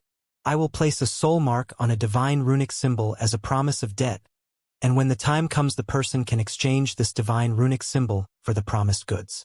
Lin Ming's voice wasn't loud, but his words spread to everyone in the audience. 500 promissory notes? Everyone was stunned. Just how many points was this? This motherfucker, wasn't he earning points too easily? Moreover, if this concerned 500 promissory notes, then the final price would involve hundreds of millions and billions of points. This caused many people to almost faint from anger. If Lin Ming had said these words not too long ago, then he would have been called an idiot by everyone. But the current situation was different. After going through the testing array formation, everyone was able to see just how powerful this 5th grade heavenly fire symbol was. A 5th grade heavenly fire symbol was able to severely wound a World King level vicious beast. If such a thing were placed in a battlefield and used en masse. Thinking of this, some people began to stream with a cold sweat. Such powerful divine runic symbols. If an influence were to possess these items, then they would absolutely be weapons that could change the tide of a war. And the most important point was that these 5th grade heavenly fire symbols had to be grasped in their hands. They absolutely could not allow enemy forces to obtain them. Many people realized this point. But with such a large transaction and also buying only promissory notes, many people were lacking the confidence to bid on them. What if they couldn't cash them in later? This was not a small amount. Even an Empyrean Holy Land had to mull over this massive wholesale trade. As everyone was feeling faint of heart and wavering between bidding or not, a black-cloaked old man flew out like a ghost from the VIP suites. His long robes trailed behind him as he flew high into the skies above the arena hall. His entire body was covered in a thick black fog, hiding his appearance. He was Shadow Overflow. Shadow Overflow's appearance caused Lin Ming to frown. Although he didn't know who Shadow Overflow was, He knew that this fellow was the old man who always followed behind Duke Fullmoon and was extremely hostile to him. Shadow Overflow's appearance attracted everyone's eyes. Beneath his voluminous black cloak, Shadow Overflow's lips moved. His hoarse throat began to squeeze out words. I acknowledge that the might of these heavenly fire symbols is unparalleled. But because this is a massive transaction that has no real items and only promissory notes, I have my suspicions. Do these heavenly fire symbols originate from your hands? Shadow Overflow's words were forceful and menacing. As he looked at Lin Ming, the air between them turned cold. As this was said, many bidders frowned. They also had these doubts in their hearts. In truth, many of them also thought of this. They thought that these heavenly fire symbols were not drawn by Lin Ming but were obtained by him from some mystic realm, or perhaps they were inherited and there were only these 10 and no others. If so, then these promissory notes written by Lin Ming were nothing but pieces of scrap paper. As for the guarantee of the Divine Runic Masters Guild, so what? In truth, what Shadow Overflow was really saying was that he found this entire situation hard to accept. A young junior like Lin Ming had actually demolished him when it came to the divine runic arts. Not only did Shadow Overflow think this, but many other people skilled in the divine runic arts found it hard to believe that Lin Ming could have such attainments in the divine runic arts. It was simply unreasonable. The appearance of the black-cloaked man didn't surprise Lin Ming. Even if the black-cloaked man didn't appear, there would be someone else that stood up to question him. To sell promissory notes on the stage of the Divine Rune City auction house, and for an amount that would even give Empyrean Holy Lands pause, this was not an easy matter at all. The representatives of the large influences would be ruined if they were deceived. Lin Ming moved.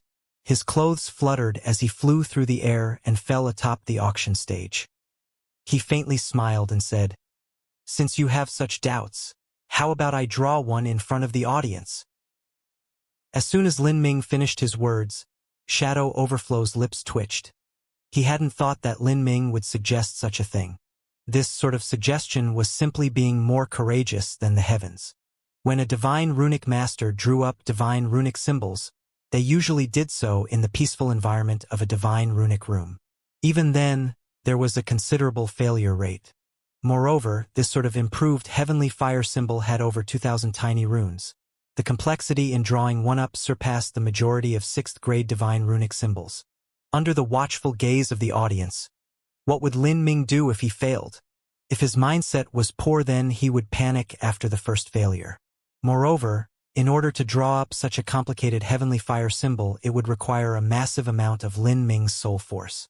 Even if a peak 5th grade divine runic master were to try, they could likely only attempt it once. If they failed, they would have to wait several hours for a second try, and the success rate would drop even lower. In this sort of situation, there was no divine runic master that would attempt to draw up a divine runic symbol that reached the limits of their skill in front of a giant audience. There was only a single explanation for this, and that was Lin Ming had reached an ultimate peak of confidence in his divine runic arts skills. If Shadow Overflow could think of this, so could the other divine runic masters in the audience. All of them were frightened by Lin Ming's words. He was simply being far too confident. Wasn't he afraid that he would fail? It seems that this heavenly fire symbol is really made by this brat. Shadow Overflow couldn't help but accept this blow to his self-confidence. But he didn't think that Lin Ming would dare to boast at such a time. But suddenly, Shadow Overflow's originally gloomy and decrepit face suddenly lifted up with a bizarre smile. Hidden beneath the shadows of his black cloak, his eyes began to shine with a brilliant light. Although it may be true you drew up those divine runic symbols, you are far too young and far too arrogant and cannot stand others questioning you. However, what you don't know is that as a peak dark divine runic master, I have special methods to observe and copy the technique of other divine runic masters. If you draw up a divine runic symbol in front of me, then that is the same as revealing all of your secrets to me. Thinking of this, the avaricious greed in Shadow Overflow's eyes became increasingly thick. When a normal divine runic master drew up a divine runic symbol, they would always reveal some secrets. And for these secrets, while orthodox divine runic masters might not be able to discern anything, if they were to be seen by a dark divine runic master, they would be far more easily understood.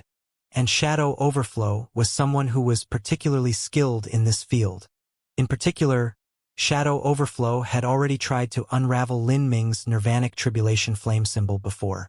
At the time, Shadow Overflow had already obtained a thorough understanding of the tiny rune system and overall structure of the nirvanic tribulation flame symbol. The only question that baffled him was how to fuse in the Azura heavenly Tao laws. Now, Shadow Overflow believed he would be able to find the hints to doing so by watching Lin Ming. Even if Lin Ming failed, Shadow Overflow would still be able to see many things. Moreover, he could even kick Lin Ming while he was down and send that brat rolling off a cliff. At this time, in the auction hall arena, there were many other Dark Divine Runic Masters that had the same thoughts as Shadow Overflow. These Dark Divine Runic Masters all needed to buy materials, so they definitely wouldn't miss Divine Rune City's treasure fair auction. Of course, they had hidden their status before entering. Some of these people had even been part of Shadow Overflow's team that tried to copy the Nirvanic Tribulation flame symbol. They all held the same thoughts that Shadow Overflow did in their hearts. Many of them were secretly celebrating this event. This bull-headed youth is far too hot-blooded and arrogant. He can't even withstand a few insults. To dare to draw up a divine runic symbol publicly. Good. Very good. Haha, the master who passed down their inheritance to this brat must be feeling stupid. This brat wants to show off and even have a demonstration of his skills in front of everyone. He's just waiting for us to unravel his inheritances. Once we figure out how to create this heavenly fire symbol, we'll have our own open auction.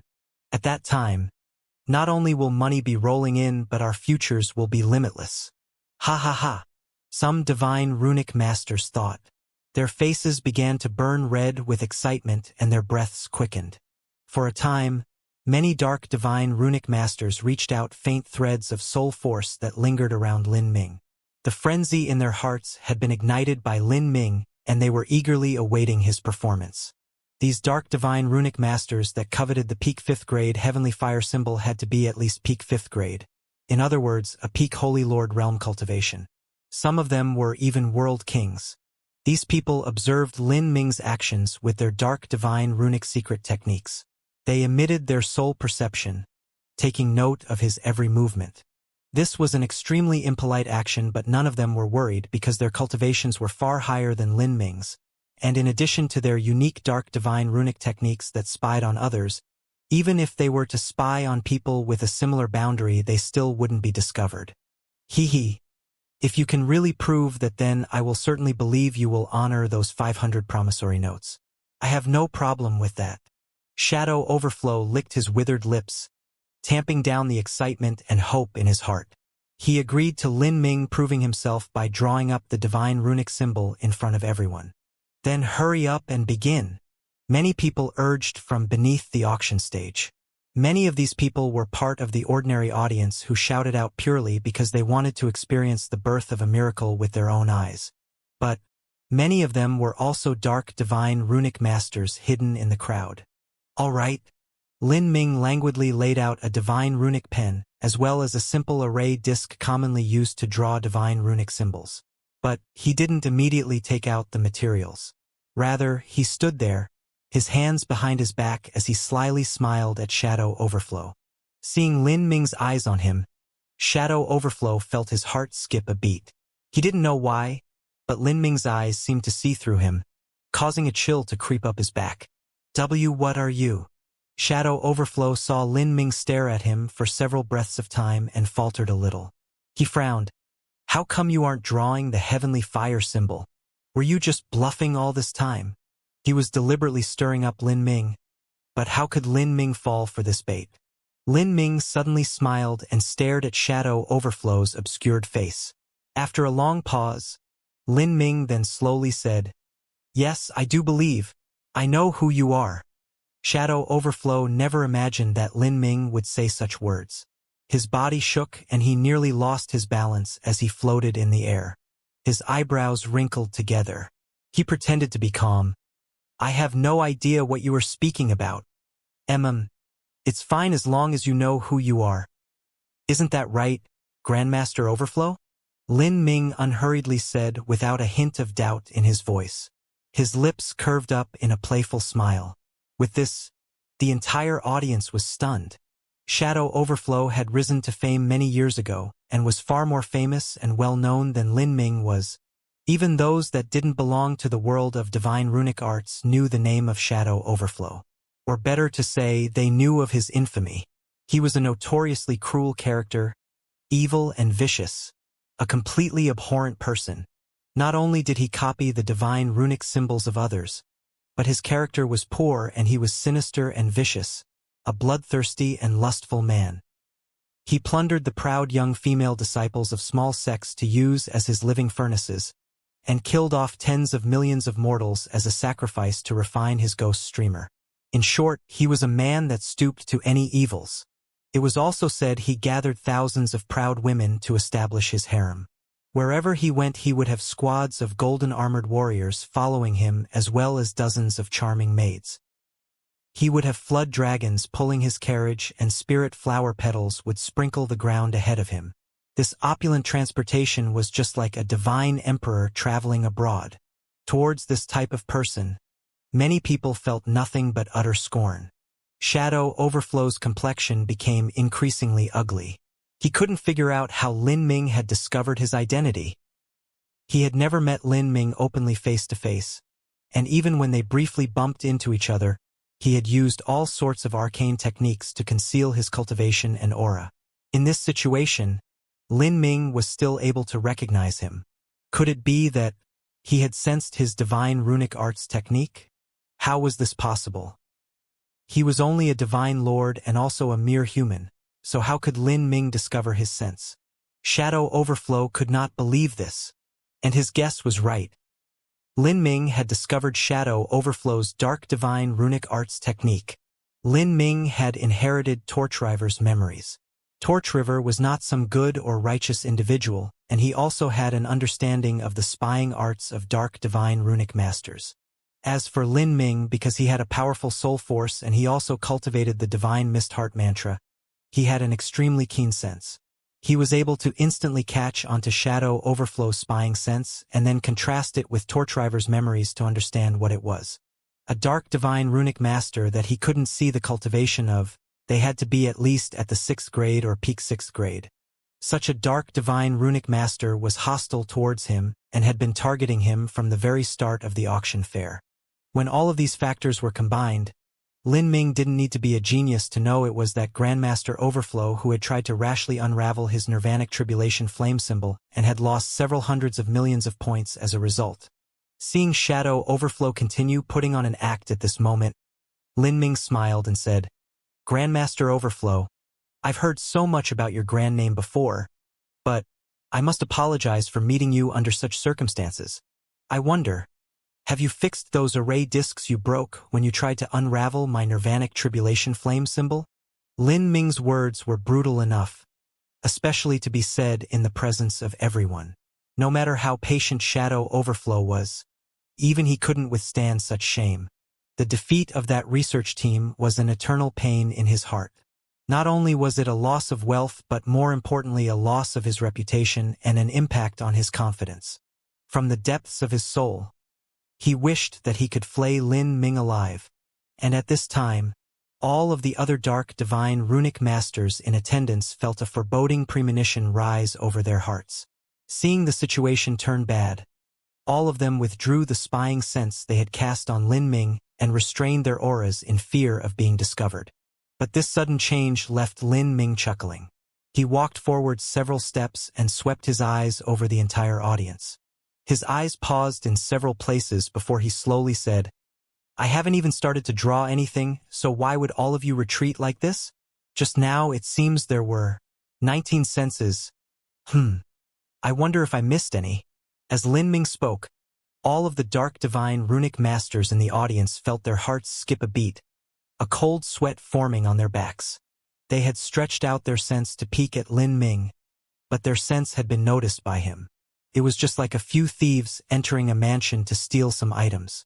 Even if they tried to cover their tracks, there would still be clues. Although they knew there were over a dozen some people that had also stretched out their senses, they couldn't affirm whether it was truly such a precise number like 19.